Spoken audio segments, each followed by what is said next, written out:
Douluo's fishing Douluo-Ding. Congratulations, you have caught a grass carp. Ding, congratulations, you have caught a great white shark. Ding, congratulations, you have caught a Doraemon. Ding, congratulations, you have caught a big fish using 50 cows. This fish is enough to feed the entire Heaven Dou Empire for a month. Ding, Tang San's admiration for you is like the endless flow of the Yangtze River and like the flooding of the Yellow River, uncontrollable. Would you like to take him as your little brother? After crossing into the Douluo Continent, Wang Yang obtained a fishing system, thus embarking on a journey to the peak of life. Humorous, but not ridiculous. Relaxed, but not torturous. A refreshing read. Chapter 1. Holy Spirit Village, Tang San, and Fishing. It was still dark, with a thin layer of mist lingering in the air. A man dressed in coarse cloth slowly walked out of Holy Spirit Village. Suddenly, he seemed to recall something and glanced towards the bridge while crossing it. There, sitting in a raincoat and wearing a straw hat, was a person whose face was not clearly visible, but it was certain he was enjoying himself. After all, while others fished sitting down, he was fishing while asleep. Others had bent hooks with barbs. His was straight and 3 feet away from the river. The only interesting thing was that beneath his hook, there was always a faint mist, making it hard to see clearly. Nevertheless, this man could always catch a basket of fish in the morning, and it was unclear how he managed it. Seeing this person, Tang San couldn't help but admire him and called out, "Brother Wang, how are you?" You too," the other lazily replied. "How about it, Brother Wang? Want to practice with me?" Tang San asked. "No, you go by yourself," the other said while stretching lazily. "They'll fish here for a while. Don't scare my fish away." Upon hearing this, Tang San glanced at the man and quietly left. He truly admired this leisurely Brother Wang. Originally, this was a poor and remote place that no one cared about, but Brother Wang had managed to pull it out of poverty over the years. For example, he took the opportunity to go to the city and brought himself and a few friends to distribute flyers to the city folks. The purpose was to introduce that this village had produced a soul sage and its rich historical culture. Sure enough, this effort attracted many tourists to the area, boosting the village's economic and cultural development. Coupled with Brother Wang's business acumen, such as setting up toll booths, creating surrounding attractions, and making souvenirs, the village had prospered in recent years. However, on the other side, watching Tang San leave, Wang Yang felt a pang of sourness for the nth time. He wasn't fishing for fish, he was fishing for loneliness. Brother Wang was Wang Yang. His parents were ordinary villagers, while Wang Yang himself was a well-known idler in Holy Spirit Village. He loved fishing, especially under this stone bridge. Watching Tang San walk away, Wang Yang felt a sense of discomfort. After all, he was the chosen one, and he was different from himself. Although he was part of the group that had crossed over, he felt he was embarrassing the other crossers with his current situation. Then he looked at Tang San again, with the Xin Tian Gong in his left hand and the purple extreme demon Eye in his right. What could he use to compete with him? By the way, it seemed this world was a bit different from the novels he had read. In this Douluo Continent, everyone awakened their martial souls at the age of 18. This kid was also hiding quite well. He had often tried to pry information from him, but he just wouldn't give anything away. Damn, it seemed this place hadn't suffered from a decline in intelligence yet. Speaking of which, it seemed Tang San was also a crosser. Just as Wang Yang was lost in thought, he sneezed loudly, and suddenly his fishing rod began to move. Seeing this, Wang Yang yanked the rod hard, and a plump grass carp leapt out instantly. "Ugh, another one of these," Wang Yang complained as he placed the grass carp into his cage. At the same time, a system prompt sounded. "Congratulations, you have caught a grass carp. Experience points 2. "How many grass carps is this now?" Wang Yang couldn't help but complain. It was all grass carp every day. When would it end? This system is useless. While grumbling, Wang Yang thought of something, and a system interface appeared before him. The interface was entirely blue and displayed Wang Yang's basic information along with an experience point section. Name: Wang Yang. Age: 17. Gender: male. Level: 9. Experience points: 261000. Staring at his attribute panel, Wang Yang couldn't help but sigh. He had been fishing for more than 10 years and still hadn't reached innate full soul power. In just a few months, he would awaken his martial soul. He estimated that by then, he still wouldn't reach innate full soul power. Damn, this garbage system. Wang Yang couldn't help but complain again. Grass carp, grass carp. Every day, it was grass carp. When would there be some variety? Just as he was thinking this, suddenly, he felt a tug on the fishing rod. Another fish had bitten the hook. Wang Yang instinctively tried to jerk the rod to bring the fish up. However, as soon as he pulled, he felt a heaviness in his hand, and the fishing rod didn't budge. Is this a big one? Wang Yang stood up abruptly. He had been fishing here for a year, and finally, he had hooked a big one. Wang Yang gripped the fishing rod tightly and started pulling up with all his might. However, this time, the fish was strong and stubbornly pulled down. Good heavens! Wang Yang couldn't help but exclaim, exerting more strength into his grip. In this life, he had been doing farm work all day, so his strength was much greater than in his previous life. But even so, this fish was still a challenge to subdue. Creak, creak, creak. The fishing rod in Wang Yang's hands bent into an unprecedented arc. If it weren't for the bamboo rod having been treated with fire, it probably would have broken by now. Fortunately, the bamboo was quite resilient and could withstand the struggle. Wang Yang was already sweating profusely. This was the first big fish he had caught in a year, and he didn't want to let it slip away easily. Hold on, Wang Yang. This must be a big one. Wang Yang kept telling himself this while holding his breath and pulling with all his might on the fishing rod. Splash, splash. Waves rolled over the water surface. Suddenly, the entire water surface began to shake violently, splashing water and mud everywhere. Wang Yang felt a surge of joy. He knew the fish was about to make its final desperate struggle. Wang Yang took a deep breath and held onto the fishing rod tightly, refusing to let go. Faced with the fish's fierce attack, Wang Yang chose to defend. Suddenly, the big fish exerted a force, nearly pulling Wang Yang into the water.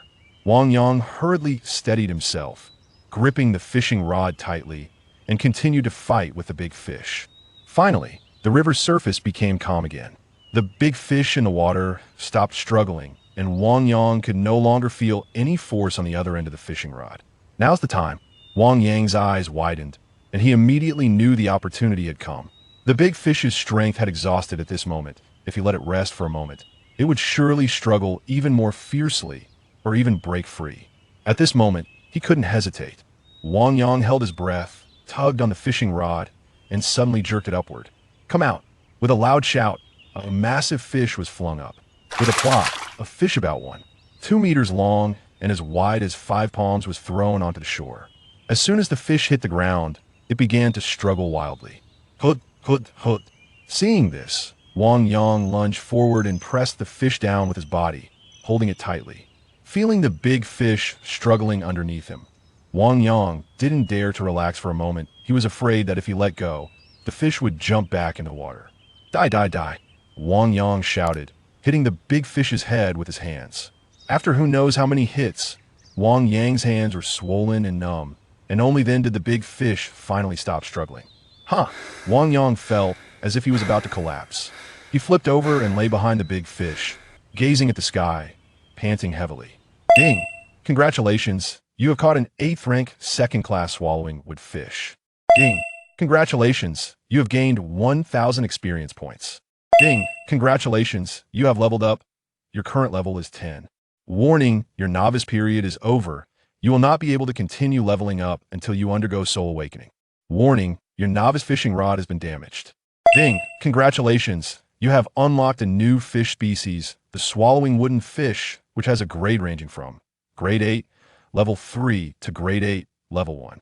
Ding! Congratulations! You have completed the novice period task and received a special fishing opportunity. A series of system prompt sounds left Wang Yang feeling a bit dizzy. He was just about to sort things out. At that moment, a girl suddenly walked over. Wang Ge, the girl timidly called out. Chapter 2. Special Fishing in the Goddess's Favor. Hey, I'm here, Wang Yang said, casually picking up a fish basket beside him and taking out a grass carp. He placed it on the ground and smashed it with a stone to stun it before handing it to the girl. Here. Thank you, Brother Wang. The girl smiled, revealing a set of white teeth. What are you thanking me for? Wang Yang chucklet. Looking at the girl in front of him, he felt an indescribable pang of heartache. This girl didn't come from a good background. There were rumors in the village that she was the offspring of her mother and a beast. Her father had never been seen, and her mother died during childbirth. As a result, she had grown up eating the food of others. However, because the village teachers circulated the story that she had caused her mother's death, she had always been looked down upon by the villagers. The girl's name was Mu Qing. Legend had it that her mother had conceived her after having an affair with a beast in a cornfield. As a gilded youth of the 21st century, Wang Yang held no prejudice against her. On the contrary, ever since he saw Mu Qing digging up roots to eat when she was starving, he often helped her out. Even when she was bullied, he would stand up for her. Over time, rumors spread in the village, but Wang Yang didn't take care. Their essay saying, "Walk your own path and let others talk. If you're bullied by the village brats, just tell me." Wang Yang nodded. "Okay, thank you, Brother Wang." Mu Qing smiled lightly, nodded, picked up the fish, and suddenly smiled. "Then I'll be going." When the girl smiled, she was still somewhat attractive. "Yeah, bye." He waved goodbye to her. Wang Yang turned to look at his system. Incredible, this silent system for over a decade finally reacted again. After doing a beginner's task for so many years, he wanted to ask if anyone else was still around. Let us see where to start. After thinking for a moment, Wang Yang opened his backpack and found a swallowing fish inside. Previously, he had only caught grass carp and the like, which were useless. This time, he finally got a swallowing fish, so he wanted to see what new effects it had. After opening it, the information was as follows. Name, swallowing fish, rank, 8th grade. Second class consumption effect. Has certain healing functions, and for every pound of meat consumed, grants 10 experience points and 1 point of health limit. It looked pretty good. Wang Yang chose to put it into his backpack. The system had given him a dimensional backpack, which was quite useful. The items wouldn't spoil. Although the space was a bit small, he didn't need experience points anymore, but he was quite curious about that health limit. He opened his attributes panel and indeed found a health attribute bar at the very bottom. It displayed health 30. Wang Yang estimated that this must be related to his strength. However, he had no intention of digging deeper. He was more interested in that special fishing opportunity. Wang Yang quickly found a card in his backpack. It was a mysterious black card. He clicked on it, and a confirmation window popped up. Would you like to use this fishing opportunity? Wang Yang thought to himself. After waiting for over a decade, he finally got this chance. His golden finger had finally done something for him. How could he let this opportunity slip away? Use. Wang Yang clicked to use it without hesitation. In an instant, the entire world began to turn blank. Wang Yang found himself in a strange, alternate world. In the sky, there were 2 giant black and white fish swimming, forming a pattern resembling a Tai Chi symbol, while he stood on a small island beneath it, surrounded by a vast lake. He also noticed that he had somehow acquired a black fishing rod in his hand.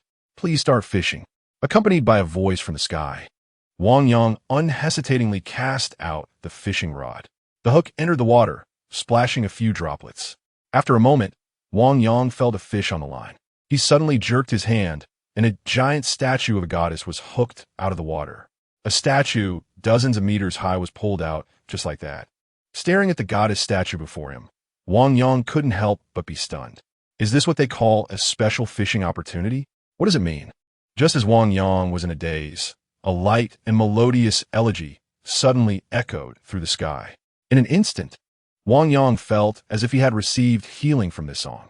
As the song ended, the towering goddess statue eventually sank back into the water. Is it gone?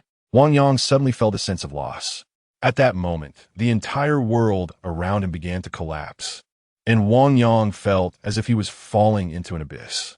When he regained consciousness, he heard Tang San's voice. Hey, Brother Wang, let's go back to eat. Wang Yang looked at Tang, since standing on the bridge, still in a daze, until the system's notification sound rang out. Ding, your special fishing opportunity has ended. Ding, congratulations. Through this fishing, you have gained the goddess's favor. What is this? The goddess's favor? Wang Yang thought as he looked down at the water surface. He found that a golden mark was indeed shimmering on his forehead.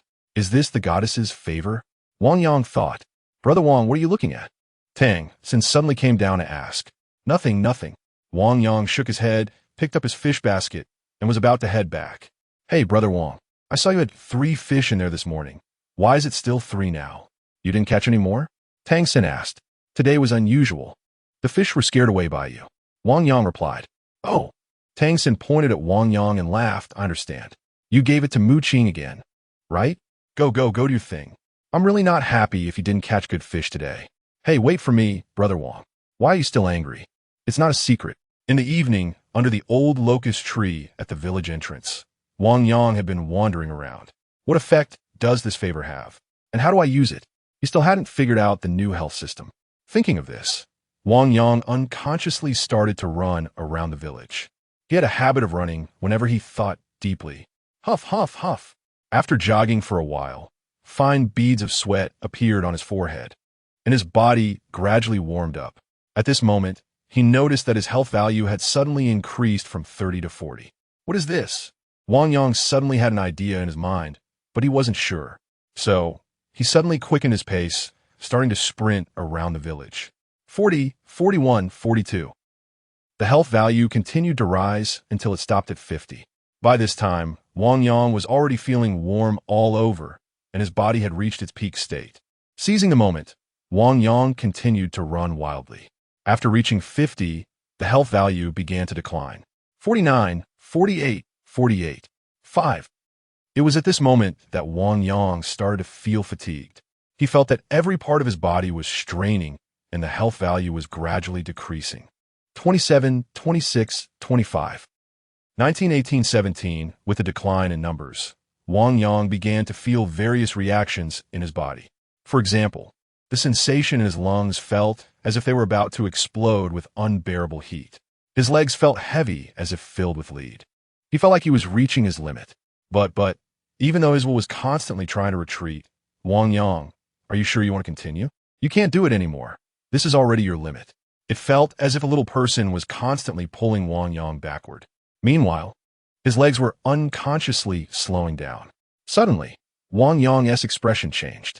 Ah, Wang Yang, in your last life you were a coward. Do you want to be a coward in this life too? Charge! With a roar, Wang Yang shouted and rushed forward. 14, 13, 12.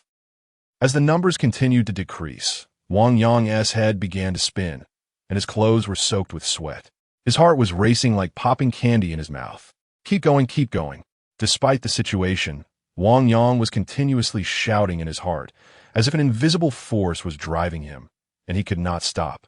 12, 11, 10. At the moment the number reached 10, Wang Yang finally couldn't hold on any longer. He felt that his body had reached its final limit. Just as he was about to close his eyes, the mark on his forehead suddenly flickered. A warm current entered his body, nourishing him. Ah, so comfortable. Wang Yang almost cried out. He felt his body warm, as if soaking in a hot spring. His limbs were recovering and repairing, and this warmth was nourishing every cell in his body. 12, 14, 16. The vitality value was continuously recovering. Finally, the number stabilized at 30. 5. His vitality had increased by 0. 5. Wang Yang felt a surge of joy. He sensed that he had discovered the use of this power. Speaking of which, in his previous life, Wang Yang was also a sports enthusiast, having saved various fitness plans like getting abs and 7 days of triathlons in his favorites, though they had gathered dust. However, he didn't have any professional guidance now. Running was the safest option, Wang Yang thought. From now on, with the goddess's favor, he finally found a way to become stronger, which was to break through his limits. Breakthrough, he must constantly challenge his limits. This time it stopped at 10. Next time it should be 9. He must continuously challenge his limits and then become stronger. Chapter 3. Both rivals and friends a month later. It was another morning. A thin mist lingered around Shenghun village. Tang San, dressed in coarse cloth, stepped out of his house once again. Hey, Tang San, good morning. Wang Yang greeted enthusiastically upon seeing him. Watching Wang Yang, who was wearing a towel and began to run around the village, Tang San felt a bit puzzled. What happened to this guy? He seemed completely different over the past month. It was common to see him running around the village. Could it be that he took the wrong medicine? Oh, Brother Wang. Tang San responded warmly and walked towards a familiar small hill. Huff, huff, huff. Wang Yang gusped heafili, his eyes fixed on his vitality value. 198, 199, 200.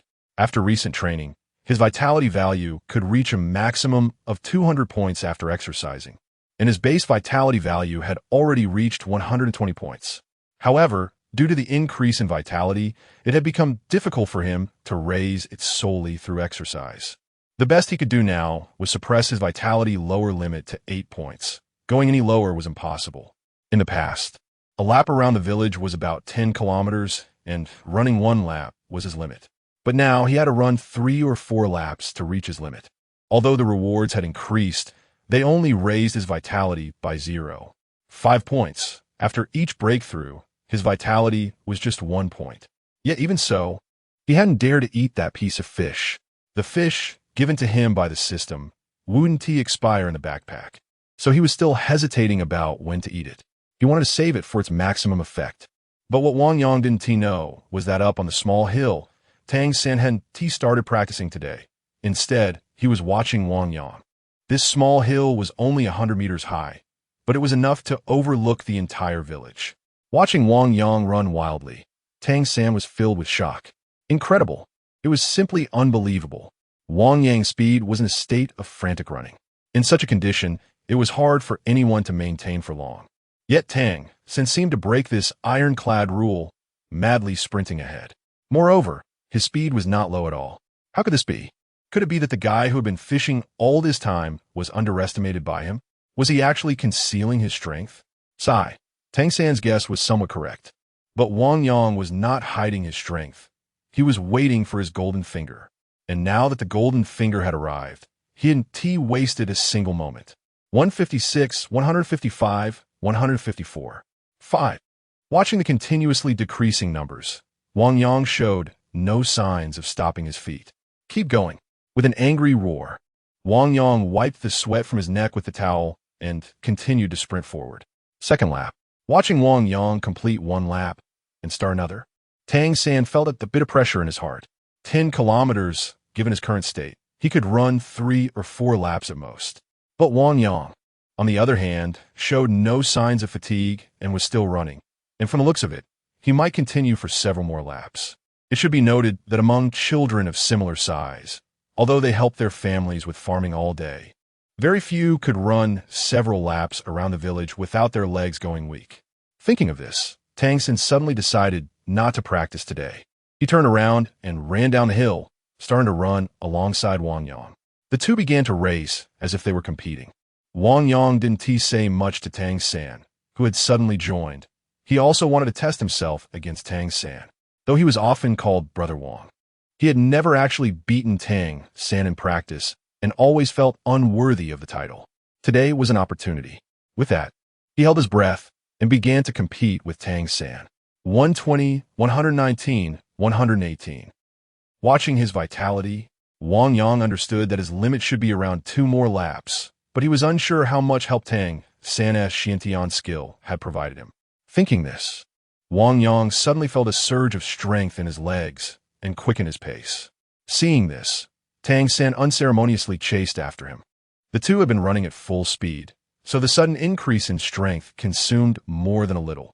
Wang Yang could clearly feel that his vitality was decreasing faster than before.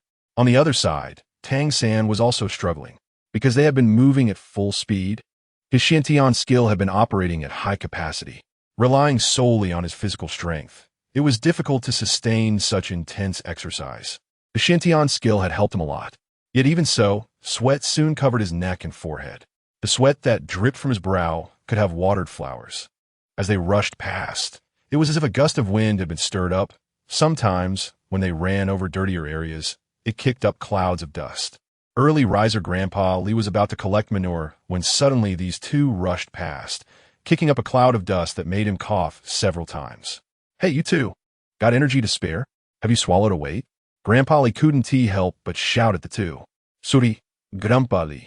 Wang Yang showed that back. Upon seeing Wang Yang was able to talk while running, Tang San didn't want to fall behind either, shouting, Grandpa Li, I'll make you something to eat later as an apology.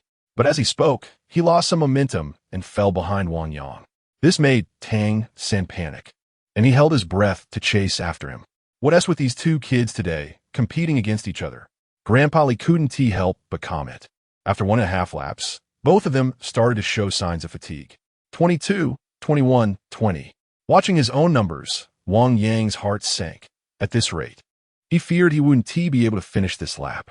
Looking at Tang San on the other side, Wang Yang felt a heavy heart and continued running forward regardless. Meanwhile, Tang San had reached his limit. His Xiantian skill was overworked. His lungs were burning painfully. and he felt like his whole body was about to fall apart. If it weren't for the competitive spirit pushing him on, he might have already given up. Wang Yang's situation wasn't much better. 13, 12, 11.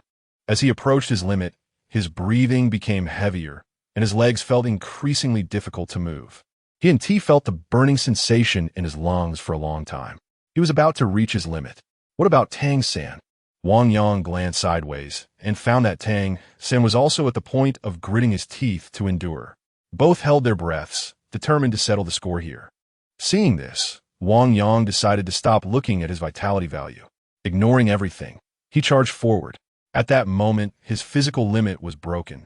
Suddenly, with a thud, Wang Yang heard a sound next to him. He turned to see Tang San had fallen to the ground. With his knowledge of sports, Wang Yang quickly pulled Tang San up. Hurry, keep running, jog for a bit, and then stop. Tang San, who was forcibly lifted, kept murmuring, Brother Wang, I'm fine. Hurry up and run. Aren't you afraid of death to stop like this? After being kicked by Wang Yang from behind, Wang Yang accompanied Tang San to jog for 500 meters before letting him stop. Additionally, at the moment when the outcome was decided, Wang Yang glanced at his own vitality value, which was 7. He had once again broken through his limits. Eventually, the two of them sat on a rock and started chatting. Hey, Brother Wang, I didn't expect you to be a hidden master. Of course, I learned all this from fishing in the past, just like Jiang Taigong. Since it was a compliment from Tang San, Wang Yang didn't mind being rude. You say you're fat and you're still panting. Brother Wang, I'm not convinced. Let's have another match. Tang San stood up and said, Still competing? Sure, Wang Yang replied. Then tomorrow, when you get up, we'll continue. Or now is fine too. At that moment, Wang Yang had already received the goddess's healing favor, and his vitality was almost fully restored. No more competing on this. Although endurance is important, it's just important. I haven't thought about what to compete in next, but when I do, I'll come find you. However, from tomorrow on, besides practicing, I want to run with you, Tang San said.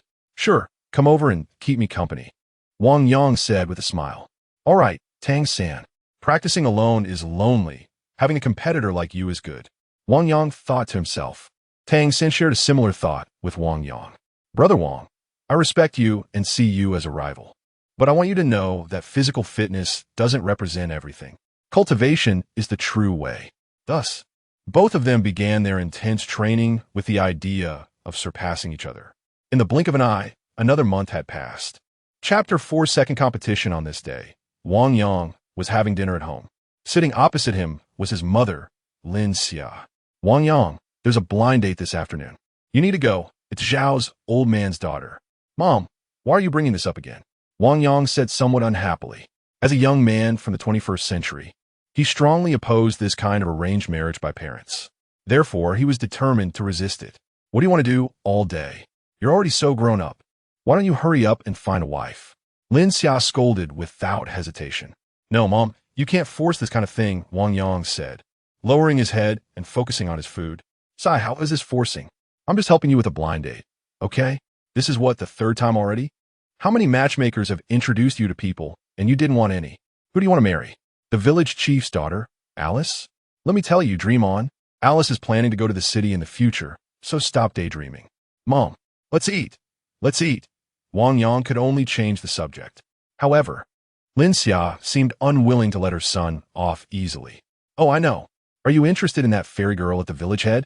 Lin Xia questioned, slamming her chopsticks down on the bowl. Mom, she's not a fairy girl, Wang Yang retorted. She's just a poor girl. You all shouldn't be so discriminatory. What discrimination? Back in the day, if it weren't for her, she could have killed me. Let me tell you, that Mu Qing is the result of her mother getting involved with a fairy in the cornfield. She's also a fairy's offspring. I've heard you've been in contact with her a lot, right? I'll warn you, keep your distance from her in the future. Don't have any improper thoughts. A woman like that could never step into our home. Be careful. Don't let such a woman ruin your reputation, Lin Xia said unceremoniously. Looking at Lin Xia's furious expression, Wang Yang found it hard to speak. He could only bury his head in his food and say, let's eat, let's eat. Seeing Wang Yang like this, Lin Xia, unable to contain her anger, continued, let me tell you, you have to go to this blind date this afternoon, whether you like it or not. Brother Wang. At that moment, Tang San came over from outside. Brother Wang, are you there? I know what we are going to compete in. We're going to have a match. Tang San shouted, holding 2 pieces of iron. Mom, Sanner is calling me. I'm going over, Wang Yang said, seizing the opportunity to escape. Sai, come back, come back. Lin Xia shouted a few times, but Wang Yang had already slipped away faster than a rat. You can run from the monk, but you can't run from the temple. Just wait, Lin Xia said fiercely before returning to her meal. Oh, Sanner, you came just in time. I have to give you a compliment, Wang Yang said. What do you mean, just in time for a compliment? Tang San felt confused. Brother Wang, let's compete, Tang San said, holding the 2 pieces of iron.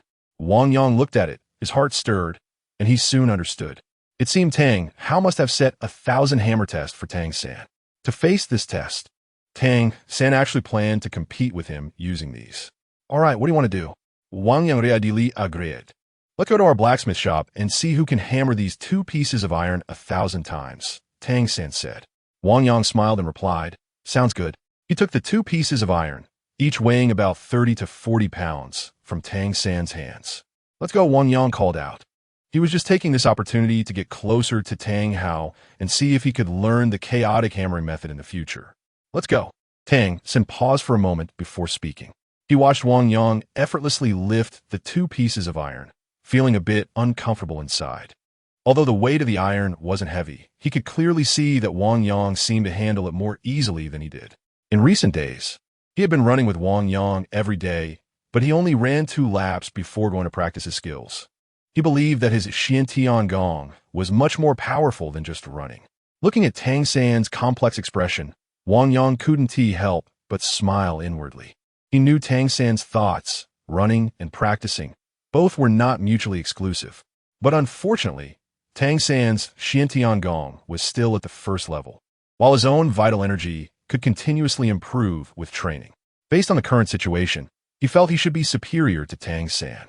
Moreover, in a prolonged battle like blacksmithing, he, who had the favor of the goddess, was clearly at a greater advantage. Therefore, Wang Yang felt very confident about this. Tang San's house was not far from Wang Yang's, and it took only a few steps to arrive. Upon entering the house, Tang Hao was still asleep. In fact, Wang Yang had secretly come before, but didn't he go in because he saw Tang Hao's miserable face. But today was different with Tang San here. Wang Yang felt he had a protective charm. Hello, unchale, Wang Yang grit. Tang Hao casually turned over and replied. Come, let's compete.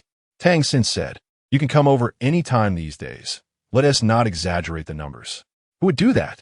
I won't come over any time. I'll just come on time. How about that? Wang Yang asked with a smile.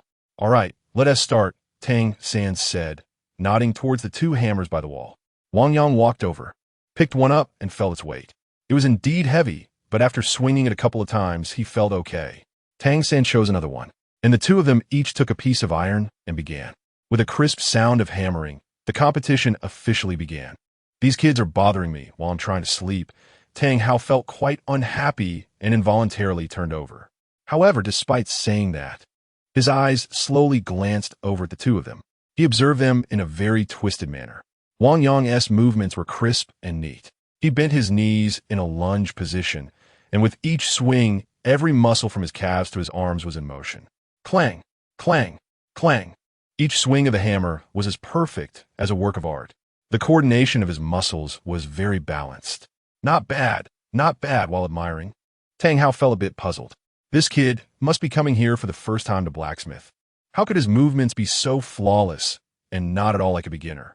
He was either a genius at blacksmithing or had practiced before. In fact, he was quite close in his guess. Blacksmithing wasn't particularly difficult, and Wang Yang had been diligently practicing running recently. Running was the best way to train all the muscles in the body. He had been running and running, making all his muscles very well coordinated. Although this was his first time blacksmithing, he performed like a veteran. On the other hand, watching his son Tang San, his hammering actions and strength were similar to Wang Yang's. However, his son was clearly more experienced and hammered more effortlessly. After all, he had grown up listening to his father's hammering sounds, so he had that advantage. As for the 1,000 strikes he had mentioned, it seemed he was serious about it. However, these 2 brats, with such hammers and iron pieces, could at most hammer around 200 times. Tang Hao estimated in his heart. Once they gave up, he could finally have good rest. Tang Hao's estimate was about the same, but that was in general terms. The two people in front of him could not be assessed in general terms. Looking at his vitality, Wang Yang held his breath and continued to strike fiercely. He had already hammered around 150 times, and his vitality had peaked and started to decline. After a month of training, his vitality had reached a base of 200 and a peak of 300. However, with each swing of the hammer, his vitality began to fluctuate wildly. How come I never noticed that this thing could consume vitality so quickly? It's much faster than running. Wang Yang told happily. On the other side, Tang San, after hammering 150 times, began to show signs of fatigue. However, seeing that Wang Yang was still persisting, he of course had no reason to give up. As the son of a blacksmith, if he couldn't even win against Wang Yang in this, that would be a disgrace. Thinking this, Tang San suddenly felt a surge of strength. The Shintian skill in his body began to operate rapidly, determined to compete with Wang Yang. Clang, clang, clang. The sound of hammering started to become heavier, and both of their hammering sounds lost the previous lightness. Tang Hao knew that these two kids were reaching their limits. He was curious to see who would give in first. With this curiosity, he twisted his body to take a look at the situation. But his heart sank. The frequency of their hammering was consistent, but it was clear that the kid named Wang Yang still had more strength left, while his son Tang San seemed to be on the verge of collapse, clearly struggling to hold on. And the reality was as he expected. 19, 18, 16. Looking at the fluctuations of his vitality, Wang Yang knew his limit was approaching. 14, 12, 9. Suddenly, two heavy strikes coincided. Wang Yang and Tang San exchanged glances, both knowing that the other had reached their peak. This time, they had hammered a total of 300 times. PL. Just as Tang San was about to say a word, Wang Yang suddenly struck again with a clang. Don't rush, I win, Wang Yang said with a grin. He was sure that Tang San, who spoke first, had exhausted all his strength and couldn't strike again. And the reality was indeed as such. Looking at Wang Yang striking again, Tang San was furious and wanted to swing his hammer once more. But at that moment, his arms felt like they were about to break. He could hardly move. A narrow victory, a narrow victory. Looking at the almost crying Tang San, Wang Yang smirked and said, Actually, I still have some strength left, but I don't want to show it here. A narrow victory is enough. If I win too easily, won't there be no fun in the future? That would be terrible. He could hide this from Tang San, but he couldn't hide it from Tang Hao, who was lying beside them. This kid actually still had some strength left. A hint of shock rose in Tang Hao's heart. Chapter 5. Try moving a bit in the following days. Wang Yang held nothing back. Each time he pushed his limits, he left Tang San far behind. By the time Wang Yang completed the task of 10,000 strikes, Tang San had only managed 8,000. The gap had widened by a full 2,000 strikes. Wang Yang had also improved significantly, going from 301 strikes to 500. This progress was truly remarkable. Looking at the distance between himself and Wang Yang, Tang San couldn't help but feel a surge of hatred. He had lost again. Frustrated, Tang San slammed his fist into the ground. Was there anything he could do to surpass Wang Yang?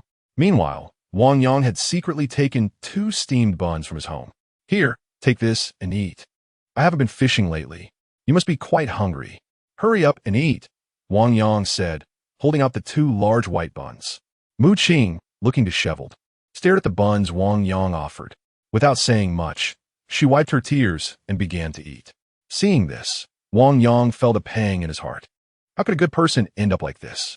As she ate, his gaze fell on the new bruises on Mu Qing's body. Who did this? Wang Yang asked, grabbing her arm and pointing at it. Her arm was marked with blue and purple bruises, clearly indicating recent injuries. Did those bastards from the village bully you again? Tell me who it is, and I'll deal with them, Wang Yang questioned. Mu Qing remained silent, shaking off Wang Yang's hand and hiding her arm. It was clear she didn't want him to know. Wang Yang, seeing this, didn't push further, but his eyes turned red. All right, hurry up and eat. Don't choke on it. I still have some water here, so just take it. I have some things to take care of, Wang Yang said as he handed her the water bottle hanging around his neck. Eat quickly, don't choke, he added as he walked away. Mu Qing kept shaking the water bottle, indicating it was his. All right, take it. My dad made 2 for me. You can use it. I'm leaving now, Wang Yang said. comforting her as he turned to leave. No one noticed that the moment Wang Yang turned his head, his expression was terrifyingly grim. Under the old locust tree at the east end of the village, Black Tiger was sitting or lying under the tree with a few young men from the village, chatting and laughing. Black Tiger, whose real name was Li Hu, was a bit dark-skinned, which earned him the nickname Black Tiger. He was about the same age as Tang San and Wang Yang. "Hey, you know that girl really has some looks," one of them said. "What's the matter? You like her, Black Tiger?" "No, how could I like her? My mom said she's a demon. Who would dare marry her? They'd be cursed on their wedding night." "Oh, come on. I think Wang Yang from our village seems to fancy that girl. He often brings her food. Doesn't he? Come on, what is so special about that? It's like he's just one step away from marrying her. Isn't that right? Ha ha ha." As soon as the words were spoken, everyone burst into laughter. Black Tiger. Suddenly, a sharp voice rang out behind them. The group was startled, and those sitting stopped, while those lying down quickly got up. Black Tiger turned around to see Wang Yang approaching with a grim face. "Oh, Brother Wang, what brings you here?" Li Hu quickly smiled and approached, and the others stood up as well. "Li Hu." Just as he answered, Wang Yang kicked him hard in the side. Li Hu fell to the ground with a loud thud. "Hey, Brother Wang, what are you doing?" Li Hu asked in a panic. "Tell me, you and your friends, did you bully Mu Qing again?" Wang Yang angrily interrogated. "You think I'm just going to let this slide?" "No, Brother Wang, let me explain. We were, As he spoke, Wang Yang's fist was already raised. The others saw Wang Yang attacking Li Hu and quickly tried to scatter. "Stop!" Wang Yang shouted angrily, charging forward and knocking each of them down with a punch. Thud, thud, thud. It wasn't his heart that was racing, but his eyelids. Wang Yang's left eyelid was twitching uncontrollably. After a chaotic scuffle, there was no one left standing except Wang Yang. Even the sturdy Black Tiger was lying on the ground, unable to get up. "Brother Wang, this isn't our fault. It was Martin Jack, the village chief's son. He is the one who got us into this mess." Li Hu pleaded. "This has nothing to do with us. If it has nothing to do with you, then how did Mu Qing get those injuries?" Wang Yang questioned. Yes, we did it, but Brother Wang, how did she get more injuries?" Suddenly, one of them who was lying down asked restlessly. "Shut up." Black Tiger snapped angrily. "Oh, this brother is quite tough," Wang Yang said with a smile as he walked over. Brother Wang, this after another round of rough treatment, all right? Go ahead and continue," Wang Yang said, turning his head. The one who spoke was now truly unable to get up or say anything. "Brother Wang, I know everything now. Martin is the mastermind behind this. It's all his fault. We were just following him, really, Brother Wang. I honestly don't know anything else. If you want to hit me, go ahead." Li Hu lowered his head in resignation. Listening to Li Hu's words, Wang Yang sat down on a flat stone slab under the locust tree, deep in thought. He had beaten them and vented his anger. But the root of the problem wasn't he really with these few people. Fine, he would let them go for now. Wang Yang calculated in his heart and clapped his hands. "All right, I'll let you off this time. But don't say I didn't warn you. Next time, even if the village chief himself comes, if you dare to bully Mu Qing again, I'll make sure to pay you back the same way you treated her." Yes. We won't dare. Don't worry, Brother Wang. Next time, even if the King of Heaven comes, we won't dare. The group hurriedly replied. "All right, get lost," Wang Yang said. Okay. As Li Hu helped the others and was about to leave, he suddenly saw Tang San running over, panting heavily. Brother Wang, it's bad." Tang San rushed over, his face red and out of breath. "What's wrong?" Wang Yang turned to ask. "Brother Wang, I saw Mu Qing being dragged by Martin into the cornfield. He said he wanted to let her try something new, like eating a lollipop," Tang San said. Wang Yang felt a surge of anger rise up in him. Let us go. Chapter 6. Beating Martin, they ran all the way to the place. The first thing Wang Yang saw was the water cup that had fallen to the ground. It was the one he had just delivered. Water was spilled everywhere, and a few cornstalks were broken. Seeing this, a surge of anger shot up in Wang Yang's heart. Brother Wang, think it through. This is the village chief's son." Tang San wanted to say a few more words, but was kicked in the stomach by Wang Yang. "Get away from me." Wang Yang pointed at Tang San and shouted angrily. "Tang San, listen well, I don't care who his father is. If he provokes me, even if he is the King of Heaven, I'll still pull out a few of his hairs." After saying that, Wang Yang angrily charged into the cornfield. It was easy to find a few people. They quickly located an empty space inside by following the bent cornstalks. "Hey, Muching, don't they go? I'll get you something to eat soon." Martin, who was tall with curly blonde hair, was holding on to Muching tightly. However, while claiming to get her food, his hands were constantly trying to pull down his pants. I don't want to eat. Let me go." Muching struggled desperately, but her thin arms and legs couldn't break free from Martin's grasp, which only seemed to excite him further. "Come on, you'll get something to eat soon. Don't be anxious." Martin continued to deceive her. Just as Wang Yang entered, he saw Martin with his pants down. The anger in his heart flared up even more. "Martin!" he shouted furiously. Martin's movements suddenly froze. He hadn't expected to be interrupted. When he looked closely, it was Wang Yang. A ringing pain shot through Martin's head. Everyone in the village knew the rumors about him, but he still forced himself to act proud, like the son of the village chief, and said, "Wang Yang, you." Before he could finish, Wang Yang kicked him right in the groin. "Ah!" Martin tilted his head, his eyes rolling back, letting out a cry that was both masculine and feminine. Taking this opportunity, Wang Yang yanked Muching from his grasp. "Martin, take care of your pants. If you dare to do this again, watch out for me confiscating your tools." Wang Yang angrily scolded, but he was still not satisfied. He rushed up and pinned Martin down, delivering a barrage of punches. Martin was used to being spoiled and had never provoked Wang Yang. Although Wang Yang had heard about the village chief's foolish son and his bad deeds, he thought it was fine as long as it didn't involve him. So, usually, they kept to themselves. Who would have thought they would cross paths today? Ouch, ouch. Martin, being a pampered young master with delicate skin, cried out as Wang Yang beat him. "Brother Wang, brother Wang, brother Wang." At that moment, Tang San entered. He had been worried outside and thought to come in and take a look. Who would have thought that upon entering, he would see Wang Yang pinning down and beating Martin? Tang San quickly rushed up to pull Wang Yang away. Brother Wang, enough. If something happens, it won't end well." As he spoke, he tried to hold Wang Yang back. Ugh! Wang Yang spat and finally stopped, but he was still seething with anger, pointing at Martin and saying, "You little brat, you can bully anyone, but you bully women. Disgusting, shameful. Look at yourself. I'm embarrassed for you." Cough, cough, cough. Martin coughed a few times, and surprisingly, he coughed up blood. It seemed Wang Yang's punches had caused internal injuries. "You dare to hit me? Wang Yang, I'll make you pay." Despite being beaten to this state, Martin still tried to threaten him. "Just you wait. My dad is the village chief." Martin had no intention of letting Wang Yang off the hook. "All right, your dad is the village chief. Huh? Come here. Let me show you who I am." As Wang Yang said this, he moved forward. Seeing the situation, Martin quickly stood up and scurried away, twisting and turning. Wang Yang was stopped by Tang San and didn't continue the chase, letting Martin escape with his bare backside like a monkey. Just you wait.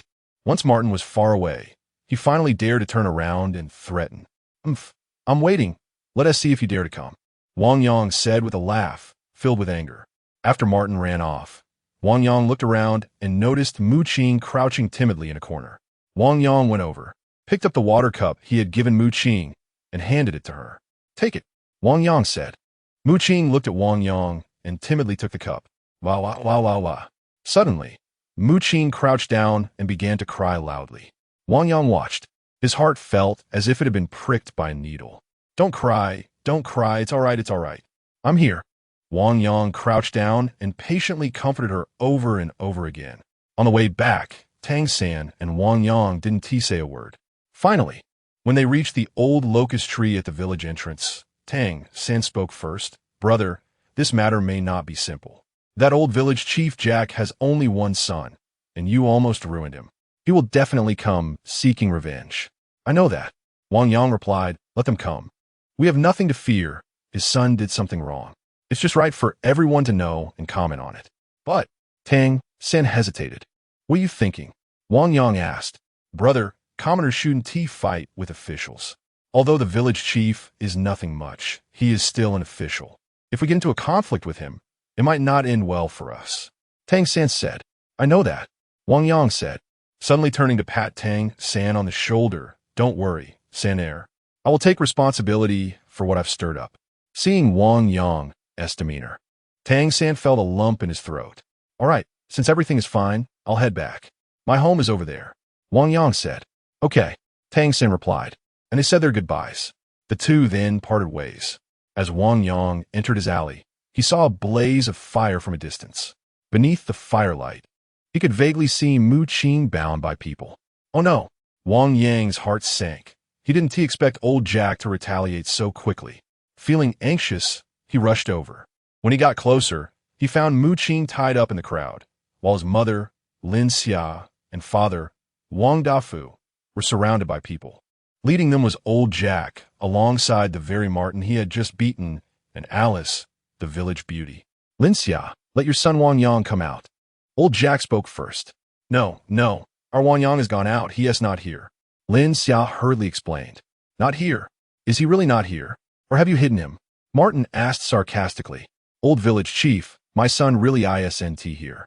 If he did something wrong to your precious son, I'll apologize on his behalf. How about that? Wang Dafu said with a worried expression. If that won't do, Martin said in a mocking tone. He beat me up like this today. I want his life.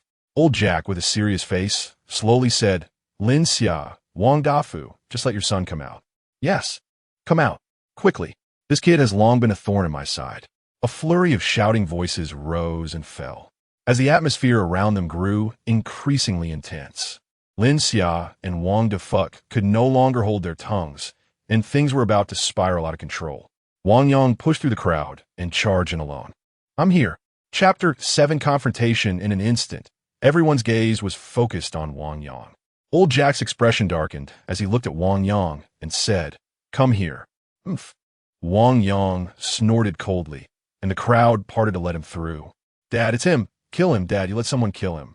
Seeing Wang Yang approach, Martin trembled with excitement, his teeth chattering and saliva uncontrollably dripping from his mouth.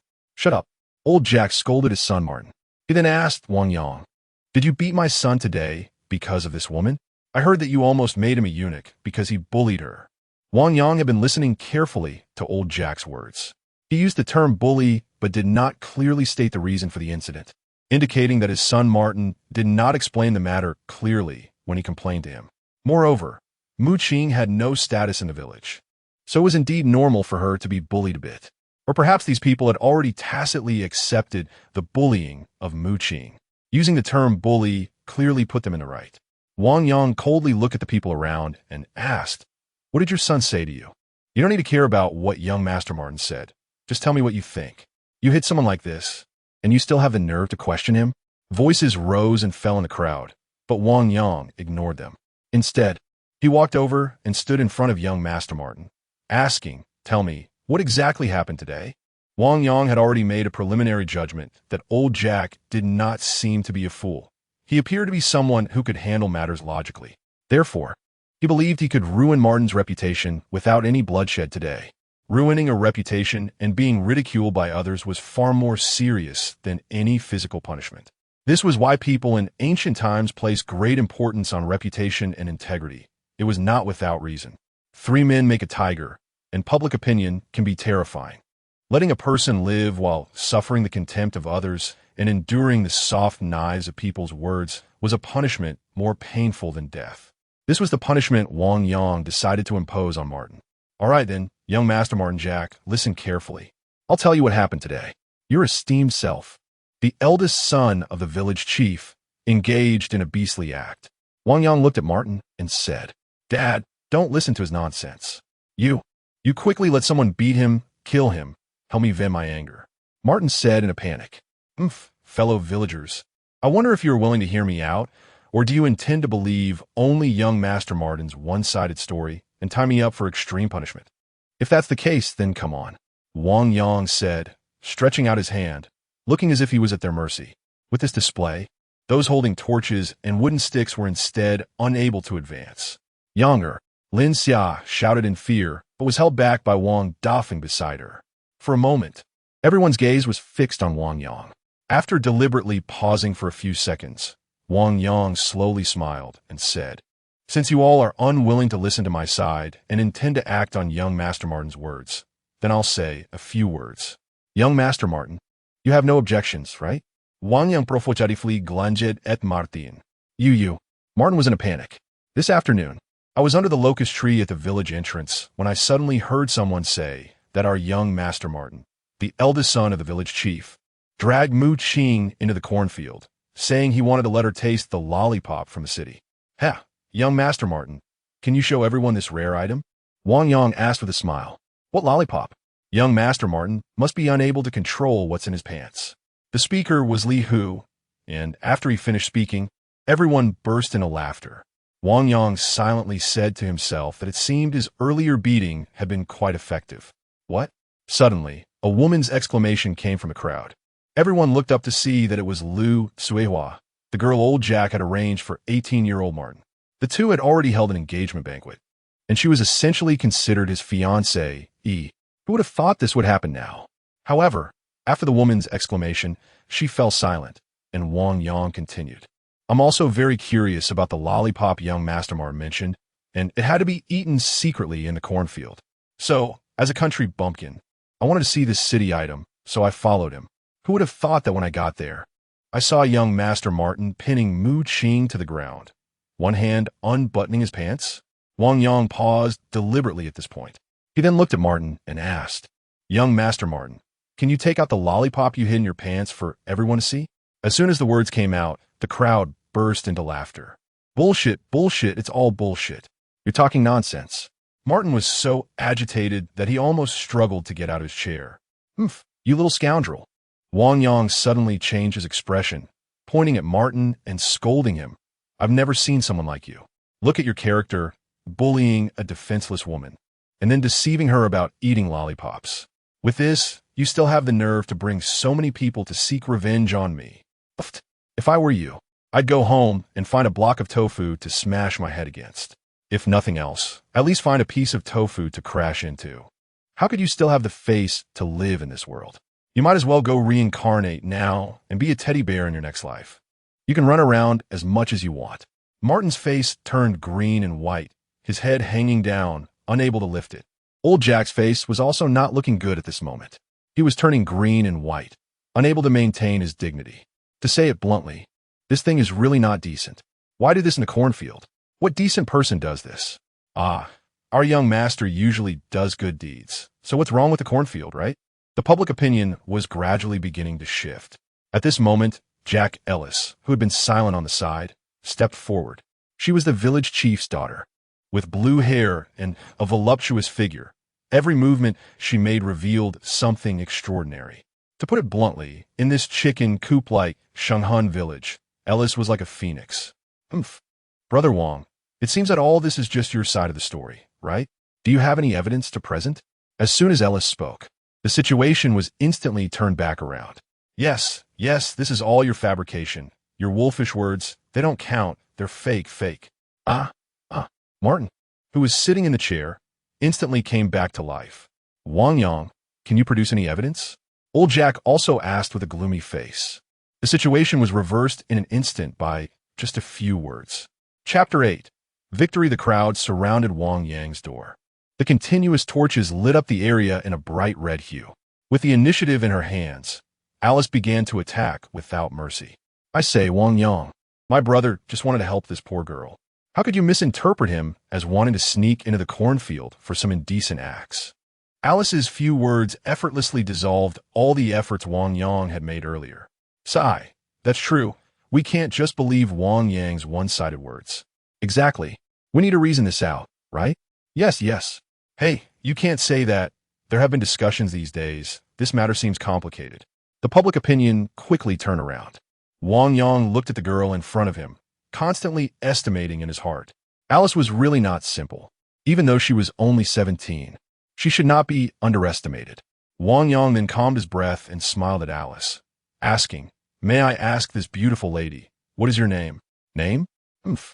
Alice snorted coldly and said, Do you not know me? Alice. Oh, Alice. I've heard so much about you. Wang Yang smiled and said, If what you say is true, your brother wanted to help Mu Qing, but was misunderstood by me, right? Yes. That's exactly what I mean. You misunderstood and even hurt me badly. Martin nodded like a chick pecking at rice. As soon as he heard something beneficial for himself, He immediately disregarded everything else. If that's the case, then it's my fault. I wronged you, the kind-hearted person, right? Wang Yang said. What's wrong with being wronged? Then why are you still tying up Muqing? Wang Yang's expression suddenly changed, interrupting Alice's words and questioning sharply. I saw when I arrived. You had Muqing all tied up here. What were you planning to do? Is this the kindness you speak of? Your kindness is to tie her up for me to see? Wang Yang's momentum suddenly changed, leaving the crowd speechless. Martin, sitting in a chair, couldn't say a word. What else do you have to say? Wang Yang questioned sternly. Alice's lips twitched. She never expected to dig a big hole for herself. Let her go, Alice said. With a casual remark, the crowd immediately moved to release Muqing. Wonderful.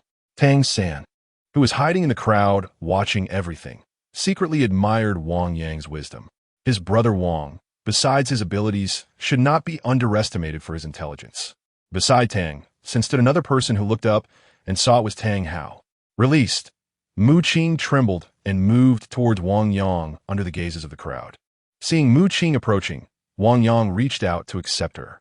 So, seeing her son holding Muqing's hand, Lin Xia, as a mother, wanted to say something but was stopped by Wang Dafu. Wang Yang looked at the marks on Muqing's body from the ropes. His heart suddenly felt a pang of discomfort.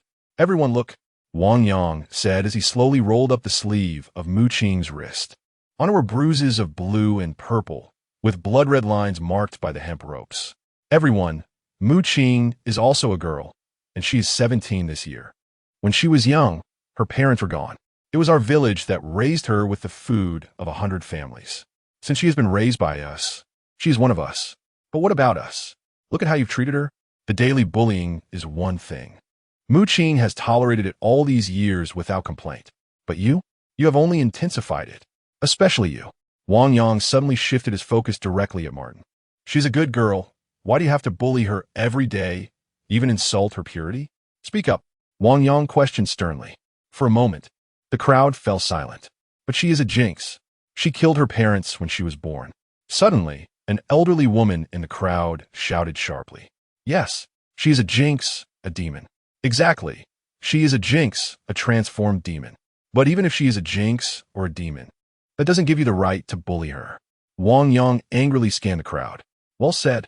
Tang San couldn't hold back any longer, stepping out to applaud in agreement. The crowd looked at Tang San, and various insults flew out again. These two kids must have been bewitched by this demon. Yes, they're controlled by this demon. We need to find a deity to exorcise her. Exactly. The noise of public opinion rose again. Alice, listening to the commotion, quietly revealed a victorious expression. In the end, they had brought the fire upon themselves. Ultimately, as long as they were involved with Muqing, it was destined for them to remain at a disadvantage. At this moment, all she needed to do was add a little fuel to the fire. Everyone quiet down. Suddenly, a deep male voice came from the crowd. Everyone looked up to see it was Tang Hao who spoke. Dad! Tang San was a bit surprised. He hadn't planned to call Tang Hao over when he came to check the situation, but unexpectedly, Tang Hao was already here, which surprised him. As for Tang Hao, he had come out of sudden impulse to watch the excitement. But as he watched, he was suddenly reminded of the past and found himself unable to move. What this young brother said is right, Tang Hao said, squeezing through and standing beside Wang Yang. However, Tang Hao didn't notice that his son's face was a bit twitchy. His dad and Wang Yang were calling each other brothers, so what was the standing? Even if she is a demon and killed her mother, does that justify you bullying her? Tang Hao coldly stared at the crowd and asked. In a daze, he seemed to see a scene from years ago, surrounded by a crowd, alongside that blue silvergrass. The faces of these people were so similar to those who had surrounded him back then. Tang Hao, are you really going to interfere in this matter? Old village chief Jack asked coldly. It's not that I, Tang Hao, want to interfere, but you are truly going too far, Tang Hao said with a cold face. I spit. I see you all have been controlled by this woman. She's just a fox spirit. A woman with a vegetable basket jumped up to scold. Looking at the scolding woman, Tang Hao said coldly, Aunt Wang, I remember you have a daughter too, right? If today your daughter were dragged into the cornfield, I wonder if you would still be able to scold people so righteously? With one sentence, he silenced the woman, leaving no more words to say. For a moment, the crowd fell silent. The development of the situation reached a stalemate. Wang Yang looked around and felt that it was time to reveal his cards. He couldn't let the woman Alice take the lead. Everyone, Wang Yang showed that the development of tourism in our village over the past few years has been evident to all. While I can't claim all the credit, I, Wang Yang, have contributed to everyone's benefit, right? Everyone's pockets are at least fuller than before. Today, you believed one-sided words and caused such a disturbance. It truly makes me, Wang Yang, feel heartbroken. Exactly. How much good has my son done for you all? Why are you turning against him now? Lin Xia couldn't sit still any longer and jumped out to say. This sentence was like a bomb, causing the dozens of people present to fall silent. It's over. The situation is lost, Alice thought silently in her heart. She signaled with her eyes for her subordinates to take her brother Martin away, to avoid him suffering any more physical pain later. Well then, everyone might as well leave now. I'll treat today's events as if they never happened, Wang Yang said lightly. Oh, how can we pretend nothing happened?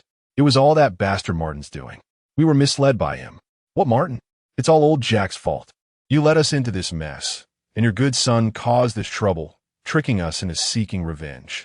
Exactly, old Jack, what do you mean? You don't want to be the village chief anymore, do you? Each person spoke up, leaving old Jack's face red with embarrassment. Everyone, I was also deceived by that wretch. Old Jack hurriedly said as the crowd's anger rose. Hey, where's Martin? Where's he? He was just here. He must have run away. Don't worry. The monk can run, but the temple can't. When I see him next time, I won't let him go. There won't be a next time. I'm going now. It seems that in this battle of wits, I have won. Wang Yang thought silently as he looked into the distance. Tang San. Thank you. Wang Yang turned to Tang San and said. What for, big brother? Tang San replied with a beaming smile. Oh, right, uncle. Thank you for your righteous words. Wang Yang turned to thank Tang Hao. But Tang Hao only left with a story behind him and said, there's nothing to thank for. Oh, right. Tang Hao suddenly turned around, looked at Wang Yang and Mu Qing thoughtfully, then turned and left. For a moment, Wang Yang was immersed in the joy of victory. Just then, he suddenly felt someone lean against him. Looking down, he found that Mu Qing had fainted. Chapter 9. Do not drive him away in a small room. Mu Qing woke up groggily. As soon as she regained consciousness, she instinctively became alert. Looking around, she examined her new clothes, which were clean and tidy. When she turned her head to look in the mirror, she was startled to find that the person in the reflection seemed unfamiliar to her. This. Mu Qing felt an unexplainable panic rising within her. At that moment, Wang Yang pushed the door open and walked in. Oh, you're awake. Come, eat something, he said, placing the fish soup he was holding on the table. Seeing Wang Yang, Mu Qing instinctively said. However, it didn't take long for her to remember the danger she had lived with since childhood, and she suddenly seemed to understand something. She hurriedly squeezed herself into a corner, appearing very fearful of Wang Yang. She developed a severe sense of unreality about her current environment. New clothes, a warm house, a clean body. She suddenly began to question everything in front of her. Was this some kind of plot against her? Why were these things, which did not belong to her, appearing around her? Seeing Mu Qing's expression, Wang Yang understood her feelings. He placed the fish soup on the table and quietly retreated outside. Outside the room, Lin Xia was pulling Wang Dafu in the main house, complaining. I'm telling you, hurry up and get that broom star out of here. It doesn't matter for us old folks, but we can't let our son's reputation be ruined by that broom star. Otherwise, if word gets out, no girl in the surrounding villages will want to look at our son. That'll be a big deal. You need to take care of this matter quickly. Lin Xia said to Wang Dafu. Did you hear that? Seeing Wang Dafu standing still, Lin Xia poked him again. Hey, things have already turned out this way, so it's definitely a lost cause. What good would it do to go now? Wang Dafu glanced at Lin Xia and shuffled to the side. So, you're not going? You don't care about our son's matter? Lin Xia was immediately angered. Just wait. Our son is getting closer and closer to that broom star, and then he'll marry her, right? Have you had enough of life? Lin Xia pointed at Wang Dafu and scolded. You have had enough of life. Our son has grown up and can't be controlled anymore. Let him do as he wishes, Wang Dafu replied. Hey, what do you mean? You're not going to care about our son? Lin Xia questioned. Even if you want to care, you can't. Just think about it. How many years has our son been looking out for that girl? He used to sneak out the bread from home to give to her. Because of this, I must have beaten him at least 10 times, right? What good did that do? It still ended up like this. Wang Dafu squatted on the Kong, feeling quite helpless. Wow. From what you're saying, do you see our son as some heroic figure like when I was beaten by my dad and ran to give you flowers? Lin Xia asked. Of course, yes, my son, Wang Dafu said, suddenly feeling a bit proud. You still have a reason to be proud? Lin Xia said, picking up the broom from the Kong and hitting Wang Dafu with it. Ouch. I'm telling you. You have to take care of this matter whether you want to or not. Lin Xia pointed at Wang Dafu. On the other side, after Wang Yang left, the hungry Mu Qing looked at the bowl of fish and meat on the table and finally reached out to take it slowly. Wang Yang, who was outside the window, saw everything clearly. Slow down, watch out for the fish bones, he said, and it seemed like he really hit the mark. Mu Qing's face suddenly froze, and then it turned very pale. She opened her mouth, clutching her throat, looking quite painful. Oh no, Wang Yang said, turning around and running to the kitchen. He jumped up to grab a steam bun from the high-hanging basket. Here, take a bite quickly, don't chew, just swallow, Wang Yang said, holding the bun. Mu Qing took a big bite and hurriedly chewed it a couple of times before swallowing. Now it seemed much better, and her complexion improved a lot. However, the two stayed there for a while. Mu Qing looked at the bun that Wang Yang had handed her, which she had taken a big bite of. Wang Yang suddenly realized that the girl was still shy. So he chuckled and was about to turn to leave when Mu Qing suddenly grabbed his sleeve. This. Wang Yang then quietly sat down. He didn't say anything, just watched as Mu Qing held the bowl to eat. This feeling was a bit wonderful, Wang Yang thought to himself. Suddenly, a sharp voice came. Hey, what are you two doing? Wang Yang turned around and saw his mother's face outside the window. Mom, Wang Yang shouted and hurried out. Mu Qing, on the other hand, shrank back in the corner in fear. Mom, what are you doing? You scared Mu Qing, Wang Yang said as he walked out. What do you mean I scared her? Am I going to eat her? Mom, what do you really want? Wang Yang asked. What do you think I want? Can you let me have some peace of mind for once? Lin Xia said, trying to push past Wang Yang to go inside. Mom, if you're going to drive her away, I will marry her openly. Wang Yang threatened. What? What are you saying? Are you crazy? You want to marry such a woman? Lin Xia was horrified. Anyway, if you dare to go in and drive her away, I will go through with it. Not only that, I will find a matchmaker to arrange everything properly. An official marriage, you can see how it goes, Wang Yang insisted, sticking to his ground. You. Lin Xia was furious. Seeing this, Wang Yang softened again and said, Oh, Mom, last night when she fainted, you changed her clothes and washed her. Why are you turning against her today? That was yesterday. She ain't woken up yet. Now that she is awake, she has to go. Besides, you're single now, and we're taking in a girl like this. If word gets out, what kind of gossip will that become? Hurry up. Let them gossip if they want. Wang Yang said nonchalantly. You. Lin Xia was so angry that she couldn't speak. Now that our son has grown up, he really can't be controlled anymore. Fine. Do as you wish. Lin Xia turned and left with a wave of her hand. Oh, that's great, Mom. I saved you a big piece of fish from the pot. Wang Yang shouted. Who cares about your little fish? Lin Xia said disdainfully. After watching his mother leave, Wang Yang turned around and went back to the kitchen. He lifted the lid of the pot, and inside was the fish he had caught earlier, weighing about 100 pounds. He decided to give it all to Mu Qing.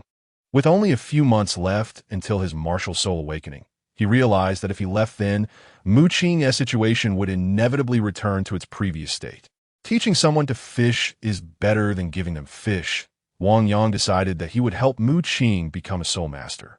This way, all the previous oppression would no longer exist. After all, in this world, becoming a soul master was as rare as passing the imperial examination in the past. By then, the villagers would probably not even dare to look directly at Mu Qing. On the other side, Martin Udog, with an angry shout, an egg flew into old Jack's house, hitting Alice, who was washing her hair in the yard. The egg burst, splattering egg white everywhere. That's the 19th one. The 19th egg that has hit me. Alice forcibly suppressed her anger and said fiercely, Wang Yang, I won't let this go. Chapter 10. Su Yuntao that morning. Wang Yang was jogging alone around the village.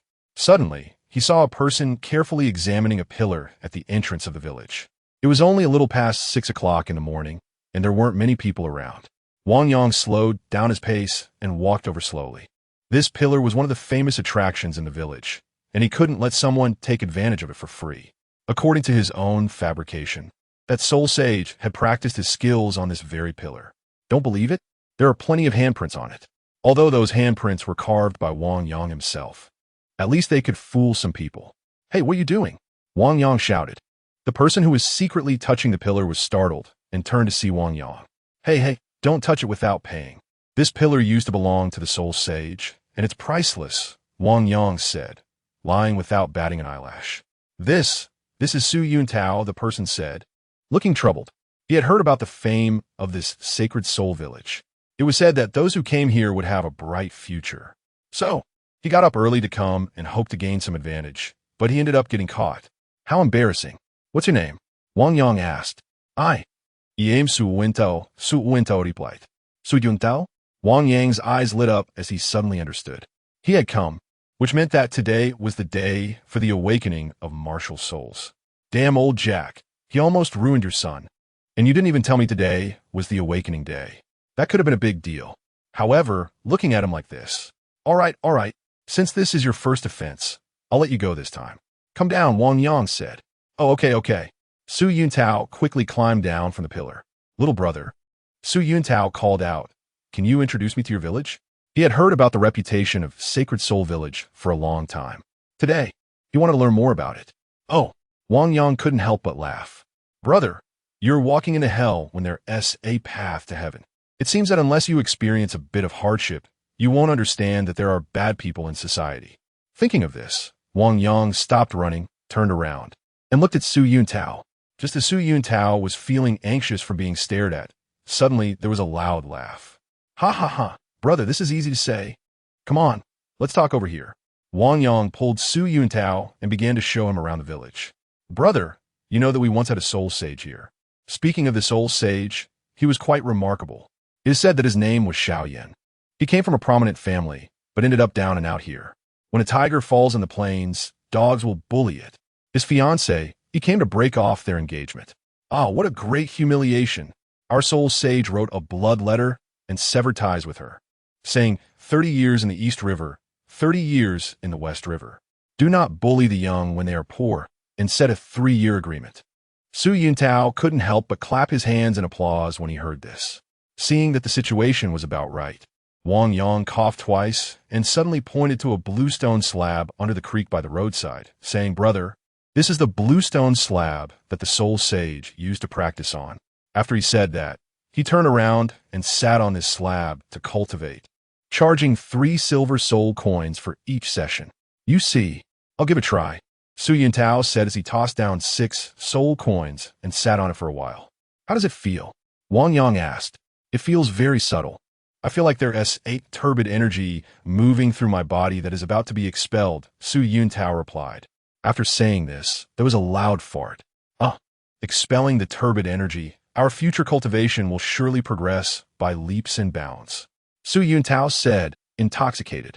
You make a good point, Wang Yang said, covering his nose and quickly running away. And then what happened? What happened next? Su Yuntao continued to ask. Then, our soul sage, Xiao Yin, worked hard to fulfill the 3-year agreement. And every time it was quiet at night, he would secretly meet with a girl from his clan under this old crooked tree. Wang Yang said, pointing to an old crooked tree by the roadside. Cough. This is for seeking marriage. 1 red thread for 1 gold soul coin. You see, Wang Yang said. All right, give me 10. Su Yuntao waved his hand grandly, dropping 10 gold soul coins. Okay, Wang Yang said, taking out 10 red threads. He then said, when the 3-year agreement came. Wang Yang had just begun when suddenly they heard a shout from a distance. Master Su, Master Su. Looking over, they saw that it was the village chief, Old Jack. Master Su, why didn't you tell us you were coming? Come, let us have some tea, Old Jack said, panting. No. I want to hear this little brother talk about our village's history, Su Yuntao said. Oh, so you're Master Su. Wang Yang pretended to be surprised and said, I'm honored. Hey, brother, continue to tell the story. What happened to that soul sage? What happened next?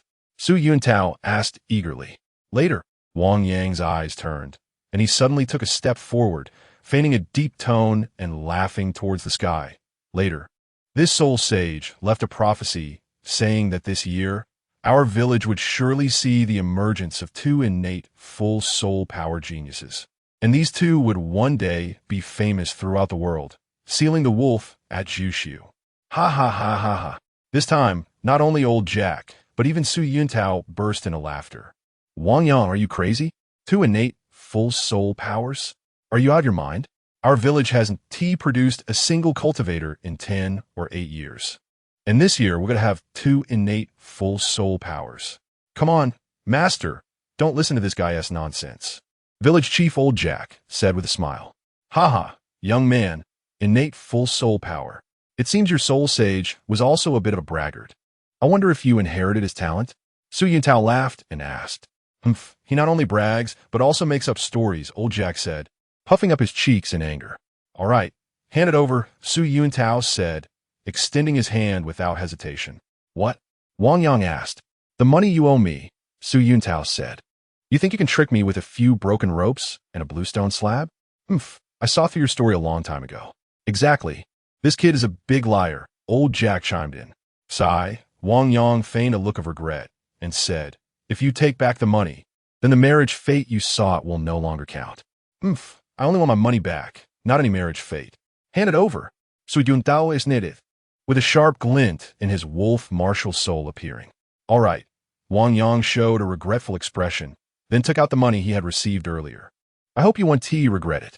Chapter 11. Soul Awakening in a small wooden house at the village entrance. A group of boys and girls aged 17 to 18 were being prepared for their soul awakening. In this world, boys awaken their souls at 18, while girls do so at 17. Of course, there can be a fluctuation of up to a year for both boys and girls, but that doesn't matter. After taking over from Su Yuntao, the village chief ran through the village with his loudspeaker, shouting loudly. Now everyone knows that today is the day of soul awakening. In previous years, although many people attended the soul awakening, most were just there to watch the excitement. This year, however, even those who were supposed to be working in the fields had come specifically to watch. Whether or not their own children were involved was another matter. They were simply dragged along by Old Jack to see it. The reason for this was simple. Today was the day of soul awakening for the village chief's son, Martin, and daughter, Alice. Old Jack had almost exhausted all his connections for this event, wanting to make a grand show of it. In recent days, due to the events from a few days ago, he had been unable to hold his head high in the village. He needed today to let everyone know who was still in charge. At that moment, Martin limped over. Wang Yang had shown him some mercy that day. Otherwise, he might have needed to be carried here. Son, come here, Old Jack hurriedly said upon seeing him. Dad. Martin grabbed his father Jack's arm and scanned the surroundings with eagle-like eyes. Not seeing Wang Yang, he finally felt relieved enough to speak harshly. Dad, I want them to know who the real boss is here. Martin's tone had a hint of softness, which was strange since he had been like this ever since being beaten by Wang Yang. Although Old Jack had specially invited the best doctor to examine him and said there was no issue, it was still embarrassing for a grown man to speak in such a tone. Old Jack was vaguely worried. Martin snorted coldly, looking at the mocking faces around him. He thought to himself, soon, after I come out of this room, I will be a soul master. Won't you all have to come and fawn over me? With this thought, he entered the wooden house, where 7 or 8 other children were already gathered, including Tang San and Martin's sister, Alice. His sister had arrived first. Among them, Wang Yang was notably absent. Could it be that this guy knew he had no hope and simply didn't come? Martin felt a surge of joy, thinking, at least this kid is smart. But then he remembered that this kid had pulled one over on Master Su Yuntao earlier that morning. So he must be too embarrassed to show up now. With that thought, Martin felt even happier. Is everyone here? Call out if you're missing anyone, Su Yuntao said. We're all here. Let's get started, Martin said impatiently. Are we really all here? Su Yuntao looked at the group, clearly noticing that the kid who had tricked him earlier that morning was missing. What's going on? Why hasn't he come? Tang San was feeling anxious. Didn't he know what day it was? Let's start the test, Su Yuntao lazily said, then scattered 6 black stones in front of him to form a hexagram. Wait, we're still missing someone, Tang San hurriedly shouted. Missing one? What's going on? Is he dissatisfied with today's test? Su Yuntao asked with a smile. This question left Tang San speechless. How was he supposed to answer that? Humph. Why is he even coming? Isn't it better to stay at home and farm? Martin said coldly. What are you talking about? Do you forget whose efforts made our village prosperous over the years? Someone suddenly shouted from the crowd outside. Once one person spoke up, others quickly followed. Before long, the voices of the villagers outside united against Martin. Seeing the rising anger, Martin quickly shut his mouth. You stubborn villagers, just wait. Martin's eyes turned red. He was practically guaranteed admission to the Nodding Junior Academy. This was because, even before the official test, he had secretly tested with someone and found that he could cultivate. Moreover, his father had already made arrangements at the academy for him. He was just here today to go through the motions. But the more it was like this, the more he felt resentful. Why should a shepherd boy be compared with him? Though he wasn't exactly living in luxury, his conditions were certainly better than Wang Yang's. Yet all these years, he had never been able to surpass that shepherd boy. In fact, he had harbored jealousy towards Wang Yang since childhood. When they were young, he was the king of the kids, but as the son of a landlord, he found his prestige among the children couldn't compare to Wang Yang's. Most of the time, Wang Yang's words carried more weight than his own. As time went on, this situation only worsened. The villagers all knew he was protective of the co-mother and daughter, and he had beaten other children in the village because of it. Yet those kids, even after being beaten, still called Wang Yang their brother. They acted as if nothing had happened the next day. Why? Why did he have better relationships than himself? Why could he sleep during class and still rank first in the whole class while he struggled just to pass? Why? What was the reason for all this? A shepherd boy. Why was he better than him in every way? Martin's eyes turned red. At this critical moment, all the past grievances resurfaced in his mind. But fortunately, today all of this would come to an end. From today onwards, he and Wang Yang would be people of two different worlds. Looking at the people around him, Martin suddenly felt a sense of superiority. From now on, he and they would live in two different worlds. Wang, why haven't you come yet? Tang San was anxiously pacing in place. Just then, he suddenly heard a shout from outside. I'm here, wait a moment. As he spoke, everyone turned to look, seeing Wang Yang walking over, pulling Mu Qing along. Mu Qing followed closely behind Wang Yang, afraid to fall behind. Wang Yang was confidently holding onto Mu Qing, fearing that this girl might suddenly turn and run away. Sorry, I'm late, Wang Yang said as he casually walked in. He's really here. Yeah, oh wow. I didn't expect that. The noise outside was chaotic, but Wang Yang didn't care about any of it. He walked his own path and let others talk. Wang Yang. The moment Martin saw Wang Yang, his eyes almost shot out flames. Wang Yang, why are you so late? Su Yuntao asked. I went back to carefully study the prophecy left by that soul saint. Oh, what was the result? He said you would lose, Wang Yang confidently responded. Looking at Su Yuntao. Su Yuntao. Ha, good. Let's see how it goes. Su Yuntao lafhartedi. Chapter 12 Discrimination between Level 1 and Level 7 Chapter 15. Let's go out to eat in a dense forest. The birds in the trees chirp melodiously. On the ground beneath the trees, a wild boar with tusks is grunting as it searches for food. Its two tusks resemble powerful tools, easily turning over the soil with a push or a jab. This type of wild boar is a very special one in this area, known as a soul beast, called the steel boar. Its body is covered with dense, steel needle-like fur. The two tusks in front can pierce through stone. Generally, their cultivation ranges from 50 to 500 years, with the 500-year-old ones being quite rare. However, those with a cultivation of 50 to a couple hundred years are more common.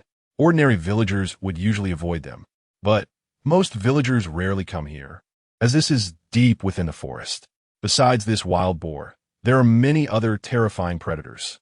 At noon, the sun is scorching in the sky. Although the trees shield the forest from the sun, it is still stuffy.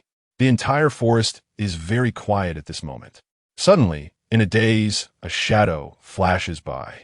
The wild boar is punched through, and before it can even let out a scream, another powerful hand has already crushed its sharp snout. Just like that, a wild boar with about 100 years of cultivation dies silently in the forest. Feathers fall from the trees, left behind by startled birds. After that, tranquility returns to the jungle. How about this one? Wang Yang asked, lifting the several hundred-pound wild boar with one hand. Ever since his blood and Qi foundation value broke 400. He felt that the quality of his entire body had improved by more than one level. He had previously tried kicking a massive stone apart and could lift several hundred pounds with one hand. Just like this time, he could punch through this wild boar with ease. I think it's good. Tang San, who had been keenly observing the surroundings with his purple extreme demon eye, replied. All right, let's head down the mountain, Wang Yang said, shouldering the boar and walking down. The steel boar's needle-like fur poked into Wang Yang's body, but couldn't penetrate his skin, each one becoming a mere annoyance. Okay, let's go, Tang San nodded. The two quickly started running. Despite Wang Yang carrying the heavy boar, his speed was still on par with Tang San, and perhaps even faster. Mom, I'm back, Wang Yang shouted as he carried the steel boar into the house. Oh my, you naughty child, where have you been? How did you bring such a big steel boar back? Lin Xia exclaimed in surprise. Quick, put it down, put it down. Is this a steel boar? How did you end up in such a place? She looked at the boar in Wang Yang's hands, astonished. She recognized it immediately. When she was young, a 50-year-old steel boar had come to their village, nearly slaughtering the entire village. Now, seeing the boar her son had brought back, her heart couldn't help but race. Mom, Tang San went with me. It was mainly his contribution, Wang Yang said, fearing the conversation would continue. He decided to attribute the credit to Tang San. Hello, Auntie, Tang San greeted politely. Oh, Sanner, come, sit down. I'll go brew some tea for you, Lin Xia said, turning to enter the house. At that moment, Wang Dafu also came out. Seeing the boar, he was shocked. Yang, where did you get this? As a villager who went up the mountain every day, he naturally knew the danger of such creatures. Oh, it was all Tang San's idea to go hunt it. He said we should celebrate and brought me to get some wild game, Wang Yang explained. Wang Dafu looked it over and was shocked. This boar was probably over 100 years old. If what his son said was true, then Tang San's skills were impressive. But this was good. His son was making a name for himself, and he was planning to treat everyone. You two have some guts. Wang Dafu sighed, then called out, Go. Sharpen the knife and bring it over. Kids, Mom, boil some hot water. Okay, came the reply, and everyone started getting busy. They first bled and removed the entrails of the boar, then scalded it with boiling water, using a shiny blue tile knife to scrape off the fur. After a busy time, it was already late at night. Younger, take these to Tang San's dad. This time, Tang San put in a lot of effort. Oh, and tell him to come over for dinner tonight, Lin Xia said. Wang Yang went to take a look. It was a pig's head and a piece of the best meat, weighing about 50 to 60 pounds altogether. All right, Wang Yang agreed, packing the pork into a bag and calling out for Tang San. The two then headed towards his house. Dad, Tang San called out. What? Tang Hao lay on the bed, appearing lifeless. With a sigh, Tang San placed the meat on the table. Dad, Wang Yang is having a feast and invited you to go eat. Tang Hao sat up and looked. Indeed, Wang Yang had come. Upon seeing the pig's meat on the table, he realized it was the steel boar. This is the pig meat Brother Wang brought me to hunt today, Tang San explained. Oh, Wang Yang, that young man is quite impressive, Tang Hao remarked, glancing at Wang Yang and then at Tang San. He nodded and said, All right, I understand. I'll go over in a bit. Let's go, Tang San said to Wang Yang after looking at Tang Hao. To be honest, Tang San had recently not wanted to return to that cold blacksmith shop. It was very dreary, with his father's long face and the harsh sounds of forging, leaving no warmth or vitality in the place. At this moment, Tang San suddenly envied Wang Yang. Wang Yang's family was so nice. His parents were ordinary people living ordinary lives. They would be happy for their son's success, worried when he took risks, and would even work together to butcher a pig and share the spoils of their labor. Sigh. With a sigh, they arrived at Wang Yang's home. Unlike when they left earlier, it was now bustling with activity. Wang Dafu had set up a table outside, inviting villagers over. Mu Qing was helping out, bringing dishes to the table.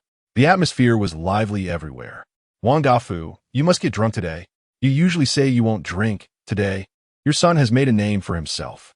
What do you say about this wine? As he spoke, a bottle of liquor was slammed onto the table. Cheers! Wang Dafu replied straightforwardly. Ha ha, good, come. The festive atmosphere echoed throughout the courtyard. Wang Yang sat to the side, helping his mother. Tang San sat among the guests. In a daze, he felt himself being swept up by the lively atmosphere, blending in and savoring the warm family spirit. It felt as if his life was being tempered in this passionate atmosphere, burning like fire. All the coldness in his life was dispelled at that moment, leaving only warmth, like the scattering of yellow earth. Under the collision of cup after cup of wine, the spilled droplets of wine and the splashed yellow earth. It's like the spilling of life. Avoiding the bustling outside, Wang Yang entered the room holding half a chicken and some steamed buns. Mu Qing was curled up alone on the con. The commotion outside seemed irrelevant to her.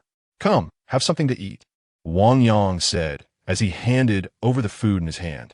Mu Qing was about to reach out to take it. Suddenly, Wang Yang twisted his hand and pulled Mu Qing forward. In an instant, their eyes met. "Come, let's go out to eat," Wang Yang smiled, pulling her out. Chapter 16. Looking at the world, come on. Take this with you, and this as well. And this and this. At the village entrance, Lin Xia kept stuffing things into Wang Yang's arms, like homemade steamed buns, braised pork, bedding, and apples for moistening the throat during the journey. Whatever she could think of, she basically shoved it into Wang Yang's hands. In no time, Wang Yang was loaded down with bags of all sizes, a dazzling array of items. "Mom, that's enough, enough," Wang Yang said somewhat impatiently. "What's enough? It's not enough. Hurry up, these are plums sent by Aunt Li's family. Take them with you to eat on the way," Lin Xia said. Fine, Mom. The horse cart is waiting anxiously," Wang Yang said, and he jumped onto the cart as if fleeing. Let's go.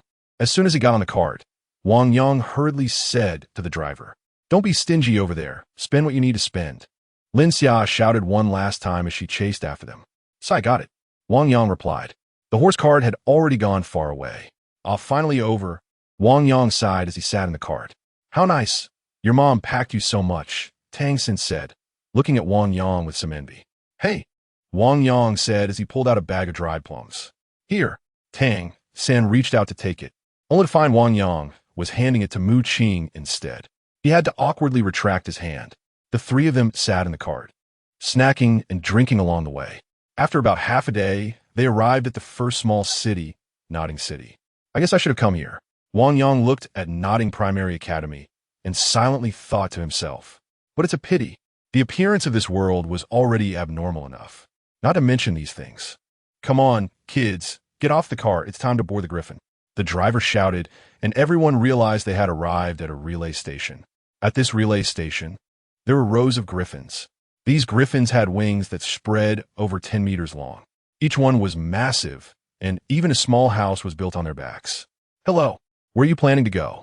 At this moment, a very gentlemanly man rode over on a chestnut horse and asked. "To Soto City," Wang Yang said. "Oh, Soto City. Great. Ordinary griffins cost 3 gold coins per person, general griffins 5 gold coins, and for top-notch service. 3 people, a total of 30 gold coins. Here you go," Wang Yang said as he tossed over a bag. "Oh, perfect. This young gentleman, please this way." The gentleman took off his hat and bowed to the three. "Big brother, you're..." Tang San looked at Wang Yang's extravagant spending, somewhat dumbfounded. "What? When you're out, don't shortchange yourself," Wang Yang said, but in his heart he thought, after all, it's money that was swindled, so it doesn't hurt to spend. "But, no buts, San. I'm the kind of person who only feels motivated to earn money after spending it." Wang Yang laughed heartily and led the two onto the griffin. It was a beautifully decorated griffin. Its fur was extremely well maintained. Mu Qing, very interested, ran over to touch the griffin's fur, and the soft texture made her face show extreme enjoyment. In contrast, there was another griffin next to it that cost 3 gold coins. It was crowded with people. Its fur hadn't been carefully groomed, and some places were even covered in excrement. "Sit down." Wang Yang casually pulled over a stool for Tang San. This was almost like a house built on the back of a griffin. Beneath them was the griffin's back, with tables, tea, and even beautiful stewardesses. This trip had very few passengers. On the over 600 square meter back of the griffin, there were only a handful of 10 people. Among them were 2 stewardesses, 1 navigator, and the remaining 7 were passengers. "Are you ready? We are about to take off." With the navigator's shout, the massive griffin began to take off slowly. This type of griffin was specially trained, and the takeoff was extremely smooth, allowing Wang Yang to enjoy his tea without spilling a drop. "Dear passengers, welcome aboard this flight. I am your navigator. You can call me Charlie." This blue-eyed uncle came over and began enthusiastically introducing himself to the passengers. The destination of this flight is Soto City.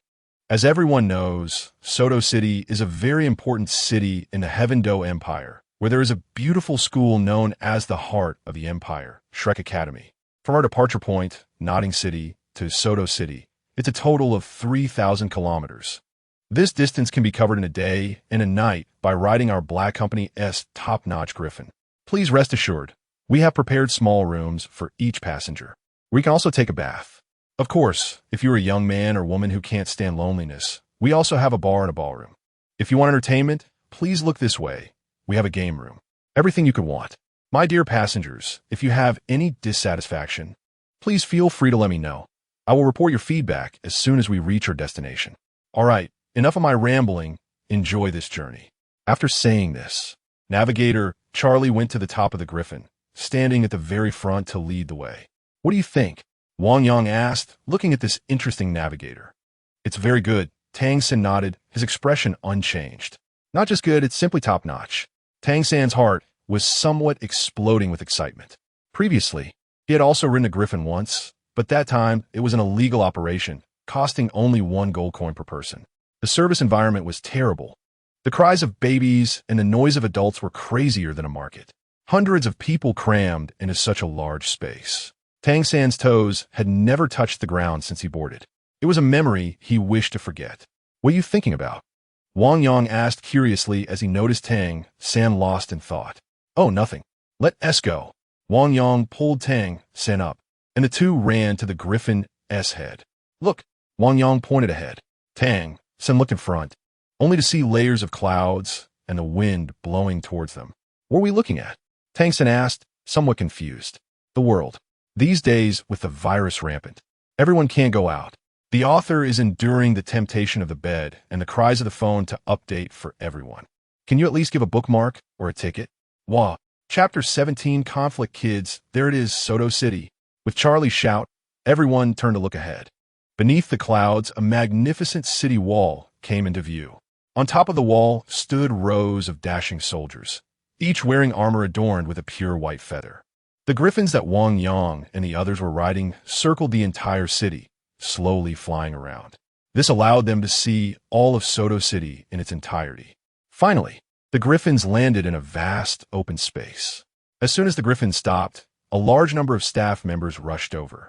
However, Wang Yang, wrapped in a blanket, reluctantly crawled out of his cozy spot. Why, you ask? He caught a cold. Yesterday, he had dragged Tang San to enjoy the view on top of the griffin's head, and foolishly spent the whole night in the cold wind. So, when he got up today, he had a runny nose and tears in his eyes. Mu-Ching had already made him 3 bowls of ginger soup. Hey, Captain, I'm taking this blanket with me. Wang Yang greeted and took the blanket with him. He stepped outside and found a carriage, which he took all the way to Shrek Academy. Shrek Academy could definitely be considered the top school in the entire Douluo Empire. It was located in Soto City and had 3 campuses, each covering several dozen hectares. They were currently at the Shrek Primary Academy. Standing at the entrance, they noticed that senior students were already there directing traffic. Those who are here to register, come this way, bring your admission notice and ID to register. The Art Society is recruiting.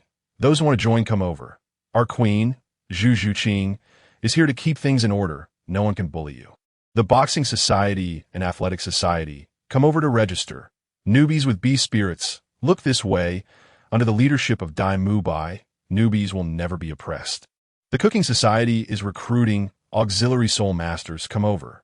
The 7 Treasure Glaze Tile School is here to keep order. The Barbecue Society is recruiting. We are recruiting. The shouts rang out, and flyers flew everywhere, making Wang Yang feel as if he had returned to a previous life.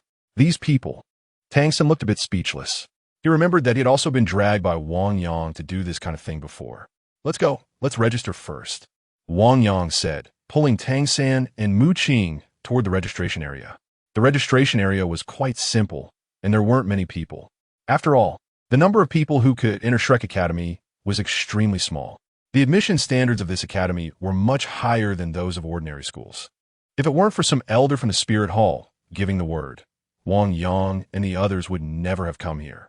In Wang Yang's mind, the line for registration should be long, but when he arrived, he found that it was not the case. There were only 2 people in front. Coincidentally, these 2 were familiar faces, Martin and Alice.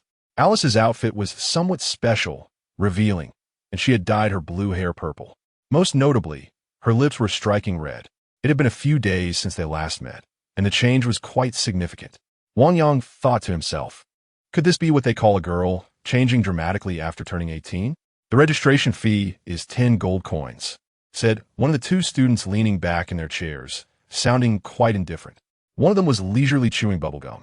Martin happily tossed down 20 gold coins and quickly filled out the registration form for himself and Alice. Then they turned to leave. As they passed Wang Yang, Martin noticeably quickened his pace. Next, said the bored student sitting in the chair. Both students had mohawk haircuts. One had dyed his hair red and the other yellow. Admission notice, put it here. One of them tapped on a thick stack of admission notices. Wang Yang then handed over his admission notice. His first impression of these 2 was quite bad. Another special admission, the boy with yellow hair, said disdainfully as he looked at Wang Yang's notice. So what if it's special admission? Wang Yang smiled and asked the boy with yellow hair. What do you mean, so what? It's just because your family has some power. Let me tell you, the type I look down on the most is you guys who come in through the back door. This is Shrek Academy. It doesn't matter what kind of rich kid or young lady you were before. Here, it doesn't count. Here, strength speaks. If you have no strength, stand aside. The 2 of them exuded a strong aura of ruffians. Don't be arrogant. Fill out this form, and you'll be one of Shrek Academy's people. Be careful. We might just give you a free lesson, the 2 boys said, standing up. One of them casually tossed a chain from his waist onto the table, making a heavy metallic sound. Free lesson? How do you give a free lesson? Wang Yang asked with interest. Tang San had quietly tightened his grip on the steel needle in his hand, ready to act at any moment. But Wang Yang reached out to stop Tang San, signaling him not to act yet. The 2 sneered in unison. Come out, flying chicken. Soar, flying dragon. With a shout, their bodies underwent a transformation. One's arms turned into chicken wings, and it was uncertain if they could fly. The other one sprouted many fine needles all over his body and from his chest. A disgusting substance began to ooze out. Simultaneously, a light yellow soul ring appeared on their arms. 100-year soul ring. This is interesting. As a young man who had read Douluo Continent, Wang Yang certainly knew what a 100-year soul ring represented. At the entrance, Martin, who had not yet left, felt a surge of delight as he watched the conflict unfold between Wang Yang and the 2. Fight! Fight! Let the flying chicken peck wildly. With a furious roar, the young man's mouth became exceptionally sharp as he lunged at Wang Yang to peck. If he was hit, it would surely create a bloody hole. However, with a pop, Wang Yang single-handedly caught the flying chicken that pounced at him. Although the sharp beak punctured his hand, he seemed unaffected by the pain. Tell me, how do you give a free lesson? I'm listening, Wang Yang said, applying slight pressure to the flying chicken's head, causing the creature to feel a wave of intense pain. How is this possible? I'm being overpowered by a newcomer. With a loud crash, Wang Yang suddenly threw the flying chicken into the table, shattering the wooden surface to pieces. Seemingly oblivious to the pain in his hand, Wang Yang turned to look at the other ruffian. Chapter 18. The features of this academy. No tears allowed. The caterpillar looked at Wang Yang, then at its brother who had been beaten into the table. For a moment, it felt a bit cowardly. It wanted to run, but thought it should avenge its brother. I'm going to fight you, it shouted, spewing slime. Accompanied by a yell, a large glob of thick phlegm came flying. Wang Yang quickly wrapped his arm around Mu Qing to dodge the corrosive liquid. Tang San didn't need to be told. With the activation of his purple extreme demon eyes, he easily avoided the attack. I'm going to fight you. I'm going to fight you. Don't run, I'll kill you. The caterpillar shouted loudly, but its legs were moving in the opposite direction. Surprisingly, the caterpillar crawled quite fast, leaving a trail of sticky liquid behind. Hey, I'm right here, Wang Yang shouted, but it seemed the caterpillar didn't hear him and continued to run away. Sighing, Wang Yang watched as Tang San, who had been observing from the side, took action. A faint purple aura emanated from the purple extreme demon eyes, and with a flick of his hands, a row of steel needles shot out, forming a circle around the caterpillar. At the same time, Wang Yang summoned his first martial soul, a fishing rod, and cast it, embedding the hook into the caterpillar's body. He then pulled hard, flinging the caterpillar right in front of him. With a loud thud, the caterpillar hit the ground. Kill, kill, kill. I'll kill you. It spun around in place, pretending to grit its teeth. Hey, I'm right here. Wang Yang walked over, grabbed the caterpillar's head, and twisted it to face him. Suddenly, the caterpillar's expression changed, and it burst into laughter. This I, hey hey hey. With a loud bang, Wang Yang punched the caterpillar's chin, sending it crashing into the ceiling, hanging suspended in the air. Let's go, Wang Yang said as he entered the academy from the registration area. On the way, he pulled out the sunglasses he had caught from the river and put them on. Wang Yang walked at the front, with Tang San following behind, helping to carry the luggage. The three of them split up at a fork in the road. Wang Yang and Tang San went to the boys' dormitory, while Mu Qing went to the girls' dormitory. Their dorm was the last room on the left side of the first floor. Big brother, do you think we're being a bit too ostentatious this time? Tang San asked with some concern. Ostentatious? Wang Yang chuckled. You're right, it is ostentatious. Do you know the rules of Shrek Academy? Tang San shook his head. Then I'll let you know shortly, Wang Yang said as he walked into the dormitory. Stop. As soon as they entered the door, they saw a chubby boy sitting there, blocking Wang Yang and Tang San.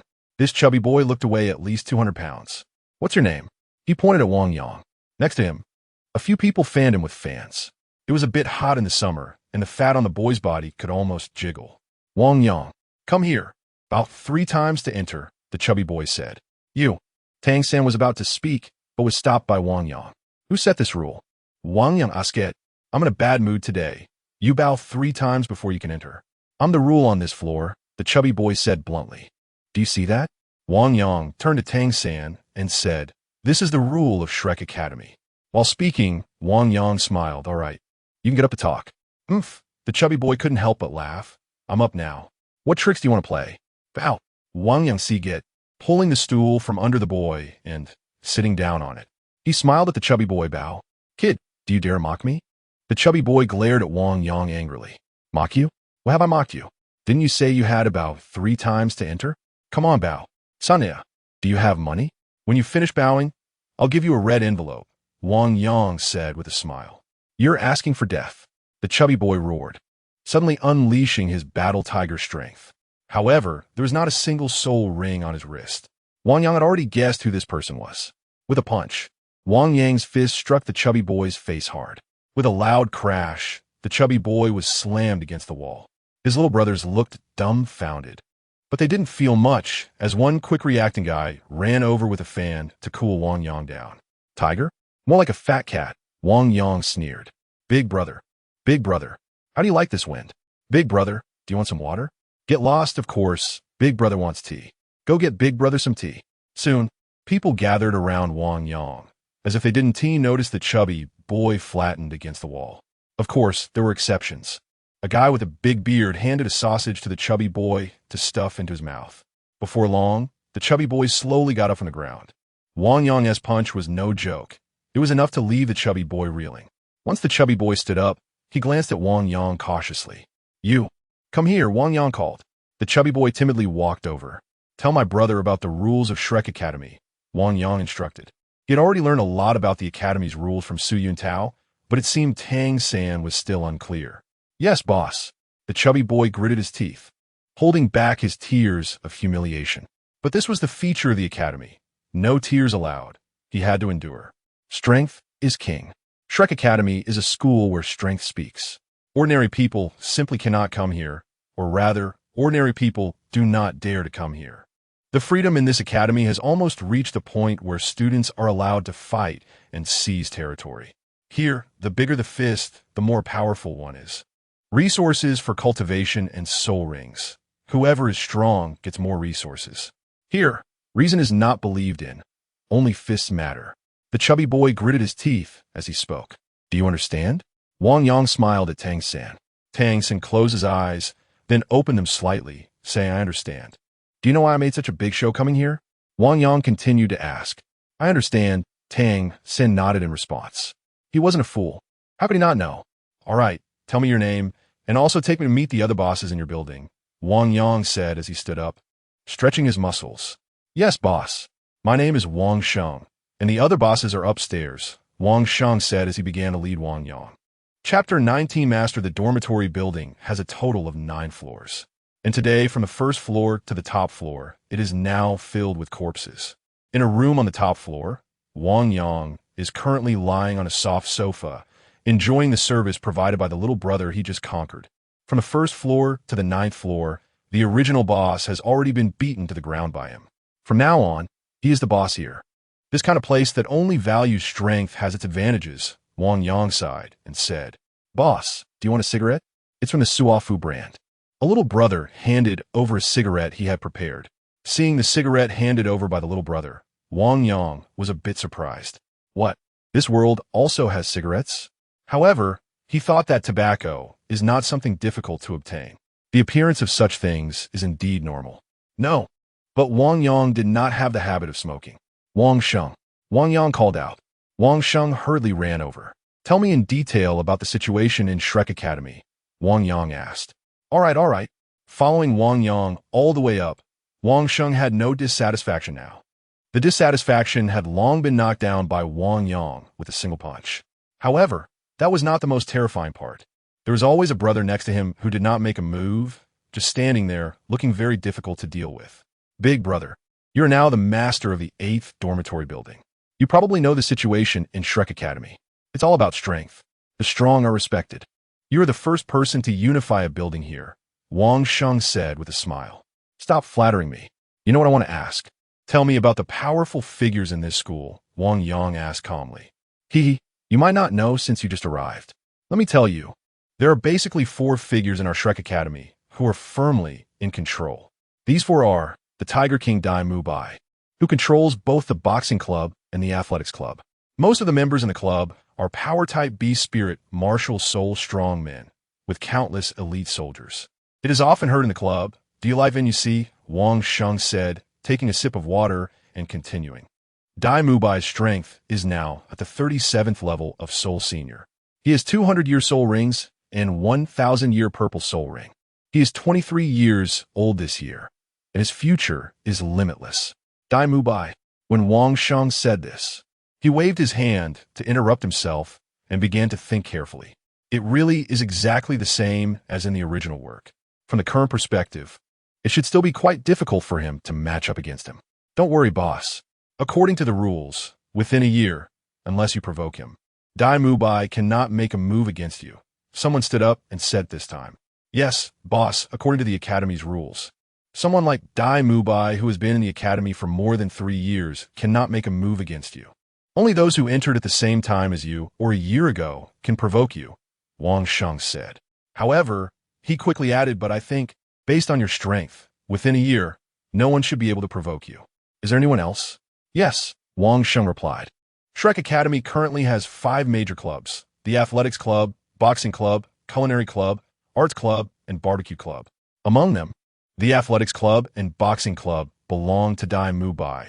The Culinary Club belongs to the little princess of the 7 Treasures Glazed Tile School, Ning Rongrong, who is currently at level 23. The president of the Arts Club is also a woman named Zhu Zhuqing, whose martial soul is the Nether Spirit Cat and is currently at level 27. The president of the Barbecue Club is named Ma Hongjun, whose martial soul has mutated into the evil Fire Phoenix and is currently at level 28. These 4 figures divide almost over 90% of the Academy's cultivation resources. It is very difficult for us, Wang Sheng answered. That's not right, Wang Yang said with a smile. There should be others. Hearing this, Wang Sheng chuckled and said, Of course there are still some. They're just those of us who came in through special means. We can't compare to those people, so we can only pick up some leftover scraps to eat. By the way, with your high skills, why didn't you come in through the normal exam? Wang Sheng asked curiously. What normal exam? Tang San asked. Shrek Academy conducts an enrollment exam every year for the whole society, selecting the sharpest talents from the entire empire. You can sign up for only 50 gold coins, Wang Sheng said. Ahem. Speaking seriously, Tang San coughed twice. Wang Sheng looked at Tang San. By default, he had already recognized Tang San as the second in command here. This next force is also the weakest and most chaotic force, Wang Sheng replied. This force has no leader. Although there are quite a few people, they're like a loose sand. Among them are various young masters and pampered young ladies. However, in the jungle law of strength as the priority in Shrek Academy, these privileged children have mostly become food. Of course, food is just a metaphor. It means that they are at the bottom of the food chain with no status. Most people will leave after a semester. The rest continue to live chaotic lives.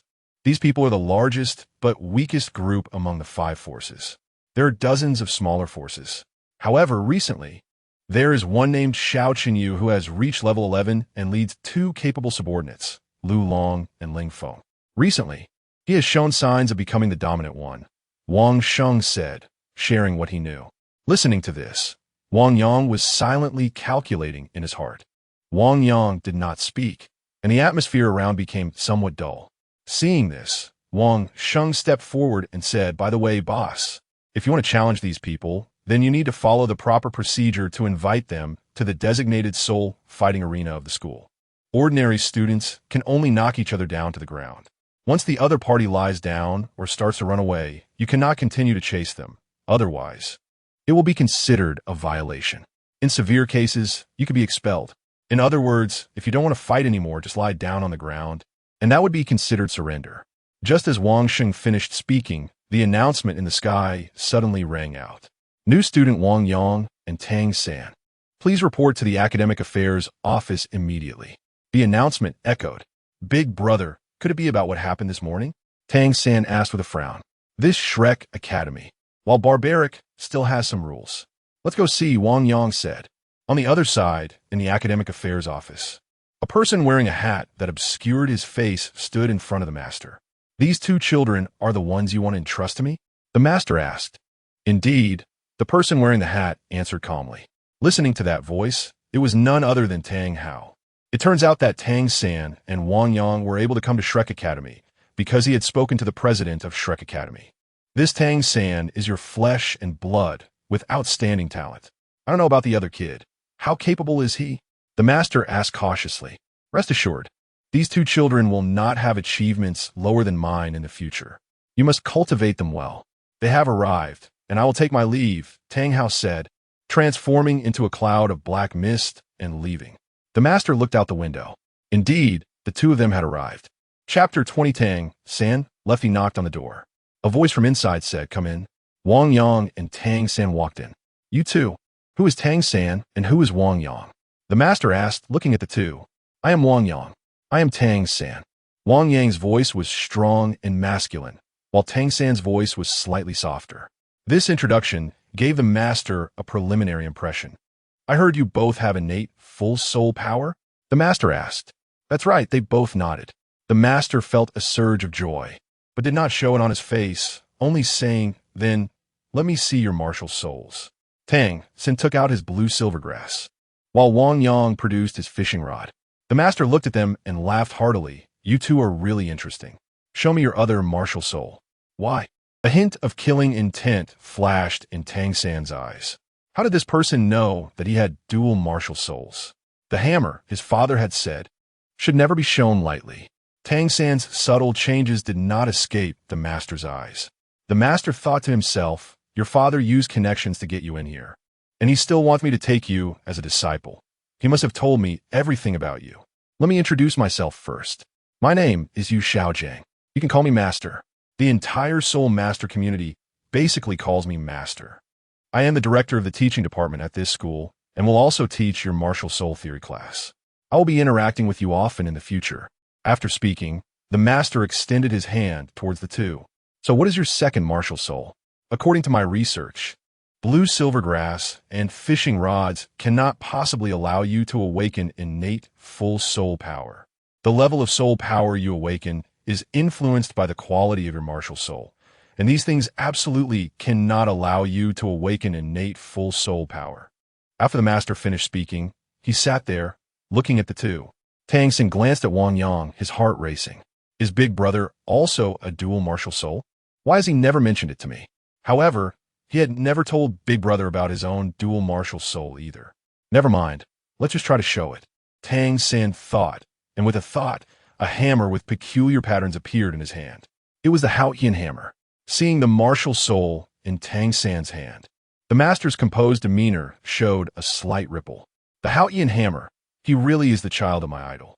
With a sigh, the master stepped forward to close Tang San's hand and told him, "Put away your martial soul. Remember, do not let others see it." Then, the master's gaze turned to Wang Yang. "What about yours?" Wang Yang also thought, and, seemingly out of nowhere, something passed in front of the master. When the master turned to look, he saw a shadow standing behind him. "What is this?" Both the master and Tang San looked puzzled. "What kind of martial soul is this? I've never seen it before." The master even excitedly walked over to observe this shadow martial soul closely. Such a miraculous martial soul, one he had never seen in his life. After studying martial souls for most of his life, he was still able to encounter something that excited him. This. The master looked at the shadow in astonishment, almost unable to speak. It turned out to be a mutated martial soul, and it was a dual martial soul. "Can you control this shadow? What do you make it do?" The master's questions came one after another. Wang Yang chose not to answer any of them, mainly because he hadn't heard them clearly. However, he also intended to show them a little something. So, he picked up a magazine from his side. "Master, look." Following Wang Yang's gesture, the shadow also produced a magazine in its hand. Of course, it was just the shadow of the magazine. At this point, the master had calmed down somewhat. "Indeed, it's a very incredible thing. It should be very suitable for reconnaissance," the master nodded. "Not necessarily," Wang Yang replied, commanding the shadow to flap the magazine against the table. With a crisp sound, everyone heard the clear noise.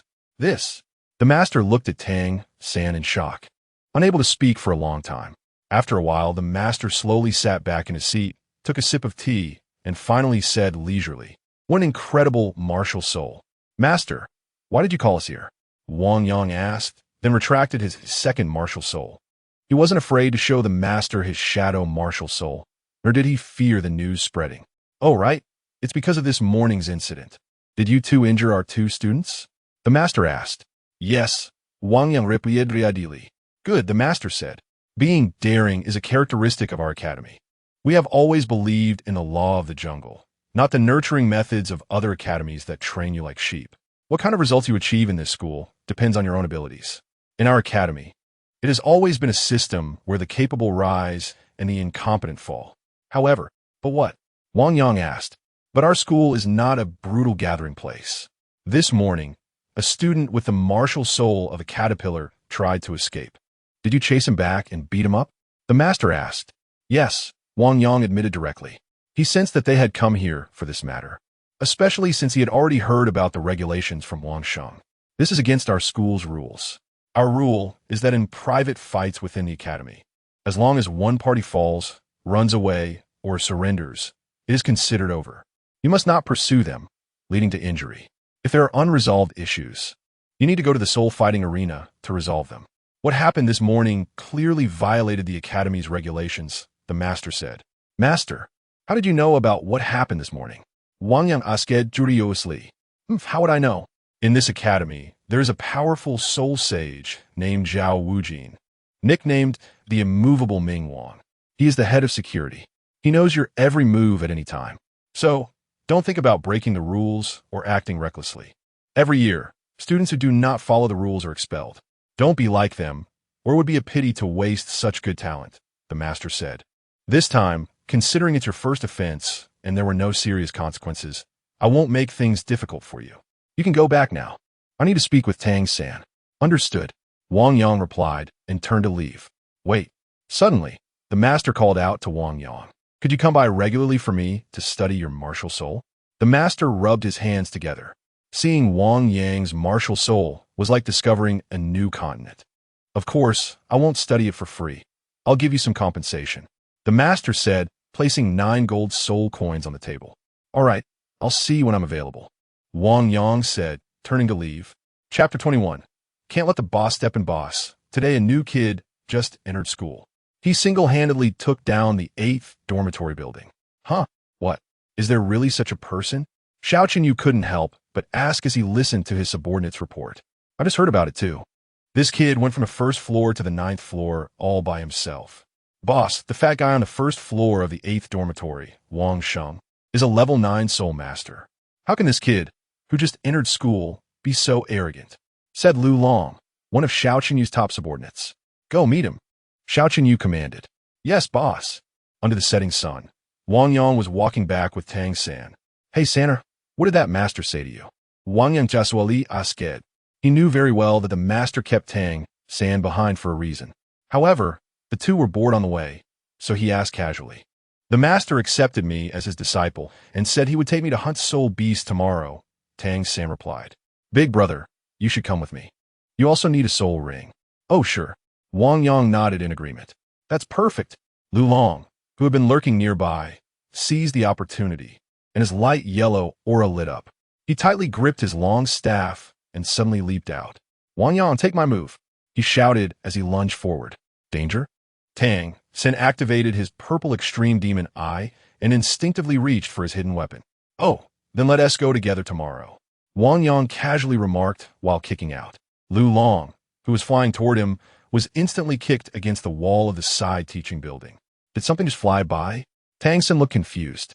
However, seeing Wang Yang's relaxed demeanor, he continued walking ahead without concern.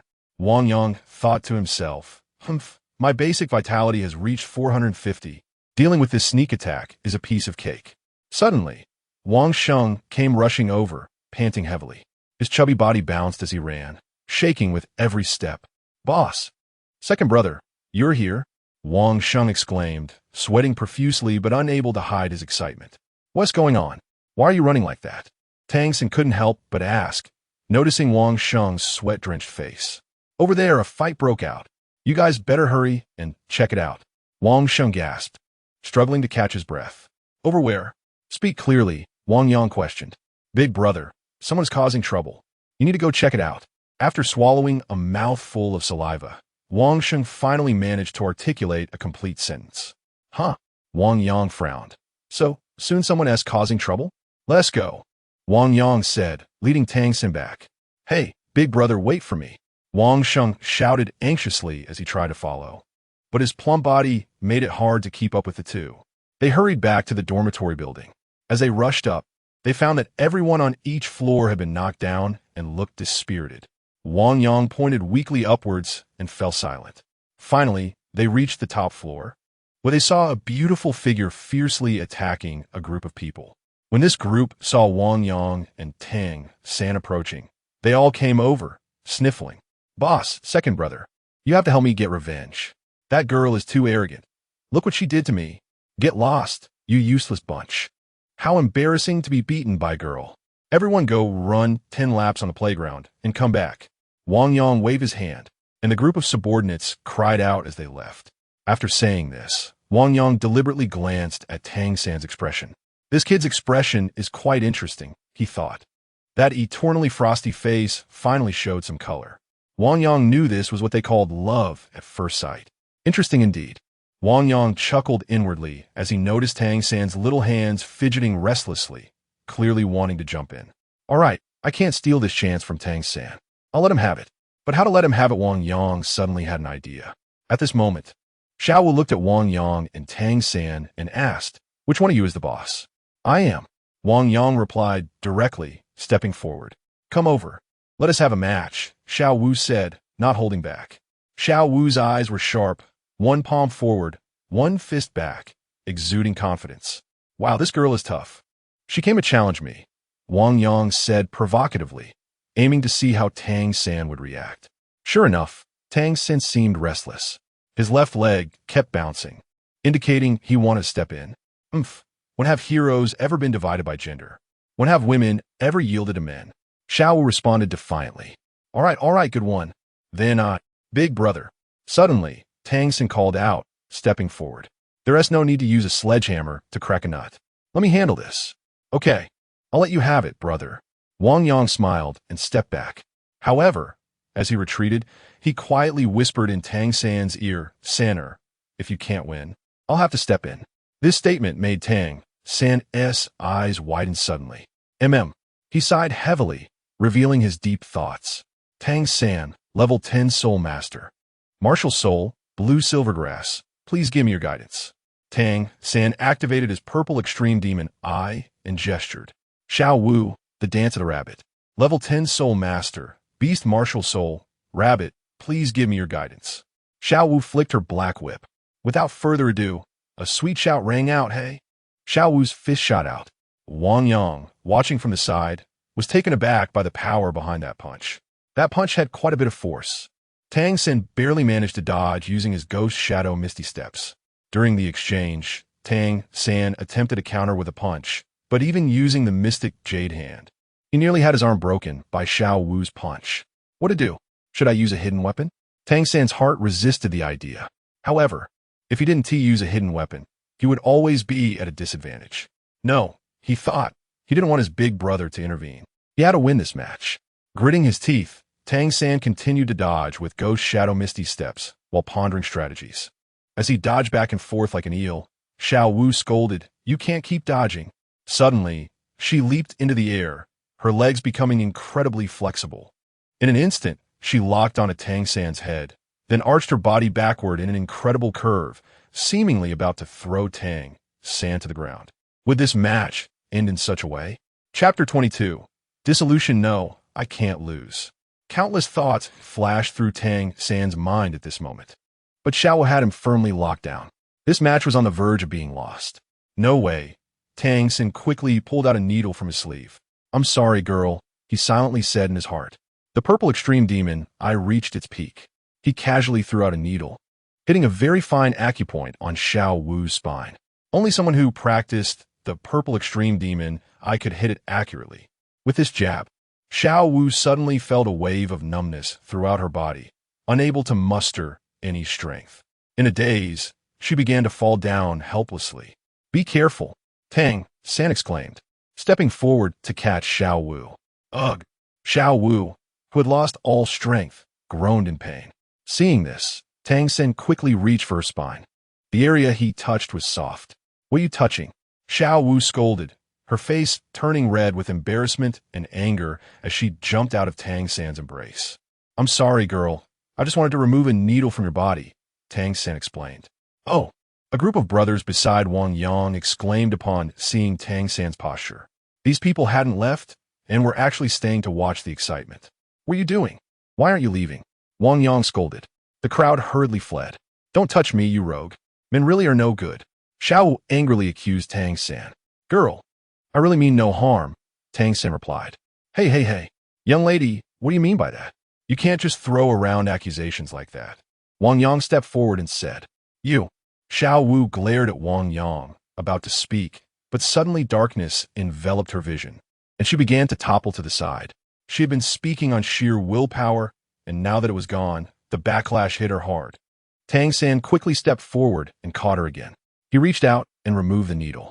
"You, let go of me," Xiao Wu groaned weakly. "Apologies, miss," Tang San said, carrying Xiao Wu into a room and laying her down on a bed. After a moment, Xiao Wu gradually regained her strength and struggled to get up. Tang San, seeing this, comforted her. "Miss, you should rest a bit longer." Xiao Wu gritted her teeth, trying to get up, but ultimately, the strength she regained wasn't enough to lift her. Tang San's earlier jab had been a bit too heavy. "Just lie down. I'll ask you, who sent you here?" Wang Yang asked, sitting on a stool beside them. No one sent me. I heard there was someone strong here, so I wanted to see. I didn't expect to find a shameless scoundrel," Xiao Wu said, puffing up with anger. Wang Yang, holding back laughter, continued to ask, "How is he a shameless scoundrel?" I heard that today someone single-handedly fought from the first floor to the 9th floor, so I wanted to see who it was. I didn't expect it to be a despicable person using poison," Xiao Wu said, glaring at Tang San. It was clear she had mistaken him for Wang Yang. "This isn't poison," Tang San awkwardly replied. "If this isn't poison, then what is it?" Xiao Wu glared at Tang San in anger. "It's acupoint striking," Tang San explained. "Acupoint striking? Isn't that still poison?" Xiao Wu retorted angrily. Seeing he couldn't explain it clearly, Tang San decided not to bother. "You shameless scoundrel, just wait until I'm better. We will have a rematch," Xiao Wu said defiantly. "This time I was careless and fell for your trick, but next time, I absolutely won't." "Hey, little girl, don't you understand the rules? You've already fallen, that means you've lost, okay? If you still want to fight, go to the soul fighting arena." "How about that?" Wang Yang said. "All right, then let's go to the soul fighting arena," Xiao Wu replied, staring at Tang San. "Do you dare?" "As long as the lady is willing." Tang will accompany you any time, Tang San said. Good, then it's settled. Xiao Wu smiled and agreed. All right, you've rested enough. Hurry up and leave. Wang Yang waved his hand. Wanted to send them off. Big brother, she was hit by a major acupoint strike for me and still needs more time to recuperate. Tang San lied without batting an eyelash. Exactly, I just slept on your bed for a bit. How could I take advantage of you? Xiao Wu added. Seeing himself becoming unnecessary, Wang Yang said, all right, you two chat. The situation isn't right. I need to retreat. He turned and left. Boss, what's going on with the second brother? Wang Yang turned around and saw Wang Sheng's round head. Go, go, go. What are you looking at? Wang Yang said, waving his hand to drive Wang Sheng away. On the other side, as the sun set, the sky darkened and rain began to fall. Lu Long limped back. Big brother. This opponent is a bit strong, Lu Long said to Xiao Qinyu. Seeing Lu Long's limping figure, Xiao Qinyu was shocked. Lu Long. Who beat you up like this? Big brother. It was Wang Yang, Lu Long stammered. He really is that strong. Xiao Qinyu frowned and said, Big brother. I didn't even see him make a move. I was just slammed against the wall. When I came to, it was already afternoon, Lu Long explained. All right, you go rest and recuperate, Xiao Qinyu said, his expression grim. How could this person be so strong? Where did he come from? Do I really have to confront him myself? Given the current situation, it seems I have no choice but to act myself. Otherwise, how can I justify it to my little brothers? If I, as the big brother, can't protect them, who else would come to seek refuge with me? My goal is to become the 5th major power in this school. Lin Feng, let's go. I want to meet this guy, Xiao Qinyu said, glaring. Mu Qing, how do you find life here? Wang Yang casually asked as they walked under the setting sun on campus. After sending Mu Qing to her dorm, Wang Yang had gone to establish his territory, so he hadn't had the chance to ask about her situation. However, he had heard that conflicts and struggles on the girls' side were much less compared to the boys. But it was still possible that Mu Qing encountered a tough case on her first day. Not bad. The people here are nice. They even gave me an apple. Mu Qing said, taking out an apple. Oh, really? That's good. Wang Yang casually responded. Meanwhile, Xiao Qinyu, who had been lurking in the bushes nearby, was fixated on Wang Yang. His martial spirit was a battle wolf, also a level 11 soul master. At this moment, the area around his eyes had transformed into those of a wolf. Pads and fur appeared on his limbs, allowing him to move silently and lightly. With a furious roar, Xiao Qinyu suddenly charged out. Leaping high, his claws aimed directly at Wang Yang. Wang Yang casually waved his hand, hitting Xiao Qinyu squarely on the chin. Cough! With a surprised gasp, Xiao Qinyu was sent crashing into the nearby bushes. Boss, are you okay?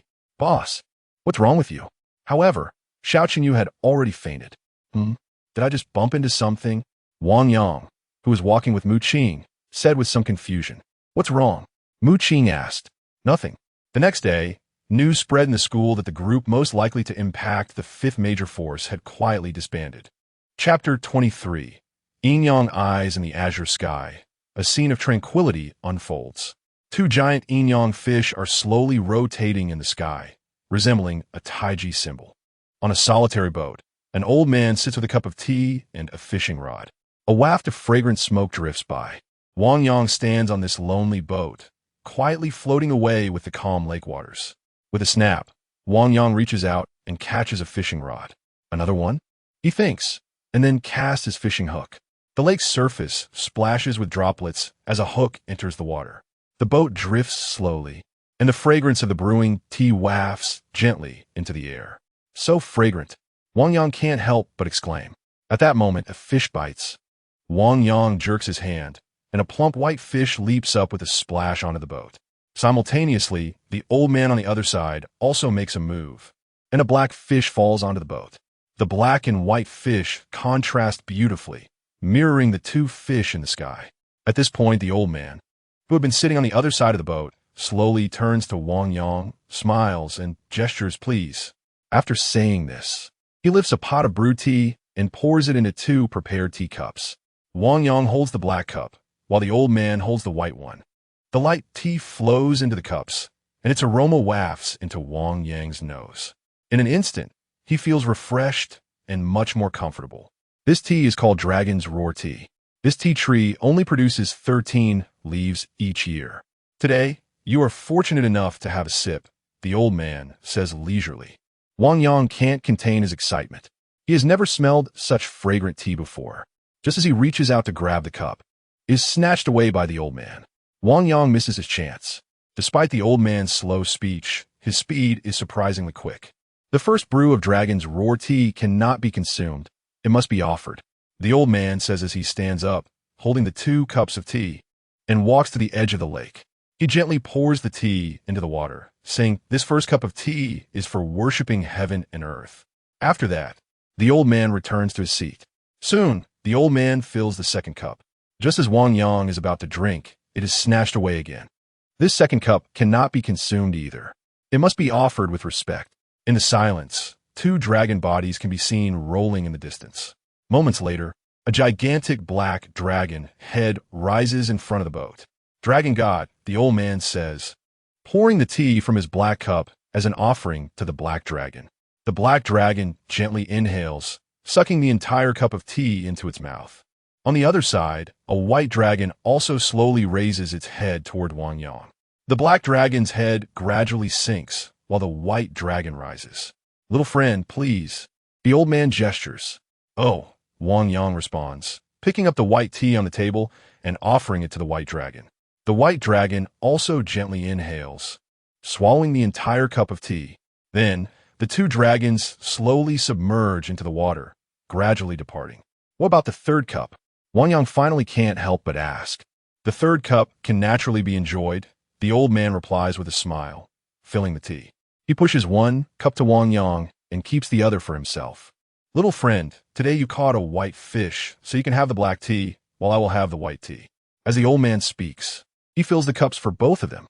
Wang Yang eagerly takes a sip, only to feel a scalding sensation on his lips. "Ah!" he exclaims, quickly spitting it out.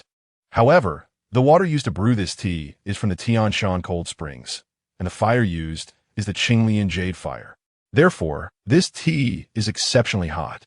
"One must be cautious," the old man says slowly, then gently blows on the tea in his cup before slowly drinking it down.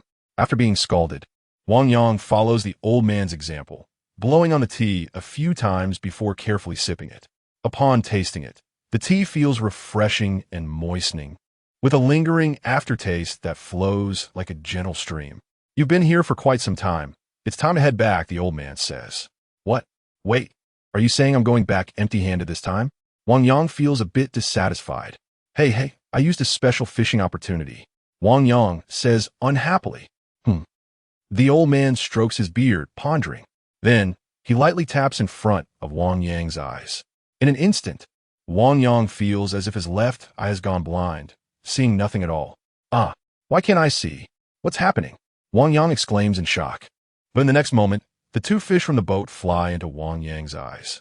At the same time, a deep abyss appears behind him. Wang Yang plunges into the abyss. "Oh!" With a scream, Wang Yang sits up in bed. "Ding! Congratulations, your special fishing reward is Yin Yang eyes." What is this?" Wang Yang is puzzled as he gets up to look in the mirror. Indeed, in his left eye, there appears to be a faint presence resembling 2 Yin Yang fish. What is this? Why do I feel like I've been tricked? Is this some kind of cataract? Wang Yang can't help but say. Last night, he had used his special fishing card, which he had never used before while sleeping. He didn't expect to end up with this. At this moment, the sun has already risen, shining through the window. Did I really toss and turn all night? Wang Yang mutters. Just as he plans to study what this suspected cataract I can do, there's a sudden knocking sound at the door. "Who is it?" Wang Yang asks as he walks over to open the door. Standing at the door is Tang San. "The master is already waiting for us. Yesterday, the master planned to help him obtain a soul ring and wanted to bring Wang Yang along. All right, let's go. Wang Yang yawns widely, quickly gets dressed, and follows Tang San outside. The 2 of them run over. While passing a river in the middle of the school, they see a noble-looking young girl standing on a boat. The girl's beauty is striking, and she holds a sunshade. "Hurry up," she seems to say impatiently. Yes. The one rowing the boat is a bearded young man. Wang Yang recognizes him. It's Oscar. Is he also from the Culinary Society? Wang Yang wonders. "Ding, congratulations. You have discovered the Rhine River. Rhine River, rank 6. Fish that can be produced include grass carp, crucian carp, pearl fish, goldfish. And there is a very low probability of producing various rare treasures. Hey, what? Wang Yang becomes curious. Could it be that my cataract can detect the river's rank? But I'm currently at level 10 and haven't obtained a soul ring, so I can't fish. Thinking this, he has already arrived in front of the master, Yu Xiaojiang, with Tang San. Chapter 24. Hunting for soul rings, why did you take so long to come? Master looked at Tang San and Wang Yang, frowning as he asked. Sorry, I got up late, Wang Yang said casually. Seeing this, Master didn't say anything more and waved his hand, saying, get in the carriage. Behind Master was a horse-drawn carriage. Getting in meant to board this carriage. Tang San, sitting in the carriage, appeared a bit reserved, as he had only recently met Master. On the other hand, Wang Yang was very relaxed, casually opening the system to examine the new he had just obtained.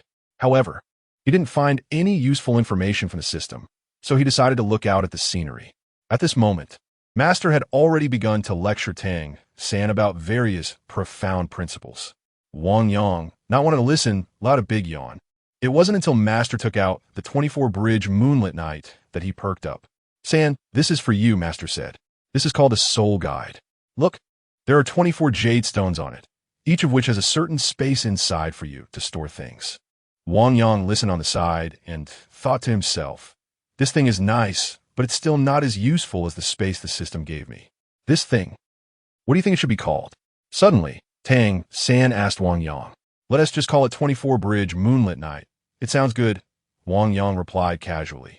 Okay, then let's call it 24-bridge moonlit night, Tang San said, cherishing the soul guide. Hey, Wang Yang suddenly felt a jolt in his heart. This isn't right. Why is he asking me? Isn't this supposed to be your name? However, Wang Yang quickly understood. It seemed that his arrival had a profound impact on the entire Douluo world, such as on Nodding Academy and Shrek Academy. These changes seemed to have never existed before. There is definitely something going on, he thought. The carriage of the few people stopped outside the forest. The sounds of vendors and shouts from teams were incessant. San, be sure to take good care of your soul guide. Our food is inside, Master said, leading the two into the forest. Inside the forest was a serene quietness. Master spoke with Tang San the whole way until he turned to Wang Yang. Child, I have prepared a plan for you this time. I wonder if you would be willing to hear it? Master asked. What plan? Wang Yang couldn't help but ask. He was curious to hear what insights this master, who guided Tang San, could offer him. I suggest that you take the same control-type route as Tang San with your fishing rod martial spirit. Currently, there's one thing that is most suitable for you, and that is the solitary bamboo, Master said. Don't underestimate this old beast just because it is common. There are plenty of them over 100 years old. However, I believe this is the best match for your martial spirit, especially its toughness, which aligns perfectly with the bamboo material of your fishing rod. If you are willing, we can find a suitable 100-year solitary bamboo for you. Wang Yang thought, I feel like you're setting me up, but I have no evidence. Ding. Congratulations, you have discovered the forest river. Ding. The forest river in this section has a rank of 4. You can fish for certain fierce fish and have a certain chance of catching good items. I don't understand, but since you say it's okay, then let us go with it, Wang Yang nodded. In this matter, he decided to listen to Master. Besides, he also hoped to reactivate his fishing system soon. All right, that bamboo looks good. You can start. Master pointed to a bamboo. Huh. Wang Yang looked at the solitary bamboo in front of him and couldn't help but say, this pole is 13 meters long, and its age should be around 400 years. It's perfect as your first soul ring. However, the downside is that it's hard to kill. Otherwise, it wouldn't have survived here for so long. Give it to him, Xiao San. Oh, Tang San replied, taking out an axe and handing it to Wang Yang. Looking at the axe handed over and then at the bamboo in front of him, Wang Yang's heart sank. Heaven, are you playing with me? With this feeling, Wang Yang swung down his first chop. Meanwhile, Master stood beside him, clasped his hands in front of his chest, and quickly spread them apart. Come out, Luo San Pao. With a puff and a sound, Luo San Pao appeared. Just then, Wang Yang took a deep breath to prepare to strike the bamboo harder when he accidentally inhaled the smell. His strength suddenly went off course. Wow, you throw bombs without waking anyone. San, give me a mask, Wang Yang said, covering his mouth and nose. Wang Yang took the mask handed over by Tang San and continued to engage with the bamboo. 80, 80, 80, Wang Yang shouted as he swung. To be honest, the toughness of the solitary bamboo was impressive. Wang Yang had chopped it dozens of times, and it only showed a few white stripes. It was only after chopping it a few hundred times that he barely managed to create a notch in it. At this point, Wang Yang's vitality value, which peaked at 600, began to drop to around 400. He estimated that after a few more hundred chops, he would need to take a break. Finally, after chopping about a third of the bamboo, Wang Yang was completely exhausted, and his vitality had dropped to 5, desperately needing some recovery. Not bad. According to my original estimate, it would take you at least 3 days to handle this. But from the looks of it now, 1 or 2 days should be enough. Master estimated while looking at the wound. Suddenly, a surge of impulse to hit this master arose in Wang Yang's heart. All talk, no action. He suddenly wanted to hammer him to death. I'll do it. At this moment, Tang San took the axe. He also wanted to give it a try. Looking at the wound Wang Yang had made, Tang San felt a competitive spirit rise within him. The chaotic hammering method his father had taught him. He wondered if it could be applied here. Tang San thought to himself and swung the axe at the bamboo. However, as soon as he made contact, Tang San was shocked. His axe got stuck in the wound Wang Yang had created. This meant that the bamboo didn't T-bounce the axe out. Instead, he had to exert effort to pull the axe out. In this case, how could he use the chaotic hammering method? The principle of the chaotic hammering method was to relay force. If the opponent received it hard, how could he continue using it? Tang San was stunned. Is it because I was hitting iron before, not bamboo, that it worked like this? Meanwhile, Wang Yang, watching from the side, keenly noticed the weakness of the chaotic hammering method in that moment. So that's how it is. If I can find a way to wrap him up as he swings his first hammer, preventing him from having a chance to rebound or borrow strength, then his chaotic hammering method would inevitably be broken. Wang Yang sat there, deep in thought. Chapter 25. Soul Skill. Finally, after half a day's effort, this solitary bamboo was about to be cut down by Wang Yang. Generally speaking, solitary bamboo is not aggressive. As long as it is cut down, it can be considered killed. However, the toughness of solitary bamboo is too strong. 1,000-year-old solitary bamboo would give even a soul emperor a headache. Nonetheless, usually, no one would want to kill solitary bamboo as their martial soul. With a crack, the solitary bamboo fell. A yellow halo slowly rose up. Wang Yang looked at the halo in front of him and stepped forward to absorb it. He thought the absorption process would be painful, but instead, he easily absorbed the soul ring. When Wang Yang began to absorb the soul ring, the master took a few radishes to feed Luo's Sanpao. However, just as Luo's Sanpao took a bite of the radish, Wang Yang was already done. You're so fast? Yeah, I'm done, Wang Yang nodded. The master pondered for a moment and then said slowly, it seems this is the advantage of having a good body. Indeed, from the moment he was cutting the bamboo, the master noticed that Wang Yang's physique seemed to be different from others.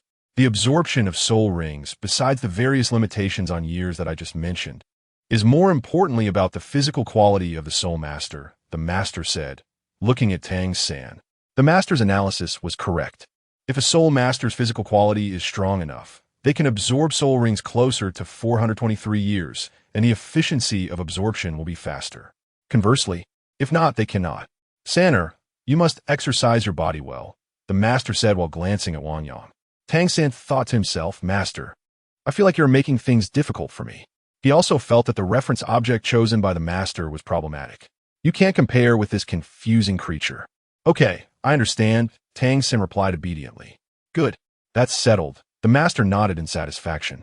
On the other side, Wang Yang, who had obtained his first soul ring, continuously heard voices from his system. Ding, congratulations on reactivating the fishing system. Ding, congratulations, your fishing rod has been upgraded to a high-quality green bamboo fishing rod. Ding, congratulations. You have obtained a 3-time fishing bonus. Your chances of obtaining treasures in the next 3 fishing attempts will greatly increase. The 3 consecutive voices had a time limit of 1 day. Ding, congratulations on activating the new meditation system. Through meditation, you can gain a certain amount of experience. Wang Yang, who had reactivated the fishing system, excitedly looked at his system. Sure enough, the basic interface had undergone a huge change. Name: Wang Yang. Age: 18. Gender: male. Martial soul: fishing rod, shadow vitality. 457 soul power, 110 level. 11 experience needed for upgrade, 1500 at the same time. A small meditation system appeared below.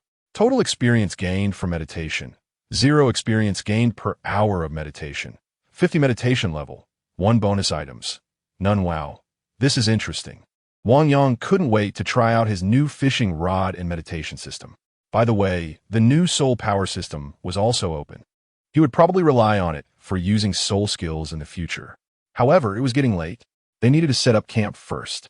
Although this was just this soul-hunting forest, there were still dangers. Wang Yang, what skills has your soul ring granted you? The master asked. Well, it seems to have granted me some toughness. As for skills, it seems there aren't any, Wang Yang said as he took out his fishing rod. How can there be no skills? That's quite rare. Did it give you some passive skill? The master stroked his chin. Master, what is a passive skill? Tang San asked.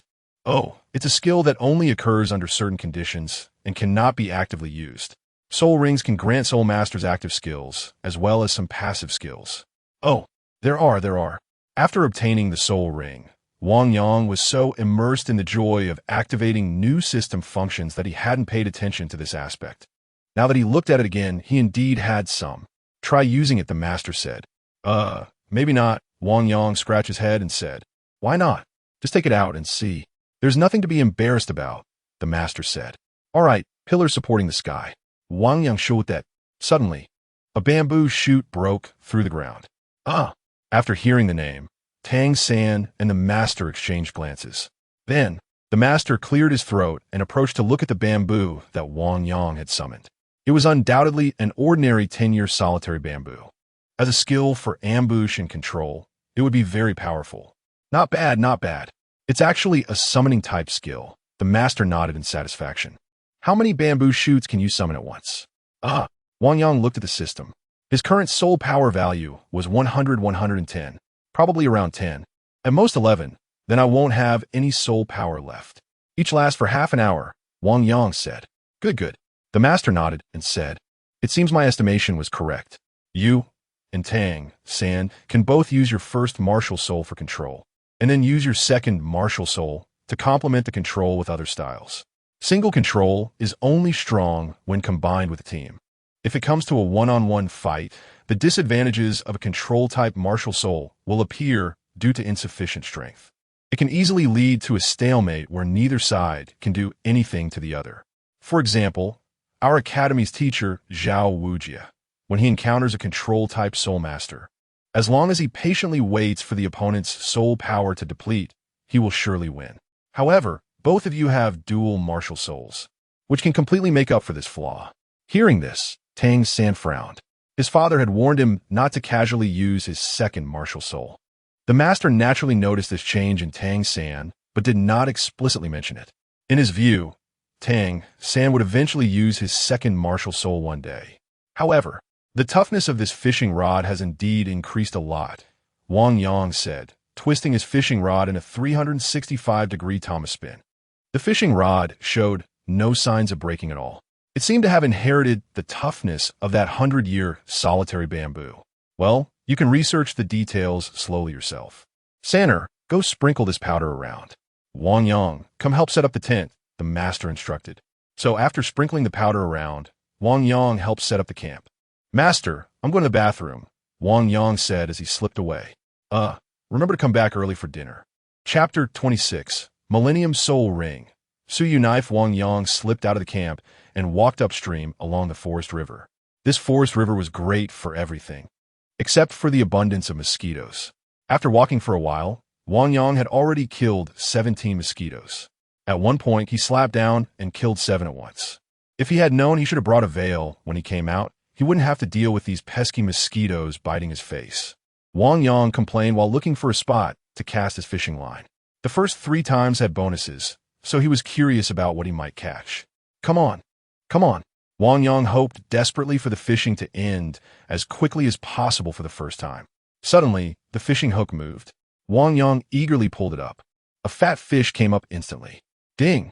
Congratulations, you have caught a fierce grass carp, gaining 5 experience points. The fish is rated as grade 9, second class. Wang Yang? Forget it. It's just the first time. Maybe it wasn't intentional. With that thought, Wang Yang sat back down. After a while, the fishing rod vibrated again. This time, it had to be a big one, Wang Yang thought as he pulled with all his might. Ding! Congratulations. You have caught a fierce crucian carp, gaining 6 experience points. The fish is rated as grade 9, first class. Are you kidding me? I came out here to endure all these mosquitoes, and this is what I get, Wang Yang said, his mindset starting to explode. The mosquitoes around him were swarming. Since he had sneaked out, it was inevitable that his temper would flare if he didn't catch anything. For the last time, if you don't produce anything, I can't do anything about it, Wang Yang said pitifully as he sat down. Maybe this was just his fate. Want to sneak away? That's impossible. Produce. Wang Yang looked at the water surface, unable to restrain himself from shouting. Suddenly, the water surface rippled. Seeing this, Wang Yang quickly lifted the fishing rod. Ding! Congratulations, you have caught a shoe, gaining 0 experience. This. Wang Yang stared at the wet shoe in his hand, checking it for a long time before confirming that it was just a discarded shoe. A gust of wind swept by, leaving Wang Yang alone in the wind with a faint sadness. He splashed the shoe back into the river. Well, the sneaking attempt failed. Time to go back. After feeding so many mosquitoes, I might just be anemic. By the way, this system must have been written by a pig farm. Ding! It has been detected that the host has failed to produce goods 3 times with a 99% probability. The system has never seen such a bad luck system. Given that your chances of not producing are smaller than those of producing, a special reward from the system has been triggered. Ding! The Millennium Soul Ring. Suyu knife has been credited. Please absorb it within 2 hours. What? The spring of a non-lucky person? Wang Yang was startled. Looking up, a purple Millennium Soul Ring indeed appeared in front of him. Ding! Please note, this soul ring is a special soul ring. After absorption, for each level you increase, the soul ring's age will increase by 1,000 years. The minimum health requirement for this absorption is 600. It was quite a bit higher than his current health, but he should be able to manage at his peak health. Forget it, let us give it a try. Otherwise, the soul ring will disappear after 2 hours, and I won't get another chance. With that thought, Wang Yang began to absorb the soul ring. As soon as he started, he felt soreness all over his body. The absorption of this soul ring was indeed extraordinary.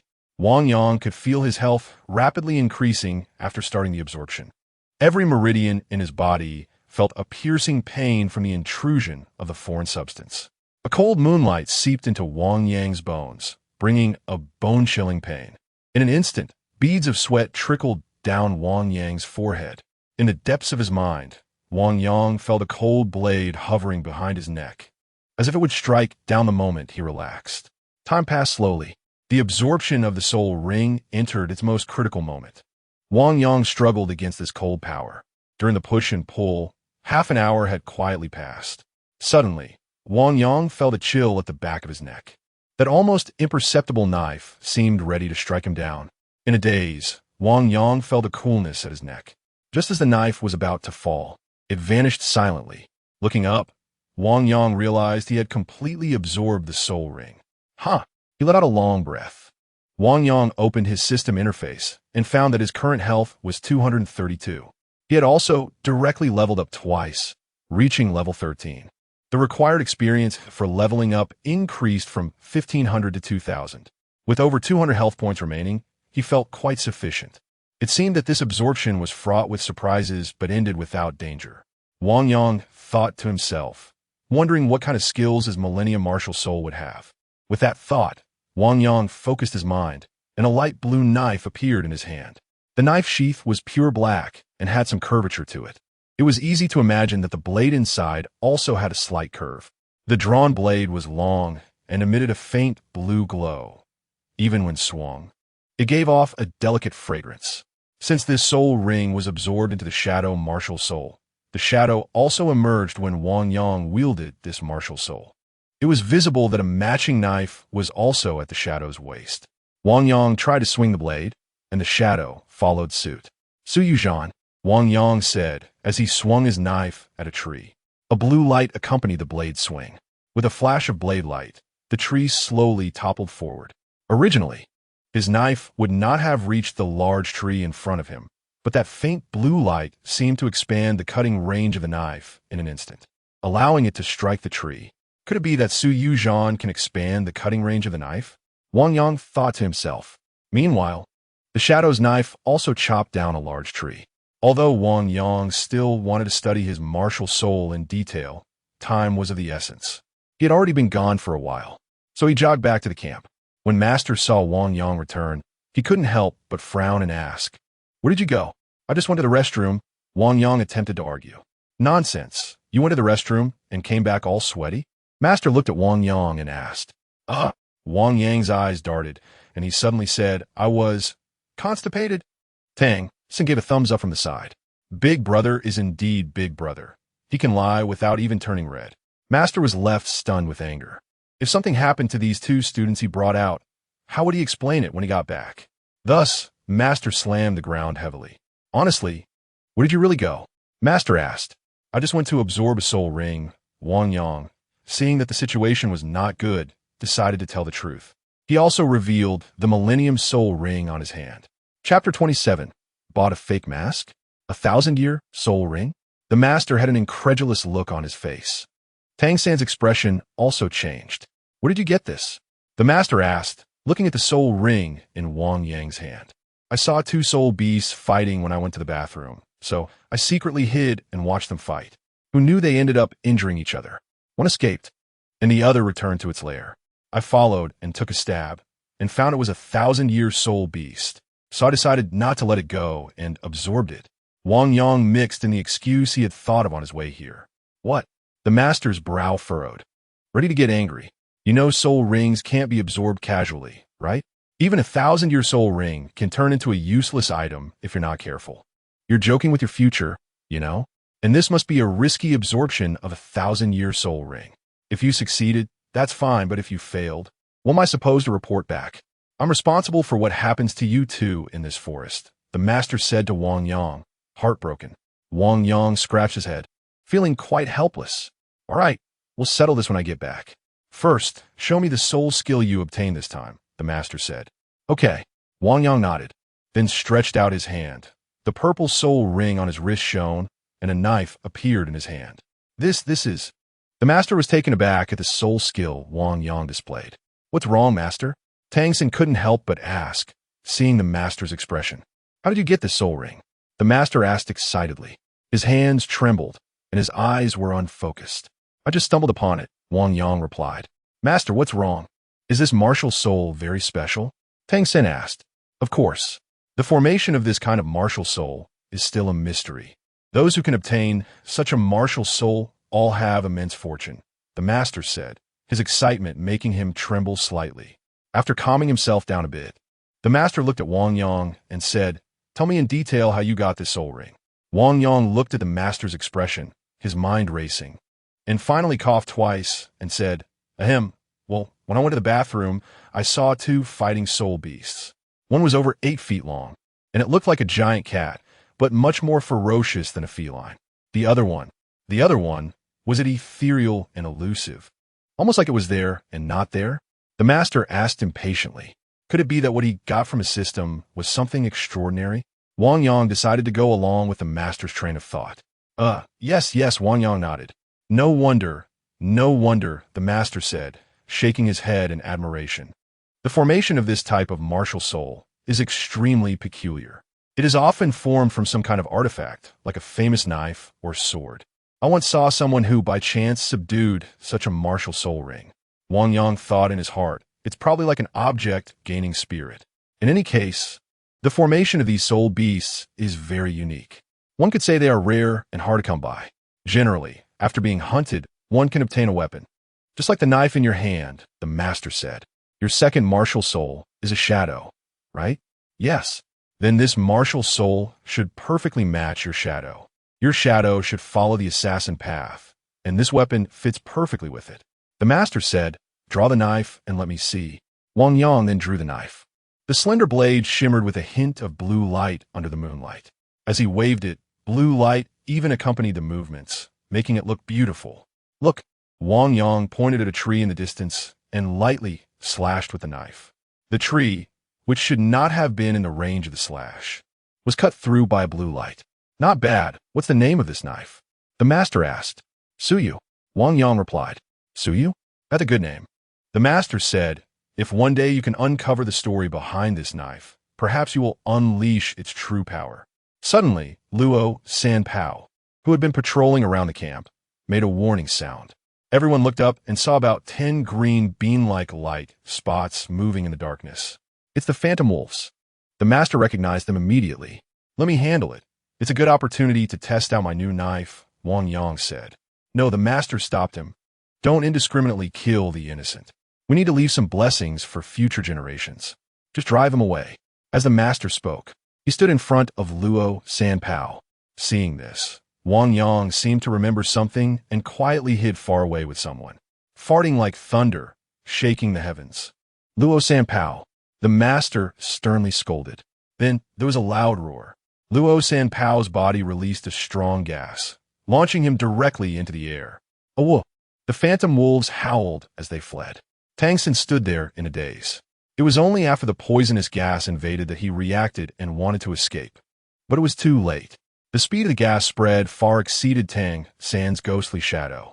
Moreover, the gas was accelerated. So, as Tang San kept running forward, the gas was right behind him. And this gas was not only foul-smelling, but also hot. Big brother, wait for me. I feel like I can't open my eyes.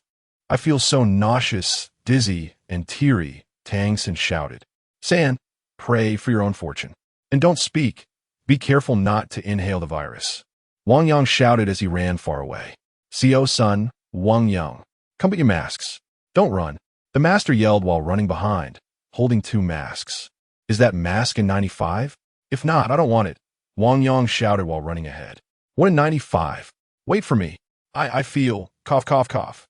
The master suddenly felt an unusual smell entering his nose. Oh no, I bought a fake mask.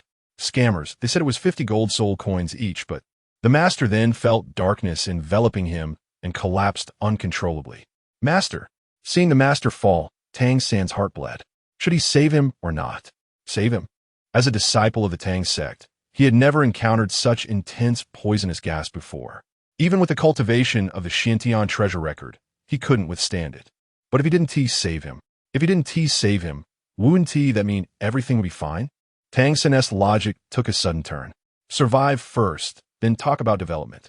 With this mindset, Tang San sped up his ghostly shadow. Big brother. A shout.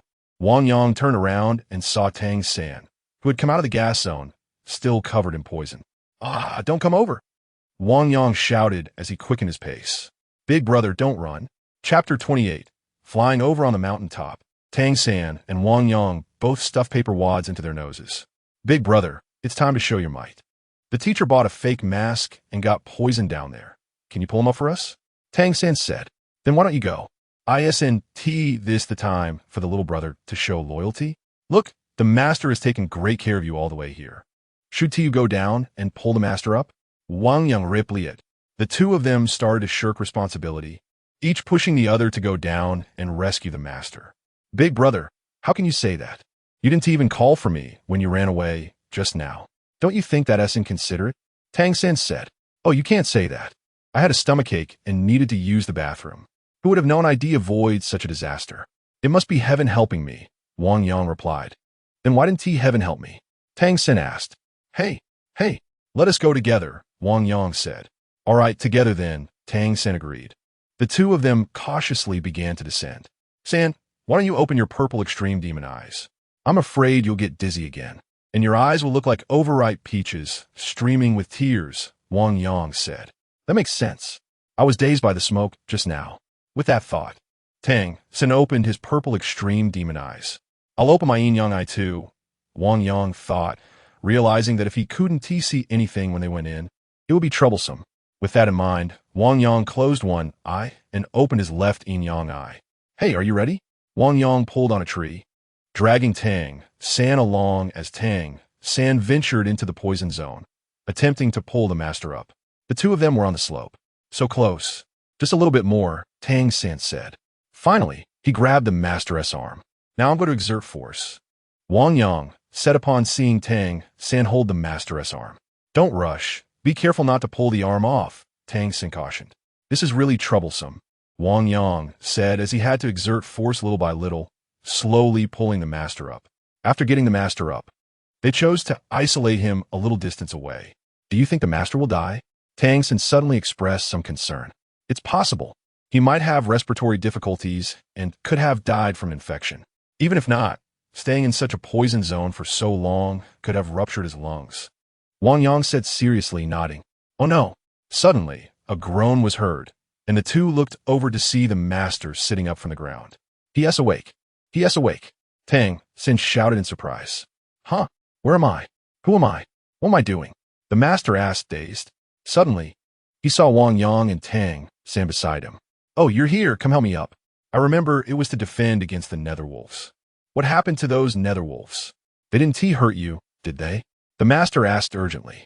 Wang Yang and Tang San hurriedly shook their heads and began to back away. We don't know if the netherwolves hurt us, but you definitely hurt us by mistake. After an hour of isolation, Tang San and Wang Yang finally returned to the master's side. Meanwhile, the master had temporarily lost his sense of taste. Bang! A piece of wood exploded, sending sparks flying. Damn it, that scoundrel sold me a fake mask. I must complain about this when I get back, the master said angrily. Achoo! The master sneezed heavily.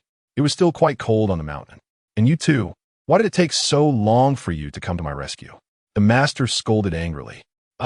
Wang Yang and Tang San chose to remain silent. They couldn't exactly say they had been bickering for a long time before deciding to go rescue him. Nor could they say it was because he smelled so bad that they didn't want to go.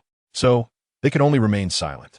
The camp below would not be reachable for a while, as it was being invaded by countless poisonous gases. Going down now would be tantamount to seeking death. So the three of them had to make do here. They could only go down to tidy up after daybreak, hoping that their belongings wouldn't be taken away by wild beasts. The master silently prayed to the heavens. Don't worry, teacher. I think in a situation like yesterday, no beast would be willing to come over, Tang San said. The master fell silent. After all, he had always felt ashamed of his spirit beast. If he had known yesterday, he would have let Wang Yang try the knife and chop those netherwolves. Fortunately, everything was still there, thanks to the protection of the poisonous gas. The items were intact down below. Hey, there's a mandrake snake here, Wang Yang suddenly exclaimed. Everyone looked in the direction Wang Yang was pointing and indeed saw a mandrake snake lying fainted in the grass. This. The master's eyes lit up as he quickly walked over to inspect the snake. This was a mandrake snake around 400 years old. The master joyfully handed the snake to Tang San. Quick, kill it and absorb its soul ring. This. Tang San hesitated a bit. What are you hesitating for? Hurry up, the master urged. All right. Tang San reluctantly took a knife from the master's hand and stabbed it at the snake's vital point. He never expected that his first soul ring would be obtained in this way. After Tang San killed the snake, a yellow soul ring slowly rose up. Seeing this, Wang Yang consciously began to help protect Tang San. After some effort, Tang San smoothly absorbed the soul ring for himself. His blue-silver grass turned deep blue with some black patterns, exactly matching the patterns on the mandrake snake's body. How does it feel? The master asked as he walked over. It feels. Suddenly, Tang San's eyes brightened. He clearly felt that his Xiantian skill had broken through to the first layer. Finally, his Xiantian skill had broken through to the second layer. After waiting so long, it was indeed related to the soul ring. Now that Xiantian skill had reached the second layer, didn't that mean? Overjoyed, Tang San secretly glanced at Wang Yang. Hee, big brother. Caught off guard, Tang San conjured an illusion. Big brother, would you like some tea? Big brother, would you like some snacks? Big brother, would you like some wild bat delicacies? Wang Yang busily attended to him. Let us have a bit of everything. Sitting on the soft leather sofa, Tang San sipped tea and enjoyed Wang Yang's service. I'm tired, let's walk a bit. Okay, Wang Yang replied, laying out a red carpet in front of him. Tang San couldn't help but burst into laughter. A flock of crows flew by, leaving a trace of flight. What are you laughing at? This kid, is he sick? The master couldn't help but ask. Suddenly, As a flock of flight descended, Tang San's expression changed, and he stopped laughing. Chapter 29. Ma Hongjuan's Revenge or Wang Yang? Ma Hongjun sat in the seat that should belong to Wang Yang, looking at him and asking in a daze. Behind him were two of the little brothers who had been beaten by Wang Yang a few days ago. The two little brothers pointed at Wang Yang as soon as they saw him and said, "Boss, it's him. It's him. Yes, it's him." Wang Yang had just returned from the soul hunting forest. As soon as he arrived at the school gate, Tang San was called away by Xiao Wu to spar, so he came back alone. Just as he returned, he saw someone challenging him. Wang Sheng and the others had long been huddled in a corner, waiting for him to come back. At this moment, upon seeing Wang Yang, they naturally rushed over with tears and snot. "Boss, did you offend this president of the cooking club?" "Yeah, boss. You've really gotten us into trouble." "Yeah, big brother. We can't afford to mess with the cooking club." Wang Sheng, who was leading the group, ran over and complained. "Get lost, get lost, get lost. How can you say such spineless things? All of you, get out of the way." Wang Yang pushed the group aside and faced Ma Hongjun directly. "It is rumored that this person is the president of the barbecue club among the 4 major clubs in the school. According to the information he had, the members of the barbecue club all have their distinctive mohawk hairstyles. From his understanding, it was a group of non-mainstream people coming together. He heard that their activities mostly revolved around barbecuing meat. As for Ma Hongjun, the president, his martial soul was the mutated evil fire phoenix, and he was a soul master at level 27. His soul rings were 2 yellow ones. Age, 21. In 3 years, a level 27 soul master.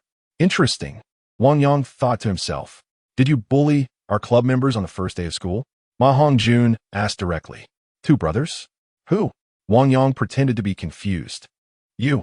The faces of the two behind Ma Hongjun changed. "It's those 2 brothers who signed up."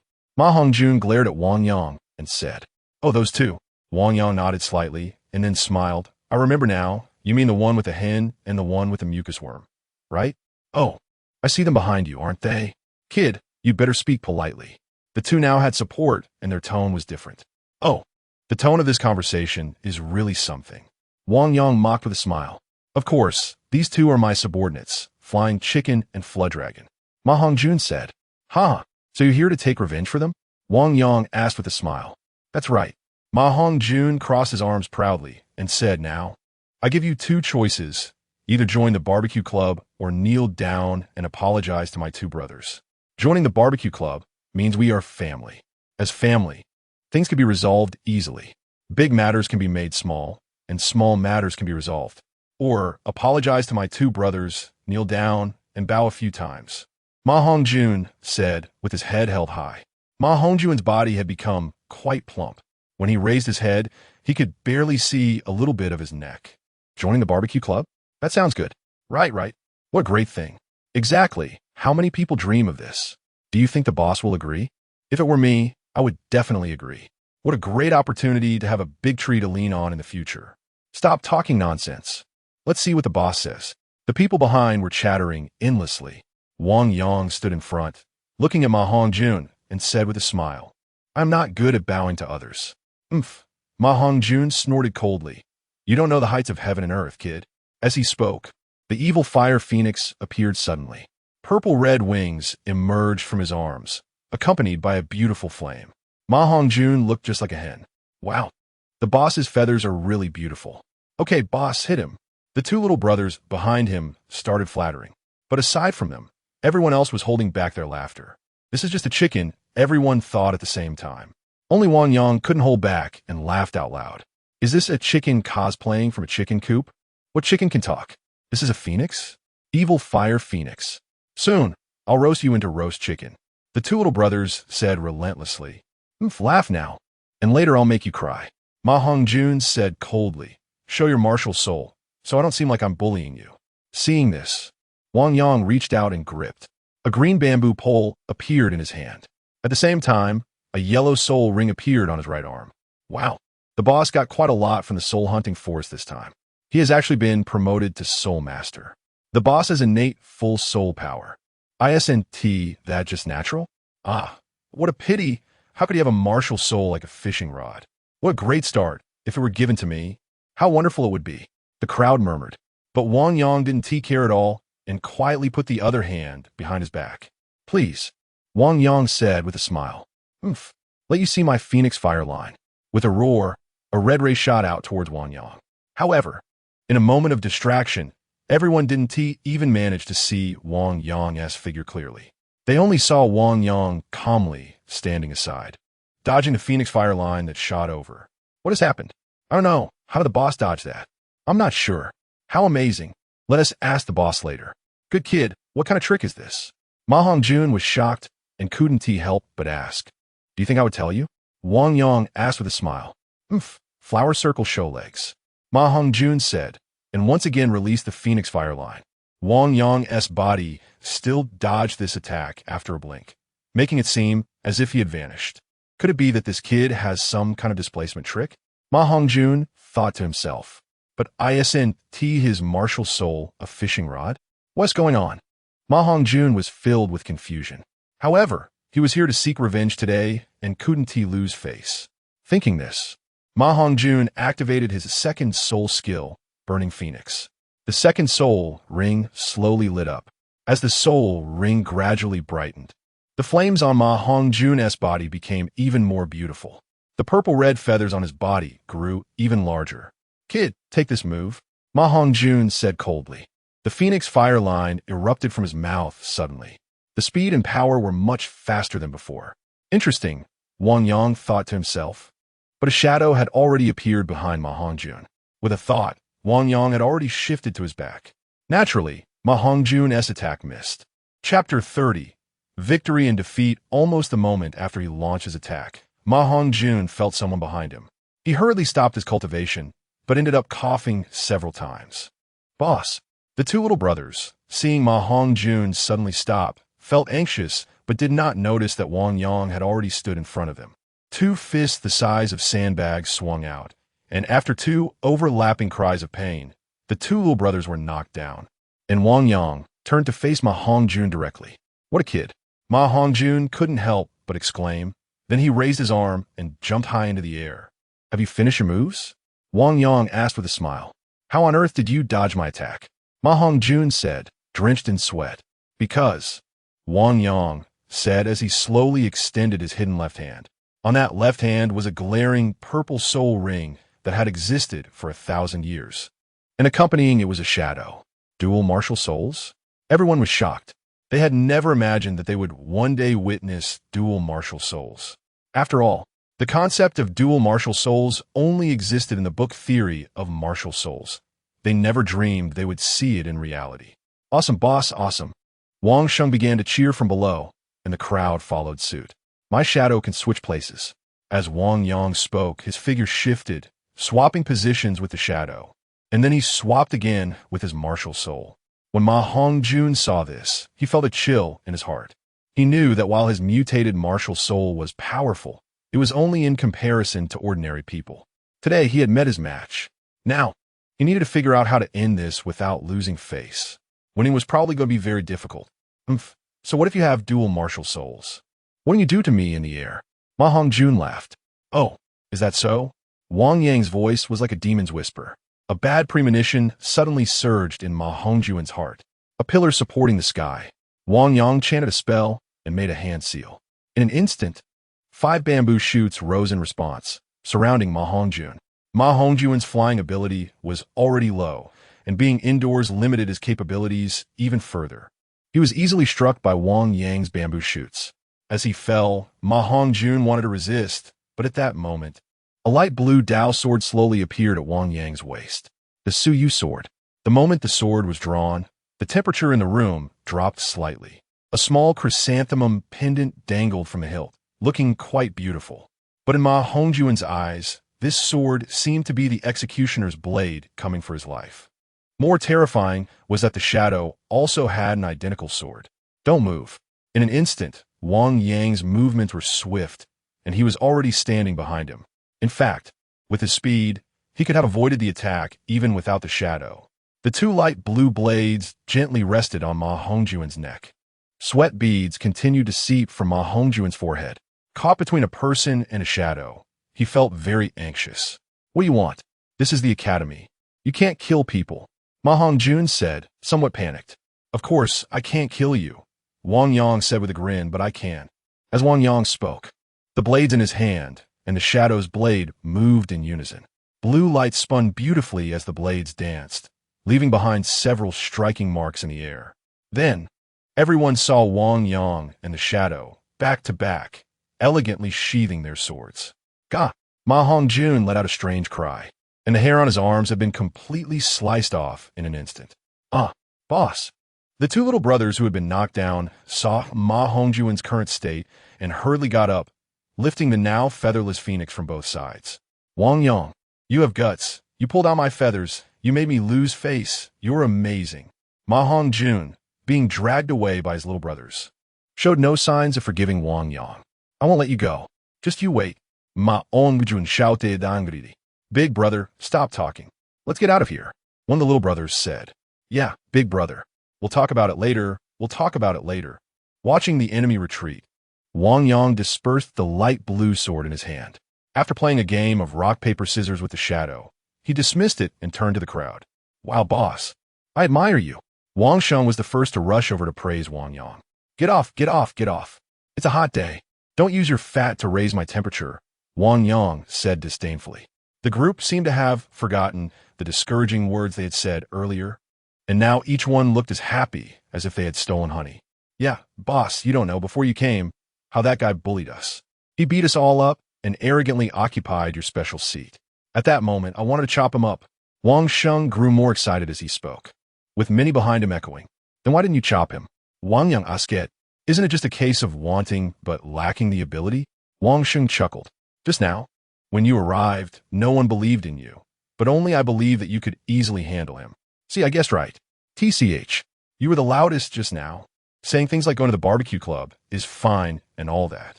It was all you, someone chimed in. Yeah, fatty if that's the case. You must have become quite impressive. Exactly. You were the loudest just now. The crowd's teasing made the fat guy embarrassed and silent. If you ask me, let's not blame each other. If we really want to talk about it, we should blame you. Suddenly, someone stood up and said, this person had a pair of peach blossom eyes in the middle of a big beard, and it was none other than Oscar. It's quite interesting. Oscar lived in dormitory building 8 and was picked up by Wang Yang when he conquered that dormitory. Blame me? Wang Yang looked at Oscar, who was pointing fingers at him, feeling confused. How did it become my fault? If it weren't for you being so unfathomable, you wouldn't have put me in such a tight spot, and we wouldn't have been so unconfident in you just now, Oscar said. And this remark gained unanimous approval from everyone. Hey, now it's my fault? Just as Wang Yang was about to speak, he suddenly heard the door slam open. Tang San walked in with a sorrowful expression and shrank into a small corner bed. In an instant, everyone exchanged glances, pausing their current topic. What's going on? Wang Yang, confused, led everyone over. What's wrong? Who made you suffer? Wang Yang asked. Xiao Wu dislikes that I have a smell since I came back from the forest and won't play with me, Tang San complained. Chapter 31, United the incense burner released wisps of smoke. Beside Dai Mubai, two delicate beauties were sleeping. Both were purple-haired twins. Big brother Dai, I heard that there's a very strong new student recently, said the one on the left, drawing circles on Dai Mubai's chest. Her name was Ziyue. How strong? Dai Mubai asked dreamily with his eyes closed. I heard he single-handedly took down a building without breaking a sweat. The one on the right, named Ziyun, replied. What kind of waves can a guy from the 5th group stir up? What's his name? How much soul power does he have? Dai Mubai smiled with his eyes still closed.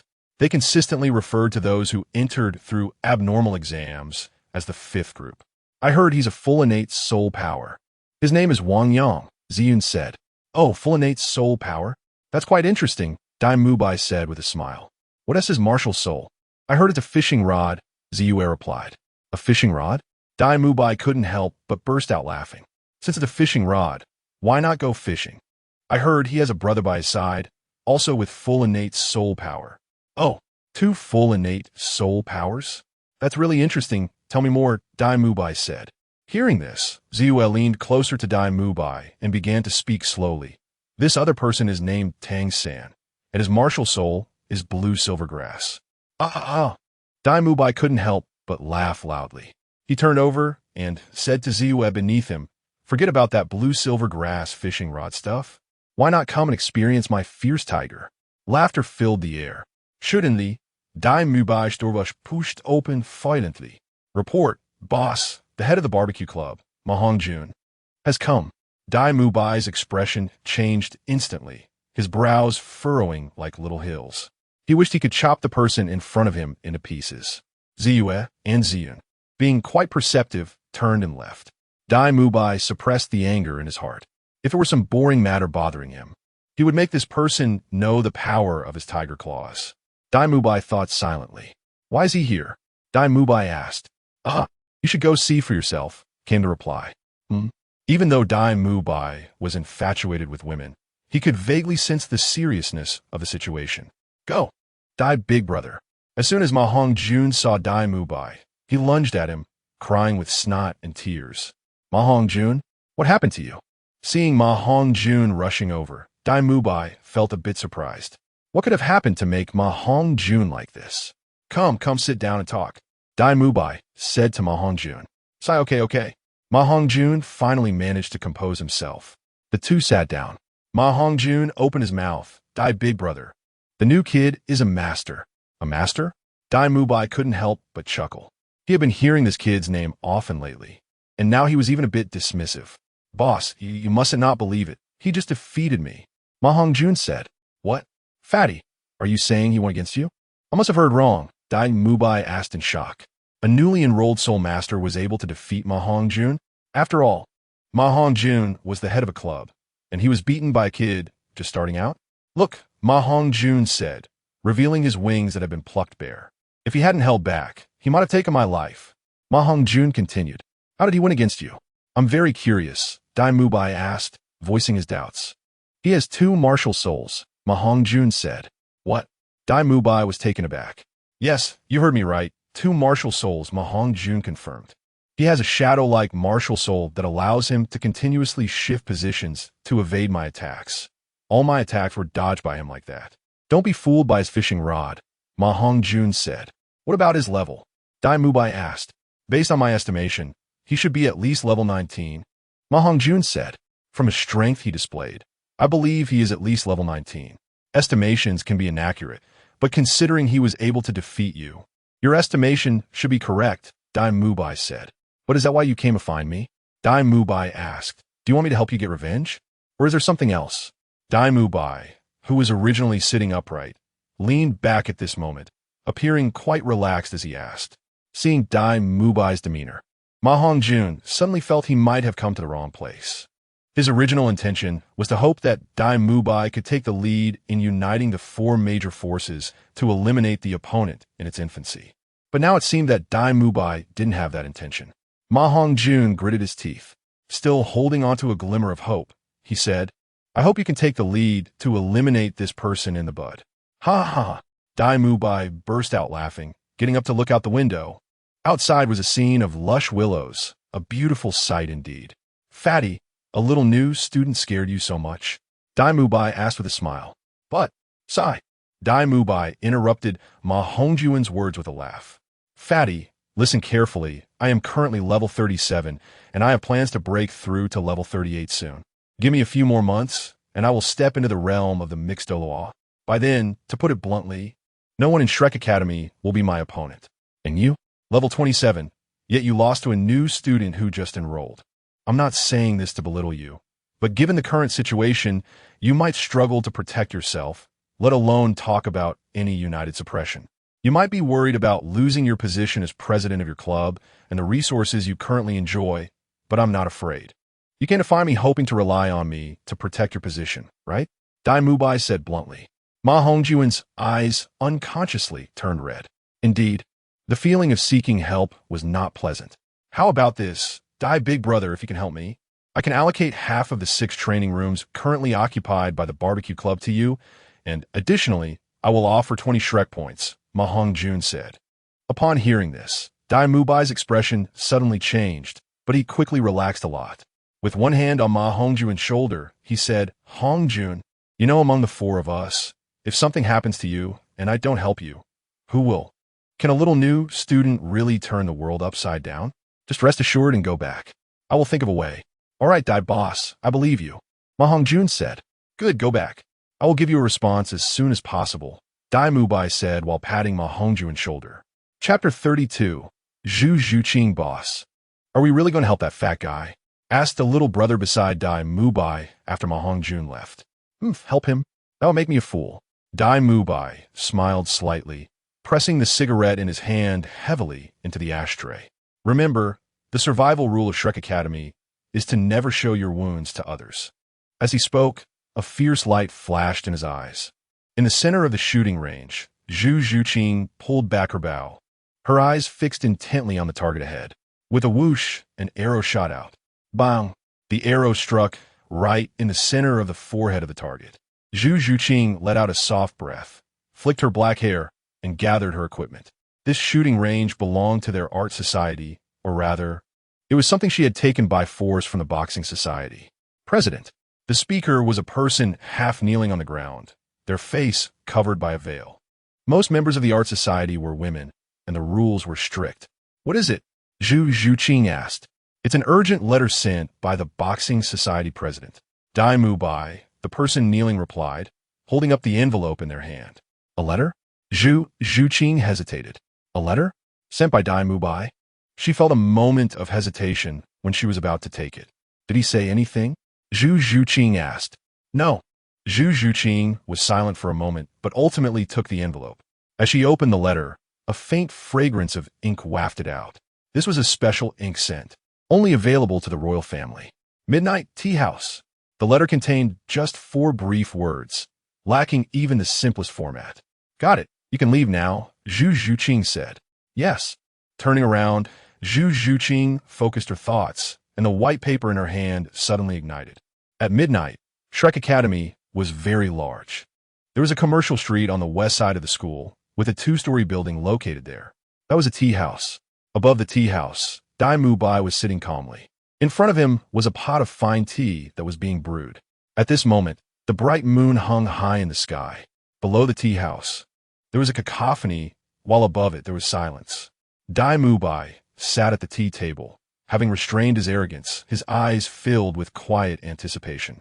Suddenly, a graceful figure flew past, the shimmering black hair blocking the sunlight. With a soft thud, Zhu Zhuqing landed lightly on the floor. A cold breeze mixed with chill swept through, brought by Zhu Zhuqing's landing. This gust of cold air blew the fire in the stove to one side. What is it? Zhu Zhuqing asked straightforwardly.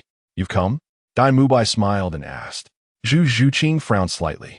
Sit down and talk, Dai Mubai said. Zhu Zhuqing glanced at the seat in front of her and sat down. Waiter, serve us, Dai Mubai called, and a waiter emerged from the darkness, setting the tea set for the two of them before pouring each a cup of tea. After finishing everything, the waiter retreated back into the shadows. Please. Dai Mubai picked up his cup and drank it in one go. It's good, just a bit hot. It would be better if it were wine, he said. Zhu Zhuqing looked at the fragrant teacup, then turned to Dai Mubai, her phoenix eyes revealing a hint of indifference. You didn't invite me just to drink tea, did you? Zhu Zhuqing asked coldly. Of course not, Dai Mubai shook his head. So, do you want to add a few more training rooms for your art society? Upon hearing this, Zhu Zhuqing raised an eyebrow and asked, What? Are you willing to give us a few? As soon as the words left her mouth, Zhu Zhuqing immediately regretted it. Sure enough, Dai Mubai laughed loudly, saying, If you're willing to come and be my wife, then my things would be yours. Zhu Zhuqing bit her lip, cursing her own carelessness. In front of this bastard, she couldn't show any weakness. Otherwise, she would be taken lightly by him. And she ultimately didn't want to be taken lightly by him, even verbally. I'm leaving. Zhu Zhuqing turned to leave. Seeing this, Dai Mubai hurriedly reached out to pull her back. This time, he happened to grab Zhu Zhuqing's delicate hand. Let go of me. Zhu Zhuqing glared at Dai Mubai. Okay, Dai Mubai quickly agreed. But can you let me say one thing? Then you better not have any nonsense, Zhu Zhuqing said, her eyes glaring. Okay, I promise. Dai Mubai replied. Zhu Zhuqing shot Dai Mubai a fierce glare, but ultimately sat back down. Ma Hongjun was defeated by a newcomer, Dai Mubai said.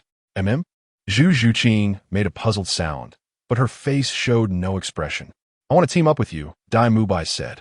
We can take over his territory. As he spoke, Dai Mubai took out a map, pointing at its contents. Using the street as a boundary, these 3 training rooms belong to you, and these 3 belong to me. The rest, we could discuss how to divide. Zhu Zhuqing didn't even glance at the map. Instead, she stood up and walked to the window. Shrek Academy had never been a fair academy. It was a place where survival of the fittest ruled. The defeated had nowhere to hide here, because the purpose of this academy was to cultivate monsters. And in this place, the useless had no value for attention. Zhu Zhuqing's face showed no expression, but waves of turmoil surged within her. Currently, Shrek Academy was divided among 4 factions: herself, Dai Mubai, Ma Hongjun, and Ning Rongrong. Among them, due to the special nature of Ning Rongrong's group, she never participated in conflicts.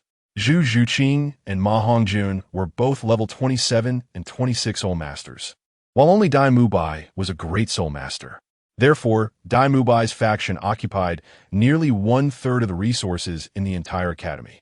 In the past, it had always been Zhu Zhuqing, Ma Hongjun, and Ning Rongrong banding together to resist Dai Mubai. In this intricate balance of alliances, a subtle equilibrium had emerged.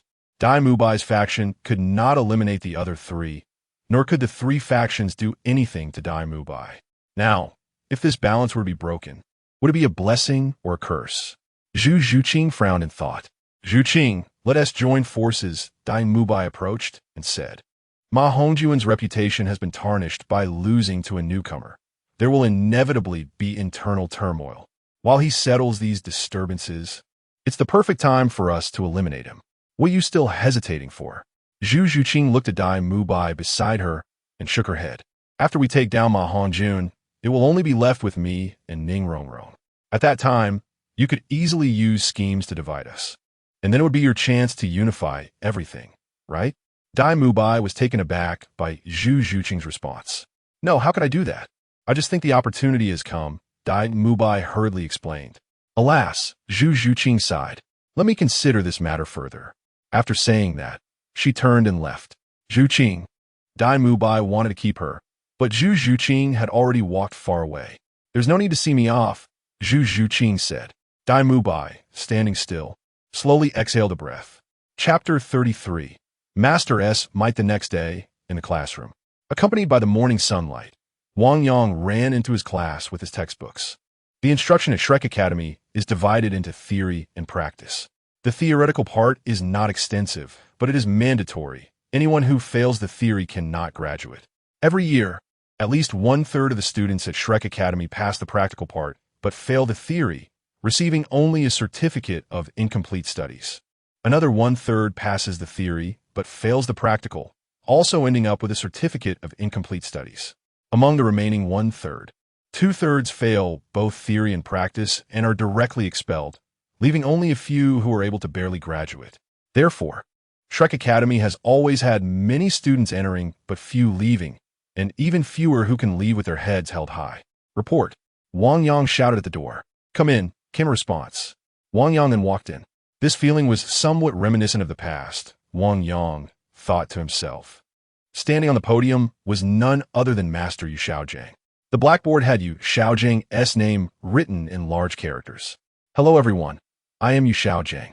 I will be your theoretical class teacher and the homeroom teacher, Yu Xiaojang said, while Wang Yang casually found a spot at the back to lie down. Luckily, he was in the same class as Mu Qing. However, there seemed to be an unexpected presence in this class. Hey, fatty, did you walk into the wrong classroom?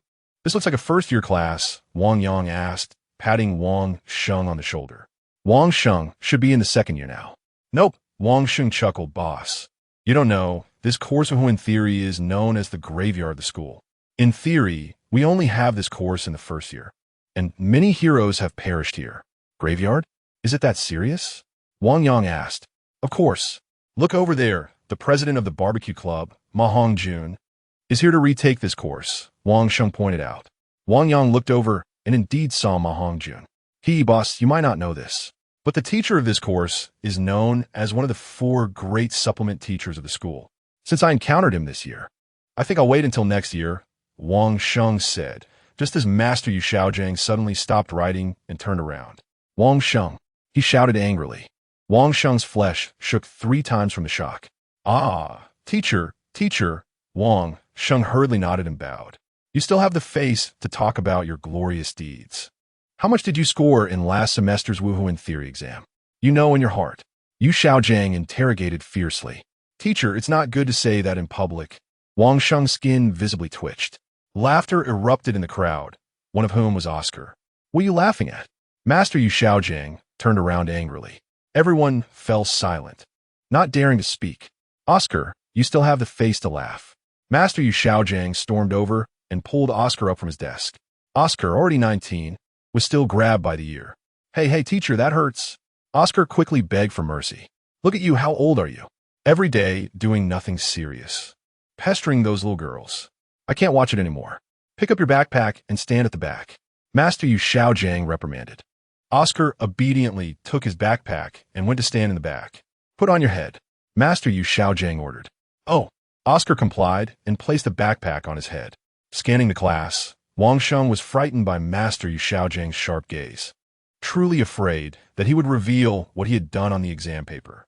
All right, I am Yu Xiaojiang, your teacher for the Wuhuan theory course for the next year. Only Shrek Academy in the entire empire offers this theoretical course. Because this academy has me, it is qualified to offer this course. Master Yu Xiaojiang said proudly as he finished the last sentence with a resounding tone. You are my students. Unfortunately, I see some familiar faces from last year in this class. I want to introduce them. Let us focus on getting to know some new faces. By the way, let me remind you newcomers, every student who has passed through my hands has been given the name of the 4 great supplement teachers. I hope you never have to experience the meaning of that title. Now, let us begin the roll call. As Master Yu Xiaojiang took out a registration list, he called out names. Wang Yang, present. Xiao Wu, present. Tang San. No one answered. Tang San? Master Yu Xiaojiang called again. Still no response. The crowd began to stir. Master Yu Xiaojiang looked around the classroom and didn't see anyone named Tang San. Report. Suddenly, a voice called from the door. Everyone looked up to see a panting Tang San rushing in. What's going on? Master Yu Xiaojiang frowned and asked, Late for the first class? I overslept. Tang San said. Overslept? Huh. Go stand outside. Master Yu Xiaojiang shouted angrily. Huh? Tang San was stunned. Huh what? Can't you hear? Master Yu Xiaojiang said without any consideration for feelings. Oh. Tang San hurriedly went outside to stand. Listen well, no matter what your relationship with me is outside. Once you enter this classroom, I am the rule. No one is allowed to treat the rules with personal relations. Master Yu Xiaojiang said angrily. Go close the door. He instructed Xiao Wu at the door. After closing the door, Master Yu Xiaojiang continued taking attendance. I, Li, Si. Present. Master Yu Xiaojiang looked at A.I. Li Si. Curly hair, long eyelashes, red lips. Stop calling names. Go over there, he said, walking over. Clean yourself up properly before coming back. Huh? What? Go wash your face by the river. I'll give you 10 minutes. If you don't wash it clean, don't come back to this classroom this year. Master Yu Xiaojiang said angrily. A.I. Li Si was at a loss for words and could only awkwardly head to the river to wash her face. Wait. Master Yu Xiaojiang said, when you come back, write me a 1,500-word reflection. After A.I. Li Si left, Master Yu Xiaojiang turned to look at Ning Rongrong, who was sitting behind A.I. Li Si. This was his old friend, a new face. Oh, president of the cooking club, Master Yu Xiaojiang said with a smile. Hello, teacher, Ning Rongrong replied with a smile. Then, take it out, Master Yu Xiaojiang said with a smile. What to take out? Ning Rongrong played dumb. Don't pretend. Don't pretend. Master Yu Xiaojiang laughed, pointing at Ning Rongrong. Suddenly, Master Yu Xiaojiang's expression changed, and he grabbed a cat from Ning Rongrong's lap. Meow? Hey, teacher. Teacher, Ning Rongrong called out. Master Yu Xiaojiang ignored her, grabbing the cat by the scruff of its neck and throwing it out the window. Hey. Oscar yelled in panic. You. Ning Rongrong was furious. What about me? Master Yu Xiaojiang's expression soured. Go stand at the back. Don't show me that ugly face. I know you're the princess of the 7-treasure glazed tile school, but I'm not afraid of you. If you have the ability, call your father Ning Fingji here to confront me. No one here treats you like a princess. After the outburst, Tears welled up in Ning Rongrong's eyes as she shot back a harsh remark. You wait. She then turned to leave. However, she was met with Master Yu Xiaojiang's furious shout. If you dare to leave, I'll make sure you fail this course for life. You will take your dropout certificate and explain it to your dad.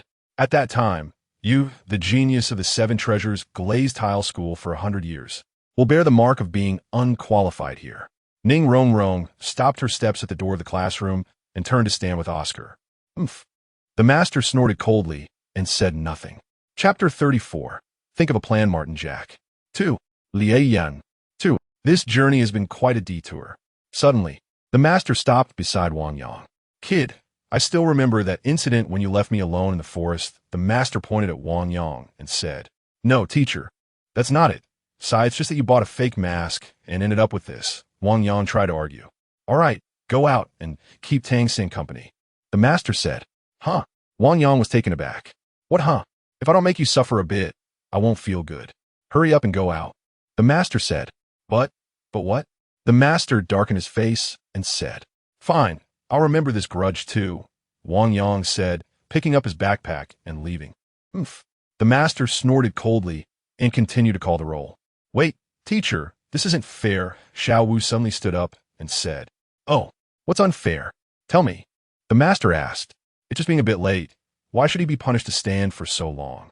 Xiao Wu stood up and said, Oh, are you speaking up for him? The master asked. No, I just think it's unfair, Xiao Wu said angrily. All right, then let me show you what fairness is. The master walked over and said, Go, stand outside. I go out. The master glared. Fine, I'll go out, Xiao Wu said, picking up her backpack and leaving. Hee. Ma Hongjun, who had been watching the excitement, suddenly couldn't hold back his laughter. You go stand over there? The master pointed at Ma Hongjun. Oh. So Ma Hongjun waddled over with his chubby body. Face the corner, the master said. Oh. Suddenly, just as he finished speaking, the door was kicked open with a bang. Dai Mubai Swa Girdin. However, it could be seen that there were several scars on his face. Oh, who is this? The master looked at Dai Mubai and said, Teacher, this is Big Brother Dai, Ma Hongjun said. The master was furious at this remark, angrily saying, You come here and pull your ears and squat down. After saying that, the master looked at Dai Mubai and shouted, Stop! Dai Mubai slowly turned his head to look at the master, then turned away, asking with a proud look, What? Go out, the master said. What if I don't? Then try it, the master said, not backing down at all. Dai Mubai's face instantly turned angry, and vaguely, a white tiger's figure could be seen flickering on him. The soul ring on his wrist appeared and disappeared. What? Want to make a move? Not convinced. Want to use soul skills? You might as well call all your 3 dragons and 9 phoenixes over and see if they are useless here. The master also did not show any weakness. The 2 sides confronted each other with tension. You're not worthy. Accompanied by the master's roar, Dai Mubai let out a long howl. A tiger's roar echoed faintly. Huh. Dai Mubai gasped for breath. The soul ring on his wrist finally dissipated. Oomph. Dai Mubai turned around to leave, but was stopped by the master. Stop. Go out from the back door. Dai Mubai paused, took a deep breath, and walked out the back door. Without my permission, you will listen to the class outside the back door from now on, the master said angrily. After doing all this, the master turned and stood on the podium. Looking at the trembling crowd below, he opened the textbook. On the first page, we will discuss the introduction, the major modules of soul theory, the master said. At noon, in a restaurant. Waiter, 2 bowls of wide noodles, a plate of fish, a dish of peanuts, and a roast chicken. Oh, and bring me a pot of your best wine, Wang Yang said angrily while sitting at the table. Sai, coming right up, the waiter, seeing the customer's unfriendly demeanor, hurriedly walked faster. Waiter. Suddenly, a girl's voice came. Wang Yang and Tang San looked up and saw a person walking under an umbrella. It was Ning Rongrong. A pot of warm wine, a table full of good dishes, hurry up. When Ning Rongrong said the last 2 words, she angrily slapped the table. Sai, coming right up. The waiter saw that this customer was also unfriendly. Hurry up. Oscar stood up and said to the waiter, as he was laying a red carpet for Ning Rongrong on the ground. Stepping on the red carpet, Ning Rongrong's face clearly showed she was very angry. Look, she also came here after being wronged, Wang Yang said to Ning Rongrong. The waiter, seeing the situation, hurriedly brought Ning Rongrong a pot of wine. Ning Rongrong picked it up and took a sip, but immediately spat it out. "Huh!"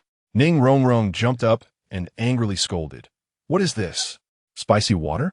I want a warm wine. How could you bring me something so hot?" "Sigh, okay. I'll change it right away."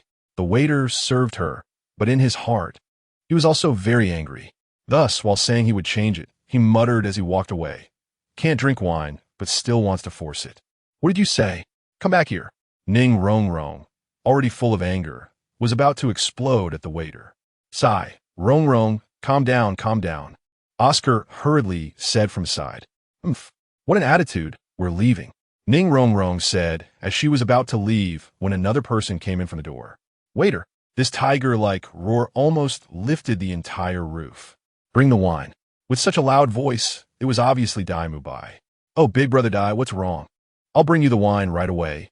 The waiter hurriedly nodded and bowed. "Oh, once someone gets arrogant, they really are different," Wang Yang said to Tang San while watching Dai Mubai like this. Up until now, their table had only received a plate of peanuts. "Let me tell you, I didn't drink happily yesterday, and now I'm back. If you don't serve well today, be careful I tear down your restaurant," Dai Mubai roared. Yes. The best daughter read. "I will bring it right up," the waiter said while hurriedly pouring the wine. "Oh, who is this so angry?" Ning Rongrong said calmly upon seeing this. Upon hearing this, Dai Mubai turned his head and saw. Oh, Ning Rongrong? Although the Culinary Society was composed of auxiliary soul masters, it was precisely because they were auxiliary soul masters that whoever could win them over would be like adding wings to a tiger. Therefore, usually, no one would offend anyone in the Culinary Society. Everyone would give them some face when they saw them. "Oh, isn't this the president of the Culinary Society, Miss Ning? What's the matter? Came here to vent?" Dai Mubai asked. "Of course. As a princess of the Seven Treasures Glazed Tile School, how could I be threatened by him? It really makes me furious," Ning Rongrong said, her chest heaving with anger. "Hey, who says otherwise? Today you saw it. I was also threatened by him," Dai Mubai said angrily. "If it weren't for knowing Zhao Wuji's watchful eye, I would have wanted to give him a claw and knock him unconscious." "Sai, bring the wine. Bring the wine, waiter." "Then let's think of a plan to properly deal with his arrogance," Wang Yang suddenly said. Chapter 35. Playing the fool, who are you? Dai Mubai looked at Wang Yang and asked. "Me? My name is Wang Yang." Wang Yang pointed to himself and said, "So you're Dai Mubai? I am the king of heaven." Dai Mubai replied sharply. He thought to himself, "This is the kid who defeated Ma Hongjun. Well, it's better to arrive late than to arrive just in time. Let's see what this kid is made of." "Oha ho ho ho. Ningrongrong tuklet." At this moment, Wang Yang's face was quite awkward. However, he did not intend to explode right here. Waiting for the opportunity to defeat the enemy in one move is his style. "Newcomer, you have no say here. Just go back." Ning Rongrong opened her umbrella and said with a smile. "Hey, Rongrong, it's not good to use an umbrella indoors." Oscar whispered to Ning Rongrong. "Shut up and do your thing," Ning Rongrong said without any courtesy. "All right, these two are flanking me one after the other." Wang Yang felt quite embarrassed when Tang San suddenly spoke. "Woman, when my big brother is speaking, what are you butting in for?" "You." Ning Rongrong glared at Tang San, and a surge of anger rose up. Tang San snorted coldly, opened his purple extreme demon eye, and lightly placed his wine cup on the table, exuding a chilling aura that pressured Ning Rongrong. You. Ning Rongrong was quite angry. She was a support-type soul master, and if a fight broke out here, she would definitely not gain any advantage. Generally speaking, no one would fight with her, as everyone would at least give her some face. People would also be wary of the Seven Treasure Glazed Tile School behind her. Of course, today's encounter with a hot-headed fool was an exception. "Hey, big brother, second brother, cool down, cool down." Oscar hurried over, poured a glass of wine for Tang San, and gently advised him. Tang San coldly snorted, picked up Oscar's wine cup, and was about to drink when Ning Rongrong suddenly said, "The ignorant are fearless. Some ruffians just like to play the fool." Upon hearing this, Tang San stopped the wine cup that was about to reach his lips. "Hey, Rongrong." Oscar was anxious and wanted to say something, but Ning Rongrong waved her hand to stop him from continuing to persuade. "What? Am I wrong?" Ning Rongrong said. puffing out her chest, exuding an air of pride. That's right, Wang Yang shouted, casually picking up a large celadon bowl from the table and slamming it onto the table. With a bang, it startled Ning Rongrong. What are you trying to do? Ning Rongrong asked coldly. What am I trying to do? Just playing the fool, Wang Yang said, stepping on Ning Rongrong's stool and staring at her. Who were you cursing just now? Under Wang Yang's gaze, Ning Rongrong felt a chill in her heart. However, her innate pride prevented her from recognizing the seriousness of the situation. Whoever reacts, I curse whoever, Ning Rongrong said fearlessly. With a bang, Wang Yang smashed the celadon bowl on the table, scattering pieces everywhere. Picking up one of the pieces, he pressed it against Ning Rongrong's face. The sharp edge of the celadon pierced her skin, causing a drop of blood to trickle down. Do you know who I am? I am the president of the Cooking Society, Ning Rongrong asked in panic. I know, so what? How many lackeys do you have? Call one out, and let me see. Wang Yang asked disdainfully. Go ahead, let's see who can come and help you. Ning Rongrong glanced at Dai Mubai, but he leisurely poured himself a glass of wine, ignoring the situation. You dare touch me? I will make you die a terrible death. Ning Rongrong sighed angrily. Oh, really? Let me see how you plan to do that, Wang Yang said, as he cut a strand of her hair with the celadon piece. You. Ning Rongrong stared at Wang Yang in horror. How about I give your face a few cuts? Let's see if you can get married in the future. Wang Yang waved the celadon piece in front of her. Die. Ning Rongrong had just uttered one word when someone jumped in. Big brother, big brother, big brother. Oscar rushed over, shielding Ning Rongrong. Big brother, please don't hold this against her. Oscar was sweating profusely, looking at Wang Yang as if he were about to drown in his own sweat. This is not a matter of holding it against someone. Wang Yang stared at Oscar. Brother, I also want to give you face, but big brother, just scratch my face instead. Skrat kmine. Oscar grabbed Wang Yang's hand and pressed the celadon piece against his own face. Big brother. Tang San wanted to speak, thought for a moment, and ultimately kept his mouth shut, only glaring at Oscar. Wang Yang let out a long breath. He looked at Oscar and then dropped the celadon shard from his hand. Let's go, Wang Yang said. Hey, Oscar said, pulling Ning Rongrong as they rushed for the door. Hey, let go of me, let go of me. Along the way, Ning Rongrong not only did not cooperate, but also kept hitting Oscar. It wasn't until they ran far enough that Oscar finally loosened his grip. Oscar, you really don't act like a man. Ning Rongrong pointed at Oscar, looking down on him. Why didn't you fight him? I'm a support type, martial soul. I don't have direct combat power. With someone like you, don't come and cling to me in the future. My future husband will definitely be a combat type, martial soul. Never a support type. I've told you before, you might as well give up on that thought. Ning Rongrong said, opening her magnificent umbrella and turning to leave. Oscar stood there, gritting his teeth and hesitating for a moment, but in the end he still chased after her. Hey, Rongrong. Don't go. Do you want something to eat? I'll go buy it for you. Hey, don't walk so fast. Be careful not to trip. Clap, clap, clap. Applause rang out. Dai Mubai clapped his hands, looking at Wang Yang with a smile. You've angered this little princess. You'll have a tough time ahead. You know who she is? Dai Mubai asked. I know.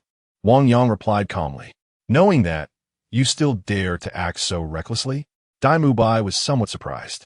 He began to suspect if Wang Yang had a few screws loose. Only unreasonable people can deal with unreasonable situations. If I were afraid of her, I wouldn't have reacted from the beginning. Since I've done it, I will go all the way to the end and do it satisfactorily. Wang Yang answered. Go all the way to the end. Dai Mubai repeated, seeming to ponder. Ha, what courage. Do you want to come over for a drink? Dai Mubai waved his hand and asked. No need, Wang Yang said, turning around and sitting back at his table. Good kid, daring to not give me face. Dai Mubai found it amusing in his heart. Excuse me, have you finished showing off? The celadon bowl you broke costs 1 copper coin. Please compensate. At this moment, the waiter came over and said, Chapter 36. The fierce wolf in the afternoon. As the sun began to set, Dai Mubai gathered his team and prepared to take action. After returning, he spoke to the people beside him. Yes, the person replied and went down to find others. After a short while, everyone had gathered. More than 50 people stood in front of Dai Mubai. All those who came were soul masters of at least level 10, possessing a yellow, or White Soul Ring. Level 20 Soul Masters were extremely rare, appearing only sporadically in the crowd. However, whenever they showed up, they were the leaders among these Soul Masters. Almost without exception, these Soul Masters possessed beast martial souls, with very few having weapon martial souls, and auxiliary and control martial souls were virtually non-existent here. Does everyone understand what we are going to do today? Dai Mubai asked, looking at the crowd before him. We understand, everyone answered in unison. All right, let's move out. At Dai Mubai's command, the group began to head to the training area. Although it was called a battlefield, it was actually a training room. The unique training rooms of Shrek Academy allowed Soul Masters to cultivate their soul power with twice the results for half the effort. Not only were these students envious, but even the entire world longed for such facilities. Within Shrek Academy, the number of training rooms a club possessed essentially determined its status within the school. In this regard, the Dai family dominated, owning 12 training rooms, while other clubs such as the Art Club, Cooking Club, and Barbecue Club possessed 6, 7, and 6 training rooms respectively, totaling 31 training rooms. Other territories were not as important compared to the training rooms. Although there were conflicts between clubs, large-scale battles rarely occurred. Only in the training room area did disputes frequently arise, because whoever owned the training rooms undoubtedly had the strongest force. The school was also happy to see these conflicts happen. It could even be said that many of the school's operations encouraged such disputes. And among Shrek Academy students, conflicts always followed a certain protocol. Otherwise, they would face Zhao Wujia's wrath. Almost every student had had the misfortune of experiencing Zhao Wujia's wrath at least once. After all, Zhao Wujia's divine sense covered the entire academy. The master watched the rows of Soul Masters passing by calmly. Another group heading for the training rooms, I see, Flander commented as he looked at the students. Yes, what else could it be for? The master gazed at the students with a fond expression. You know, Flander said with a mix of anger and amusement. On his shoulder perched an owl. What would happen if one day these students found out that what you call a training room is just a lie? Flander asked with a smile as he watched the students. However, the so-called training room was merely a deceit. It could even be described as an empire-level deception. Yet, this lie had become increasingly real. What are you afraid of? Research shows that the speed of soul power cultivation, besides personal talent, is influenced by mindset. Haven't you noticed that students who enter the training rooms cultivate faster than those outside? The master asked, are you saying, as long as they believe they are in a training room and foster that mindset, their cultivation speed will increase? This is a mystery in the martial soul theoretical field that has yet to be solved. The master sighed. Flander fell silent. He knew that many things simply could not be explained. On the other side, as so many people made their way toward the training area, someone had already noticed and began to report one by one. What? Ma Hongjun was taken aback. You mean Dai Mubai brought his men into the training area? He suddenly had an ominous premonition. This was likely aimed at him. Another report. A subordinate came in and said, Boss, Dai Mubai is blocking the door to our training room with his men. He dares? Ma Hongjun slammed the table angrily and said, Go, hurry to gather our people. I'll head over immediately.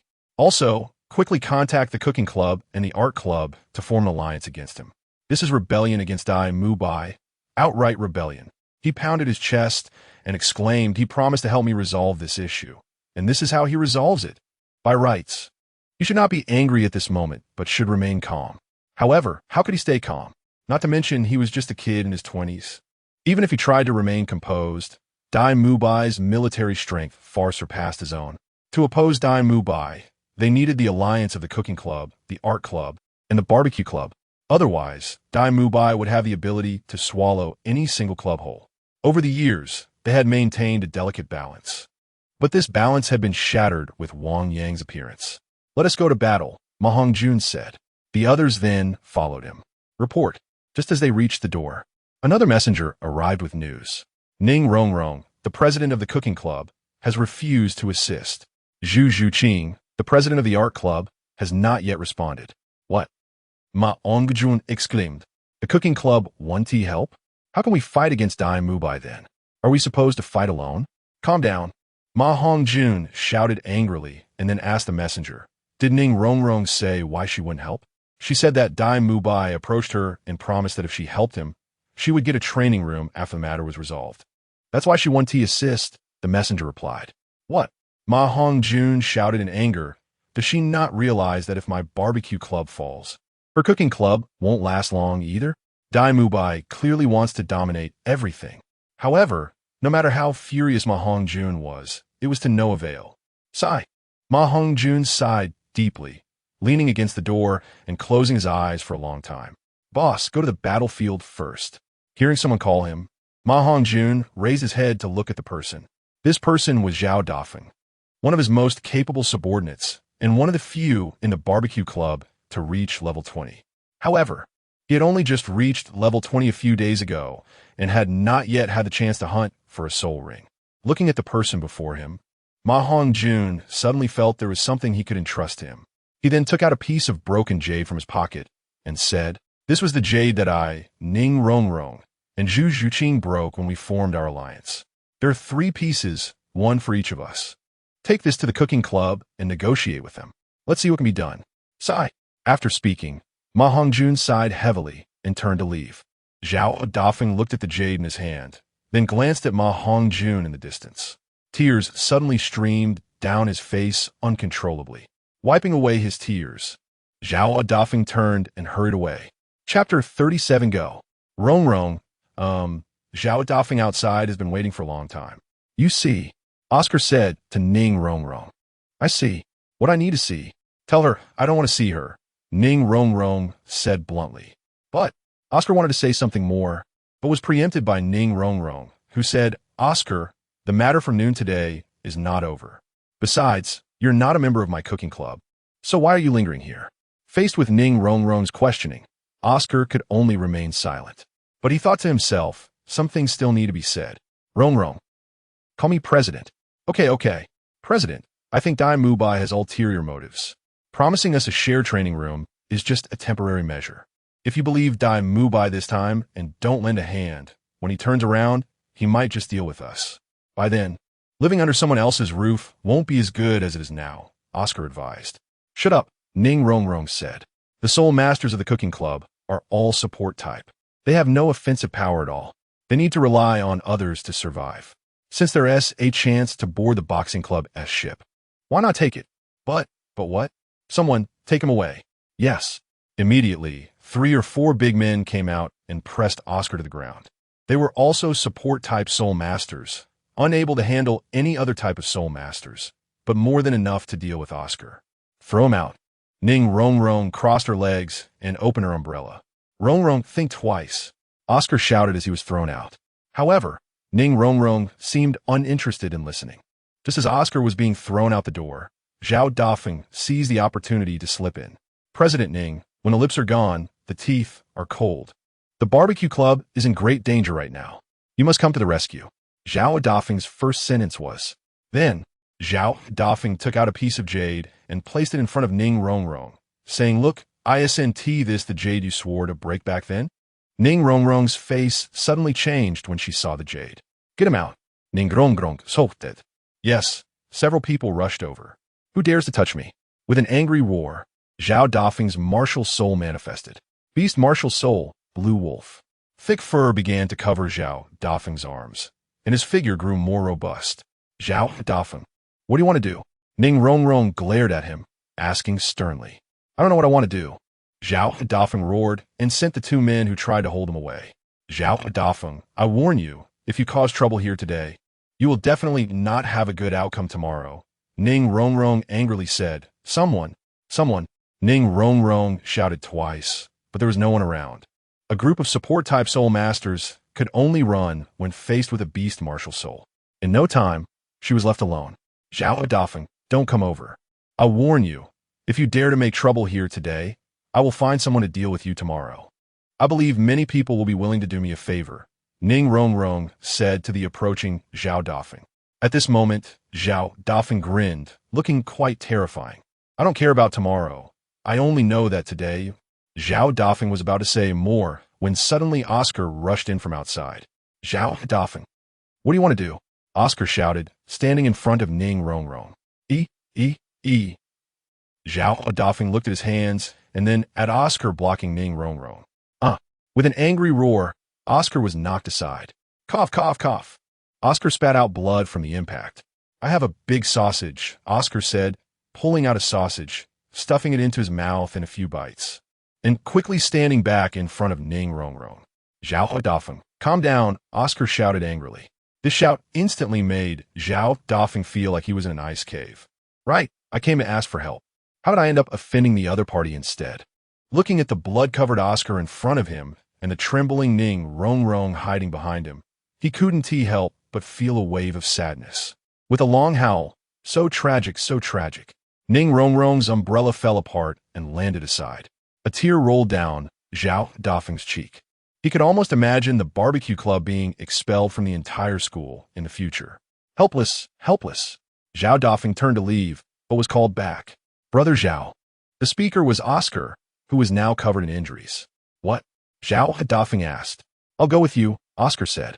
Zhao Wujie's sad eyes suddenly showed a hint of surprise. You? Zhao Wujie was quite surprised. Yes, that's right. I'll go with you, Oscar said. I think I can still supply about 30 sausages. Good. Zhao Wujie agreed, heavily patting Oscar's shoulder. Oscar. Suddenly, from behind Oscar came Ning Rongrong's angry voice. Don't go.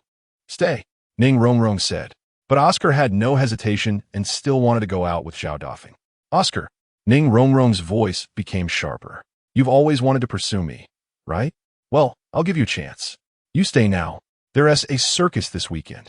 You can accompany me to see it, Ning Rongrong said impatiently. She really didn't want Oscar to leave. Zhao Dafeng looked back at Oscar, a bit nervous to see how Oscar would choose. Oscar suddenly stopped, his eyes fixed ahead, but he didn't turn back. Oscar. Ning Rongrong's heart leaped with joy. President, loyalty over kinship. After saying that, he quickly left, moving even faster than Zhao Dafeng. Oscar. Ning Rongrong streamet frantically. From today on, you are expelled from the cooking club. Never come back. But Oscar showed no sign of stopping. Seeing this, Zhao Dafeng quickly followed. Damn, brother. What loyalty? Zhao Dafeng said, touched. Hey, brother. Why do your eyes look like faucets? Zhao Dafeng asked, surprised. What do you think? Oscar looked at Zhao Dafeng with a miserable expression. Do you think it's easy for me? I've licked for so long just for today, but in the end, I ruined it myself. I really hate it. Then how about you go back? Zhao Dafeng asked cautiously. Go back. Let us go. Oscar shouted, but the tears kept flowing. Chapter 38. Chaos. The president, Dai Mu Bai, is leading a group to take over the barbecue club's territory. He sent someone to say that as long as the president agrees not to intervene, once the matter is accomplished, he will gift us a training room. Upon hearing this, Zhu Zhuqing's eyes widened in shock. What? With a gasp, Zhu Zhuqing stood up and looked out at the bamboo outside. Sighing, he actually decided to take action. Report. The barbecue club is calling for help. Dai Mu Bai is attacking their place and requesting our assistance. Upon hearing this, Zhu Zhuqing closed his eyes. Right now, the other side is seeking help. Should I assist or not? Torn between choices, he suddenly found the answer. Help! Zhu Zhuqing stood up abruptly and said, when the lips are gone, the teeth are cold, we must help. Count the people, let's go. Zhu Zhuqing commanded. Yes. Training ground. 31 training rooms were neatly arranged here. Both sides lined up evenly. In terms of scale, it was similar to a brawl, but since this was a conflict between soul masters, it was somewhat interesting to watch. There were a total of 58 people on Dai Mu Bai's side, including him, making it 59. Among them, there were 50 soul masters, 8 great soul masters, and 1 soul sovereign, Dai Mu Bai. These 50 or so people formed small teams centered around the 8 soul masters. On Ma Hongjuan's side, there were only about 20 scattered individuals, lacking morale and standing haphazardly. Behind these 20-odd people, there was a group of soul masters who had just been ambushed and knocked down by Dai Mu Bai's team. There was no organization. Only a few people led by Ma Hongjun still had some spirit. The outcome of the battle could almost be judged at a glance. Boss, as Zhao Dafu rushed over, he spoke. How is it? Is the cooking club coming? Ma Hongjun asked. This. Zhao Dafu showed a troubled expression. Seeing his face, Ma Hongjuan's heart sank. The situation is dire. It's over, Isn't it? On their side, there was only one great soul master. Zhao Adafu counted as half a one. On the opposite side, there were 8 great soul masters. How can we fight? President Ma, I'll help you. Oscar spoke up at this moment. Who are you? I'm Oscar, a food-type great soul master, Oscar replied. Saying this, Oscar produced a sausage and a salami. This can detoxify, and this can recover injuries, Oscar said. Brother, I appreciate your kindness, Ma Hongjun said with a wry smile, but look at them. Oscar looked up. The soul masters on the opposite side were well-trained, like an army, while their side looked like a scattered sandpile. Even before the fight began, one could already sense who would win. Even though Oscar had acted confidently earlier, he began to regret it at this moment. Should I go back now and ask Rong Rong for forgiveness? I don't know if there is still time. Sigh, Dai Mubai. Ma Hongjun suddenly began to roar. You are ungrateful. Humph. Dai Mubai coldly laughed, saying, All's fair in war. You were careless, why blame me? You lost to a mere freshman, which led to your humiliation and unstable position. Otherwise, your barbecue club should have at least 40 soul masters. So why have only these few come today? Ma Hongjun had no retort. Indeed, ever since he lost to Wang Yang, rumors that he was no longer capable had spread within the club, causing unrest. At present, gathering these people could be considered good enough. Let us fight. I've waited for you so long just to have a clear resolution. Right now, the cooking club is not intervening. The art club, Zhu Zhuqing, has come to support the barbecue club. With a delicate shout, Zhu Zhuqing instantly had about 20 people appear, merging with the barbecue club. Their numbers barely matched those of the boxing club. Most of the members from the art club were women, primarily agile and assassin type. Zhu Zhuqing, have you decided to help him? Dai Mubai asked somewhat disappointedly. There is no need for more words. Let us fight. Zhu Zhuqing shouted angrily. Good. Dai Mubai's white tiger martial soul instantly manifested, and his roar sounded like thunder. Capture Zhu Zhuqing alive, and I will reward him with 3 days of training room time. Charge! Dai Mubai roared, and his 50-plus subordinates rushed out without hesitation. Capture Zhu Zhuqing alive, solve Mu's single status. Suddenly, someone shouted. Following that, the voices of over 50 people roared out like thunder. Capture Zhu Zhuqing alive, solve Mu's single status. More than 50 people shouted in unison, their voices overwhelming. Upon hearing Dai Mubai's voice, Zhu Zhuqing's expression turned even colder. Roar! Accompanied by roaring shouts, the 50-plus from Dai Mubai's side released their beast martial souls. Predominantly power-type martial souls like tigers and bears. They clashed with the 50-plus on the opposite side. Zhao Wujia calmly watched all of this from the side. He was a referee for all violent incidents in the school. With him present, it could be guaranteed that each violent event would result in bloodshed, but not disabilities or deaths. His consciousness connected with the over 100 people, and he strictly evaluated the battles according to the standards set by the master to ensure no safety incidents occurred. As the commotion escalated on one side, the other side was also buzzing. Only about 100 were fighting, but thousands had come to watch. Among them were teachers, naturally including the master. No one dared to intervene casually. Otherwise, the two groups currently fighting would stop and deal with the interloper. This was Shrek Academy's rule. No one could defy it. As the battle intensified, the scales of victory were predictably tilting towards Dai Mubai's side. Being largely power-type, they employed a strategy of overpowering with strength. Each person could hold off 3, even 4 opponents. Thus, under equal numbers, these power-type soul masters naturally had the upper hand. Not to mention the 8 great soul masters under Dai Mubai, who were practically in a realm of their own, slaughtering all in their path. Zhu Zhuqing and Ma Hongjun were entangled with Dai Mubai. Zhu Zhuqing used her agile form to constantly distract Dai Mubai. She clawed at him with her cat paws. Meanwhile, Ma Hongjun relied on his flexible wings to fly in the air while seizing opportunities to attack Dai Mubai. Suddenly, Ma Hongjun quietly descended, no longer entangled with Dai Mubai. He landed beside Oscar. President Ma. Oscar felt very strange. Was he supposed to be entangled with Dai Mubai in the front? Why is he here?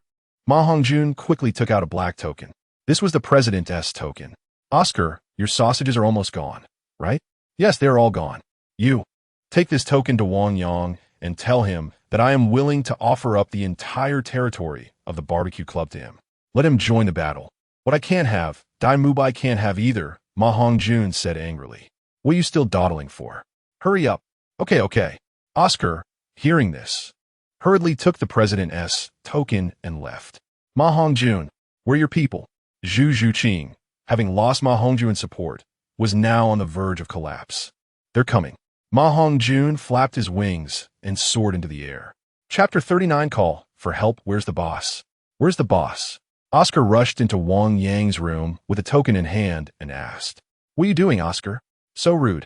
Wang Sheng stood aside, pointing at Oscar and questioning him. There's no time to explain. Where's the boss? I don't know. Maybe he's gone to watch the fun. Dai Mubai is fighting the barbecue club. After all, Wang Sheng said. Maybe he's fishing in the Rhine River. What do you need him for? Tang San sat in his position. It's a big deal. I can't explain it all at once. Anyway, I'm going to find him first, Oscar said, turning around and running towards the riverbank. Rhine River. A small boat floated in the middle of the river. Wang Yang lay in the boat, holding a fishing rod. At this moment, the weather was just right, with no clouds in the sky. While there was a fierce battle going on at the training ground, Wang Yang was leisurely enjoying himself. It felt a bit like paradise. Suddenly, he felt a tug on the fishing rod, and Wang Yang's heart jumped with joy. It seemed like a big one this time. He lifted the fishing rod, and as it sank, splashes of water erupted below as the fish struggled. It's a big one, definitely a big one, Wang Yang thought happily. It might be a rare species. Great. This feel is probably a rare species. Boss. Oscar saw Wang Yang from a distance, dashed over, and jumped onto the boat. That shout made Wang Yang's heart tremble, and his hand shook. Plus, the sudden movement when Oscar jumped onto the boat caused the fish he was holding to slip away with a splash. What are you doing? What are you doing? You scare my good fish away in an instant. Wang Yang shouted angrily. Grabbing Oscar by the ear, Wang Yang said angrily, If you disturb me for some trivial matter, I'll make you drink a couple of gulps of Rhine water. You scare my fish away. Ouch, boss, let go. It hurts. It's not a trivial matter. It's a big deal, a big deal. What big deal? Wang Yang asked impatiently. Oscar calmed his breath for a moment, then took out the black token. Boss. Ma Hongjun said he wants to give you his territory and status, Oscar said. Oh, what? Wang Yang was taken aback. Ma Hongjun wants to give up his status and territory to me? Is he crazy? Wang Yang abruptly sat up, throwing away his fishing rod. You mean Ma Hongjun? That little chubby guy, the president of the barbecue club, known for his mohawk hairstyle? That's him, Oscar confirmed. He said he is willing to offer the entire club and territory to you. Isn't he fighting with Dai Mubai right now? Why is he looking for me? Wang Yang asked curiously. He can't beat Dai Mubai, but he doesn't want his things to fall into the other party's hands, Oscar explained. So, he's asking you to find me? To offer me his things? Wang Yang asked. That's right, Oscar replied. Wang Yang stood up, watching the fish in the water as the boat swayed. What about the art club and the culinary club? I heard you three have a pact. If the three clubs act together, Dai Mubai wouldn't be able to handle any of them, right? Wang Yang asked. Dai Mubai used a strategy of discord. He bribed Ning Rongrong, promising the culinary club a training room after the matter is settled. Therefore, the culinary club won't participate in the battle. As for the art club, although they came to support, without the culinary club, the two clubs would find it hard to resist Dai Mubai. Moreover, you defeated Ma Hongjun not long ago, damaging his prestige, and now his subordinates are unstable. He could barely muster up 20 people, Oscar said. After listening to Oscar's words, Wang Yang fell silent. Suddenly, he stood up and went ashore. Let's go. This isn't a place for talking. Boss, big brother. Hearing this, Tang San, who was practicing inside, and Wang Sheng, who was sleeping in bed, quickly got up. Wang Yang ignored them and quickly walked to his position, pointing at Oscar and said, You, speak. Sigh. Oscar nodded in agreement, then looked at Tang San and Wang Sheng beside him and began to speak. Here's the situation. After some discussion, both Tang San and Wang Yang's expressions turned serious. The two looked at the black token on the table, both silent. Wang Sheng, what do you think? Wang Yang asked Wang Sheng. Boss, in my opinion, he can't take this thing. If he does, it would be equivalent to offending Dai Mubai, Wang Sheng said, right now. Dai Mubai has dozens of great spirit masters under him, more than 100 spirit masters, and he can command 8 great spirit masters and over 50 spirit masters. He himself is a level 37 spirit ancestor, and it seems he is about to enter the Spirit King realm. Facing him right now is not a wise choice. We should prioritize self-preservation. Wang Yang listened and looked at the black token, remaining silent. He turned to Tang San and asked, "San, what do you think?" Oscar nervously looked at Tang San. In this situation, it was hard for him to speak, and with Wang Sheng's remarks, he could only place his hopes on fate. After a moment of contemplation, Tang San replied, "Brother, I think you should accept this token." Upon hearing this, Oscar felt a sense of relief. After spending these days under Wang Yang's command, he knew very well the weight of Tang San's words beside Wang Yang. There are 3 reasons. First, 6 training rooms are no small matter. If we were to take down so many places ourselves, it seems impossible right now, as all the training room resources of the entire Shrek Academy have been divided among the 4 major forces, and others can't even touch them. Now, there's such an opportunity. We could get these resources for nothing. Why shouldn't we take it? Second, the entire Academy's power is facing a reshuffle. In this situation, try to protect ourselves is akin to dreaming. It would be better to advance rather than retreat. Third, I see that your ambitions are not small. Do you really want to stay cooped up in this small place? After Tang San spoke, Wang Sheng couldn't wait to refute. But Brother Tang right now, the only capable fighter under the boss is you. The rest can't even find a single spirit master. With this little strength, how can we support Ma Hongjun?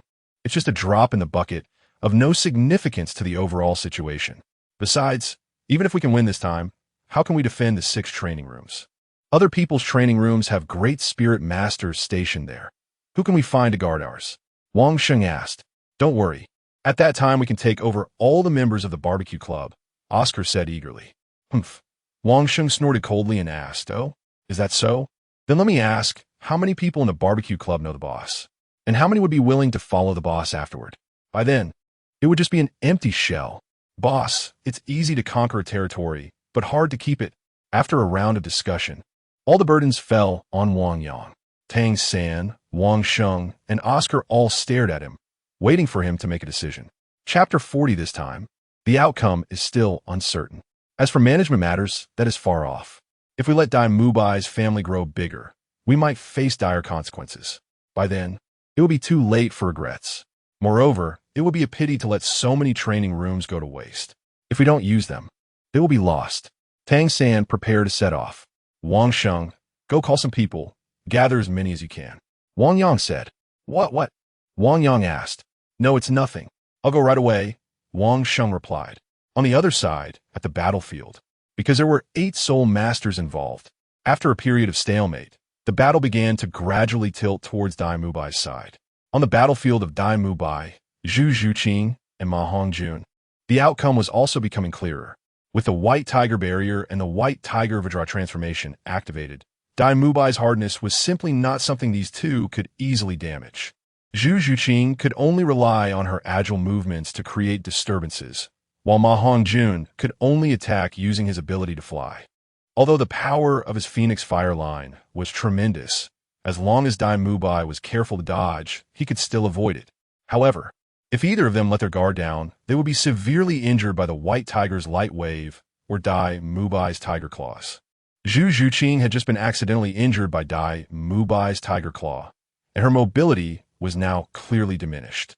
Dai Mubai was steadily closing in, and it looked like the outcome was about to be decided. Zhu Zhuqing, despite her injuries, was moving quickly. Dai Mubai, on the other hand, was calmly waiting. Once Zhu Zhuqing or Ma Hongjun showed a flaw, his tiger claws would pounce without hesitation. Ghostly Claw. Zhu Zhuqing held her breath and suddenly flashed to Dai Mubai's back. Ghostly 100 Claws. 100 claw strikes rushed towards Dai Mubai. At this moment, Zhu Zhuqing was already severely injured. Dai Mubai's previous tiger claw had struck her back. She was now relying on sheer pain to keep moving. Ma Hongjun, Zhu Zhuqing shouted, and Ma Hongjun in the sky also held his breath for one last attack. This is it, I'll give my all, Ma Hongjun thought. Flame Phoenix. Phoenix Fire Line. He activated these 2 moves again, spitting out a beam at Dai Mubai. This was the moment he was waiting for. Dai Mubai, who was bracing for the two attacks, suddenly changed his expression. White tiger light wave. Waves of yellow light surged out. Both Ma Hongjun and Zhu Zhuqing were caught in the attack. A mouthful of blood spurted from Ma Hongjun's mouth as he fell heavily to the ground amidst a flurry of feathers. Zhu Zhuqing fared no better. She had gotten too close and was almost hit directly, being violently knocked away and crashing to the ground, unable to get up. Dai Mubai wins. Zhu Zhuqing and Ma Hongjun stop resisting. Zhao Wujia said coldly from aside. In an instant, the entire barbecue club and art club members were thrown into disarray. Everyone rushed to the side of the two. His words were the rules. They must be obeyed here. Roar. After winning, Dai Mubai let out a furious roar towards the sky. In his eyes, it seemed he could already see the entire Shrek Academy falling into his hands. Just then, Wang Yang arrived with Tang San. Wang Yang. Seeing Wang Yang, Ma Hongjun struggled to stand up. Kid, this is not a place for you to meddle. Get lost. Dai Mubai said, looking at Wang Yang. I'm the president of the cooking club, so I shouldn't be here? Then who should be here? Wang Yang took out his token and questioned. Dai Mubai was taken aback by the token. Ma Hongjun. Dai Mubai looked at Ma Hongjun, who grinned and said, sorry. Dai Mubai. All's fair in war. Even so, what of it? Dai Mubai replied coldly. Even if you bring a few more, what difference does it make? All units, prepare. Dai Mubai shouted angrily. In an instant, 8 great soul masters stood behind Dai Mubai, their soul rings glowing. Seeing this, Wang Yang silently recited, a pillar supporting the heavens, and in an instant, countless bamboo shoots sprang up from the ground, trapping the great soul masters in disarray among the bamboo. The resilience of the bamboo was too strong. They could not break free for the moment. At that instant, Wang Yang seized the opportunity. With a deep breath, his powerful physique allowed him to accelerate forward. A black soul ring lit up on his left hand, and a blue blade appeared on his right. Simultaneously, a black shadow surged alongside Wang Yang as he dashed forward. The shadow led while he followed. Seeing Wang Yang charge at him, Dai Mubai was taken aback. Roar. He let out a tiger roar as his claws struck down at Wang Yang. But in that strike, he only hit air. His tiger claws only struck a phantom. In the next moment, the sword in the shadow's hand grazed his neck. The sword merely nicked a bit of skin on his neck, causing no significant harm. But that was enough. The shadow silently sheathed its sword. Wang Yang also quietly sheathed his sword. Suddenly, a blue light flashed across the bamboo.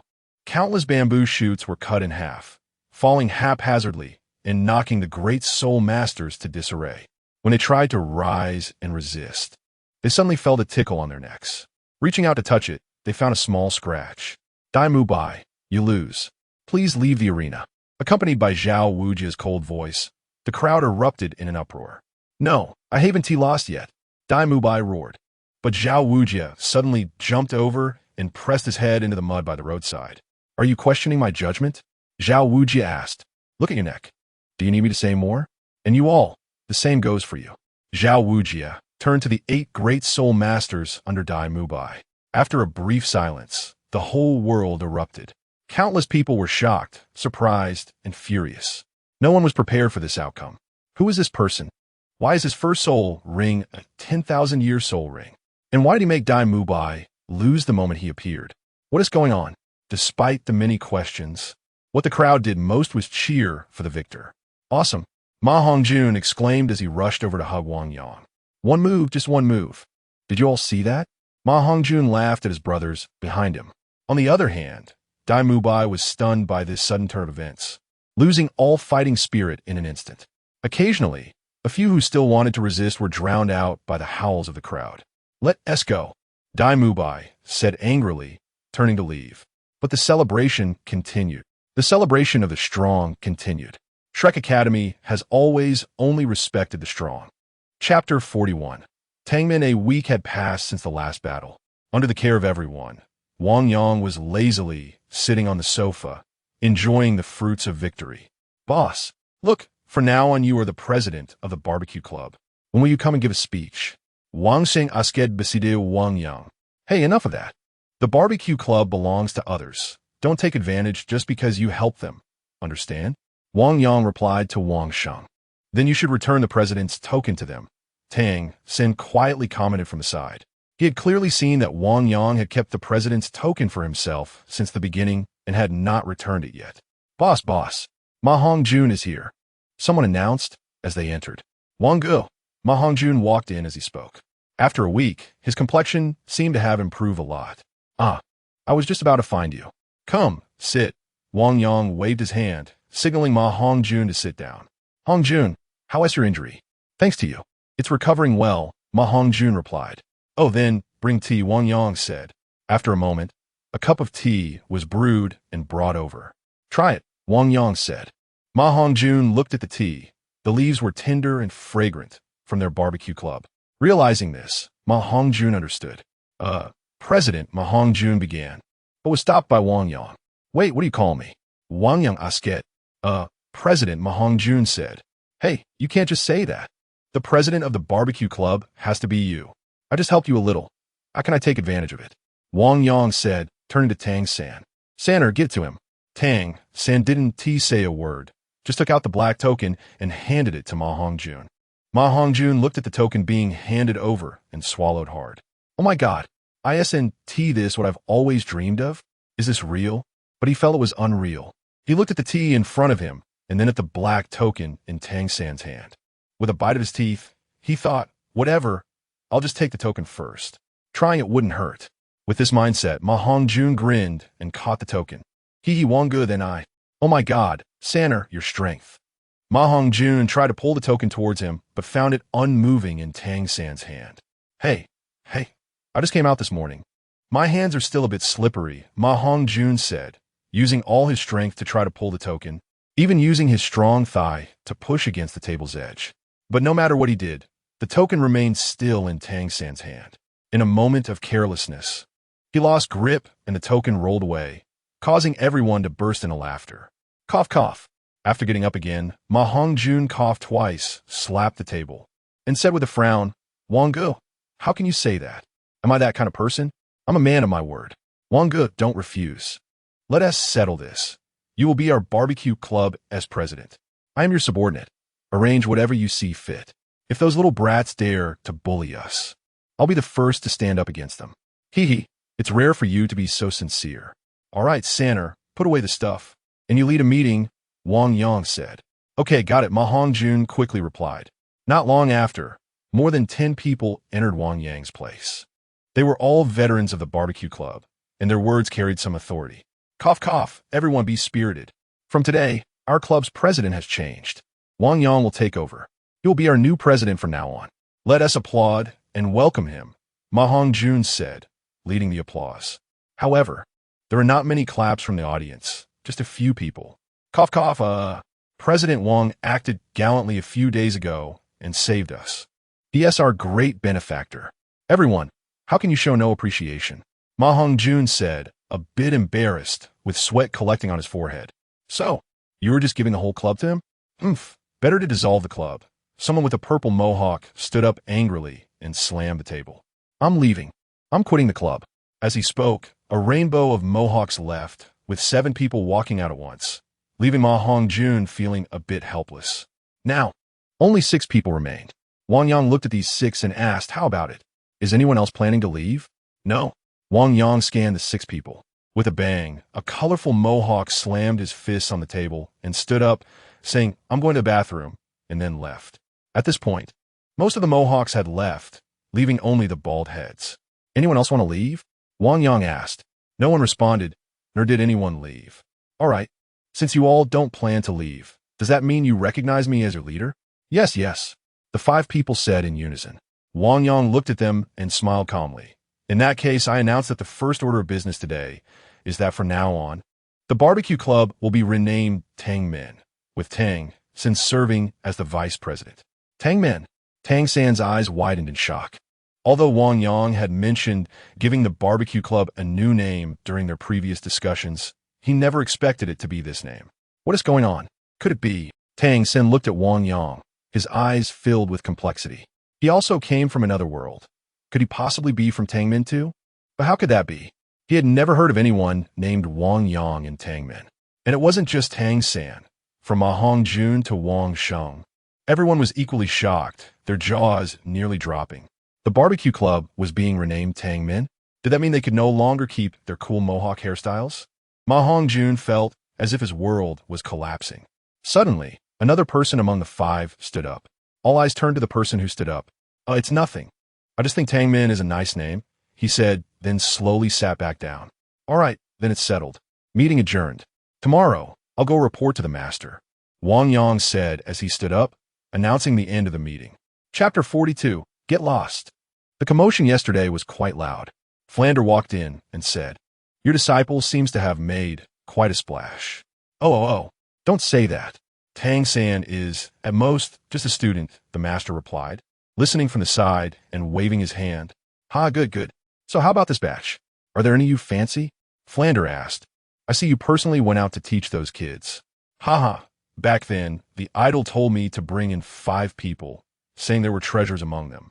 Now it seems, only these 2 kids are barely usable, the master said with a smile. By the way, I'm also quite curious. In my opinion, that Wang Yang seems to surpass Tang San by a bit. Why don't you bring him in as a disciple? Flander asked. Such things depend on a connection. That kid has too many things I can't see through. He's good, but I just find Tang San more pleasing to the eye, the master replied. Upon hearing this, Flander couldn't help but laugh. I didn't expect you to also judge by appearance, Flander said with a smile. Sigh. With a sigh, the master remained silent. By the way, in a few days, our academy will start exchanges with other academies, right? Who should we send over? Flander asked. Isn't there still some time? No rush. By the way, Zhao Wujia said that last week that kid seemed to have used a knife on someone else's neck to show off. Let's have him go up and reflect on it during the general meeting later. On the other side in the boxing club, Dai Mubai was putting on boxing gloves and wildly punching the person in front of him. Normally, boxing is a sport popular among civilians, and soul masters don't engage in it, but Dai Mubai had been exposed to it before. Although he was a soul master, he immediately fell in love with this kind of hand-to-hand combat. While soul master battles are good, this kind of combat that doesn't rely on soul power and depends solely on one's own abilities aligns more with the kind of fighting Dai Mubai admired.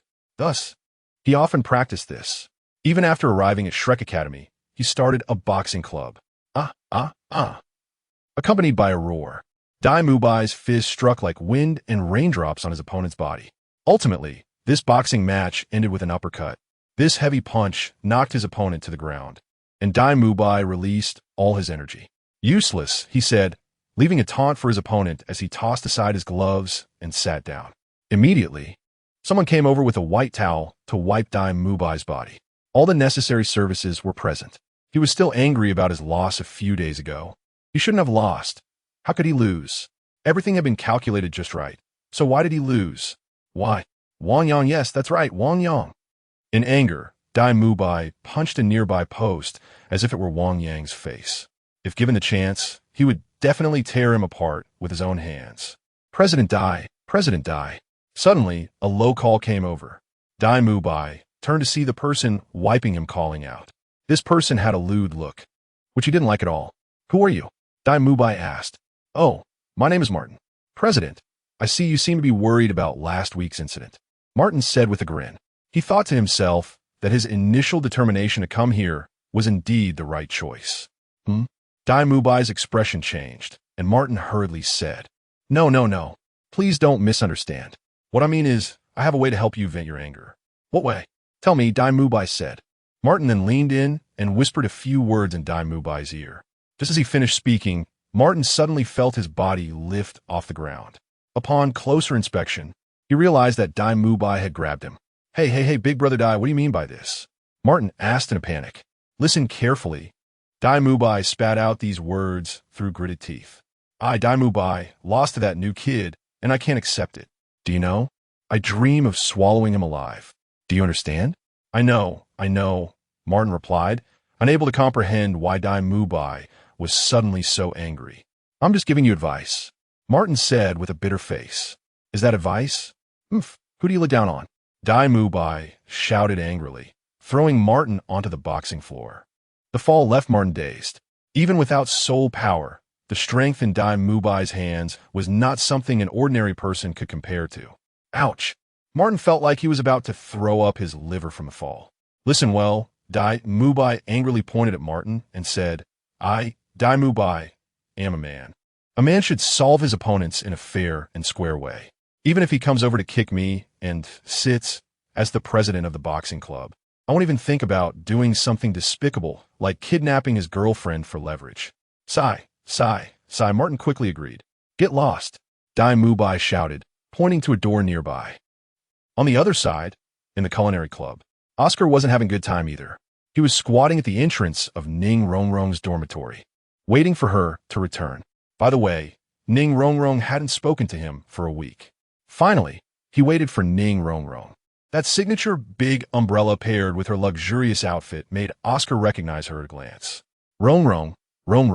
Oscar ran over, holding a bouquet of flowers. Rongrong. Look, this is the flower I specially picked for you from the forest. It's fresh. What do you think? Oscar presented the flowers to Ning Rongrong. However, Ning Rongrong ignored him and turned to leave. Sigh, Rongrong. Are you still mad about last week? Let me explain, it was an accident. I regretted it as soon as I went with them. I've never regretted anything so much. Really, I've been blaming myself all week.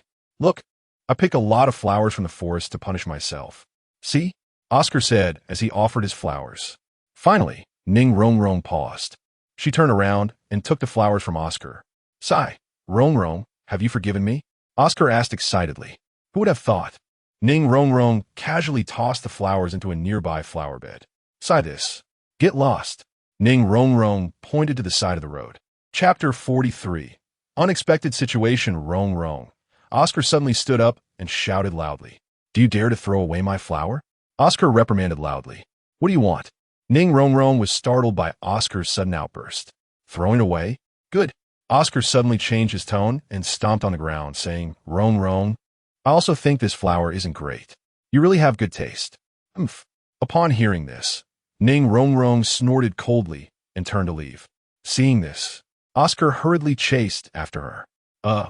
Rongrong, I know I was wrong. I wrote a reflection on it. A full 5,000 words. Let me read it to you. Ahem, dear Rongrong, I. Before Oscar could finish, he was hit on the head by Ning Rongrong's umbrella. Ouch! Rongrong, why are you hitting me? Oscar said, while holding his head.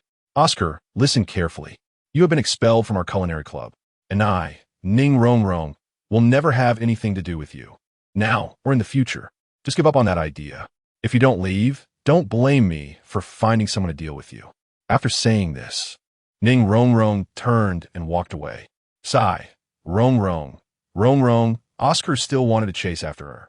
However, two big men blocked his way. Hey boy, do you like what you see? The two big men asked with their smooth, red lips. No, I don't need it. Oscar's face changed, and he hurriedly turned to flee. Suddenly, as he reached the door, Oscar seemed to think of something and turned around to shout loudly. Rongrong, you have to believe me. But just that moment of hesitation caused Oscar to be grabbed and thrown out by an uncle behind him. Ouch! Accompanied by a cry of pain. Oscar's face hit the ground first. The next morning, as the morning bell rang, Wang Yang dragged his tired body to start a new day of washing up. The sky was just getting bright, and everyone had already gathered on the playground. Today was Monday, and according to tradition, there was a meeting to be held. Thus, amidst everyone's sleepy eyes, Principal Flander walked out. Ahem. Hello, everyone. I am your Principal Flander. Today, I have 3 parts to discuss regarding some issues. Each part will be divided into 7 key points, and I will elaborate on each key point in 3 stages, just to ensure that every student can understand clearly. All right, let's begin with the first environmental issue. The first point of the first stage. I have the following content to discuss. As time passed, the sun rose high in the sky. Wang Shen couldn't help but stretch lazily. Since the meeting began, he had been standing there dozing off, and by this time he had already dozed off 7 times. It still saw no sign of the principal finishing his speech. This meeting is a bit long, Wang Sheng said, squinting his eyes to avoid the sun. That's right. The principal seems to be feeling it today, Ma Hongjun said from the side. Tang San was also unable to stand it. It wasn't a matter of physical stamina. It was just that standing there while the principal kept talking was annoying. Tang San thought he could take the opportunity to practice his purple extreme magic eyes. but the noise made it impossible to concentrate. Did someone write a draft for the principal? Tang San couldn't help but complain. I think that's possible.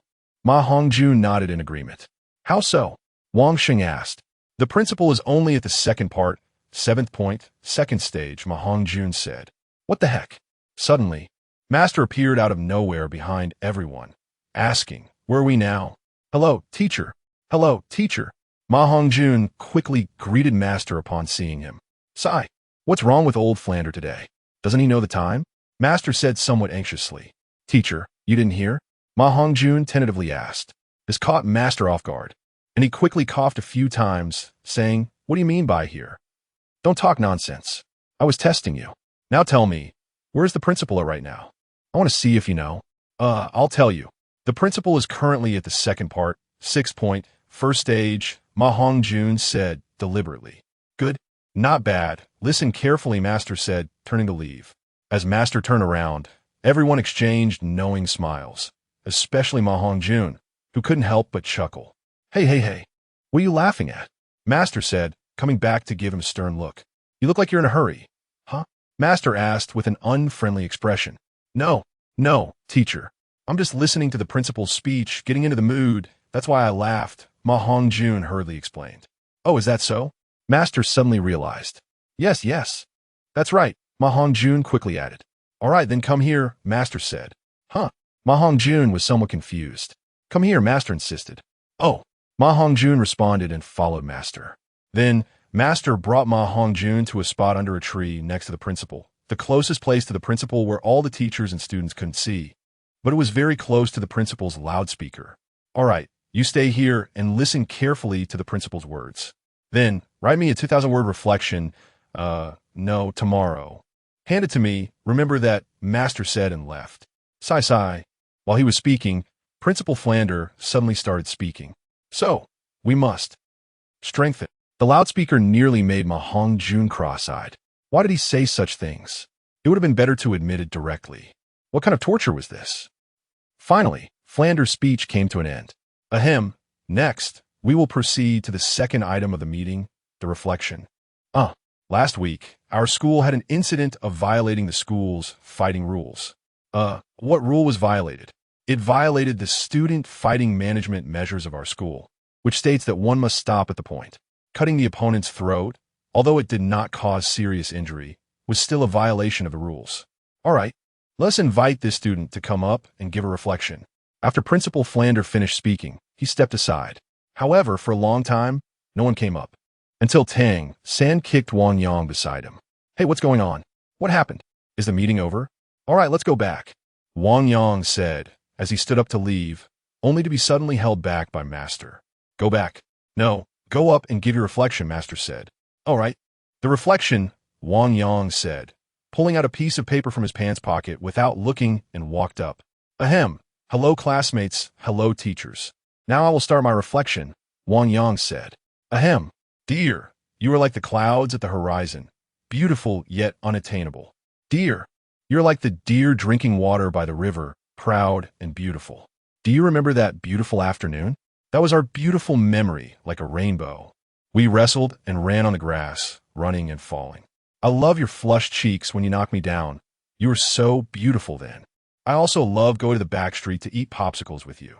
That popsicle we bit and it was like a rainbow, you biting on this end and me on that end. From Tang San. The more Wang Yang read, the more he felt something was off. This didn't seem like his reflection.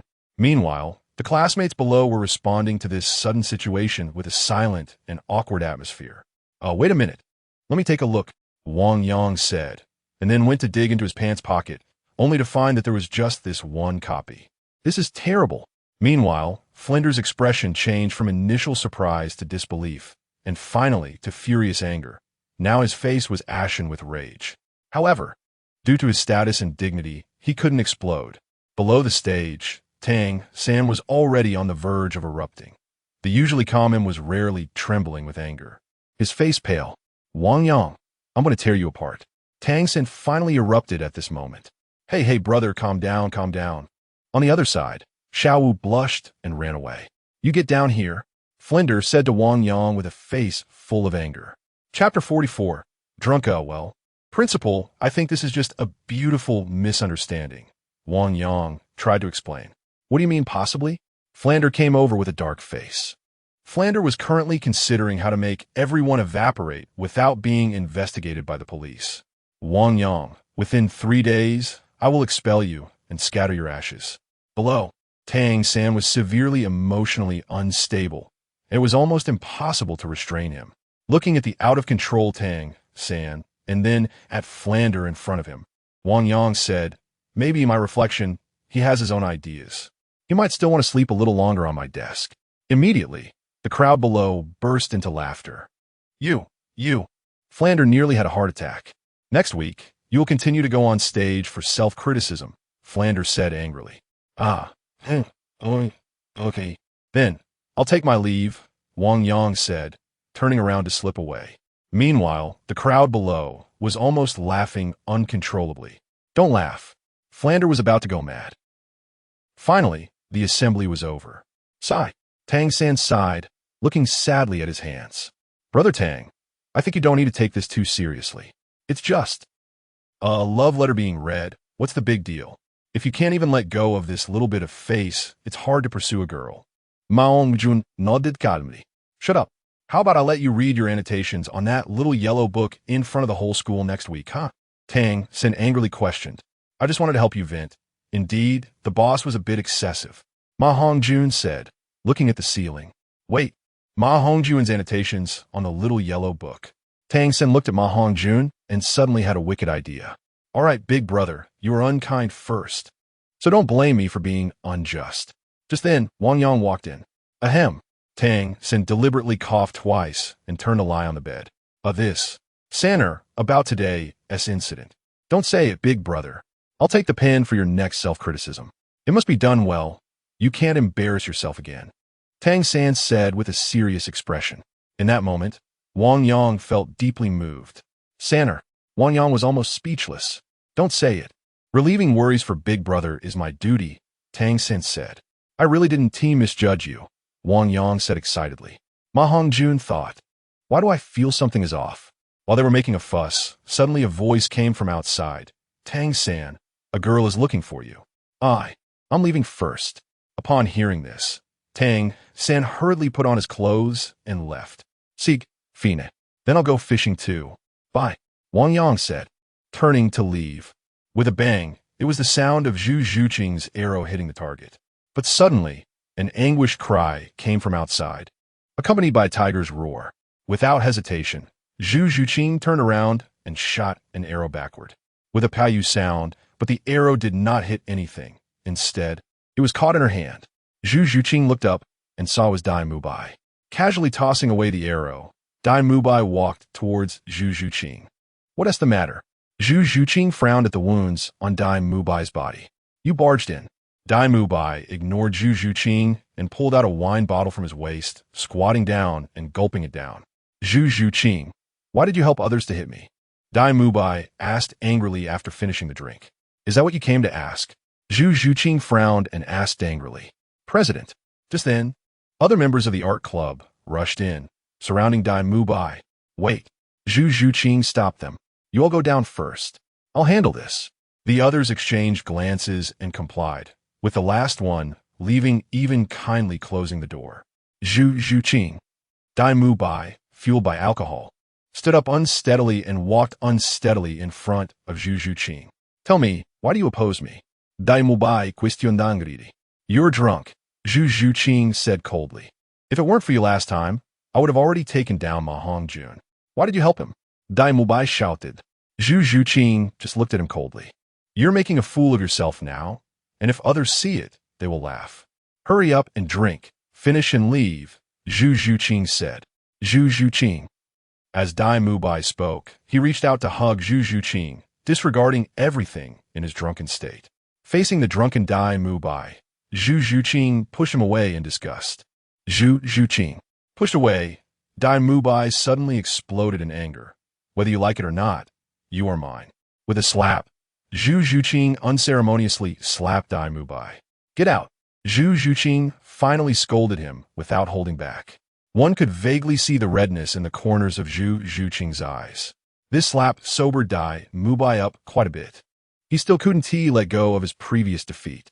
Proud by nature, he rarely faced failure. Even in defeat, 9 times out of 10, it was deliberate losses to others, because he believed that appropriate failures help expand connections. But no one had ever made him suffer such a painful defeat. With just one move, he didn't even see the shadow before his throat was sealed by a sword. That sword, if it had used a bit more force, he would have lost his head that day. But it didn't. No, it was precisely this did not that made him acutely aware of his loss in this matter. Soul respect, soul sect. In that instant, it felt like a fart. Zhu Zhuqing. Dai Mubai still wanted to say something, but seeing Zhu Zhuqing's retreating figure, he turned to leave. On a rooftop not far away, Flander and the master watched as Dai Mubai walked in and then out again. Xiao Gang, what do you think? Flander asked. This kid is a talent, but his life has been too smooth. He needs some setbacks, the master said. Do you think he can pull through? Flander asked. That's up to him. If he pulls through, then an infinite future awaits him. If he doesn't, the master said, taking out a piece of paper with several names on it. And at the top of the paper, it read, Tentative List of New Monster Training Personnel. I will simply cross out his name. Chapter 45. The scumbag Tang San. The weather is nice today. Wang Yang said as he walked in carrying a bucket of fish. Today's catch was pretty good. He was already at level 20. Boss. But, accompanied by a whale, Wang Yang saw that the people in the room, led by Wang Sheng, were beaten and scattered. And in the middle, sitting there was Xiao Wu. What's going on? Wang Yang couldn't help but complain. Boss, this woman came in and started hitting people without saying a word. You have to stand up for us. Wang Sheng cried as he ran over. Hey. Young lady, how many times is this now? Wang Yang pointed at Xiao Wu and said, Your way of making an entrance is a bit rude. Huh? There is not a good man among them.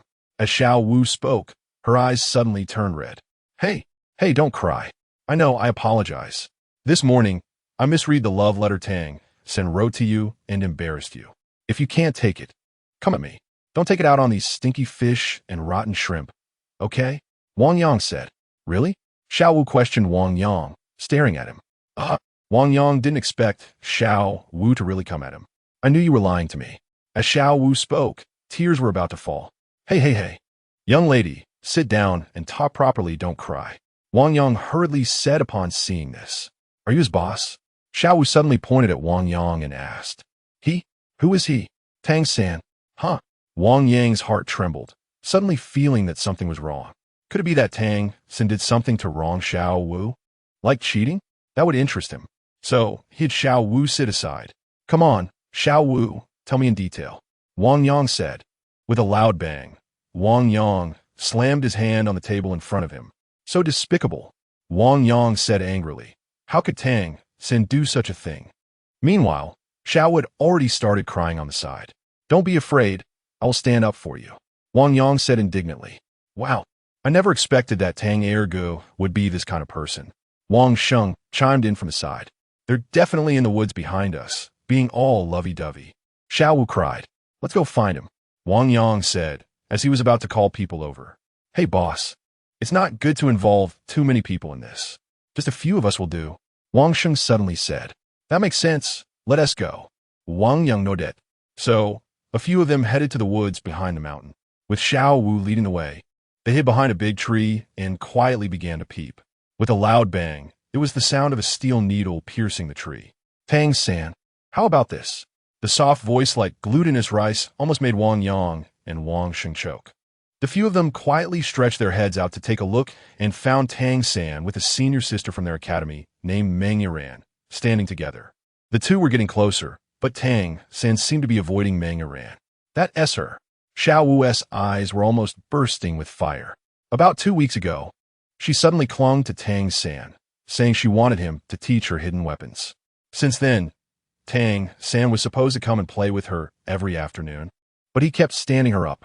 When he did show up, he would just say he was tired and wouldn't play for long. She followed him and found out he was here with Meng Yiran. No wonder he always claimed to be tired when it was returned. As Xiao Wu spoke, Tang San was indeed teaching Meng Yiran how to use hidden weapons hand in hand. Xiao Wu was so angry her teeth were itching. and the tree they were hiding behind had several deep scratches from her grip. Young lady, you tilted a few degrees this time. It seemed like you were a bit unstable at the moment of release. Tang San said. Wang Yang's face turned red as she leaned closer to Tang San and said, Young Master Tang, you're too close to me. Oh, sorry. Tang San said, about to move back, but Wang Yang grabbed his clothes and pulled him closer again. Why don't you move a bit further away? Wang Yang said, I can't take it anymore. Xiao Wu shouted angrily and suddenly rushed out. Hey, Xiao Wu. Wang Yang called, but was pulled back by Wang Sheng. Hey, boss, you're in for a show. I love watching women fight. Wang Sheng said with a lewd expression. Wang Yang was disgusted by Wang Sheng's lewd look. Look at you. Go get me a small stool and some sunflower seeds. Hey, I was prepared for that. Wang Sheng said as he took out the small stool and sunflower seeds he had brought. That is more like it. Wang Yang took the stool and seeds, and after a couple of bites, he felt something was off and said, if only there was some wheat beer. Hey, here it is, the best wheat beer. Wang Sheng said, pulling out half a bucket of wheat beer and 2 cups from his backpack, filling them up for both of them. He then sat down leisurely, making Wang Yang feel even more relaxed than when he was fishing. Xiao Wu. Seeing Xiao Wu come out, Tang San immediately got nervous. Tang San, you're not coming to play with me. So you're hiding here on a date with someone else? Xiao Wu ran out to angrily accuse him. Tang San, No need to explain. Xiao Wu angrily said, you must be tired of playing with me. So you want to change to someone else, right? I understand. I'm leaving. Xiao Wu, let me explain. As Tang San spoke, he quickly caught up and grabbed Xiao Wu's arm. What else is there to explain? Go have fun with your new partner. Xiao Wu shouted sadly. Hey, Xiao Wu, don't make a scene, okay? What? I'm making a scene? I'm being unreasonable? Fine, if I'm not making a scene, I want to be unreasonable. You just take your time with her. Scumbag. After saying this, Xiao Wu cried and was about to leave. TSK, who would have thought? Wang Sheng shook his head. Indeed, who would have thought that Sin Air came to the big city and went bad? Wang Yang also shook his head, cracking seeds and drinking beer. Xiao Wu. Just as Tang San saw he couldn't stop Xiao Wu, he suddenly shouted, no one can stand your life-threatening play every day. Tang San's shout made Xiao Wu stop in her tracks. Then, Tang San rolled up his sleeves, revealing his arms in all colors. Xiao Wu, look, if I play with you once a day, it costs me an arm. Who can stand that? Tang San said almost in tears. This. Xiao Wu's expression suddenly turned a bit awkward. It seemed like she only cared about her own fun each time. Tang San had been hurt pretty badly. Oh. The two hiding behind the tree couldn't help but exclaim in surprise at the same time. A twist of fate has arrived. Wang Yang couldn't help but say. Chapter 46. Turning oh no, Tang San, you're hurt. Wang Yang said worriedly when she saw the injury on Tang San's arm. Let me bandage it for you. It's nothing. You can take your time to bandage it. Woo-woo, Xiao Wu said and ran away crying. Xiao Wu, Tang San called out in pain. Oh, Wang Yang and Wang Sheng exclaimed as they watched Xiao Wu run past them. Young Master Tang, you should go after her. Wang Yang urged as she approached. But Tang San looked at Wang Yang, unsure of what to do. Young Master Tang, Xiao Wu is misunderstanding you. You should go clear up that misunderstanding. Wang Yang said from the side. Sighing, Tang San set Wang Yang down and chased after Xiao Wu. Xiao Wu, oh. Wang Yang and Wang Sheng gasped again as they watched Tang San run past them.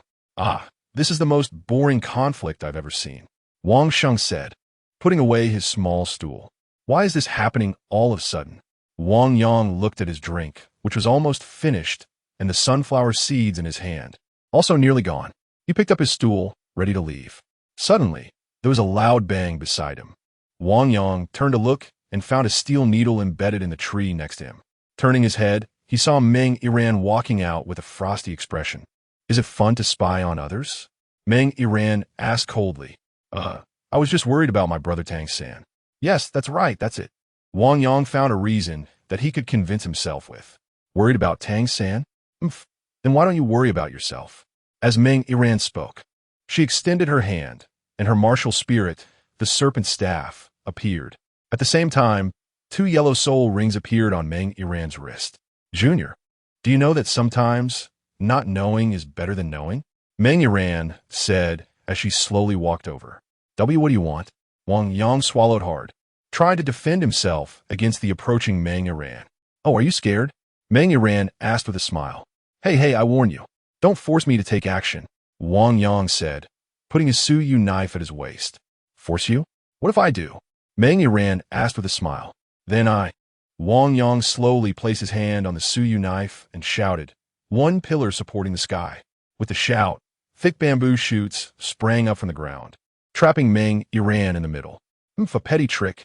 Serpent blade," Wang Yang shouted as several blades of light shot towards the bamboo.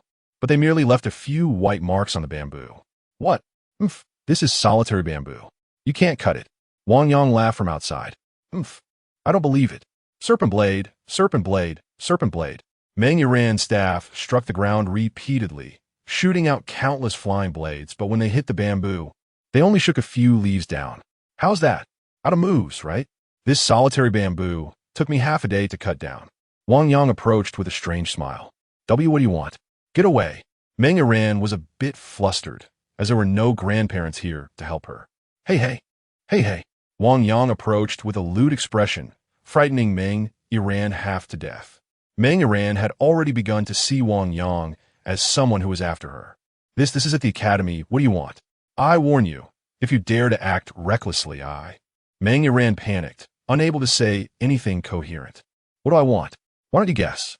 Wang Yang laughed heartily, looking rather lewd. My own boss is starting to feel more and more like a villain." Wang Sheng, sitting on a small stool, munching on sunflower seeds, watched the commotion with interest. What do you want? Wang Yang questioned. Wang Yang slowly pulled out his Suyu knife. The azure blade was beautiful as it appeared, and Wang Yang extended his tongue to lick it, accidentally cutting his tongue on the blade. Cough. Suppressing the pain of showing off, Wang Yang continued, "My little treasure, what do you think I want? This knife. You're the president of the barbecue club?" Wang Yang suddenly realized she had been present during the battle that day, and although she had forgotten what Wang Yang looked like, the azure knife had left a lasting impression on her. "Take this. I wanted to spar with you for a long time," Wang Yang said, suddenly pulling out 5 steel needles and shooting them out. Wang Yang reached out and caught one of the needles as if catching a small sparrow. Hee, this is even weaker than Tang San's hidden weapons. Wang Yang laughed, tossing the needle to the ground. "Why you? Don't come any closer." Wang Yang shot out 17 steel needles in return. These needles were modified by Tang San based on the flying knife she had previously used, and they were quite powerful. However, in Wang Yang's eyes, they moved as slowly as snails. With a sound, the needles were intercepted in mid-air. All 17 needles. Well, it seemed like only 16 were left. You. Wang Yang was completely out of options now. Looking at Wang Yang walking towards her, she truly couldn't say a word. "How's that? Out of moves?" "It's my turn now," Wang Yang said as he moved forward. Suddenly, he felt something unusual above his thigh. Reaching down, he pulled out a thick steel needle. The 17th one. What is going on? Wang Yang suddenly felt dizzy and his head buzzed.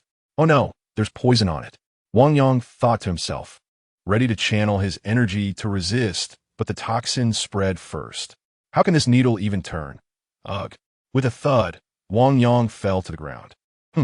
Looking at Wang Yang lying on the ground, Wang Yang coldly snorted. The solitary bamboo that had trapped him also vanished at that moment. Without delay, Wang Yang ripped off Wang Yang's clothes, let down her hair, tore her own clothes, sacrificed some of her appearance, and used Wang Yang's hand to smear some dirt on herself, patting herself a few times.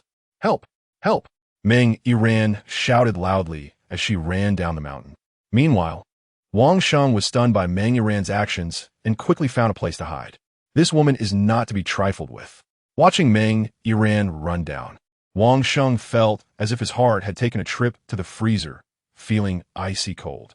Chapter 47. Xiao Wu is unconvinced. Request a confrontation. Xiao Wu. Tang San chased after her. Xiao Wu. Tang San used his ghost shadow misty steps, moving thousands of steps in an instant, and caught up with Xiao Wu. "Let go of me." Xiao Wu shook off Tang San's hand. Xiao Wu, it's my fault." Tang San hurriedly blocked Xiao Wu's way and said. The two were standing in front of the Rhine River, where Ning Rongrong and her group were crossing, with Oscar following beside her. Upon seeing Tang San and Xiao Wu, They couldn't help but stop and watch. What's wrong with you? What is your problem? Xiao Wu said, what do you want? What does it have to do with me? Who are you to meddle in my affairs? Tang San was at a loss for words. Oh, Xiao Wu, you have to believe me. I have nothing to do with her. Believe you? Believe you holding hands with other girls? Believe you two being all lovey-dovey under the tree? Xiao Wu angrily questioned. Scumbag. Ning Rongrong, listening to this, couldn't help but poke the white cat in her arms with her pinky nail. Meow. A cry of distress, and the cat ran away. It's not what you think, Xiao Wu. Tang San quickly defended himself. You have to let me explain. I don't want to listen. I don't want to listen. Xiao Wu covered her ears. Oh no, Tang San felt utterly exhausted. Then, Xiao Wu, can't you calm down a bit first? No way, you must give me an explanation today. Xiao Wu pointed at Tang San angrily. For the first time, Tang San felt what despair meant. A cat that steals should be, Ning Rongrong said, making a snapping gesture. Oscar, who was following behind, couldn't help but swallow hard. How terrifying. I hope this doesn't happen to me in the future. Am I overthinking? Xiao Wu, what do I have to do for you to forgive me? Tang San finally asked, on the verge of collapse. Great, so you really have an affair with her. What do you mean by affair? I didn't I have nothing to do with that. If you didn't why would you beg for my forgiveness? Xiao Wu placed her hands on her hips and asked. Tang San felt that the more he explained, the more muddled it became. And a hat, named Cheating, seemed to be about to be placed on his head. Scumbag, too scummy. A sound of impact echoed, as Ning Rongrong used her fake nails to poke the bridge railing. Xiao Wu let out a cold snort, feeling a bit less angry now. Why not give him a chance to explain? There might be some unexpected developments. It might be worth listening to what he has to say. What exactly attracted him to this little white lotus? Just as Xiao Wu was about to speak, a commotion interrupted her. Help, help! That delicate voice, is it her? Xiao Wu was startled. Sure enough, Meng Yiran ran down from above. Dressed in white, her clothes bore marks that looked like signs of being assaulted. Young Master Tang. Upon seeing Tang San, she rushed over. Young Master Tang. Meng Yiran said, tears streaming down her face. Meng Yiran. What happened? Tang San was about to ask, but suddenly noticed Xiao Wu's furious expression beside him. Turning his head, he saw that Xiao Wu's eyes were practically spitting fire. What's wrong? Xiao Wu quickly asked. Seeing the figure blocking Tang San, Meng Yiran suddenly felt something was off. There was no choice. It seemed she could only use this move. She tripped over her own feet and fell backward. Just as she was about to land in Tang San's arms, Tang San exclaimed, Meng miss, and rushed forward. But suddenly, Xiao Wu delivered a fierce elbow strike to Tang San. Ouch! Tang San cried out in pain, feeling like his ribs were about to break. With a thud, Meng Yiran fell into someone else's arms.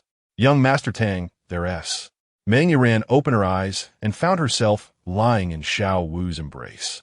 Instantly, she was speechless. What's wrong? Why not tell me? Xiao Wu's face was dark as she asked.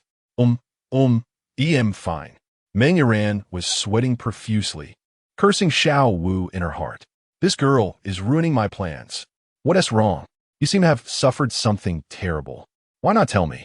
I might be able to help you. As Xiao Wu spoke, she cracked her knuckles, making a popping sound. Damn, this tomboy. Does she realize how unfeminine she is? Always wrestling with boys. Just wait, I'll dig her corner. Sister Xiao Wu. Meng Yiran spoke while crying. What's wrong? Xiao Wu was caught off guard as Meng Yiran pounced into her arms. Sister Xiao Wu, someone tried to assault me, Meng Yiran said, while wiping her tears with a handkerchief. Assault? Who? Tang San stepped forward to ask, just as he was about to probe further. Xiao Wu's glare made him back off. Sister Meng, who would dare to have ill intentions towards you? Xiao Wu asked. Wang Yang, Wu. Meng Yiran cried on Xiao Wu's shoulder. Wang Yang. Xiao Wu thought she misheard. Wang Yang assaulted you? My goodness. The president of the barbecue club, single-handedly defeating Dai Mubai and his 8 elite followers. Do you know how popular he is among girls now? How many girls have changed their dream lovers overnight? He assaulted you? Why didn't you say aliens invaded Douluo Continent? But Xiao Wu quickly snapped out her shock. All right then, if that is the case, I'll spar with you. A raging fire ignited in Xiao Wu's heart. With a low snort, Meng Yaran's heart was filled with disdain. Of course I know how popular Wang Yang is, but the more unbelievable it is, the more people want to believe it, understand? No way. How could the boss do such a thing? Tang San frowned and said, as someone who grew up playing in the mud with Wang Yang, he couldn't believe that Wang Yang would do such a thing. Sigh, who can say for sure? Maybe young Master Wang just acted on a whim. I was just practicing the hidden weapons that young Master Tang taught me. President Wang suddenly barged in and took liberties with me. I fought back and knocked him out before I managed to escape. Unfortunately, I've already been tainted. Only the water of the Rhine can prove my innocence. Meng Yaran said, turning to jump into the river. Miss, Tang San was about to stop her when Xiao Wu pulled him back. Tang San instantly understood and stopped talking. Seeing Tang San being held back by Xiao Wu, Meng Yaran felt embarrassed. However, being clever, she quickly thought a plan. She kneeled by the riverbank and shouted, Father, Mother, your daughter is unfilial and can no longer honor you. Do you still remember when I was a child? This part omitted. Chapter 48. Misunderstanding, are you jumping or not? Little Dance impatiently asked, holding her ears. Little Dance, oh my God. A scream escaped as Little Dance kicked her, sending her down. Help! Help! I can't swim, I can't swim. Meng Yaran cried out. Little Dance, do you think we should save her? Save what? Little Dance angrily replied. The Rhine River is only shoulder deep when standing. Can it kill someone? But, Little Dance shot a sideways glance at Tang San. Oh, hee, the weather is nice today. Little Dance, let me treat you to some fruit, Tang San said. Lead the way. Okay. Tang San hurriedly agreed and walked ahead. On the other side, Meng Yaran, seeing Tang San and Little Dance leave, stood up angrily from the river. The water was not high, just reaching her shoulders. Damn it, Meng Yaran said fiercely. What a waste. Just as she was thinking this, suddenly a fishhook flew towards her. Before she could react, she was yanked up into the air with a splash. Ouch! As Meng Yaran got up, she saw Wang Yang running towards her, shirtless. Meng Yaran was taken aback upon seeing Wang Yang. What's going on? My poison arrow should keep him asleep until dawn. However, since he was here, she could use him. Hey, why are you taking off my clothes? Wang Yang was about to ask, but Meng Yaran suddenly made a lightning-fast move, reaching for Wang Yang's pants. Wang Yang, seeing this, quickly grabbed Meng Yaran's hand. Trying to scheme against me again? He pointed at her. Unexpectedly, Meng Yaran suddenly shouted, Assault! Assault! Hey, don't say that. Wang Yang hurriedly let go of Meng Yaran's hand. Assault! Assault! Meng Yaran shouted again, waving her hand towards Wang Yang's pants. This time, Wang Yang hesitated, unsure whether to stop her or not. In a moment of indecision, her hand caught his pants. With a strong tug, Meng Yaran pulled them down. Assault! Assault! Meng Yaran shouted while sprinting forward. Wang Yang chased after her, pulling up his pants. Hey, what are you trying to do? Framing me? Just wait until I pull my pants up? Wang Yang shouted as he ran after her. Hey, clear the way ahead. Wang Yang yelled, but it was too late. He collided with Wang Sheng, sending a bottle of milk flying into the air, which landed right on Wang Yang's pants. Hey, boss. Wang Sheng tried to stop Wang Yang, but Wang Yang couldn't care less. Even if his pants were wet, he continued to chase after Meng Yaran. Young Master Tang, help! Meng Yaran ran to Tang San's side. You dare to come closer? Little Dance stood in front of him. But this time, Meng Yaran didn't care, bypassing Little Dance and throwing herself into Tang San's arms. Young Master Tang, save me. That guy Wang Yang is coming after me. Meng Yaran cried. Tang San looked at Meng Yaran with a helpless expression. Soudain, un murdre aura approché. Tang San looked up and saw Little Dance's eyes were red with fury. Cough. Miss, there's so many people here. Why don't you find someone else to save you? Tang San said, pushing Meng Yaran away. What do you mean by that? Young master, are you telling me to die? Meng Yaran asked painfully. Then I can only jump into the river to keep my innocence. Oh. Tang San felt a bit numb inside. The same act happening again. Even a fool could see what was going on. Then please, Tang San said, extending his hand toward the Rhine River. Do you have any last words? Or, if you want to tell me your bank card password, that would be fine too. Meng Yaran felt she had no plan left. Not bad for a man I have my eyes on. A bit of training and he can be quite good. Little Dance thought, satisfied as she watched Tang San reject Wang Yang. Until, hey, Tang San, grab her! Wang Yang shouted as he ran over in his torn pants. Big brother, why are you dressed like that? Tang San's eyes almost popped out. This is a long story. Come here, Wang Yang said, trying to pull Wang Yang over. Wait, big brother, how did you end up like this? Tang San scanned Wang Yang's tattered appearance, unable to help but ask. Especially around the middle area, Tang San couldn't help but glance a few more times. Suddenly, Tang San covered his face, unable to hold back his tears, and pitifully said, Big brother, how could you betray Qing? Hey, did you misunderstand something? Wang Yang couldn't help but say, I understand, big brother. No need to say more. I'll keep it a secret for you. But you can't go too far, Tang San said, covering his mouth and nose. Hey no, Wang Yang wanted to argue, but saw Tang San suddenly start crying. Big brother, have you forgotten? Back then, to save someone, you kicked me. Tang San lamented. How could you change so much in the blink of an eye? Meanwhile, Little Dance covered her mouth, watching as tears welled up in her eyes. Wang Yang, I respected you as Tang San's big brother, but I never expected you to do such a thing. I really misjudged you, Little Dance said as she turned away, not wanting to look anymore. Hey, are we not on the same page?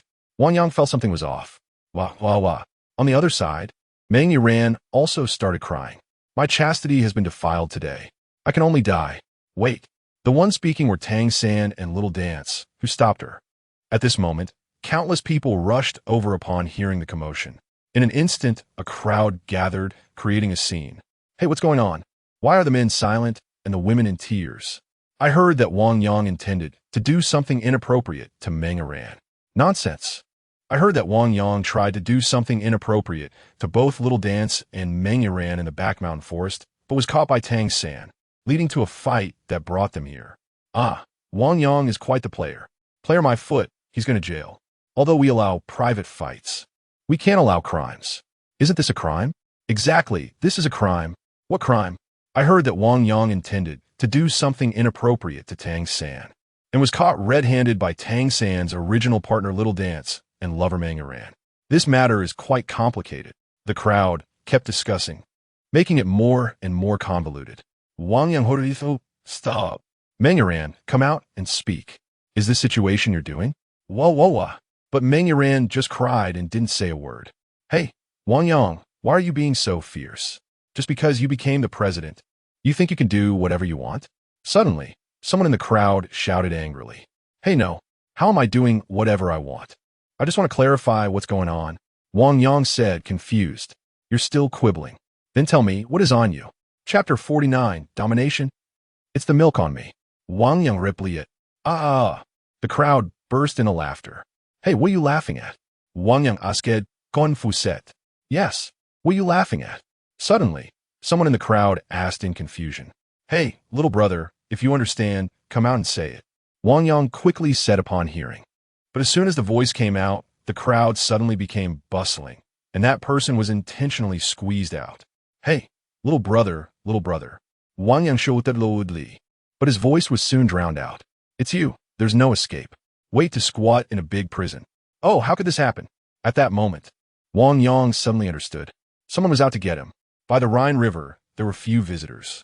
This place could be said to be the least frequented in the academy. After all, the places students most often go to are only the training room, library, dormitory, and teaching building. The Rhine River is only at the foot of the academy, and even the four major factions are too lazy to compete for it, because there's no use in fighting over it. Some students might not even step foot here during their years. Why are there so many people today? Wang Yang scanned the surrounding crowd. There were at least dozens to hundreds of people. Such an unusual number was definitely not a trivial matter. Thinking of this, Wang Yang suddenly felt a chill run through his body. He suddenly bowed deeply to Wang Yang. Miss Meng, just now on the back mountain. I was hit by your hidden weapon and fainted. What exactly happened? It might be best to say it clearly. Wang Yang set the stage and watched for the other party's reaction.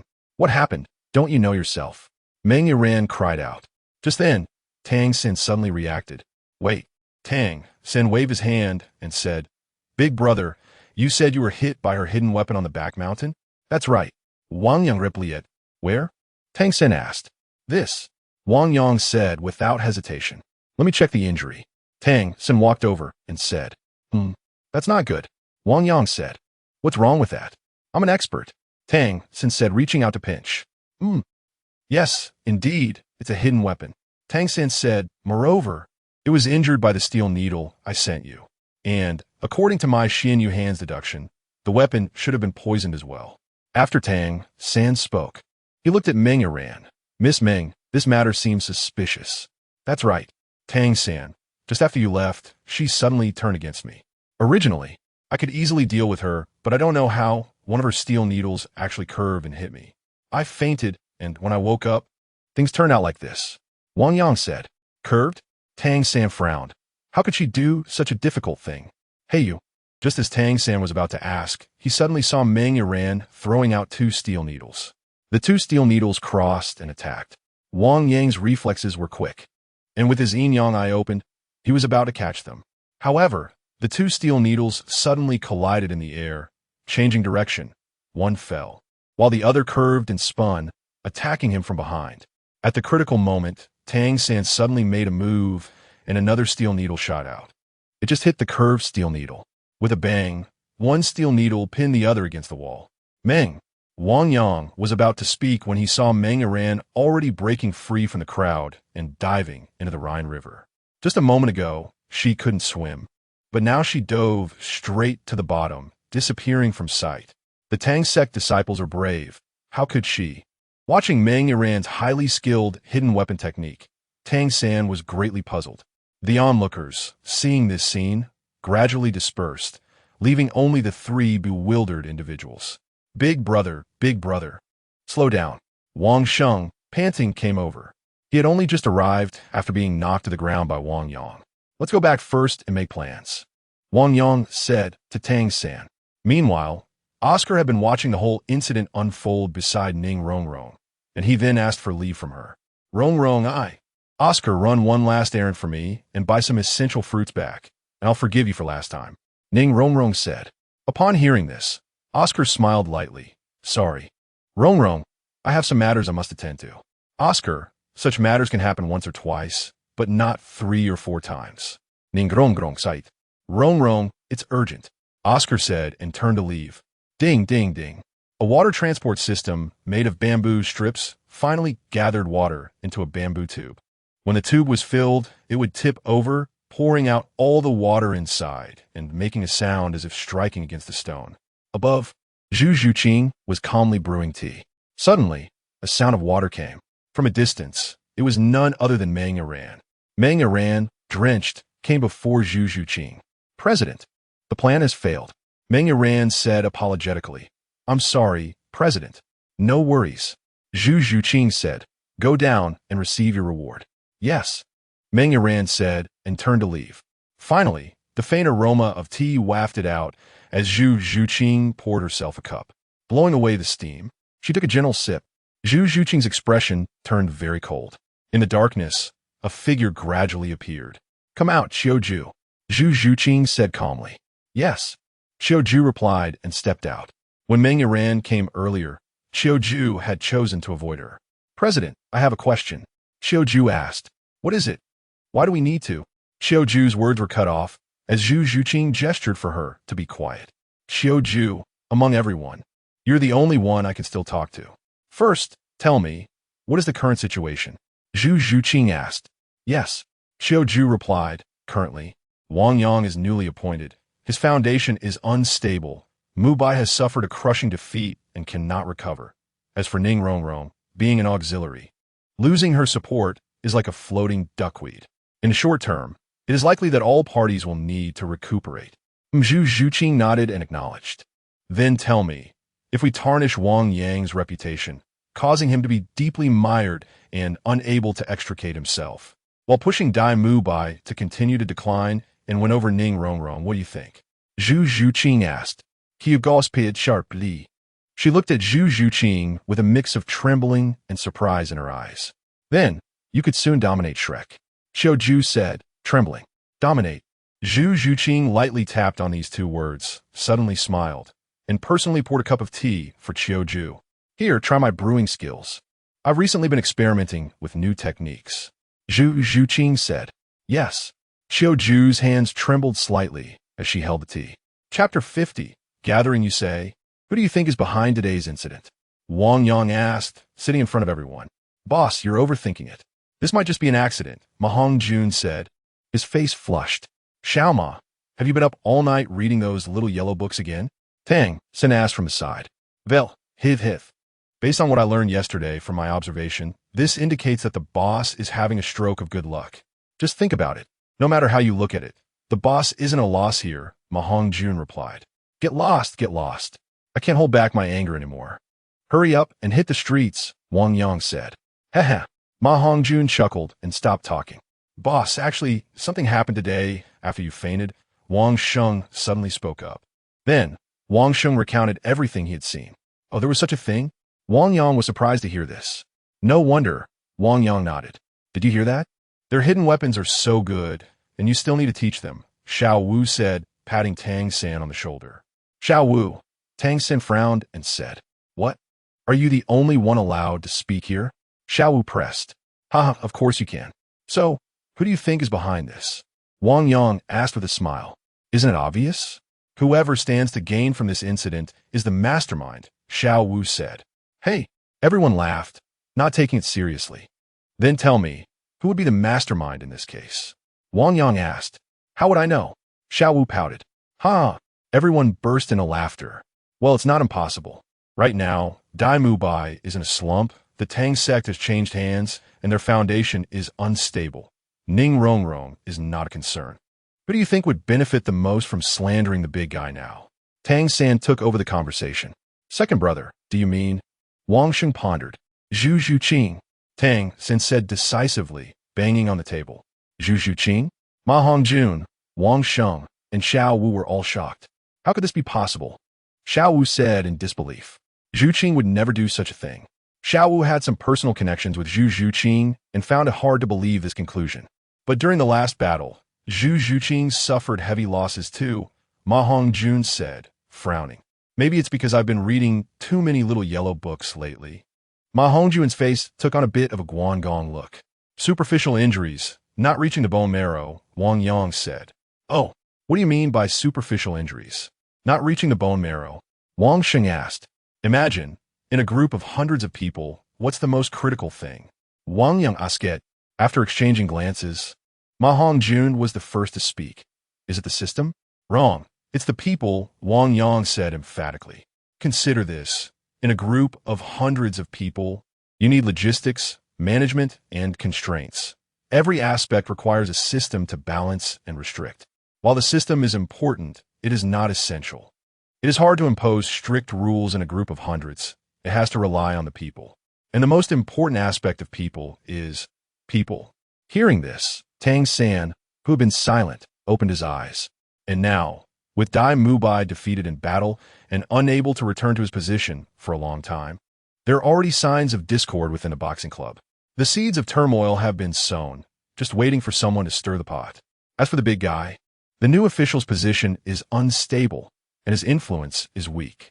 If a dispute arises, he might end up as a lone commander on the battlefield. As for Ning Rongrong and the others, they are just dependents and not to be feared. Moreover, they lack great talent and can be easily tempted or divided. The art club only needs to use a small amount of manpower to disrupt the other clubs. During this time, they can recuperate and wait for the right moment to strike. Once the opportunity arises, they can dominate the world. Tang San became more and more excited as he spoke, eventually standing up. After he finished speaking, everyone remained silent for a long time. That makes a lot of sense. Ma Hongjun closed the little yellow book on his lap and said, Boss, I've also heard that today many members of the boxing club found partners. What is so fresh about that? Did someone kick you again and you're feeling lonely?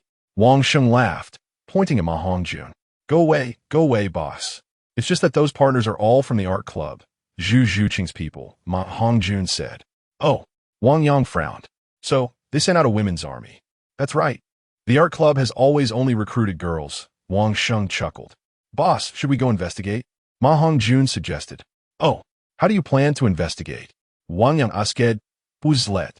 Outside Soto City, There's a dance hall that the wealthy Dai Mubai bought. Any member of the boxing club who goes in can get a free pass. Many members frequently go there to dance. We could check it out. Who knows, we might gain unexpected insights about both the art club and the boxing club. Ma Hongjun proposed. Sound good. Wang Yang nodded. Then Tang San was about to speak, but was interrupted by Wang Yang. I'll handle this matter, Wang Yang said. Just as they were talking, someone ran over and reported, Report, Master you from the Academic Affairs Office requests Wang Yang, Tang San, Xiao Wu, and Ma Hongjun to wait at the back playground. Huh, Master? Tang San was confused. Why did the Master suddenly want to see them? Ma Hongjun was also a bit flustered. He was a disciple of Flander, so if the Master wanted to see him, it was probably related to Flander. Everyone exchanged glances, and Wang Yang spoke up. Let's go first, we can talk later. The four of them then headed to the playground. When they arrived, they found Dai Mubai, Zhu Zhuqing, Oscar, and Ning Rongrong already there. Ning Rongrong still looked as splendid as ever, while Oscar was busy attending to her, holding an umbrella for her in broad daylight. Dai Mubai still had a hint of alcohol on him, and his eyes were filled with despair. However, upon seeing Wang Yang, a glimmer of light burst forth from his despondent eyes. Yet, he still did not move. After all, he was very clear that today's summons were not for him to seek revenge. And Zhu Zhuqing, the woman they had just discussed, stood coldly in the middle of the playground. The Master stood in the center of everyone. He still exuded an aura of heroism, and the style of the classroom could be glimpsed here. Do you know why I called you here today? The Master asked. Not sure, Tang San replied. Not sure? The Master smiled, nodded, and suddenly his expression changed, saying, Tang San, step forward. Upon hearing this, Tang San walked out. Run 10 laps around the playground. The Master said sternly. Tang San was taken aback. What was going on? He had just arrived and was already being asked to run laps. Why? Tang San asked. Because you didn't report in. Speaking here requires my permission.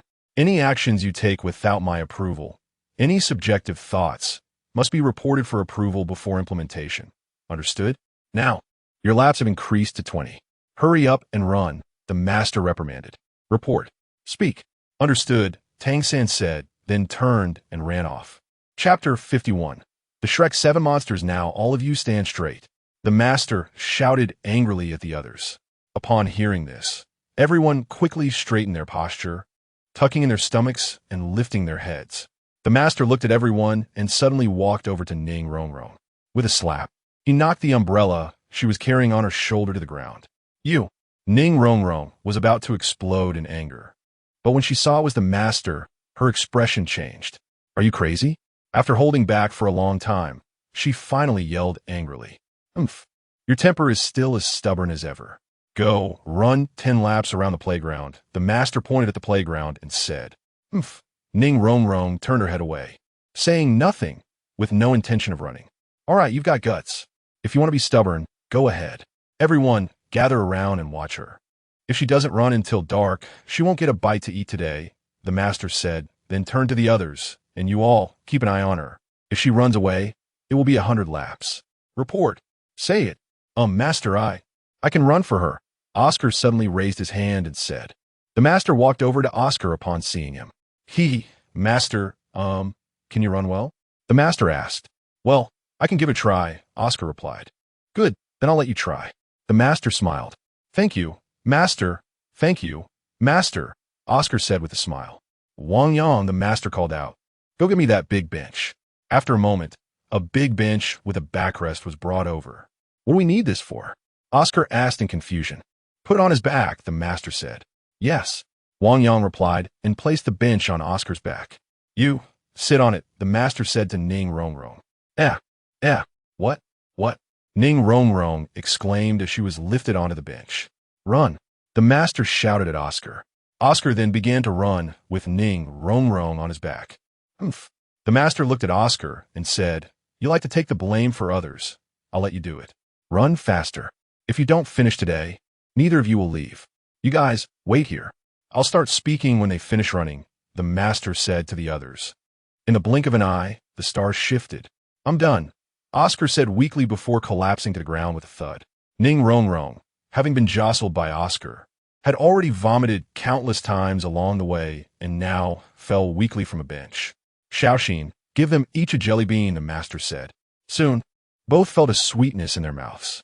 A warm sensation filled their stomachs, and their strength gradually returned. At least they could walk a bit now. All right, go join the team, the master said. The two, panting, stepped back into the group. Okay, listen up. At Shrek Academy, every 7 years, we will form a Shrek training program. Congratulations, you are the selected candidates this time. Shrek Academy was established from the beginning to train monsters. Our purpose is to cultivate monsters, and you are the monsters we have chosen. Starting today, your daily lives will continue as usual, but you will be under our training. We will regularly assign you tasks, and anyone who fails will be eliminated. If you succeed, you will be rewarded.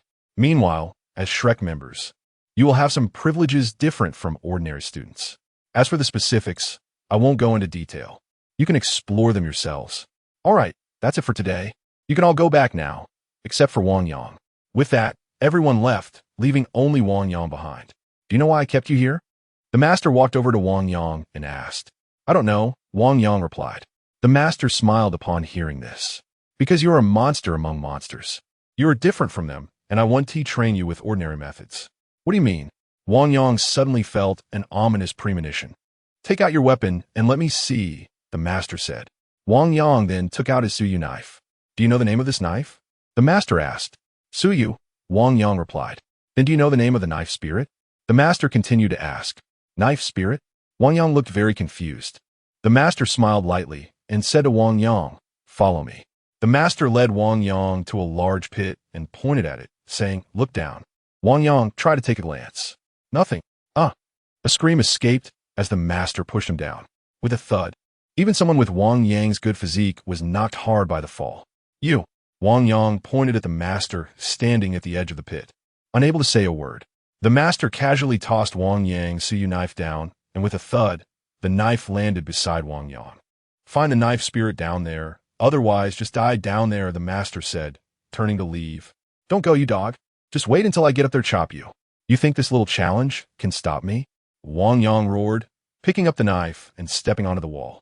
With a burst of strength, he surged up a few meters, but ultimately fell due to the slippery wall. Damn it, Wang Yang roared, forming a seal to summon his shadow. Go, Wang Yang commanded, and the shadow rushed up the wall. The shadow had no physical form and was not afraid of being slippery. Good, Wang Yang silently cheered in his heart, but at that moment, just as the shadow was about to reach the edge of the pit, a purple light appeared. The shadow was blocked at the pit's entrance. A barrier. Wang Yang was startled. Could it be a sealing spirit master? Damn it! Wang Yang roared, gripping the knife tightly and leaping up. This time, he managed to reach the edge of the pit. The blade in his hand swung mercilessly towards the barrier. The Suyu knife glowed with blue light. However, this unstoppable strike hit the barrier as if it had sunk into a quagmire, unable to move at all. One strike fails. Wang Yang slipped underfoot, losing his point of support and plummeting to the bottom of the pit. Cough. Wang Yang coughed, feeling a sweetness in his chest. He spat out a mouthful of blood. Again. On the other side, watching Wang Yang's continuous failures from behind a tree, the master left satisfied. However, he had not gone far when suddenly a shadow swept across the sky. Before long, the shadow stood in front of the master. It was Flander. You're willing to torment such a talented individual? Flander asked. A jade must be carved to become a gem. The master smiled and replied. Aren't you afraid of overdoing it? Flander asked. Not afraid, the master said lightly with a smile, patting Flander's shoulder. Let's go. Chapter 52. Sword Soul, damn it. With a furious roar, Wang Yang's sword struck against the barrier once more. However, the result showed almost no change. He fell again, crashing to the ground, while the barrier remained unscathed. This was the 56th time. Wang Yang gasped for breath, struggling to sit up. Why? Why was he always failing? Did he really have to seek out that so-called Sword Soul? What a load of nonsense. Is this a joke? Wang Yang angrily swung his sword, leaving countless gashes on the surrounding walls. Suddenly, with a thud, Wang Yang collapsed. The Suyu sword plunged into the nearby earth. He was exhausted. The system displayed that his health was down to 3. Damn it! With an angry curse, Wang Yang couldn't help but close his eyes. The next day's first rays of sunlight streamed in. Wang Yang gradually awakened. "Hey!" a voice called out, and Wang Yang turned to see the master standing at the entrance of the cave, looking at him. "The situation doesn't look too optimistic, kid," the master said. Wang Yang turned his face away, not wanting to look at him. "Come on, kid, catch this." The master tossed a candy bean into his hand. Wang Yang reached out to catch it and then tossed it into his mouth. It was a candy bean from Master Xiao. In just one night, his stamina was restored. "Kid, let me help you," the master said, clapping his hands. In an instant, the stones around the wall suddenly flipped over, revealing countless sharp spikes. These spikes slowly approached Wang Yang, and it looked like he would be turned into a hedgehog in no time. "You have 6 hours left. I'll come collect your corpse then." The master laughed heartily and left. "Hey, stop, stop!" Wang Yang yelled, leaping forward without caring that the sharp blades were piercing his feet. He lunged at the barrier with the Suyu sword, striking it fiercely. But ultimately, it was futile. The barrier absorbed his blow and sent him crashing back to the ground. Damn it! Wang Yang endured the pain and slowly sat up. The blessings of the goddess gradually healed the wounds on his feet. Time began to pass bit by bit. Wang Yang sat in place, unsure what to do. The surrounding iron blades were inching closer. But Wang Yang had already tried every method and was ultimately powerless. How about trying this? A thought suddenly sparked in Wang Yang's mind. He acted on it immediately. Wang Yang grasped the Suyu sword and swung it at the blades that were stabbing towards him. He knew the sharpness of the Suyu sword best. These blades would surely be. With a sound of metal clashing, accompanied by Wang Yang's incredulous gaze, his Suyu sword clearly snapped. What happened? Looking at the broken blades flying in the sky, Wang Yang could hardly believe that these seemingly ordinary blades could break his Suyu sword. This was impossible. Wang Yang felt darkness closing in. Meanwhile, on the other side, Wang Sheng was stuffing buns into his mouth while looking at Tang San. "Second brother, do you know where the boss went with you guys yesterday?" "I don't know." The master called him aside, probably for some unique training method, Tang San replied. "This school teacher is really something. How suddenly did he say he wanted to form the Shrek 7 monsters?" Ma Hongjun said. "All right, enough of that. Look at this," Tang San said, pulling out a letter from the envelope at the door. "What is this?" Wang Sheng asked. "A challenge letter," Tang San said, opening the letter. "Wang Yang, after the last defeat, Dai Mubai is dissatisfied and challenges you to a duel at the Seoul Arena tonight. Dai Mubai." The contents of the letter were simple. It was a challenge issued by Dai Mubai to Wang Yang. "Wow, the boss isn't here right now. What do we do?" Wang Sheng couldn't help but say, Tang San frowned as he looked at the letter. "Why not just refuse him?" Ma Hongjun suggested, "Just say the boss isn't here." "No way." Tang San shook his head. "If we do that, the boss's foundation will be unstable. If we refuse, the Tang sect's prestige will plummet, and it might cause unrest. What do we do then? Fight back? Besides the boss, who can deal with him?" Ma Hongjun asked. "I'll go," Tang San said. "You?" Ma Hongjun and Wang Sheng exchanged glances, both seeing the same concern in each other's eyes. "But he's a soul master. Second brother, you might want to reconsider." "He's a soul master," Wang Sheng urged. Yeah, we can still negotiate this matter," Ma Hongjun added. "This matter is not negotiable. Just agree first," Tang San said. "Wang Sheng, go reply and tell Dai Mubai that there's no need for a big knife to kill a chicken. I'll stand in for Wang Yang." Meanwhile, in the principal's office, Flender looked at the master with a smile and said nothing. "Xiao Gang, care to explain your actions?" "What's wrong?" the master asked Flender. "You seem to have something to say." Hee. "Then tell me what you did to get Wang Yang into a pit while encouraging Dai Mubai to duel him to eliminate his inner demons." "Xiao Gong, I really can't understand your moves," Flender replied. "Whether you understand or not, we'll see the results later," the master said with a smile. "What? Are you feeling deflated about forming the Shrek 7 monsters?" "Me? What am I feeling deflated about? You, on the other hand, should take it easy. Shrek is about nurturing monsters, but we can't play with lives," Flender said. "No pain, no gain. If one hasn't hit rock bottom, how can I have a chance to reach the highest peak?" The master chuckled. "You mean?" Flender suddenly understood. "You want to stomp Dai Mubai down into the depths and then wait for him to rebound." "Not just Dai Mubai. They all should have this experience," the master replied. "What if you end up stomping him to death?" Flender sighed. Just wait and see," the master laughed. Also, those art clubs, or whatever, they should be dismantled, right?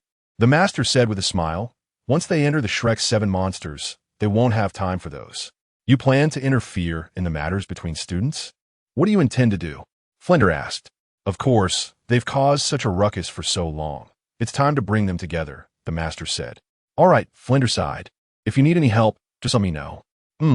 Definitely, the master replied with a smile. Chapter 53. A Wonderful World in the Darkness. Wang Yang gradually awakened. Where's this? As Wang Yang spoke, a drop of cold water splashed down. Drip, drip. The sound of dripping water echoed. Wang Yang stood up and found himself in a dim cave. A faint light was shining ahead.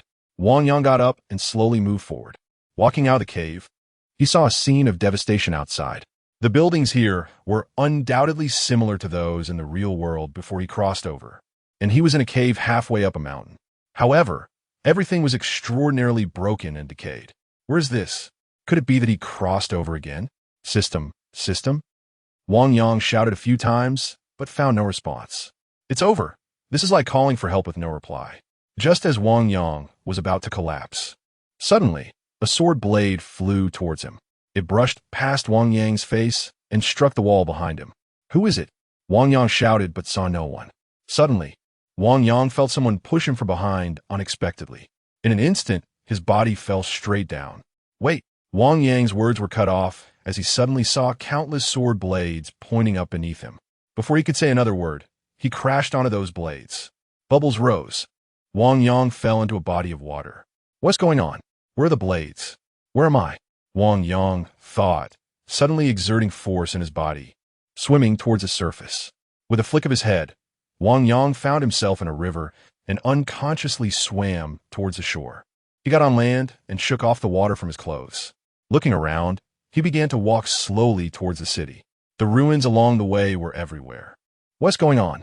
Wang Yang looked at his hands and suddenly sprinted forward for over 10 meters before stopping. His body no longer had the boost of vitality. What is going on? Wang Yang yelled angrily towards the distance. His voice echoed for a long time. Suddenly, a broken knife appeared right in front of Wang Yang. He picked it up and examined it closely. This my Suyu knife? Suddenly, the sound of clanking grew louder. Wang Yang looked ahead and saw countless Suyu knives appearing along the way. These Suyu knives were all in a half-cut state, identical to the one in his hand. Even the break was exactly the same. Knife soul. Wang Yang suddenly tourned ballet. Could it be that he is now in the world of knives?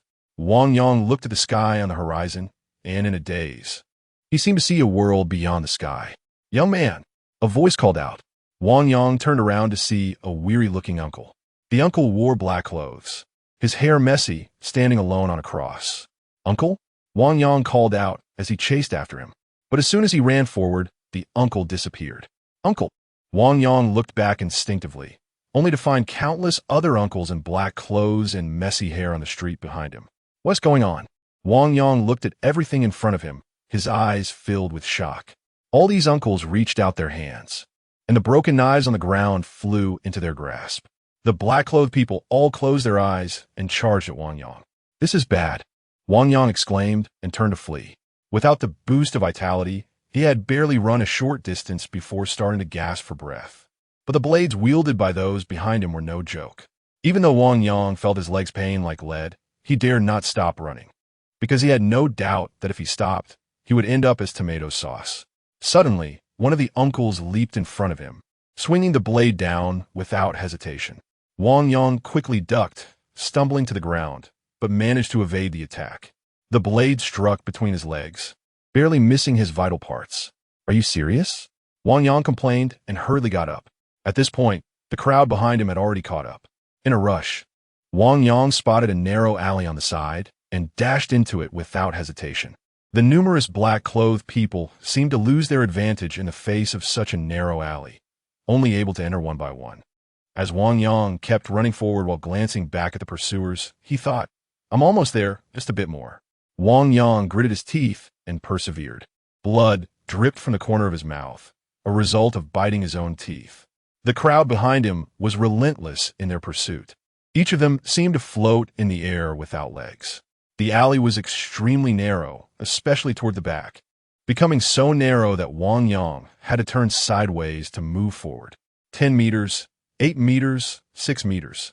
Wang Yang kept counting the distance, his legs not daring to stop for even a moment. Just as he exited the alley, a black-clothed person suddenly appeared at the alley's mouth. Wang Yang couldn't help but cry out. The black-clothed person raised the blade in hand and swung it towards Wang Yang. With a loud bang, sparks flew. The blade struck the concrete. At that critical moment, Wang Yang's instinct made him slip through the gap as the black-clothed person swung the knife. Cough, cough. Wang Yang, having pushed out too forcefully, fell to the ground. After coughing a few times, he got up and ran without hesitation. The black-clothed people who had also come out of the alley chased after him again. Damn it, can't I create some distance? Wang Yang thought anxiously. What to do? What to do? Wang Yang's heart was in turmoil. Suddenly, someone grabbed his wrist. Before Wang Yang could react, he was pulled into a small dark room. With a bang, the door closed. The people outside seemed oblivious and continued rushing forward. Who? Wang Yang exclaimed in surprise, looking up. Chapter 54. Acquisition. Wang Yang looked up and saw a red-haired woman dressed in a black and white cow costume. The woman had an alluring figure that complemented her outfit perfectly. Who are you? With a puff, the woman flicked open a lighter and lit the cigarette in her mouth, slowly exhaling a smoke ring. Hey, who exactly are you? Wang Yang stood up in excitement, just about to speak when the woman extended 2 fingers and pressed them against his forehead. In an instant, Wang Yang felt his whole body stiffen, and he collapsed onto the ground. The woman looked at Wang Yang and asked, "Find a suyu knife, and then you can leave." Suyu knife? Isn't it already broken? Besides, with so many suyu knives outside, how can I tell which one is the real suyu knife? Wang Yang retorted angrily. This kind of thing. The woman suddenly lifted her foot and kicked Wang Yang hard in the chest. Caught off guard, Wang Yang was sent flying backward. Shouldn't you be the one looking for it? Cough. Wang Yang coughed as he fell to the ground. Meanwhile, the black-clothed men outside saw this and rushed over in unison. You guys! Seeing the black-clothed men surrounding him, Wang Yang steeled his heart and swung his fist fiercely at one of them. His punch landed squarely on a man's face, knocking him to the ground. Good, that's more like it, Wang Yang thought to himself. But another black-clothed man had already leaped high into the air, and the suyu knife in his hand was about to come down. Wang Yang, quick on his feet, grabbed a half-broken suyu knife that had fallen to the ground and raised it to defend himself. With a loud bang, the weapons clashed. Wang Yang lost his balance and fell into a half-kneeling position. The pressure from above was relentless, and he dared not relax for a moment. Just then, the surrounding black-clothed men surged forward, their blades stabbing into Wang Yang's body. 7 men, 7 knives. With a piercing sound, the blades entered his flesh. Wang Yang felt a wave of excruciating pain. The strength in his hands slipped away, and the knife above him came crashing down. Wang Yang hurriedly turned his face to evade it, but the blade severed his arm. Cough. Wang Yang couldn't help but cough, spitting out a pool of blood. The black-clothed men withdrew their hands in unison, standing around him and watching. Blood gushed uncontrollably from his wounds. The blood from his severed arm splattered onto Wang Yang's face, staining half of it red, especially one eye, which was now a deep crimson. With one eye contaminated and unable to see, Wang Yang could only rely on his other eye. The little oxygen he could inhale through his nostrils was no longer sufficient. He had to gasp for air with his mouth wide open. However, he began to feel increasingly drowsy, and his other eye started to close involuntarily. No, I can't die here. Wang Yang's mind raced with thoughts. Yet, everything in front of him began to blur. Hold on. Wang Yang gritted his teeth, trying to keep himself awake. But his consciousness continued to fade into a haze. In this daze, a small yellow light began to shimmer on his chest, the spot where he had been kicked earlier. Suddenly, everything around him seemed to vanish. Wang Yang's eyes pierced through space, spotting a true suyu knife shimmering with a faint blue light hidden among the black-clothed men. Is that the suyu knife? Wang Yang felt an overwhelming joy. It was as if he had been reinvigorated, standing up as if revived.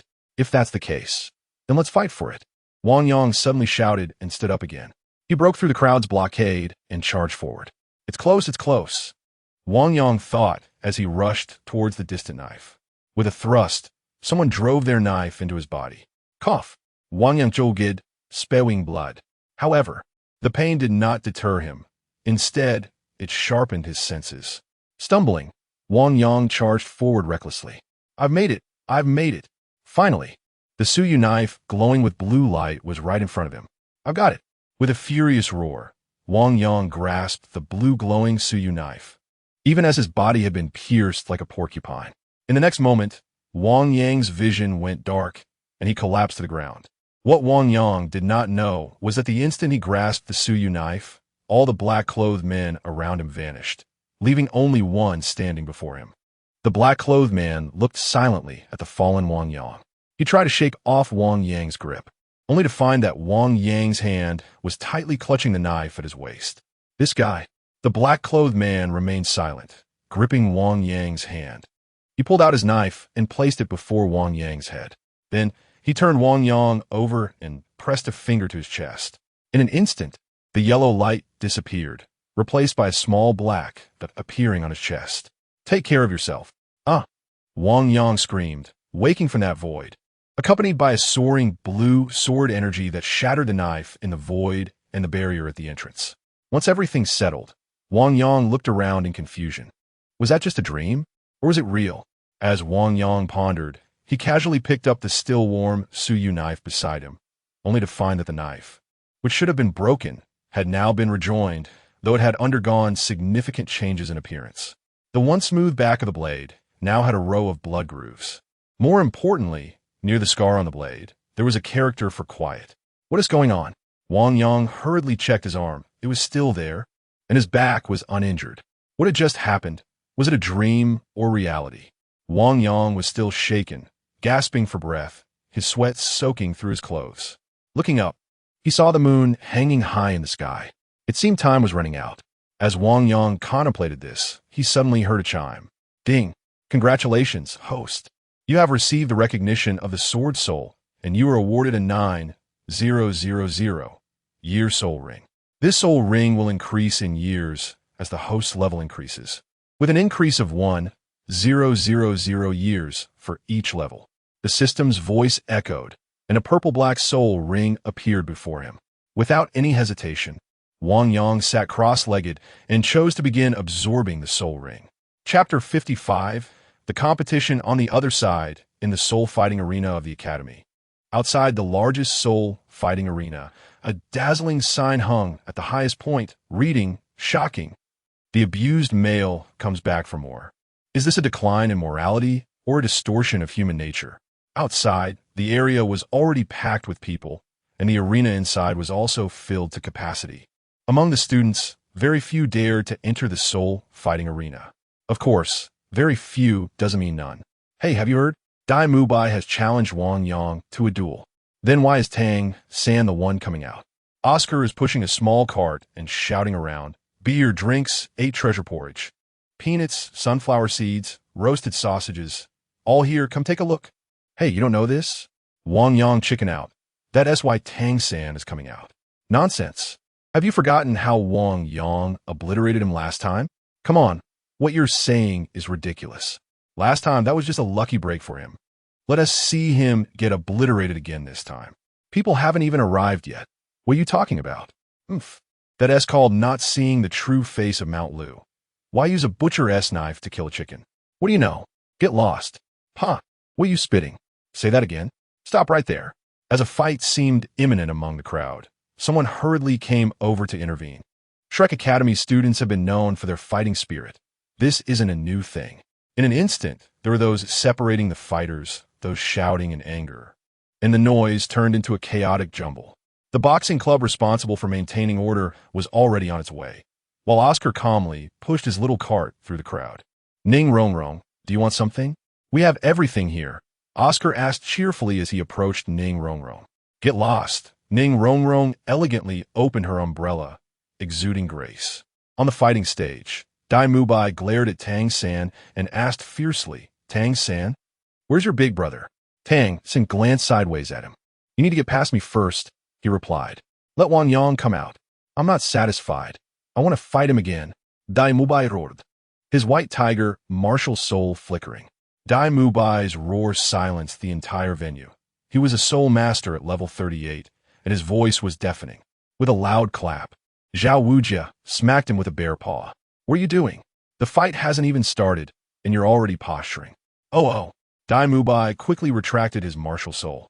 Get past me first, Tang San said, revealing his century-old soul ring.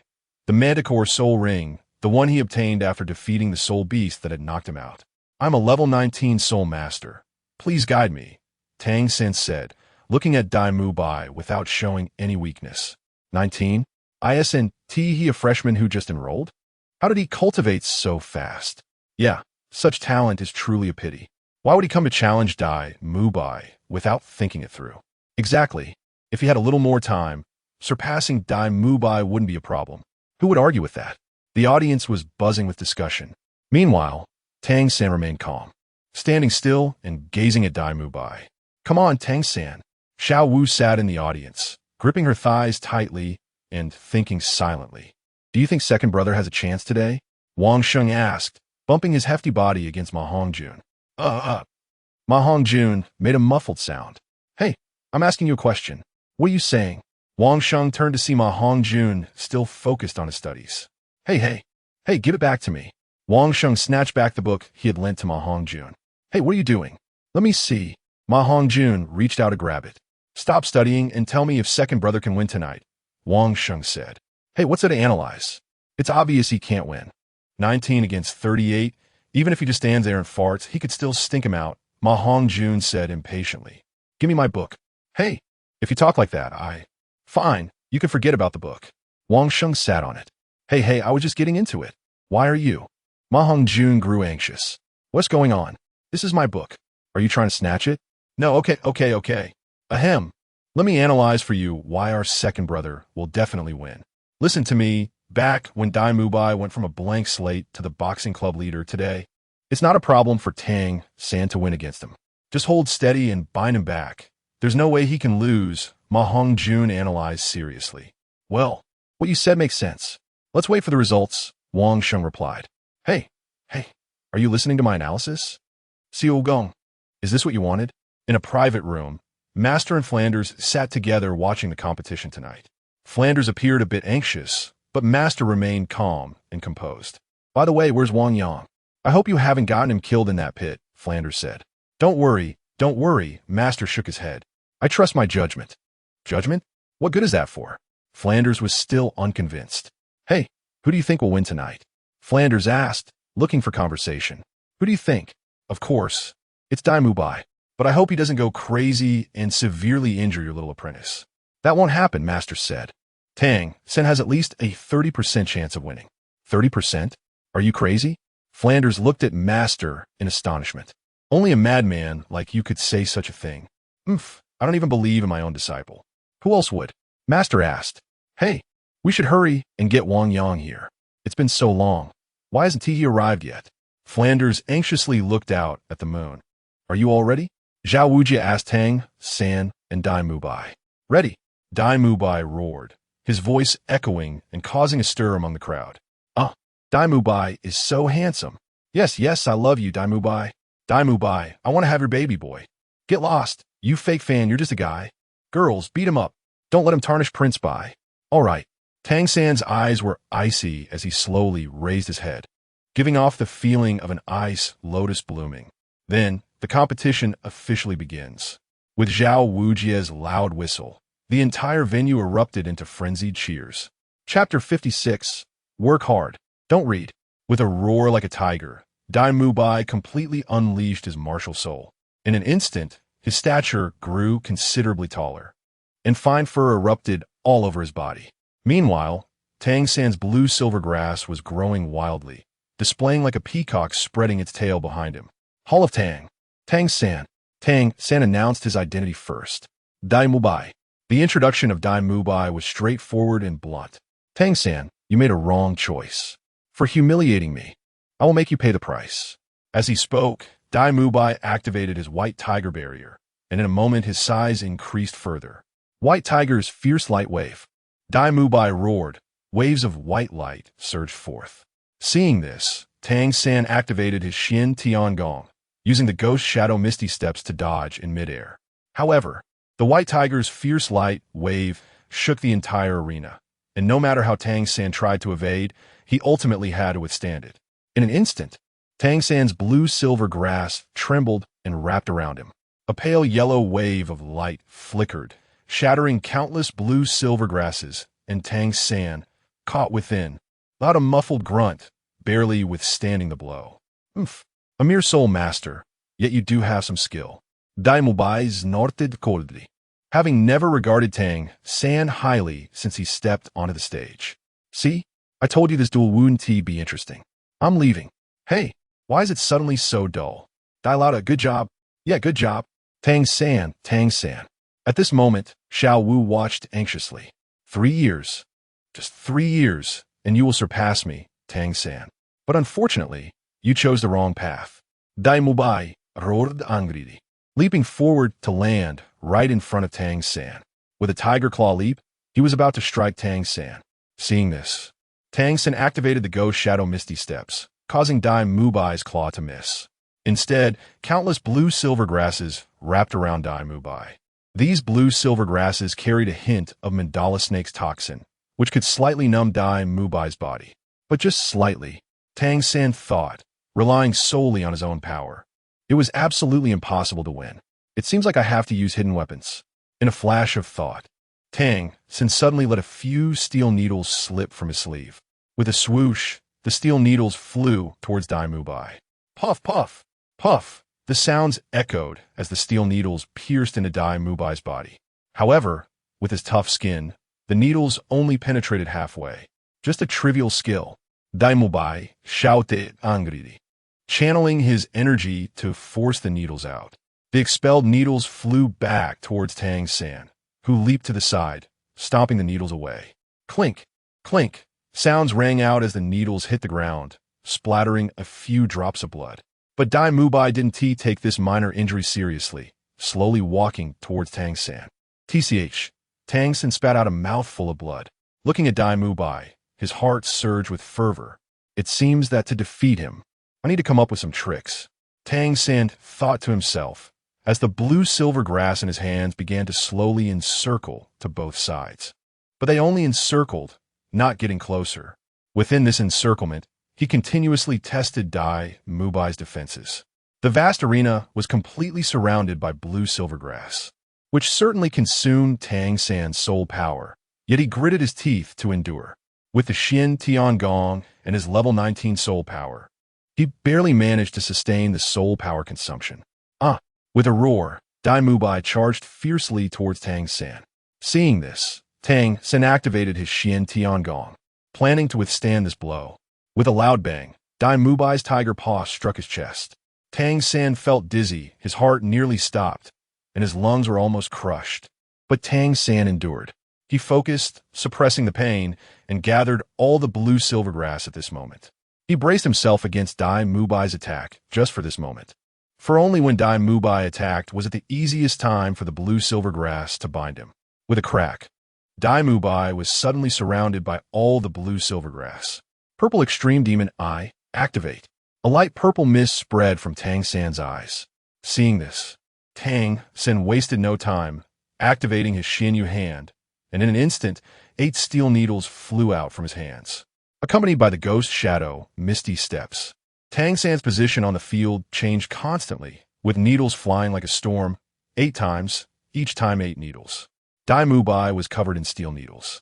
Leaping down, Tang San landed on the ground, holding 2 weapons never seen by others, the Zhuge divine crossbows. In that moment, both weapons were fully loaded, and Tang San squatted down, crossing them in front of him, staring intently at Daimubai. The power of these 2 weapons was extraordinary, and Tang San understood their might better than anyone. But today, he had no choice. Meanwhile, the audience area erupted in chaos. Wow, what's going on? Am I seeing things? Dailauda is actually being suppressed. What is happening? Who is this Tang San? I don't know. They say he is the second in command of the Tang sect. Tang sect? What kind of place is that? Don't you know? It used to be the Barbecue Society. The Barbecue Society changed its name? When did that happen? I didn't even know. Hey, What kind of underhanded methods is this guy using to be suppressed by Dai Lauda? Underhanded methods are still just underhanded methods. Just watch how Dai Lauda crushes him. Hey, weren't you just saying you were leaving? Why are you back now? Wow, look. Do you see? Tang San has a chance to win. Tang San is going to win. Xiao Wu exclaimed excitedly, clapping her hands beside Ma Hongjun. Hey, Xiao Wu. I know. Oh no, I dropped my book. Ma Hongjun said as he bent down to pick it up. I was on that page. Ma Hongjun couldn't find the page number. What are you looking at? So excited. Xiao Wu asked unhappily, then leaned over to take a peek. Wow, Ma Hongjun, you actually read this kind of book? Xiao Wu exclaimed, turning beet red. You're shameless. With that, Xiao Wu activated her martial soul, and with a swish of her claws, she tore the book to shreds. Xiao Wu, that is my book. Wang Sheng cried out in pain upon seeing this. You too. Cheer for Tang San, Xiao Wu said angrily. Chapter 57. Unyielding OOO. Sitting in the audience, Flinder watched the exciting performance on the stage and couldn't help but exclaim, Xiao Gang, your disciple is remarkable. Hee. The master's lips couldn't help but curl up, but he still pretended to be aloof and said, Don't be anxious. Keep watching. Tang San is about to lose. Tang San is going to lose? Xiao Gang you. Flinder looked at the master and sighed, shaking his head. You always manage to surprise me. Just watch. In the stands, Zhu Zhuqing sat coldly in a corner with Xiao Ju. Below, Dai Mubai was entangled like a rice dumpling, with numerous steel needles sticking out of him. Sir, Dai Mubai seems to be losing, Xiao Ju said to Zhu Zhuqing. Just watch, don't talk, Zhu Zhuqing said coldly. At this moment on the stage, Tang San, holding two Zhuge crossbows, looked steadily at Dai Mubai in front of him. His hand was already on the trigger, ready to shoot at any moment. On the other side, Dai Mubai was wrapped in blue silvergrass, his body filled with needles. Dai Mubai wanted to use his soul power to break free from the blue silvergrass's restraints. But as he tried to use his soul power, he felt that his soul power was not flowing smoothly. The needles stuck into his body had sealed his acupoints tightly. According to Tang San's expectation, the mobilization of soul power in this world should also follow the meridians. Therefore, as long as he sealed their acupoints, the soul power should not be able to flow smoothly. With this thought, Tang San took a gamble. Clearly, he won the bet. At this moment, Dai Mubai was extremely anxious inside. He wanted to break free from this uncomfortable restraint, but his soul power was hard to mobilize. The small needles stuck in his body were not something he had taken seriously, but why couldn't he mobilize his soul power? What kind of trick was Tang San playing? Dai Mubai wished he could rush out at this moment and slap Tang San. But 10, 9, 8. Outside, Zhao Wujin had already started counting down, which meant Dai Mubai was about to lose. The entire audience held their breath at this moment. In a crowd of thousands, one could hear a pin drop. 5, 4, 3. Dai Mubai. A little fangirl seemed unable to hold back her tears. 2, 1. With a thunderous sound, a yellow light flashed, accompanied by a violent noise that resonated. All the blue silver grass that entangled Dai Mubai turned to dust in an instant, and the steel needles on his body were forced out, causing countless flying stones to be blasted away, creating a large pit where he stood. Almost everyone instinctively covered their eyes, except for Zhao Wujin, who remained motionless. As a soul sage, his level was naturally beyond comment. On the other hand, Tang San was not so lucky. Dai Mubai's sudden burst sent him flying far away, and the Zhuge crossbows in his hands fell to the ground and were damaged. Coupled with the fact that he had already taken a hit from Dai Mubai, he was now injured by this violent shock and fell to the ground, unable to get up. Even worse, a large rock hit his left eye, causing blood to flow down, and with the swelling around his eye, he could no longer open it. Dai Mubai.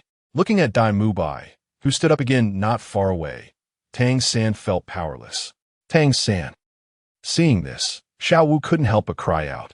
Second brother, admit defeat. It's not embarrassing. Wang Sheng couldn't help but shout at this moment. Second brother, no one blames you. You've done well. Ma Hongjun also put down his little book and couldn't help but say, listening to the voices around him, Tang San's resolve became even stronger. Watching Dai Mubai slowly walk towards him, Tang San suddenly erupted, stabbing the steel needles into his own body. Cough, cough, cough.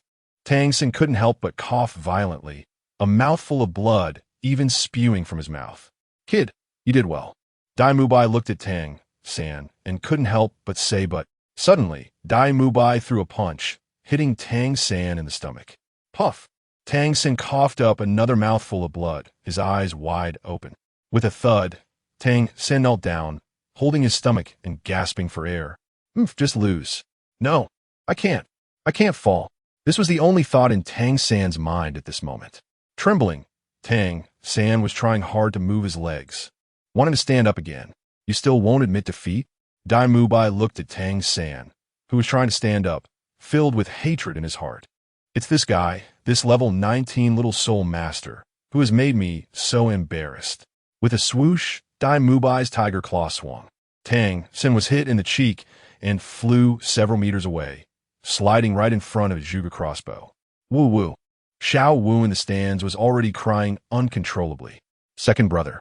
Looking at his second brother, who had been knocked down again, Wang Yang felt a mix of emotions, a complex taste in his heart. In the VIP room, the master and Flinder watched Tang San stand up again and again below, both filled with astonishment. The master paced back and forth in front of the window, his expression complex, sometimes looking at Tang San on the stage, sometimes looking at his feet. 10, 9, 8. Zhao Wujing calmly began to count down as a referee. Still can't lose, still can't lose. Tang San's consciousness began to drift away, but amidst the darkness, this one belief kept lingering. Shrek, the boss is watching me. I can't just fall down like this. The boss is not here. I am the helmsman of Shrek. If I fall down like this, would Shrek fall as well? Dai Mubai, Dai Mubai. Still can't lose. Suddenly, with a roar, Tang San erupted, grabbing the Zhuge crossbow beside him and turning it towards Dai Mubai, pulling the trigger. Dai Mubai. A roar, but no hidden weapon was fired. The entire venue fell silent. Everyone looked at Tang San. Time seemed to freeze for about half a minute until Zhao Wujing stepped forward and found that Tang San had already stood there and fainted. His rigid body refused to bend even a bit. Tang San fainted. Dai Mubai wins. Zhao Wujing announced coldly. Hearing this, Dai Mubai finally relaxed a lot. That half-minute just now was undoubtedly an extremely long half-minute for him. It was only when Zhao Wujing's words were spoken that he felt a moment of relief. But suddenly, a nameless rage ignited in his heart. How dare you push me to this point, Tang San? With a roar, Dai Mubai retaliated and was about to strike. But just then, a black knife fell in front of him with a swoosh, with red ribbons fluttering in the wind on the handle. Chapter 58, Defeat. Who? Dai Mubai roared. Then, he saw a figure soaring through the sky, landing on a sword handle. Dai Mubai, I'm here, Wang Yang said with a big laugh, his arms crossed over his chest. Wang Yang. The moment Dai Mubai saw Wang Yang, his heart jolted, and he smiled, saying, Good, just in time. Let's have a match. As he spoke, Dai Mubai instinctively waved his hand to block. With a whoosh, a scratch appeared on Dai Mubai's arm. Upon closer inspection, it was actually Wang Yang's shadow. The shadow wielded the same weapon as Wang Yang, launching a flurry of strikes at Dai Mubai. Dai Mubai was forced to retreat step by step, while Wang Yang seized the opportunity to leap to Tang San's side, scoop him up, and jump again, placing him in the audience area. Boss. Seeing Wang Yang arrive, Ma Hongjun and Wang Sheng were overjoyed. Boss, where have you been? You've been missing for so long. I was so worried about you. Ma Hongjun cried, about to rush over. All right. Wang Yang pushed Ma Hongjun away with disdain. This is a long story. Let me deal with this problem first. As he spoke, Wang Yang gently placed Tang San next to Xiao Wu. He reached out and pinched, causing the shadow's attacks to cease instantly, and it leaped back to Wang Yang's side. Dai Mubai was already somewhat disheveled, just facing Wang Yang's shadow. Referee, I want to challenge President Dai. Wang Yang shouted at Zhao Wujia. Challenges in the Soul Arena require prior notice. Challenge accepted. Please, both of you, enter the battle area. As Zhao Wujia spoke, he suddenly looked up at the VIP room where Master and Flinder were, his expression quickly turning pale. Damn, this guy comes out at this time. Is he trying to give his little brother the chance to weaken Dai Mubai before he comes out to reap the rewards? Exactly. This is a scheming boy. Who says it isn't? Hey, what are you guys talking about? Wang Sheng couldn't take it anymore and turned back to scold them. What? Just because you performed poorly, you can't let anyone say anything? Exactly. You inherited the president's position, and now you have the nerve? So arrogant. Let's see how Boss-Dai deals with you later. After this exchange, Wang Sheng felt very uncomfortable in his heart, and looking at Tang San lying on the ground, he felt even worse. Wang Sheng. Don't mind these people. Trust that the boss will give them a severe lesson. Ma Hongjun said. That's the best way to respond to them. Humph. Wang Sheng turned his head with a snort, wiping his tears. Sai, why are you still crying? Don't take it to heart. I'll lend you my little yellow book later. Ma Hongjun said. It's nothing. A seed got in my eye. Wang Sheng said while crying. Things seem a bit interesting now. Flinder looked at the arena, unable to help but smile. Sai, it's not interesting anymore. Let's clean up and go. However, Master said with a completely different attitude. Oh, Xiao Gong, what do you mean by that? Flinder was about to ask, but he saw Master already getting up to leave. What a strange person. Flinder shook his head, swirling the red wine glass in his hand, looking towards a match in the arena. At this moment, Wang Yang and Dai Mubai re-entered the battle area. Both sides were ready. 3, 2, 1. I declare the battle begins. Zhao Wujie said coldly. Dai Mubai, if you admit defeat now, we can disregard the outcome and fight another day. I wouldn't want people to say I won unfairly. Wang Yang asket. Less nonsense, bring it on. Dai Mubai glared at Wang Yang. I'm in great shape right now. Wang Yang's mouth curled slightly. He tightened his grip on the Suyu knife. That boring knife spirit still hadn't told him the name of this knife. All he could see was the character next to the knife handle. He wasn't sure if that was the name of the knife. However, having just obtained his second soul ring, it was perfect timing to test it out. Dai Mubai roared, activating the White Tiger Protection and the White Tiger King Kong transformation simultaneously. Wang Yang. With a roar, Dai Mubai charged like a mad tiger. Wang Yang gripped his Suyu knife tightly, and the black and purple soul rings on his wrist lit up. Star Blade, Fiery Slash, accompanied by Wang Yang's loud shout. The purple soul ring flickered, and the blade in his hand swung down fiercely. A wave of fiery shockwaves surged towards Dai Mubai with great force. However, this shockwave split into two and flew outwards, bypassing Dai Mubai. The power of this shockwave was so great that it created a trench across the entire arena, and the resulting gusts of wind forced everyone in the Soul Arena to shield their eyes. With a puff, after releasing this attack, Wang Yang felt as if his body had been emptied. He had unleashed this move uncontrollably, nearly exhausting his soul power. But the effect was achieved. Dai Mubai stood dazed at the spot. Although he was unscathed, he had lost all fighting spirit. He had no doubt that if that shockwave had hit him, he would have faced a terrible fate. Is this the suppression of absolute power? Dai Mubai's eyes were filled with emotion, teetering on the brink of collapse. In an instant, the entire Soul Arena grew dim, but Dai Mubai felt endless darkness rushing towards him. I've lost again, and I lost a battle I initiated. If the last defeat could be explained away as taking advantage of others, then this time, he had lost completely. What chance did he have against such overwhelming power? Defeated. Truly defeated. The second prince of the star-Dou Empire. Has he fallen here? Big brother. In the darkness, Dai Mubai seemed to see his older brother, the majestic figure, walking further and further away into the darkness. Suddenly, that figure turned around, looking at Dai Mubai, mockingly saying, Dai Mubai, this throne is mine now. No. Just as Dai Mubai tried to resist, trying to break free from all of this, Zhu Zhuqing's figure appeared hazily not far away. Zhu Zhuqing. Dai Mubai's heart jolted, but he saw Zhu Zhuqing looking at him coldly, speaking with disdain. What a weak man. With that, she turned and left. Zhu Zhuqing. Dai Mubai shouted, chasing after her, but he found her getting further and further away, until the world before him was engulfed in darkness. With a loud crash, Dai Mubai fell straight in front of Wang Yang. Wang Yang wins, Zhao Wujie declared coldly. Chapter 59. Confession. The venue fell silent, and everyone looked at the battle in the center. With just one move, Wang Yang demonstrated a power that shocked everyone present. Now no one should dare to underestimate me, Wang Yang thought as he slowly stood up. Boss, awesome. Wang Yang was the first to shout. This soon spread to a small group, then a small team, and finally everyone in the venue began to cheer loudly. Awesome.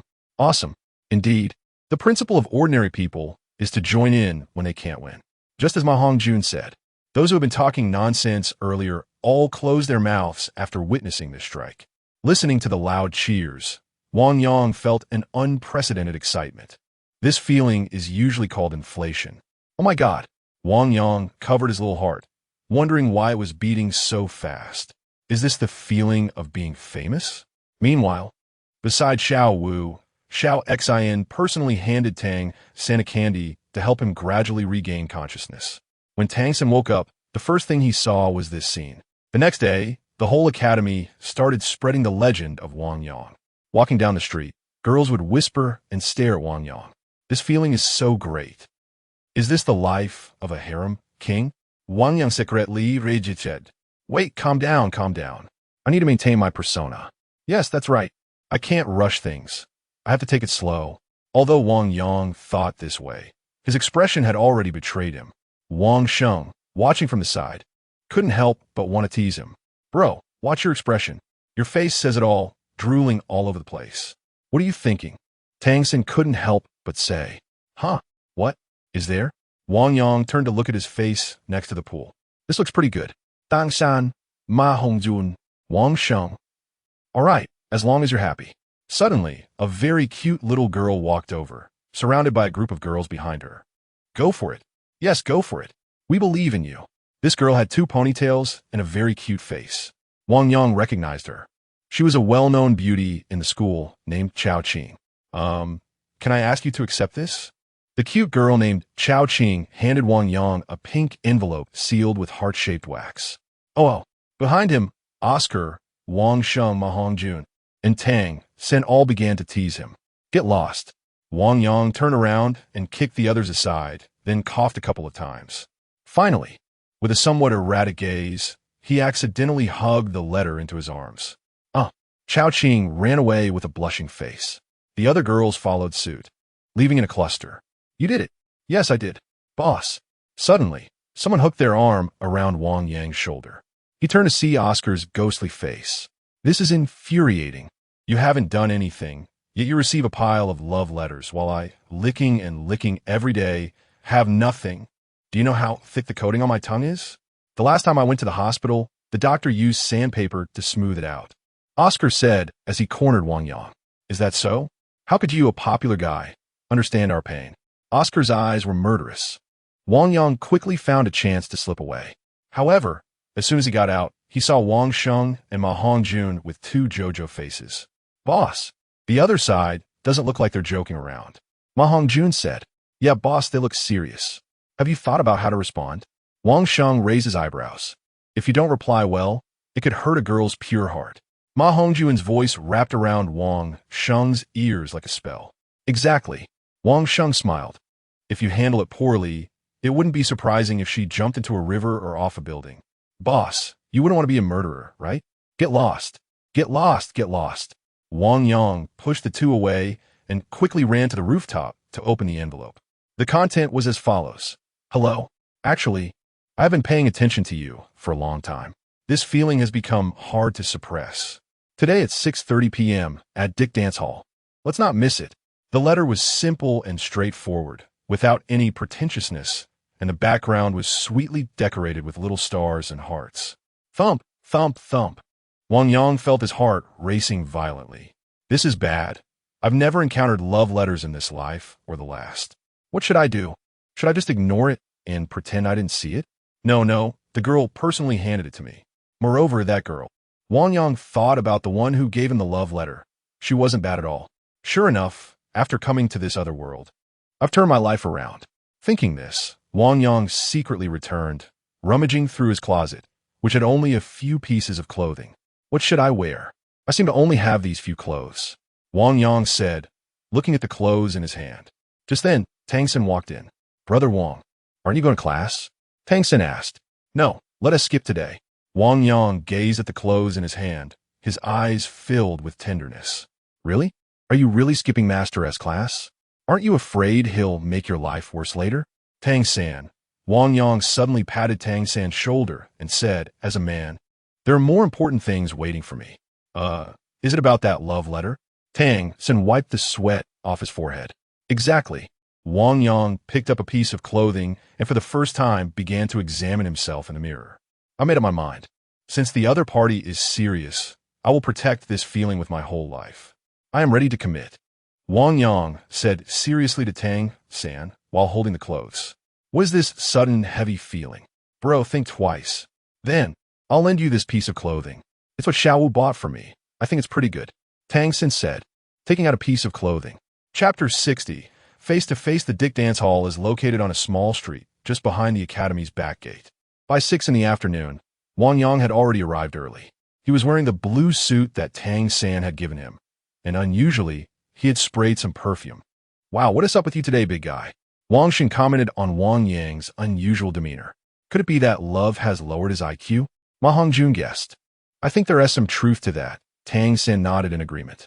The three of them were stealthily following behind. Wang Yang felt something was off as he walked, but when he turned around, no one was there. He could only hope he was overthinking it. The commercial street behind the academy was vibrant and colorful. Grilled gluten, my grilled gluten. Have you tasted the spicy flavor? Have you tried the fragrant taste? The catchy music made it clear it was from Lime brand gluten, which most students at Shrek Academy loved. This commercial street was filled with various delights, not to mention Lime's gluten, Bai Yin's fruit, Xiong's old prescriptions, and Yunu's melons. Let alone the returning Shadow Flow Lord, the chubby 36D tank lurking nearby, while the nimble hen suddenly dribbled and sang rap. Just a big bowl of wide noodles held endless fun. Here, the band Nesting Doll was softly singing, and Zhuge Village Man was playing the lute. Sometimes, when you flipped over the broken bricks, you might encounter the will of the king. Also, if you pressed your finger on its spine, it would snap, revealing a mantis that came with freedom. Wang Situ and Zhuge Village Man were entangled. Jean Kila had lotus-like fruits, and Duong had bloated roots. Some said that Jingza fried rice was bought from Lao Bar restaurant, and eating it would give you Ali Ge, and if you weren't afraid of thorns. You could also get 2 flowers blooming, both sour and sweet, far better in flavor than a backpack magazine.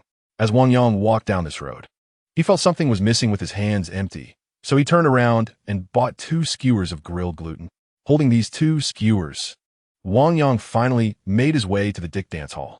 Wang Yang had heard of this place to some extent. Since it was located at the back gate of the school, it was inevitable that students from the academy would come here. The popularity of this place among students was undeniable. Why would the other party choose to meet here? Wang Yang had some doubts in his heart. Pushing the door open and stepping inside, a harsh sound hit his ears. It felt as if someone was driving a large awl into his ear. Could this be the popular music of this world? Wang Yang thought it was quite funny. Upon entering the dance hall, the first thing he saw was a group of bald men.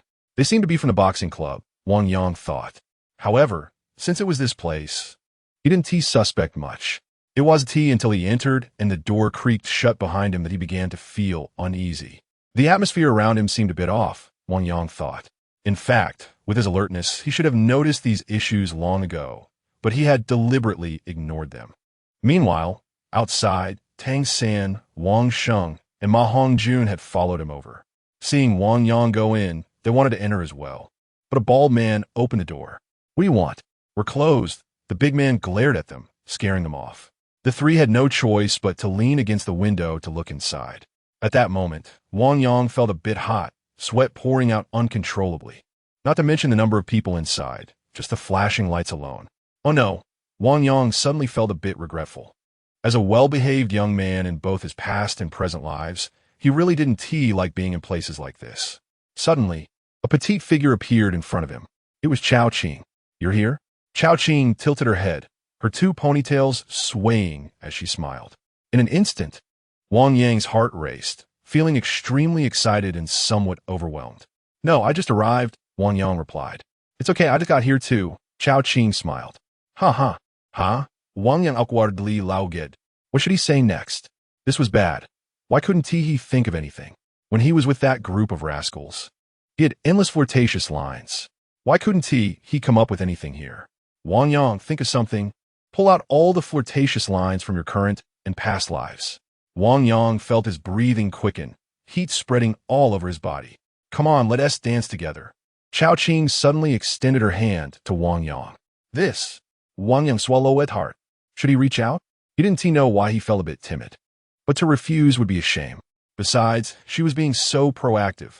How could he shrink back? So Wang Yang also reached out his hand. Their hands clasped together. So soft, Wang Yang thought to himself like cotton candy. Let us go, Chao-Ching said with a gentle smile. That smile almost melted Wang Yang's heart. Was this the feeling of being in love? In a daze, Wang Yang was led to the center of the dance floor and said, I can't dance. He, however, after leaving behind a string of silver bell-like laughter, Chao-Ching suddenly disappeared. Wang Yang was left standing alone in the center of the dance floor, feeling lost.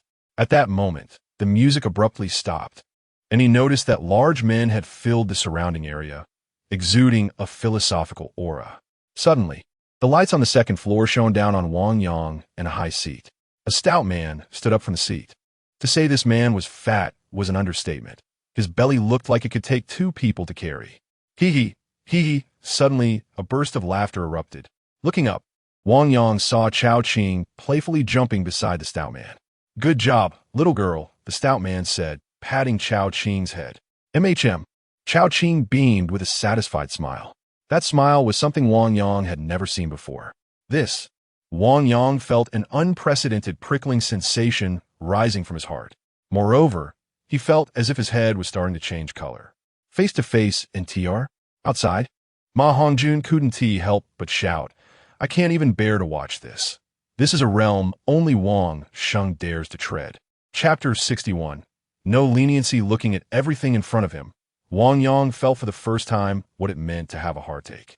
He also understood for the first time a saying from his previous life. Dan had a breakup, which wasn't important. What mattered was that he hadn't confessed yet. Holding the grilled gluten in his hand, Wang Yang preferred to believe this was just a dream. Just holding hands made him so excited. He was really an adorable virgin. Turning back, Chao-Ching immediately changed her expression and said, adorable virgin. Loving virgin. Virgin. Mun. Wang Yang felt like this phrase was like a magical sound, lingering in his ears and refusing to stop. You must be Wang Yang, said a burly man as he walked down from his seat to stand in front of Wang Yang. My name is Zhu Fei. You can call me Pig Brother. Zhu Fei said, Kid, do you know who I am? Wang Yang ignored him, still standing there with a deadpan expression. Let me tell you, I'm the boss of the boxing club, Zhu Fei said angrily. That's strange. Isn't the boss of the boxing club Dai Mubai? A bystander whispered. With a whoosh, Zhu Fei swung his hand and slapped the person. Dai Mubai is out. I'm the boss of the boxing club now, got it? Zhu Fei said with a nasty expression. Yeah, cool.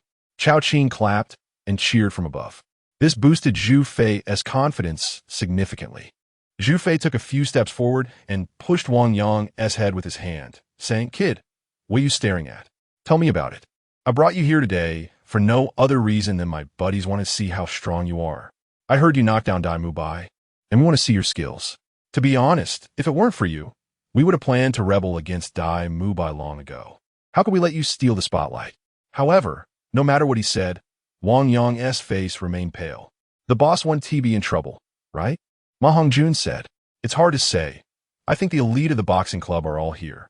Should we go in and help? Wang Sheng said. Second brother, what do you think? Don't be afraid. If your big brother can't handle this little matter, how can he be your leader? Tang San said. What's wrong?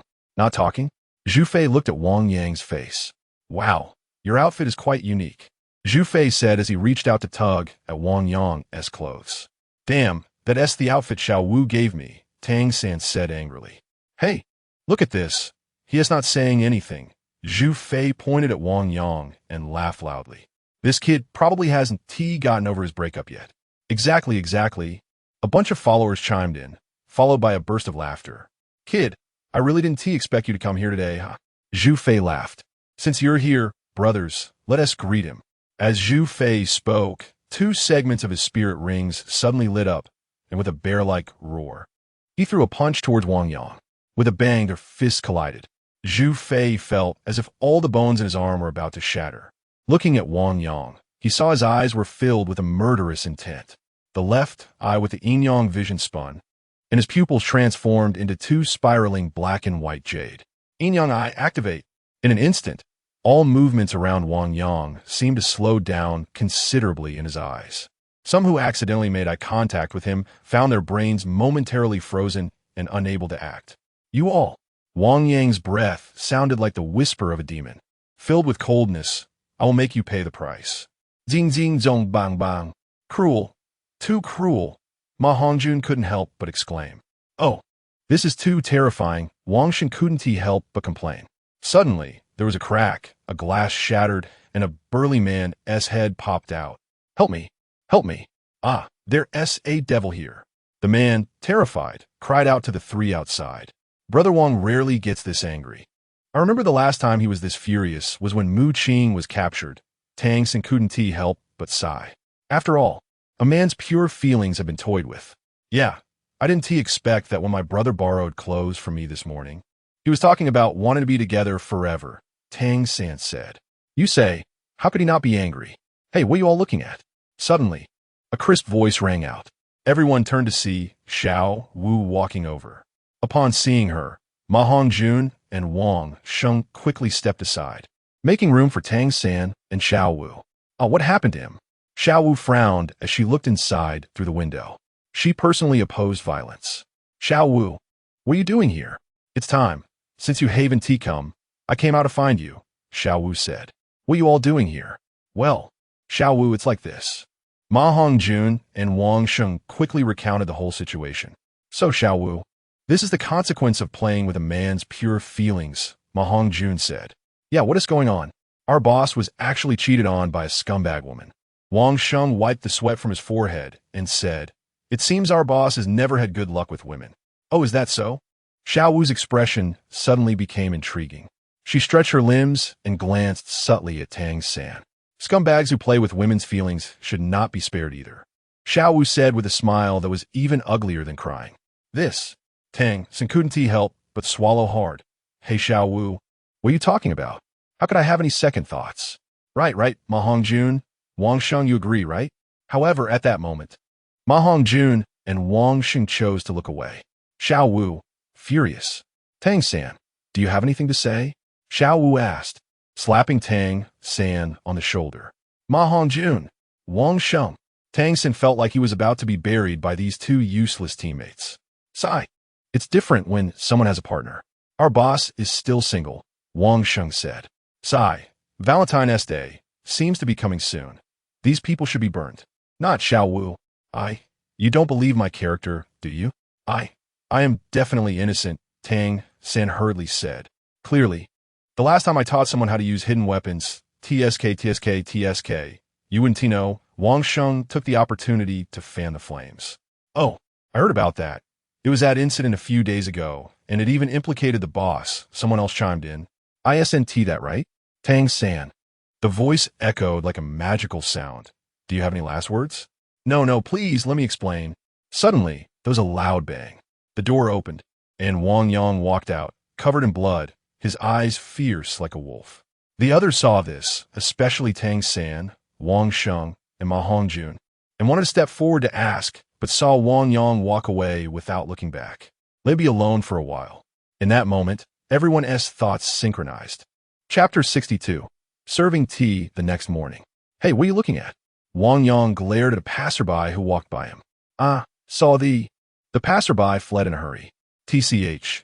Wang Yang shoved his hands into his pockets and walked forward with an air of arrogance. Wow, it seems yesterday's incident really hit the boss hard, Wang Sheng whispered from behind. Yeah, Ma Hongjun chimed in, clearly noticing it. You guys. Wang Yang suddenly turned around and focused on a few people. What are you whispering about back there? Speak up, Wang Yang shouted angrily. Yes, boss. Do you have any orders for us? A few people asked nervously. Follow me, Wang Yang said, heading towards the club activity area. Huff. The boxing club, filled with the smell of sweat, had many people engaged in sparring. Suddenly, the door was kicked open with a loud bang. Everyone's activities came to an abrupt halt as they turned to look at the person at the door. It was Wang Yang, looking benevolent, accompanied by his underlings. There are no outsiders here, right? Wang Yang asked, surveying the people inside. The crowd stopped what they were doing and stood up to face him. 1, 2, 3, 4. 18, 19. Wang Yang counted the people one by one. Why isn't it an even number? Wang Yang said regretfully. All right, you all come at me together. I want to take on 10. Wang Sheng. Wang Yang called out. Yes, boss. Start the timer. Wang Yang said, taking off his jacket. On the other side, in Zhu Zhuqing's target practice area, she was still bored, boiling water for tea. Opposite her sat Xiao Zhu. What's the current situation? How's the public opinion? Zhu Zhuqing asked. Not good, Xiao Zhu replied. After Meng Yiran's incident, although his reputation has been damaged, the battle a few days ago has completely overshadowed the negative rumors about him. Sigh. Zhu Zhuqing sighed, a rare expression of frustration, and fell silent for a long time. What else? Tell me how the boxing club has been doing lately. Reporting to you, my lord. The boxing club has become completely chaotic. This battle has almost declared Dai Mubai's abdication. Right now, the boxing club is leaderless and in disarray, Xiao Zhu said. Is that so? Zhu Zhuqing began to ponder. Are you thinking of taking this opportunity to annex part of the boxing club's territory? Xiao Zhu couldn't help but ask, noticing Zhu Zhuqing's expression. Exactly, Zhu Zhuqing nodded. No, Xiao Zhu immediately countered. President, our club situation is very special. It consists entirely of women. Recklessly annexing the boxing club could lead to chaos and trouble. Besides what? What about Tang Men? Xiao Zhu raised her head and asked. Tang Men. Zhu Zhuqing picked up her teacup, watching the tea leaves float in the water. Suddenly, she put down the teacup and said, Tang Men are not a concern. There are only Wang and Tang among them. But Wang Yang alone can rival an army. Xiao Zhu said, You saw the competition that day. How can we compete with such strength? Then what do you think we should do? Zhu Zhuqing countered. In my opinion, we should attract allies and unite against a common enemy, Xiao Zhu suggested. What do you mean by unite against a common enemy? Zhu Zhuqing frowned, sounding somewhat displeased. But Xiao Zhu seemed oblivious and continued. Right now, Wang Yang is on the rise, surpassing Dai Mubai, and has become a great threat. In our club, there is no one who can stand against him. It would be better to retreat and seek peace, recuperate, and form alliances, hoping to fight again later. Who should we ally with? The culinary club and the former members of the boxing club, Xiao Zhu replied. President, we cannot abandon Dai Mubai. We can support him. There must be loyal old members in the boxing club, and we can win them over. As for the culinary club, I am willing to persuade them to join us. Having said that, Xiao Zhu took a sip of water and continued. At that time, with the three alliances formed, we can temporarily seek peace with Tang Men, recuperate, and prepare for the next battle. According to what you said, is it really feasible to form an alliance? What about Wang Yang? Who can fight him now? If we can't deal with this person, the alliance is just an empty talk, Zhu Zhuqing said. If the president is not afraid of sacrifices, we can support Dai Mubai to rise again and use the strategy of driving the tiger to swallow the wolf, Xiao Zhu said, her eyes shining with excitement. Drive the tiger to swallow the wolf. Zhu Zhuqing couldn't help but laugh out loud. Dai Mubai has lost twice in a row. This tiger has already been devoured by wolves, leaving no bones behind. But President, right now, throughout the entire Shrek, only Dai Mubai has the strength to compete. Xiao Zhu said, Humph. Zhu Zhuqing snorted coldly and stood up, saying, Xiao Zhu, I am very disappointed in you. According to what you said, our previous efforts to split the boxing club and scheme against Wang Yang have all been for nothing? Under great pressure, Xiao Zhu nodded and said, yes. Humph. Zhu Zhuqing scoffed coldly. Then does that mean all our previous efforts have been in vain? Correct, Xiao Zhu replied. President, plans can't keep up with changes. Right now, the power of Tang Men is unstoppable. We can only seek peace and hope to fight again. No, Zhu Zhuqing slammed the table angrily. Since the day Dai Mubai failed, I have been planning for so long and done so much. I cannot gain nothing. But President, Xiao Zhu wanted to say something else, but suddenly heard someone report from outside. President, it's bad. Wang Yang single-handedly stormed into the boxing club's territory. The Easter boxing gym has already fallen. What? Before the words could finish, another report came in. The Western boxing gym has also been taken down. The Southern, Northern, one report after another came in, and Zhu Zhuqing slumped to the ground. Looking at the tea in her cup, Zhu Zhuqing suddenly threw it away. With a loud crash, the teacup shattered and the tea spilled everywhere. Report. The next voice was pitifully soft, and the person who came in was trembling. President Wang Yang single-handedly took over all the territory of the boxing club. Kiyo. Zhu Zhuqing suddenly screamed, "Give me a pen and paper. I need to write a letter to Ning Rongrong. You take my handwritten letter to talk to her. Also, who knows where Dai Mubai is?" In the last boxing room, Wang Yang sat alone on a wooden bench. Bang, bang, the bench shook, making loud noises. In front of him was a burly man who had been beaten quite badly. As for the surroundings, they were filled with strong men who had been knocked down. "Be brother, I give up, I give up. We are willing to submit." The one who could still speak raised his hand and said, Wang Yang gave Tang San a glance. Tang San then brought over the prepared tea. The man carefully took the tea from the tray and respectfully handed it to Wang Yang. Wang Yang took the tea and took a gentle sip. "Not bad. Good tea," Wang Yang said with a smile. Chapter 63. Do not fall outside the door. Qiuju was anxiously waiting with Ning Rongrong's letter in hand.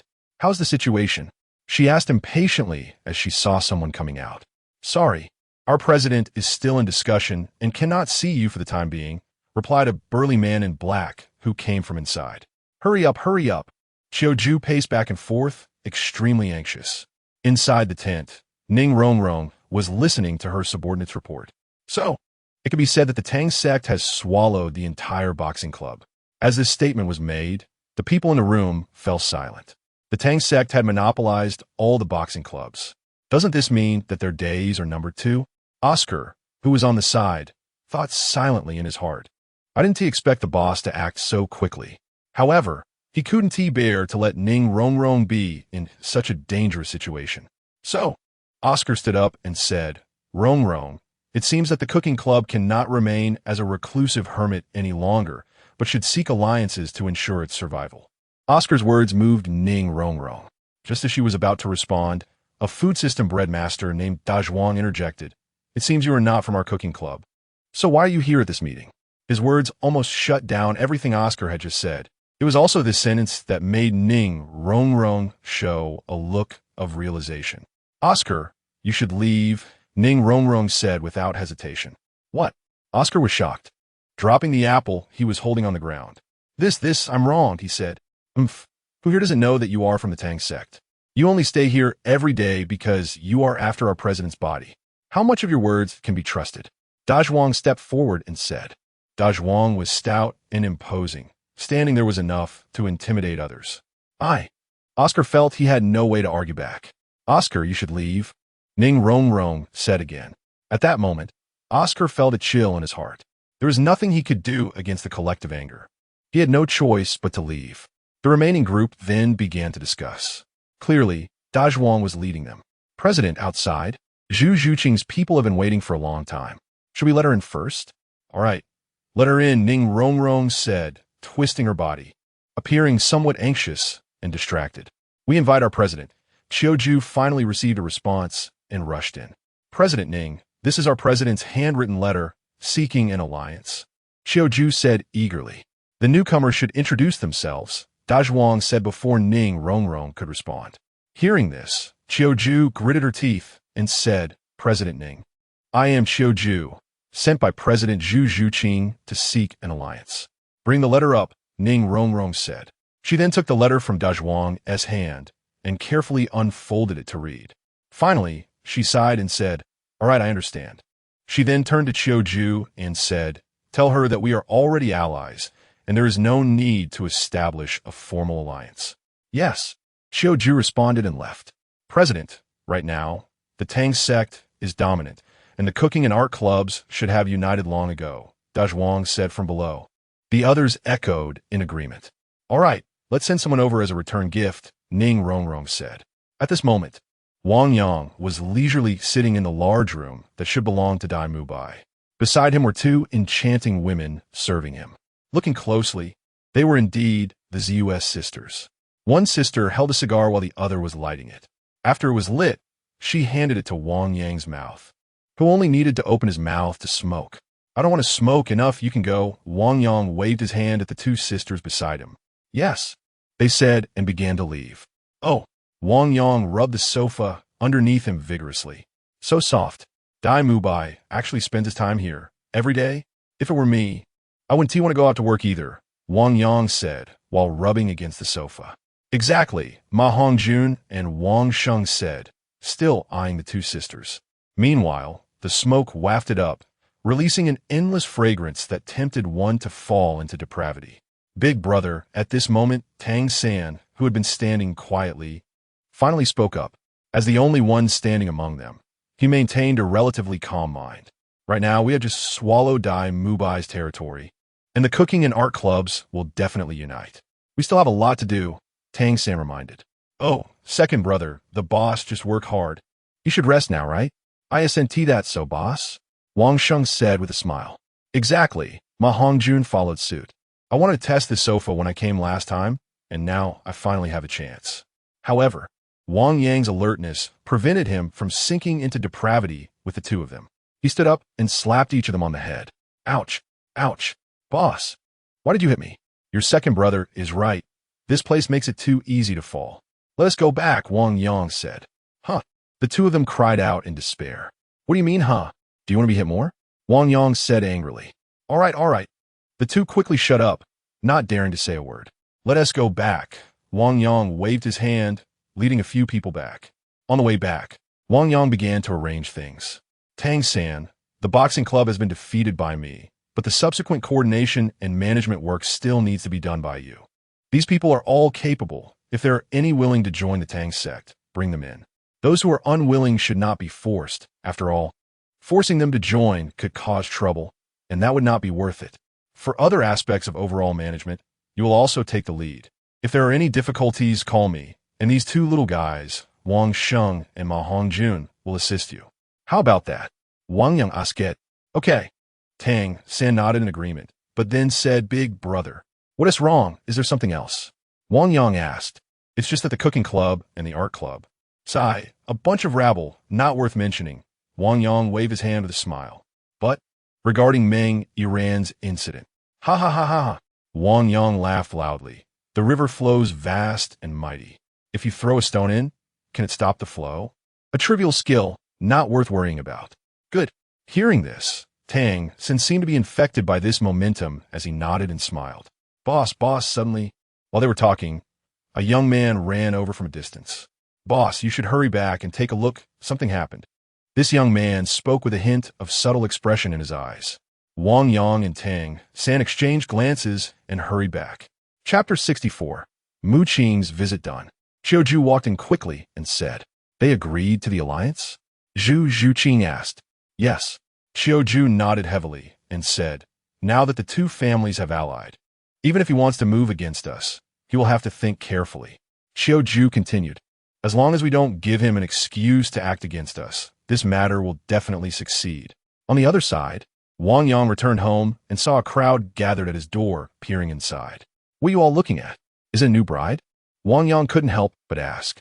However, as he approached, the crowd dispersed, and no one lingered. Let me take a look. Wang Yang looked inside and found that the person standing there was none other than Mu Qing. Mu Qing. Wang Yang was taken aback. Why is she here? And judging by her shy expression inside, those little rascals didn't do anything to her, did they? Thinking of this, Wang Yang casually grabbed one of them and asked, How long has she been here? The kid grabbed by Wang Yang felt a jolt of fear at the sight of Wang Yang's fierce face, and he stammered, And no, not long. She just arrived. You guys, did you make things difficult for her? Wang Yang asked. And no, not at all.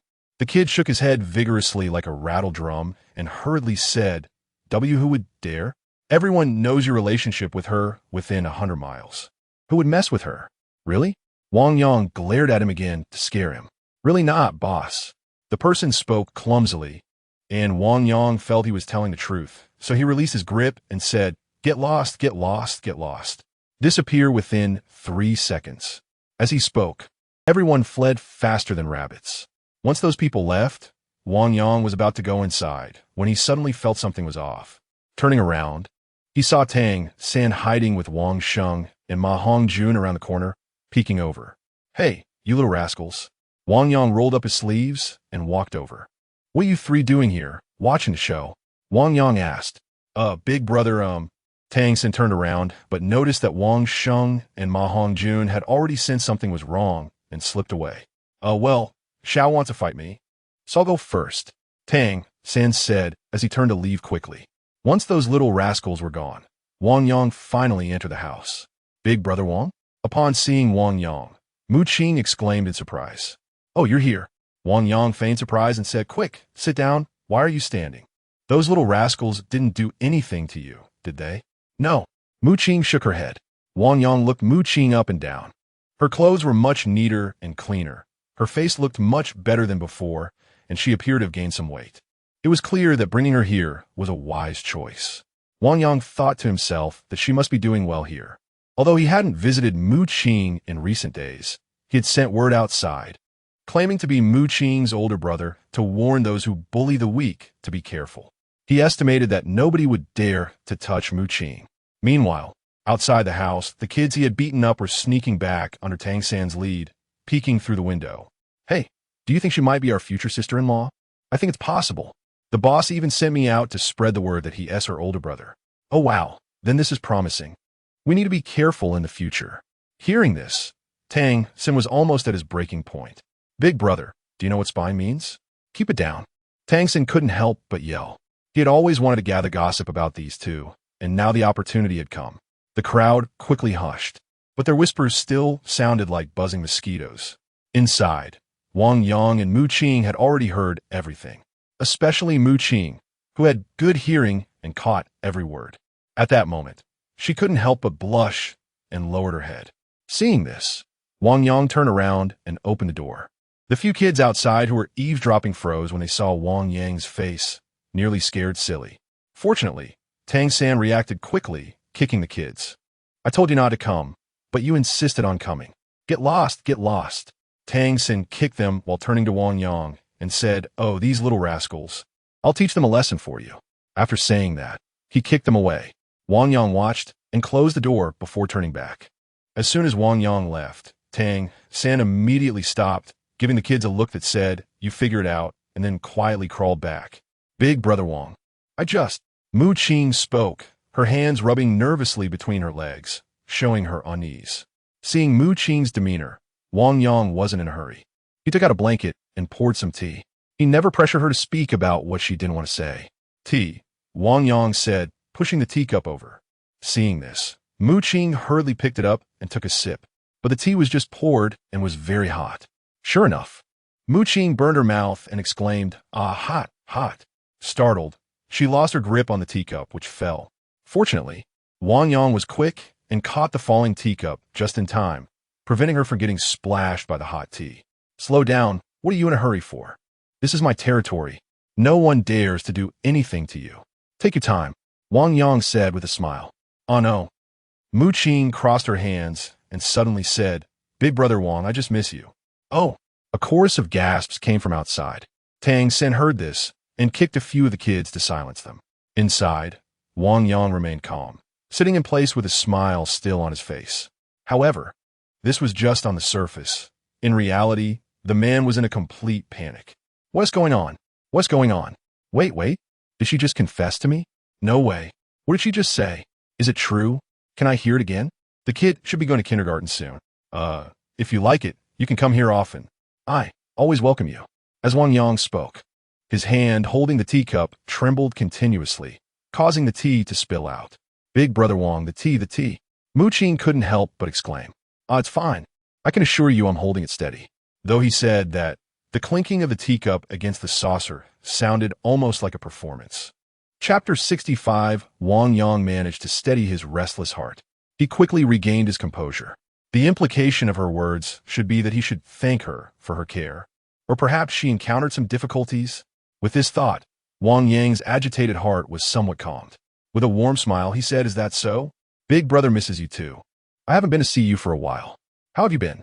Is there anyone who dares to bully you? If there is, just tell me, and I'll see who dares to be so bold. If you have any difficulties with food or other necessities, just say it directly. If I'm not around, you can find Wang Sheng or Ma Hongjun. They will help you. No, everything is fine. Mu Qing smiled slightly and replied.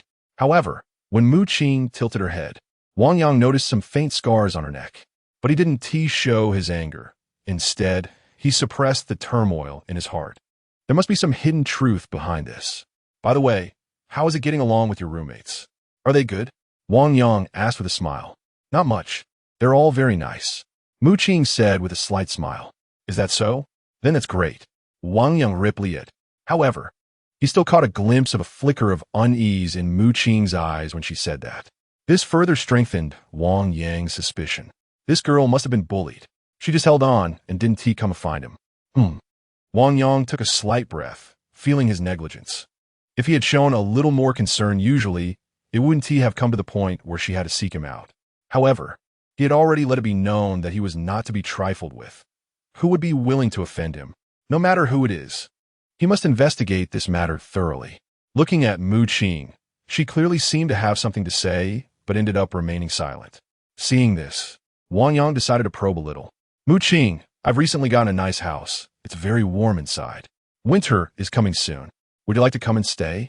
Just you alone. How can I accept that? Mu Qing shook her head. Ha ha ha. Wang Yang laughed and said, why be polite with me? It's settled then. I'll have Ma Hongjun and Wang Sheng help you move your things. Wang Yang decisively settled the matter. However, Mu Qing seemed to have something else she wanted to say, but ultimately fell silent. All right then. Haha, relax. Just treat this place as your own home. By the way, what do you have in your pocket? It seems to be bulging. Wang Yang casually asked, pointing at her pocket. This was just a topic Wang Yang brought up to make Mu Qing feel more at ease, but unexpectedly, a hint of panic flashed in Mu Qing's eyes. Is there a problem? Wang Yang keenly sensed something was off. This is just some miscellaneous stuff. Mu Qing stammered. Miscellaneous stuff? It looks a bit like an apple to me. Well then, as compensation, you can treat me to an apple. Wang Yang said with a smile. Upon hearing this, Mu Qing had no choice but to take out the apple. Wang Yang looked at the apple. It was crystal clear, and its color looked quite good. Oh, did you buy this yourself? Wang Yang exclaimed in astonishment. At the same time, he began to doubt if he was overthinking it. Perhaps Mu Qing just wanted to come and see him. No, it was given to me by my roommate. Mu Qing said, ha ha ha, good. It seems you're doing well, so I can rest easy. Wang Yang said as he casually picked up the apple. Hey, Mu Qing saw this and was about to speak to stop him, even reaching out to snatch it back, but Wang Yang deftly dodged her hand. What, don't want me to eat it? Wang Yang asked with a smile. No, if Big Brother likes it, then take it, Mu Qing said. Seeing this, Wang Yang smiled and held the apple in his hand, carefully examining it. The smooth skin and full flesh looked very much like that high-end apple selling for a silver coin recently. It seems her roommate comes from a well-off family. Just as Wang Yang was thinking this, he noticed a very tiny spot on the apple that caught his attention. What is this? A pest issue? Wang Yang thought as he took a bite of the apple. The sweet and sour juice burst forth. Expensive apples do have their reasons for being pricey. Suddenly, a sharp pain shot through Wang Yang's mouth. Wang Yang quickly spat out the apple completely. Reaching inside, he pulled out a sharp needle. A needle hidden inside the apple? Looking at Mu Qing, she seemed anxious to explain. Big Brother, this actually... All right. Wang Yang waved his hand to stop Mu Qing. He held the needle in one hand, looked at the apple, and then glanced at Mu Qing. The three items seemed to connect in an instant. Okay, you stay here. I'll have Wang Sheng and then pick a good room for you. Wang Yang said as he turned and walked out with the apple and needle in hand. Hey, Mu Qing wanted to say something, but Wang Yang had already exited. Outside, the group of onlookers had not yet reacted to what had happened when they saw Wang Yang walking out with a fierce expression. Tang San.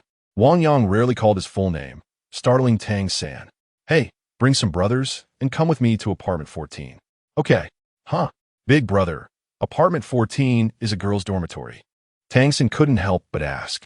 I told you to go, so go. Don't ask so many questions. Wang Yang appeared quite angry. Oh, okay. Tang San hurriedly went to find people. Thus, that afternoon, a group of people marched towards the girls' dormitory. Along the way, there was chaos, drawing countless curious glances. Hey, this is a girls' dormitory. Boys, stop here. The gatekeeper, an old lady, yelled angrily at them. Then, two burly men who had been arranged in advance stepped forward. Just their presence was intimidating enough.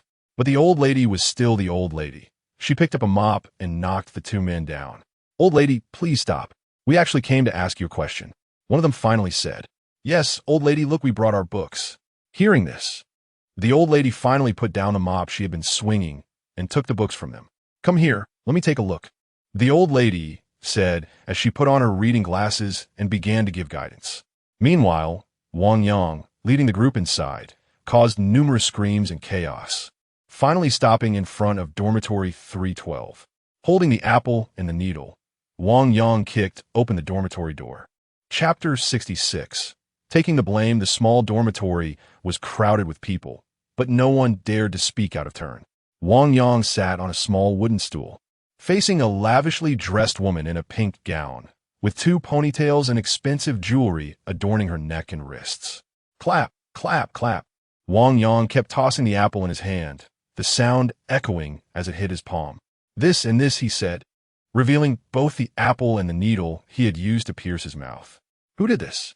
Wang Yang scanned the three people in front of him. Besides the seemingly authoritative, luxurious woman, there was also a girl wearing glasses, dressed simply, looking like a good girl. Of course, the last one was a familiar face. The village chief's daughter, Alice. Since coming here, Wang Yang had rarely seen Alice, but now he noticed she had changed quite a bit. First, her hair was dyed in various colors, and the light reflecting off her dress could blind you. She wore purple lipstick, and her wrist was adorned with strange tattoos. Her ears were also pierced. Of course, Wang Yang wasn't here to confront her, but he was still shocked by her appearance. What? The famous leader of the Tang sect is here to trouble a weak girl like me? The luxurious woman opposite him didn't take Wang Yang seriously at all, casually propping her leg on the table while continuing to apply her nail polish. "I don't have a habit of being rough with women. I hope you're not the one to make me break that rule," Wang Yang said coldly. "Oh," the woman scoffed, clearly dismissing Wang Yang's words. "You." Wang Sheng was about to speak, but was stopped by Tang San. "Let Big Brother handle it himself," Tang San said, holding back the provoked Wang Sheng. "I must say, Big Brother, you have quite the presence. This is a girls' dormitory. If I shout, you can expect to be expelled from school." Su Yinyan continued to apply her nail polish. Unbothered. "You think you can threaten me with expulsion?" Wang Yang couldn't help but let out a cold laugh. "You might want to come up with a better threat. Then let's just wait it out. Let's see who suffers in the end," Su Yinyan said, still calm. Even Tang San couldn't help but admire her. Her mental fortitude was impressive. If it were someone else, they might have already cracked under Wang Yang's killing intent. "Don't try that with me. I've seen people tougher than you who ended up kneeling and licking my shoes," Su Yinyan said, finishing her nail polish and slowly admiring her delicate fingers. Bang! Tuck! 2 consecutive sounds rang out. Wang Yang had smashed his fist down on the wooden table in front of him. The sudden noise startled Su Yinyan. "Are you crazy?" Su Yinyan looked at the broken table, stunned. Wang Yang took a deep breath, letting out a subtle sound. 2 soul rings, one black and one purple, slowly appeared. Additionally, a black knife emitting a faint blue light also materialized in Wang Yang's hand. Wang Yang stood up and walked forward step by step. Behind Su Yinyan, Alice and the girl with glasses instinctively backed away. They hadn't expected Wang Yang to act violently here. Wang Yang. I've never feared anyone since the first day I stepped into this school. From the first piece of territory to now, everything has been fought for with my own fists. As Wang Yang spoke, the knife in his hand was raised. Seeing this, Su Yinyan was frightened and retreated. She had never been taught to be threatened with a knife. Not even today. I can skip this class, but there must be an explanation for this matter. As Wang Yang spoke, the blade of his knife was already pressed against her neck. The cold weapon against her delicate skin sent chills down her spine, and the glint of the blade added to the fear. Behind Su Yinyan, Alice and the girl with glasses instinctively assumed a defensive posture upon seeing Su Yinyan being threatened. But just as they were about to make a move, Tang San's blue-silver grass had already reached in front of them. Any sign of aggression would lead to it wrapping around them without hesitation. Both sides were at a standstill. Su Yinyan's heart raced, while Wang Yang continued to close in. "You have plenty of time to consider, but my knife may not." Wang Yang's words were light, yet they felt like a heavy hammer hitting Su Yinyan's ears. I warn you, my dad is the city lord. If you do this today, you won't end well." Even at this moment, Su Yinyan's words remained sharp. Well, even if your dad is the king of heaven, I wonder if he can help you at this moment. As Wang Yang spoke, he continued to advance, while Su Yinyan kept retreating. If my knife moves even slightly and cuts your artery, you will die here today. Wang Yang's gaze told Su Yinyan he wasn't lying. I don't want to threaten you. However, you better give me a clear explanation. As Wang Yang spoke, he used his other hand to pull the needle and apple from the ground into his grasp. He presented the apple and needle in front of Su Yinyan.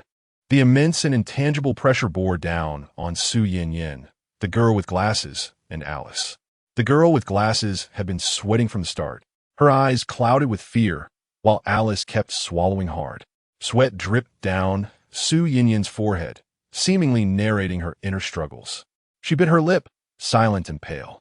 Wang Yang knew he was close to forcing her to reveal the truth. It was me. Suddenly, Alice stepped forward and said, Huh. Wang Yang frowned. This was not the result he had expected. He lowered his knife and smiled at Alice. After saying this, Alice was panting heavily, her breaths revealing her tension and internal conflict. What? Trying to take the blame for someone else? Wang Yang couldn't help but laugh at Alice's appearance. Chapter 67. Get lost at this moment. It was already clear who was responsible for the situation. It was just a matter of waiting for someone to admit it. But at this moment, Alice jumped out. This girl seemed to have changed quite a bit since coming here. Yes, it was me who did it. I found her displeasing and sent her this apple. Wang, do whatever you want, kill or chop me up. Alice looked fearless. Wang Yang wanted to laugh but held it in. Next to him, Tang San couldn't help but chuckle. The girl who used to argue so eloquently with Wang Yang was now standing there in this manner. Get down. You aren't qualified enough, Wang Yang sighed and said. Although he had conflicts with Alice in the past, being away from home, whether good or bad, they were still considered fellow townspeople. He really didn't want today's incident to have Alice take the blame for that woman. Do you look down on me? Alice glared and asked disdainfully, and at that moment, a little eagle appeared on her shoulder. Although small, this little eagle wasn't afraid of Wang Yang's intimidating stare. I'm not looking down on you. I just want to know how many gold coins old Jack pays you each month. Enough for you to splurge on an apple worth a silver coin. Wang Yang asked, snorting coldly. Alice couldn't retort. Get down. Wang Yang showed that, startling Alice so much that she shivered 3 times. That's right, it was her. Suddenly, Su Yinyan, who was standing aside, realized this was a great opportunity to shift the blame. How could she have missed it? That's right, it was her doing. Hearing Su Yinyan's words, the glasses girl also reacted quickly and hurriedly echoed. Yes, it was her. She's the worst in our dormitory, and she's always been at odds with Mu Qing. Wah. Alice wanted to say something, but these two had seized the opportunity like they were pulling on a sheep's skin, tugging at it forcefully. What else do you want to say? Still want to deny it? Both Jiaomei and I saw it. Right, Jiaomei? Su Yinyan said. Yes. Jiaomei nodded like a chick pecking at rice.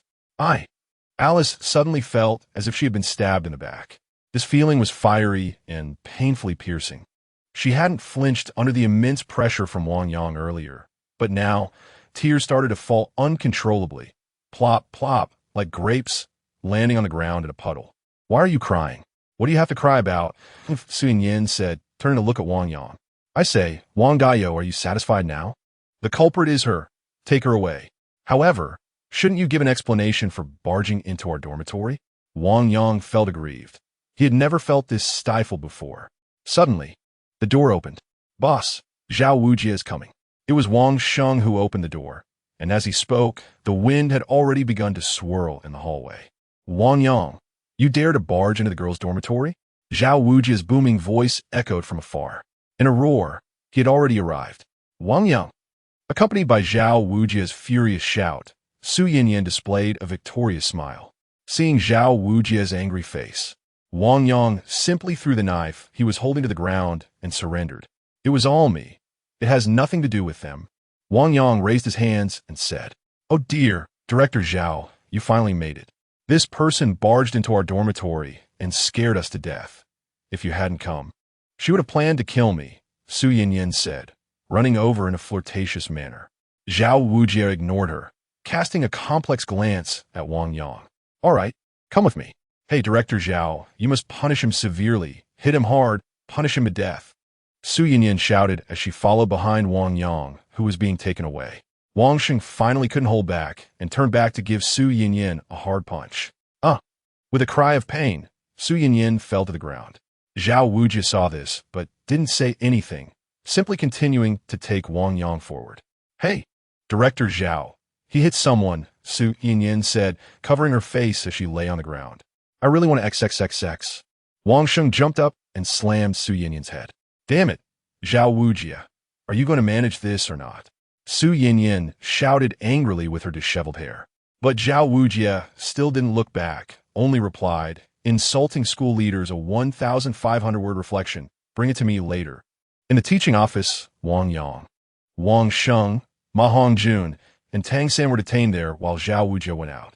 The four sat in silence, each pondering how things had escalated to this point today. Sigh, today's incident started because of me. I'll take the blame. Wang Yang was the first to speak. Big brother. Wang Sheng suddenly stood up. Throughout history, what has the big brother taken the blame? I'll take this black pot. You can handle it? Can you bear it? Wang Yang smiled and said. Upon hearing this, Wang Sheng's face was filled with an indescribable expression. Just then, Zhao Wujia returned with the master. What do you think? How could such a big incident happen? You know Su Yinyin's background, Zhao Wujia said as the master walked in. Seeing the master enter, Tang San stood up and said, Master, today's incident was me stepping in for Xiao Wu. If you want to punish someone, punish me. Hearing this, the master casually replied, All right, I understand. You can go out. Master, Tang San couldn't help but ask. Go out. Do I need to say it a few more times? The master said sternly. Tang San bit his lip and walked out. Is there anyone else among you who wants to say this incident was their doing? The master looked at the others and asked. Wang Yang stood up without hesitation. All right, everyone else besides Wang Yang can leave, the master said. Wang Sheng was dumbfounded. This isn't what we agreed upon. Don't you hurry up and leave? Zhao Wujia glared at him. Wang Sheng and Ma Hongjun exchanged glances and walked out hesitantly. Once the three had exited, Zhao Wujia slammed the door shut. Great hero, I ask you. As a great hero, who charges in anger for a beauty? Do you have anything to say? The master looked at Wang Yang teasingly. One person does the work. One person takes the blame. Nothing more to say, Wang Yang replied without reservation. Good, I'll let you do the work and take the blame. So get ready to pack your things and get lost, the master said, waving his hand. Chapter 68. How are you just bragging? If you're going to roll, then roll. Wang Sheng squinted at the master and said, Once I entered your door, I never intended to leave in good standing. But there's a condition. Oh, you little brat, you want to negotiate conditions with me? Go ahead, what is your condition? The master asked with a laugh. This matter, I'll take on myself. No involving others. Wang Yang said angrily. Oh, look at you, so loyal. So, you're saying that in broad daylight, breaking into the girls' dormitory and threatening the city lord's daughter, that was all you? It was all me. Who else would have the guts to do it? Wang Yang said boastfully. All right, I'll give you some guts. The master pointed at Wang Yang and said, Zhao Wujia, go, get me a dismissal notice. Huh? What do you mean, huh? Can't you hear what I'm saying? The master shouted angrily. What? What are you standing there for? Is my speech not effective anymore? All right, I'll go right now. Zhao Wujia replied, nodding and bowing as he left. Wang Yang, you can't escape this time. As a new student, you're impressive, fighting your way to this point. I admire you, but Shrek may be combative. But it absolutely does not permit you to act recklessly, especially not to break into the girls' dormitory in broad daylight, brandishing a knife and threatening someone. The master scolded. What do you take this place for? Wang Yang listened to the master, remaining silent. The master also stared at Wang Yang, and the two held a standoff for a moment. Meanwhile, Zhao Wujia ran to find Flander to get the dismissal notice. Principal, that master told me to come get a dismissal notice. Zhao Wujia said. Got it, here you go. Flander said, handing over a piece of paper. Huh, really issuing it? Zhao Wujia said, looking at the paper. Is there any doubt? Since this kid came here, how many troubles has he caused? Issued. It must be issued. Flander said, pointing angrily at the paper. Oh, Zhao Wujia slapped his forehead. It's done. Speaking, Zhao Wujia took the paper over. Director Zhao, is this really issued? Wang Sheng stopped Zhao Wujia to ask. Don't ask. Zhao Wujie said, looking serious. Master. After entering, Zhao Wujie handed the notice to the master. Great hero. Do you want to look at it yourself, or should I? Wang Yang glanced and slowly reached out his hand. However, the master snatched it away. Let go. With a sharp rebuke, Wang Yang had no choice but to retract his hand. Listen well, great hero. It is confirmed that Wang Yang is a first-year student at our school. Since enrolling, this student has repeatedly violated school rules, especially this time, breaking into the girls' dormitory with Tang San, Wang Sheng, Ma Hongjun, and others, threatening the other party with a knife, which is extremely serious. However, considering his progress in cultivation and outstanding abilities, it has been decided to revoke his position as the president of the Tang sect and give him a demerit. This decision takes effect immediately. The master read aloud, while Wang Yang couldn't help but laugh. Did you hear that? You little brat, from now on, carry this demerit carefully. The master glared at Wang Yang and said, all right, I got it. As long as I'm not expelled, that's good. Wang Yang said with a smile. Hey, have you drunk a urine? You're smiling so sweetly? Not getting expelled makes you this happy. What a waste. The master glanced sideways at Wang Yang and said, hey, if you really got expelled, my mom would definitely be shocked and scared when I go back. And I wouldn't be able to hold my head high in the village anymore. So it's fine as long as I'm not expelled. Wang Yang laugid heartily. Look at your character. Get lost, the master said, and as Wang Yang was about to leave, he was called back by the master. Wait a minute. Huh? What else is there? You're just leaving like this? The master asked. Huh? You want me to write a self-criticism, right? Wang Yang suddenly had a worried expression. What do you mean you don't want to? You definitely will. When you go back, while others write 1,500 words, you'll write 3,000. You personally handed it to me. The master pointed at Wang Yang and said, huh? What do you mean, huh? You should be grateful. The master said, suddenly walking in and speaking to Wang Yang. Kid, I want to make it clear to you. The person you offended this time is not an ordinary person. That woman has always been a thorn in the school, and her father is the city lord of Urko City, a significant figure. This matter is not over yet. I'm not afraid. Even if the king of heaven comes, I want to see how many teeth he has. Wang Yang said, shaking his head. Look at how confident you are. Prepare to lay low for a few days.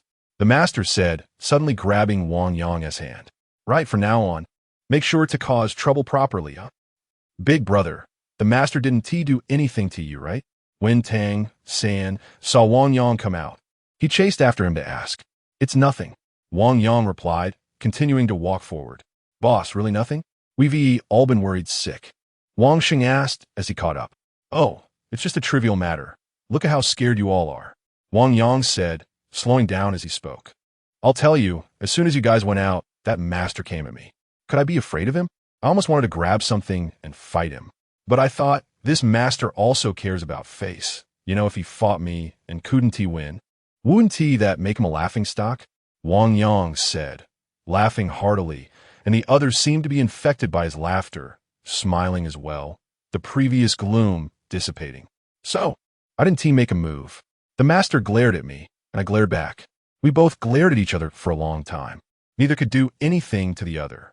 The master even said he wanted to expel me. And I said, go ahead. Who is afraid of who? After all, it's not like anyone could just mold me. Hey, but just then, Director Zhao came in. As soon as Director Zhao came in, I knew the master was scared.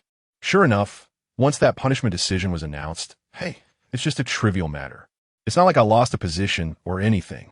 As soon as he finished speaking, everyone burst into laughter. But this incident has also served as a reminder for us. Matters involving women cannot be dealt with using men as methods. Wang Yang said, and everyone fell silent. Oh, right, Tang San, from now on, you'll be the boss of the Tang sect. Wang Yang said, huh. Tang San momentarily didn't react. While Wang Yang was bragging, the two inside were also listening. Oh, this kid is bragging again. Zhao Wujie said with a smile, looking at Wang Yang walking out. Oof. This kid. The master suddenly noticed the punishment decision on the table. Wang Yang. Suddenly, the master shouted loudly. Wang Yang turned around and saw the master holding the punishment report standing at the door. Oh, master, Wang Yang said, smiling as he walked over. Go yourself. Stick your punishment notice downstairs and prepare a self-criticism of 1,500 words by Monday. It needs to be posted on every floor. Remember that. Tang San, Ma Hongjun, Wang Sheng. Boss, how are you just bragging? Chapter 69, Su Hong Wu Ma Mom. They hit me and threatened me with a knife at my neck. Woo. Su Yin cried as she rushed into her mother's arms. Oh, don't cry. Don't cry. This mother was a stunning blonde beauty named Delna, who comforted Su Yin in her embrace. It must be said that this mother-daughter pair was quite eccentric. With so many people around, they still treated it like soothing a small child. In this office, Flander and the master sat side by side. Opposite them was Su Yin's father, the lord of Wolko City, Su Hong. Su Hong sat with his legs crossed, puffing on a cigar the thickness of his thumb, filling the room with smoke.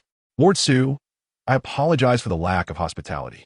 Please enjoy some tea, Flander said, pointing to a cup of tea in front of him. However, as soon as these words were spoken, they were interrupted by Su Hong. Principal Flander, we are both reasonable people, so let us speak frankly. My daughter is studying at your school, and now such an incident has occurred. I have serious doubts about your school's security measures and your attitude. Seems somewhat negative, Su Hong said. Oh, we are still investigating this matter.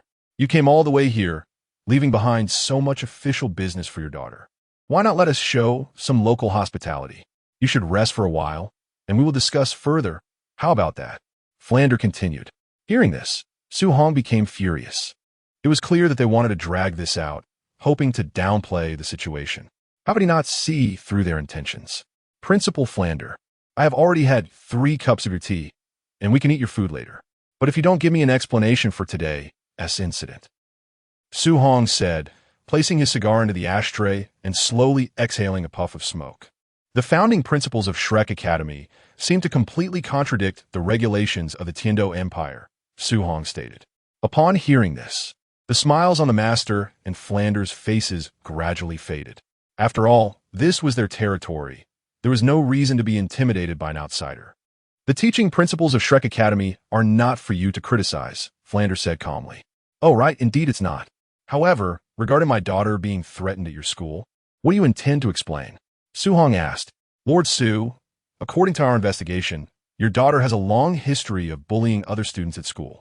We advocate for combat, but do not support bullying. What do you have to say about that? The master inquired. Nonsense. It was clearly Alice who did it. And she framed me. Su Yin exclaimed angrily, raising her head. Her interruption immediately changed the atmosphere.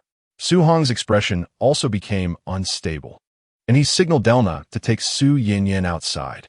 Cough, cough. Su Hong cleared his throat and continued. But I seem to have heard that it was someone else who bullied the classmates. Zhao Wuji. The master's expression twitched as he said. Upon hearing this, Zhao Wuji silently took out an apple and a needle that he had saved. This is the evidence we collected. You can take a look. This is a very valuable type of apple on the market, priced at 1 silver coin each. Among the 4 people in dormitory 312.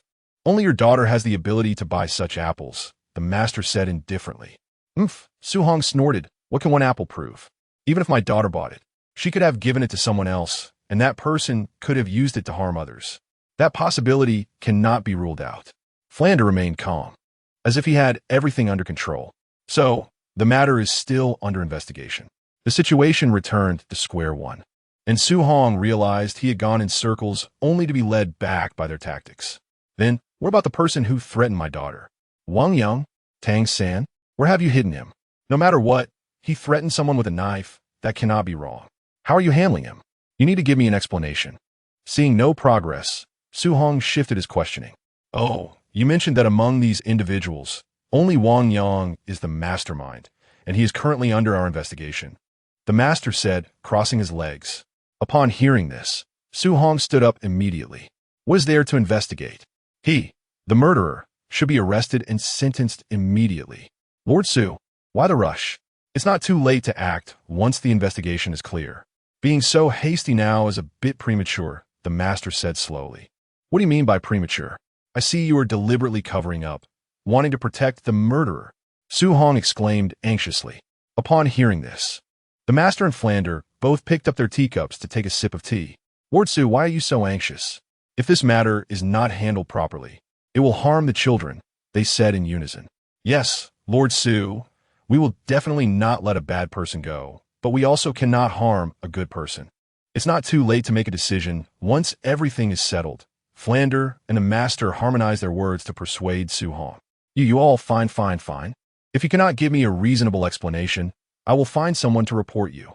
Su Hong said angrily. Feel free, Flander replied calmly. After Su Hong finished speaking, he turned angrily to leave. But at that moment, the master said jokingly, Lord Su, why not have a meal before you leave? Hearing this, Su Hong was nearly enraged to the point of losing his breath. He walked out stiffly, and in his haste, stumbled. Zhao Wuji, go and see off our big city lord, the master said with a smile. All right, Zhao Wuji agreed, putting on his hat and chasing after him. Hey, Lord Su, let me see you off. Please be careful. There's a step down here. Ouch, I already said there was a step. How could you be so careless? Here, let me help you. Watching Zhao Wuji rush out and Su Hong leave in a flustered state, the master and Flander burst into laughter. Meanwhile, at the Dick Dance Hall, Wang Yang sat bored in a chair on the second floor, watching the people dance below. The master had asked him to wait here for a few days until everything outside was settled before going out. Suddenly, a mother and daughter rushed into the dance floor, targeting a girl who was dancing and slapping her twice across the face. In an instant, Wang Yang perked up. Who dares to make a move on my territory without asking me? Chapter 70. Herr Dailna took Su Yinyin straight to the Dick Dance Hall as soon as they stepped out. Su Yinyin had stopped crying, and there wasn't even a trace of tears on her face. Mom, that's her. Su Yinyin pointed at Alice on the dance floor.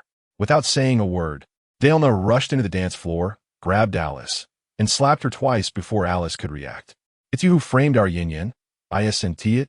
When Alice saw Dailna and then Su Yinyin not far away, she suddenly understood. But understanding didn't alleviate the pain in her heart, which felt like someone was stabbing it with a sharp object. To be honest, she hadn't been doing well these past few days. Ever since she took the blame for Dailna, Su Yinyin started spreading rumors about her throughout the school, placing all the blame on her. Because of that, her life at school had become miserable. She helped her good friend take the fall, only to find herself being trampled on like a rag. Who could stand that? All she wanted was to come and dance, to forget all her troubles. Of course, she never expected that her friend's mother would come to inflict personal harm on her. Alice felt a wave of coldness in her heart. She wanted to speak, but couldn't find the words. She wanted to resist, but didn't dare to. The other party was from a powerful family. Resisting would only lead to greater retaliation. So it was better to silently endure and quell the anger. She was just a girl from the countryside, and even though she had some talent and training, it was still hard for her to fit into the urban circles. So she began to chase after external glamour. At this moment, Su Yinyin reached out to her. Of course, there was a price to pay, but it seemed she hadn't yet realized that this was merely a transaction. Gorgeous clothes, dyed hair, makeup.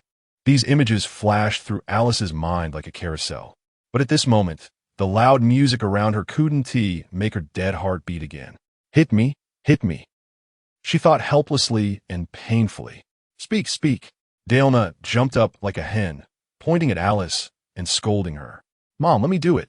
As she spoke, Su Yinyin approached and raised her hand. Just as a slap was about to fall, someone suddenly grabbed her hand from behind. Who? The hand that grabbed her wrist was rough and strong, with calluses from years of practicing swordsmanship, making her wrist ache. Who? Su Yinyin turned around to see someone who filled her with dread. Wang Yang. Mom. Su Yinyin shouted in terror at Wang Yang. She tried to break free from Wang Yang's grip, but his hand was like a giant clamp, making it impossible for her to escape. Who are you?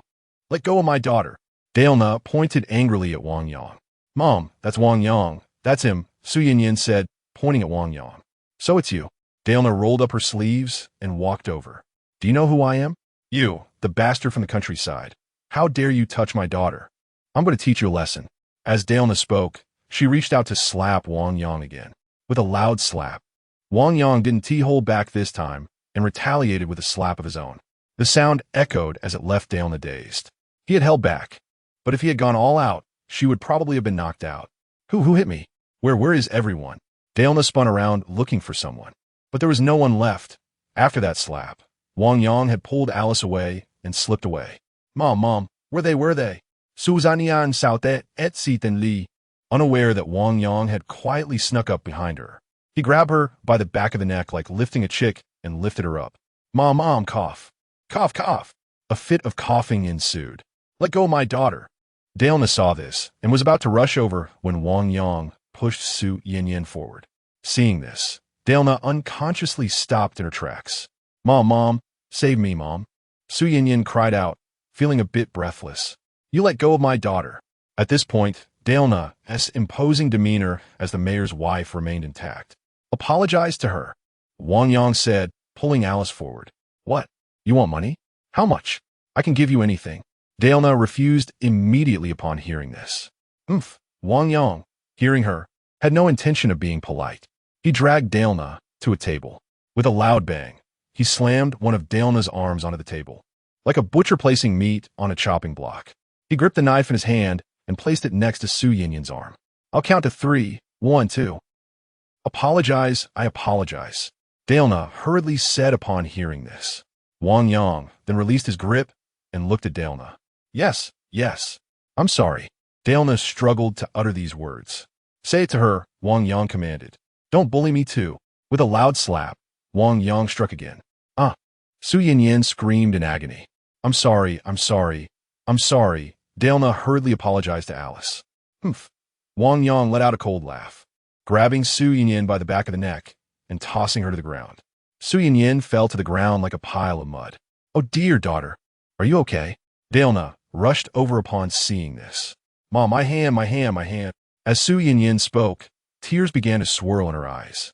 The mother and daughter frantically checked each other's hands. Let me see your left hand, your right hand. Let me see your right hand too. Great, it's fine. As Douluo said it was fine, tears of relief streamed down her face. Watching this mother-daughter pair, Wang Yang found it amusing. What is the point of cutting? Slowly tormenting them is much more fun. You wait. After Douluo spat out a harsh threat, she turned to leave. But Wang Yang's knife suddenly slipped from his hand and landed right in front of Douluo, who was about to stand up. What did you just say? It's loud here. I didn't hear you.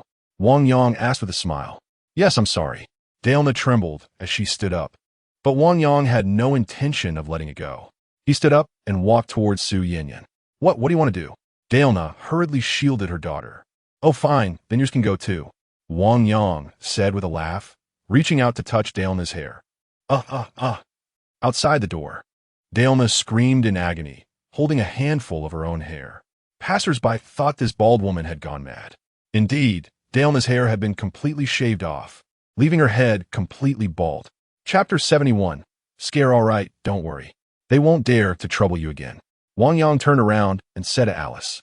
But suddenly, she seemed to realize something and abruptly pulled off the mask on Alice's face. Sure enough, a familiar face was revealed. MD. Wang Yang suddenly regretted it. Why was he so impulsive? He didn't think beforehand. Who was he saving? However, it was fine. He originally wanted to find her anyway, so he would just pretend he didn't see it. Seeing Wang Yang's regretful expression, Alice felt a pang in her heart. Suddenly, an idea popped in her mind. Can you keep me company and have a drink? Alice asked. There was a pause. Alice slammed the wine bottle in her hand down on the table. How about it? Good drinking capacity. Wang Yang couldn't help but clap and praise. Then you have one too. All right, I'll have one too.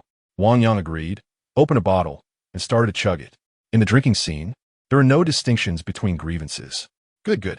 Alice's cheeks were slightly flushed as she shouted while banging the table. How about it?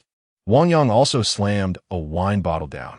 With his bottle included, the two of them had already consumed their 10th bottle of beer. Wang Yang was fine, but Alice seemed to be struggling a bit. I like this place. No, I don't like this place now. I like the prosperity here, but I don't have the ability to possess it. I'm not like you, who can punch it down. I can only rely on others, like you, or... Alice spoke in a halting manner. At this point, she even started to cry. Here. Alice pounded her chest and said, it hurts so much. I really didn't expect her to treat me this way. I really didn't expect it. Do you know how many things I helped her do against my will? I hate myself so much. Oh no, she started talking. Wang Yang thought to himself that it was bad, so he began to actively encourage her to drink. Come on, drink. It'll feel better once you drink. I won't drink. Alice swatted away the wine Wang Yang handed her, then grabbed Wang Yang's arm and started to cry. I feel so terrible inside, so terrible. You listen to me. Alice shook Wang Yang's arm incessantly. Hey, you say it, I'm listening, Wang Yang said while picking at the food. Just then, Alice started to slump over the table. Hey, looking at the collapsed Alice. Wang Yang still calmly ate his food and drank beer. A scream. Alice suddenly sat up. Who am I? Where am I? What do I want to do? Under the shock of reality, Alice suddenly saw Wang Yang's face. Another scream. Alice picked up a pillow and started to swing it at Wang Yang's face. Wow, pervert, psycho, jerk, eat my tofu. Hey, calm down. While speaking, Wang Yang reached out his hand, wanting to hold her down. Help! Help! Someone come quickly. Alice instantly jumped up from the bed and leapt to the door, shouting. Seeing this, Wang Yang simply sat down and decided to watch her go crazy. Suddenly, Alice dashed to the door in a few steps, desperately trying to pull it open. Wang Yang saw this and casually threw his knife, embedding it in the door. Try running one more step. What do you want to do? Alice turned back to look at Wang Yang, asking in horror. What do I want to do? Hith. Wang Yang said, approaching with a villainous demeanor. Wow, you look so disgusting, like the villain in a low-budget night movie. Don't come over. Hith. What if I have to come over? Wang Yang pretended to be lewd, shaking his body and licking his lips. He approached with a face that was clearly up to no good. You. This look scared Alice quite a bit. She had just woken up and was still dazed. How could she be hit with such a blow? Tears were already swirling in her eyes. Oh no, this seems to have gone serious. Seeing the tears in Alice's eyes, Wang Yang felt it was time to stop. But being a bad guy felt so good, especially this feeling of bullying others. Why not be a bad guy for a little longer and continue to bully her? Wang Yang's mindset gradually twisted. At this moment, Alice suddenly exclaimed, Calv. As she spoke, a small hawk appeared on her shoulder. Peck him. Oh, the small hawk screeched and charged forward. Its strong and powerful wings looked so robust. Look, it's attacking. With a loud smack, the small hawk was caught by Wang Yang in one hand. Its strong wings could no longer flap. Kolv! Alice exclaimed. Hith. What other tricks do you have? Go ahead and try them out now. Wang Yang spread his hands, shaking his body as he spoke. You. Alice's face turned red, and tears flowed uncontrollably. It was the middle of summer, yet she felt cold all the way to her toes. She trembled with anger, wondering if this world could ever be good again. Why must women be persecuted like this? When will women truly stand up? Wang Yang, Alice said as she pulled out the knife embedded in the door. I'm going to fight you. Just as she spoke, suddenly, the door swung open. Boss, what you wanted? The moment he finished speaking, he was shocked by the scene before him. Just as he opened the door, it slammed into Alice. At that moment, Alice held the knife in her hand while Wang Yang stood right in front of her. At this time, based on the principles of Yuki Rito's uncertainty and Yabuki Kintaro's second law of mechanics, combined with relative quantum mechanics and corner jam criteria, Wang Yang's calf muscles suddenly relaxed, causing instability in his thigh muscles. His upper body and waist muscles suddenly relaxed, leading to his entire body leaning backward, which was likely related to the novel he read the night before. Thus, Alice's weight was measured at 92 pounds. When this weight leaned onto Wang Yang, who was 6 feet tall and weighed 154 pounds, based on the above laws and conditions, the characteristic of falling was triggered. Conclusion. After 2 startled screams of "ah," Wang Yang fell to the ground, and Alice fell on top of him. The younger brother who had come in to deliver food witnessed this process. After a moment's thought, he immediately retreated. Understood. You guys, seal this place off with wooden boards. Yes. Accompanied by the sound of wooden boards clattering, a voice echoed. Hey, Alice exclaimed. Hith. Wang Yang appropriately laughed. Oh, you run, you shout, little beauty, Wang Yang slowly moved upward with a pout. Alice slightly closed her eyes and squeezed out a tear. With a loud smack, the people outside heard such a crisp sound. This book may be available soon, but I don't have much in terms of store drafts, so it's probably difficult to have any explosive updates. After all, I've already been given up on. However, I still want to hold on to a little bit of hope. Just to mention in advance, if the average subscriptions exceed 500, I will update as many times as you say. 4 updates, 5 updates, 6 updates, whatever works. As long as the average subscriptions exceed 500, I will keep my promise. If not, it might continue to be 2 updates a day, slowly moving along. Please understand, after all, the author also needs to make a living. If I can't even afford to eat, how can I have the energy to update? Chapter 72. A transaction really? Did you do nothing? Alice asked pitifully, hugging her legs on the bed. Sigh, why even ask? Of course not. Touching his cheek, Wang Yang sighed and said, if I were thinking of something lewd, I would definitely do it openly while you were awake. How could I take advantage of you in such a despicable way? What level of perversion is that? Are you proud of being so open about it? Alice couldn't help but retort. Well, compared to your idea of taking advantage of me, I think I'm still commendable. Wang Yang nodded in agreement. Huh? Alice was almost angered to the point of fainting by Wang Yang's thoughts. Let me confirm one last time. You really didn't do anything, right? Alice asked. Wang Yang fell silent, staring intently at Alice. What are you doing? Alice felt uneasy under his gaze. Forget it. I've changed my mind. Let's start now, Wang Yang said as he moved closer, grabbing Alice's arms.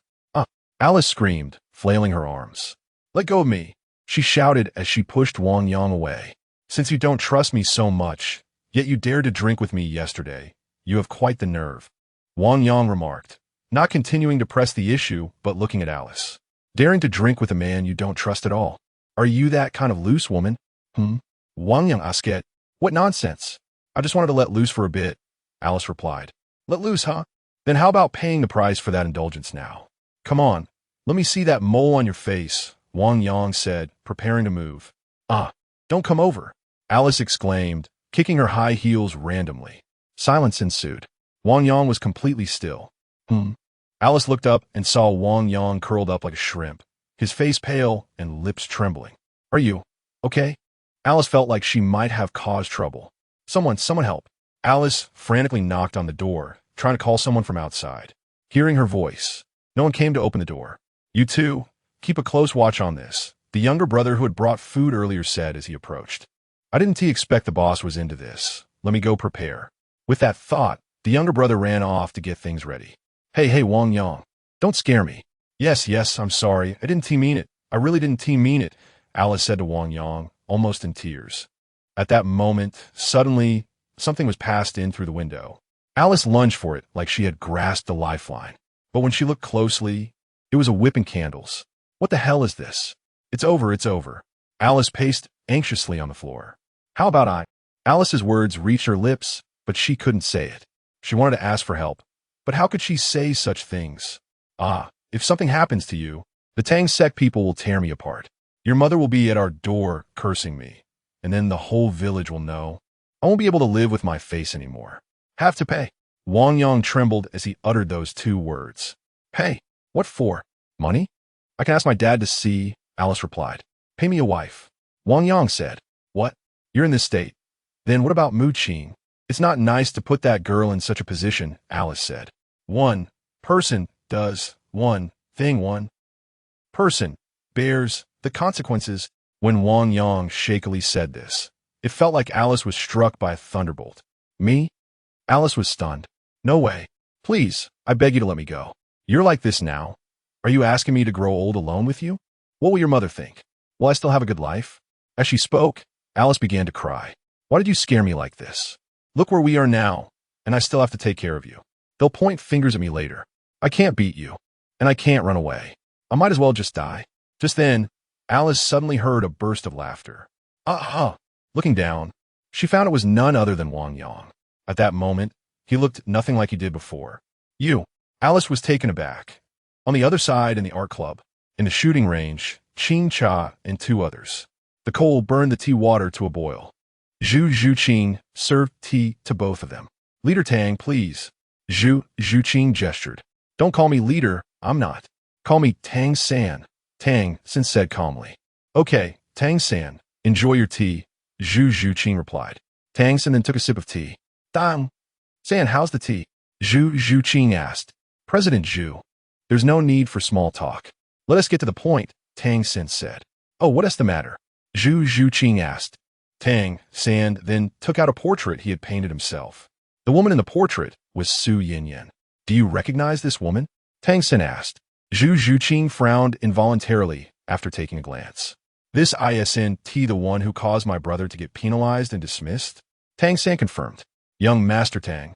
What a skillful hand at painting. Zhu Zhuqing couldn't help but compliment. We can talk about that later. Right now, I hope you can. Wang Yang gestured with a throat-cutting motion. Zhu Zhuqing fell silent for a moment, not saying a word. Suddenly, she picked up the teapot and said, Young Master Tang, your tea has gone cold. Hearing this, Tang San smiled. If President Zhu is willing to agree, we will definitely reward you handsomely. Oh, at this, Tang San took out a letter. This is a ceasefire agreement. If you can help us with this small favor from now until next semester, the Tang sect and the art club will not infringe on each other. As soon as these words were spoken, Zhu Zhuqing's pinky involuntarily twitched. She felt tempted. Oomph. You just swallowed the boxing club. Are you just looking for time to digest? Zhu Zhuqing lightly fanned the tea aroma, speaking nonchalantly. This woman wanted to gain as many chips as possible for herself. If you don't believe it, just wait for the Tang sect leader to return to the scene. But if it gets to that point, Tang San stopped speaking, merely finishing the tea in front of him. Zhu Zhuqing's eyes flickered. Her mind was racing, thinking about how to handle this matter. Look at you gesturing. Zhu Zhuqing suddenly smiled and said, What, killing or not killing? This is a school. Tang San smiled in response. Then, Zhu Zhuqing's expression changed. However, for some disobedient kids, we can still implement some necessary punishments. Good, good. Tang San nodded in satisfaction. Then, since that's the case, Tang San will take his leave. I await good news. Take care. After Tang San left, Zhu Zhuqing called out, Chiojio. Yes. Chapter 73. Mutual biting on the other side. Su Yinyan, who was supporting her mother back to the hotel, suddenly saw the big words on her room door. Go die. Waiter, waiter. Su Yinyan couldn't help but shout loudly upon seeing these words. What can I do for you? The waiter hurriedly came over and asked. Look at this. Is this how your hotel operates? Su Yinyan angrily pointed at the words and asked. Come inside first, Yinyan, Delna couldn't help but say. I'll clean it up right away. The waiter said respectfully as he brought over a mop and cloth to start cleaning. This is infuriating. Su Yinyan shouted like a drenched hen. All right. Get lost, get lost, get lost, Delna said impatiently, and, as the waiter was leaving, she kicked him. You.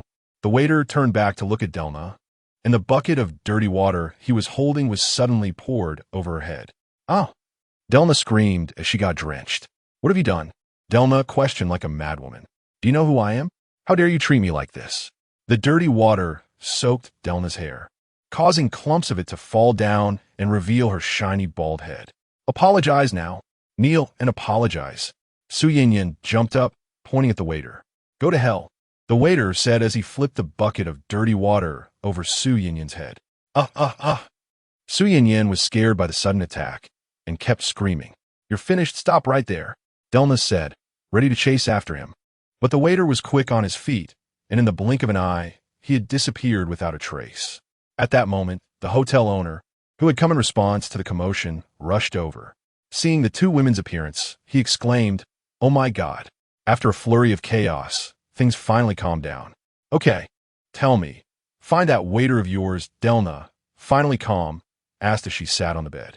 All right, ma'am, I'll go right away, the owner said, still fearful of Delna, but his gaze kept sweeping over her bald head. What's so fascinating? You idiot, hurry up, Delna angrily scolded the owner. In a fit of rage, she even threw her high heels at him. Yes, ma'am, the owner sighed, knowing he had no choice but to accept his misfortune in dealing with this unreasonable woman. After a while, the investigation results came out. I'm very sorry, ma'am, but we don't have the waiter you mentioned, the hotel owner said. What? No? Su Yinyan asked in surprise. Are you using your eyes to look? What we just experienced was an illusion. I understand your feelings. But it seems that the waiter was an impersonator, the hotel owner explained. What did you say? Delna could hardly believe her ears. So, you mean I just let go? Or perhaps we should call the police for you, the hotel owner suggested. What nonsense are you talking about? Delna suddenly stood up. You want me to go out like this? Are you crazy? What's all this noise? Just then a person walked in. Looking up, it was Su Hong. Delna screamed and dove under the covers, covering her head tightly. I'll go out first. The hotel owner quickly slipped away upon seeing the situation. Dad, what's going on? Su Yinyin directly asked. Sigh. Su Hong sighed, feeling helpless. Dad, are they refusing to punish the person who threatened me with a knife? Su Yinyin asked as if she had guessed the answer. It's not that they won't, it's just. Su Hong felt helpless too, unsure of what to say. Dad, you're useless, Su Yinyin said as she ran out in a frenzy. Yinyin, Su Hong called after her, but it had no effect. Sighing, Su Hong sat beside his wife, hoping for some comfort. Those two old men today were too despicable. Who do they think they are? In the end, they still have to be supervised by the Heaven Dou Empire's regulatory committee. Luckily, I know someone in education. Just wait for this matter. After saying harsh words in front of his wife, Su Hong noticed that something seemed off with her. Curled up beside him, she pressed her head down with a pillow and remained silent. What's wrong? Su Hong asked curiously. Darling, what's the matter? No, it's nothing. I'm just feeling a bit unwell, Delma said anxiously, thinking of ways to cover it up. You look like you're trembling. Should I call a doctor? No, don't call a doctor. I don't want to see anyone right now. Not anyone. Can you go out for a while? Delma couldn't help but scream. What do you mean? Not even me? What does that mean? Have you forgotten who provided for you? I respect you, but you can't be so rude to me. Oh, could it be? You're hiding a toy boy? You filthy bitch. Is he under your covers? Su Hong suddenly threw back the covers. There was nothing beneath, just his wife's bald head. What? Where is he? Why won't you look at me? Su Hong said as he desperately pulled the pillow off Delma's head. No. But the pillow was ripped away, and amidst flying feathers, Su Hong saw bald. Wife? No. Perhaps he thought of her as a monster in his heart. Are you satisfied now? Delma screamed at Su Hong in a hysterical rage. Seeing his bald wife with tears in her eyes, Su Hong instinctively took a few steps back. What? What is this? Su Hong asked. How can you even ask that? I suffered this humiliation for our daughter, but what about you? You only know how to yell at me hysterically. Now that you see it, are you satisfied? You can rightfully go find that bitch because you have a bald wife now, right? Delma questioned. No, I just wanted to care about you. Tell me, who did this? Who else? The murderer you couldn't punish. Su Hong let out a long sigh. He couldn't say a word. Look at you, what can you do? When our daughter is in trouble, you just sigh. You useless man. Don't forget who made you who you are today. You little white face. Don't use that word. What should I call you then? Hero? Little white face. Delma pointed at Su Hong, angrily accusing him. At that moment, Su Hong sat on the side like a bullied child, his thick beard twitching slightly as his lips moved. He looked ahead, closed his eyes, and took a deep breath, accepting Delma's accusations. Chapter 74. The end of bullying. Su Yinyin, who had dashed out of the room, finally returned to the front of her dormitory. But when she walked to the front of the dormitory, Su Yinyin seemed to sense that everyone's gaze towards her was a bit unusual. What's wrong? What are you looking at? Su,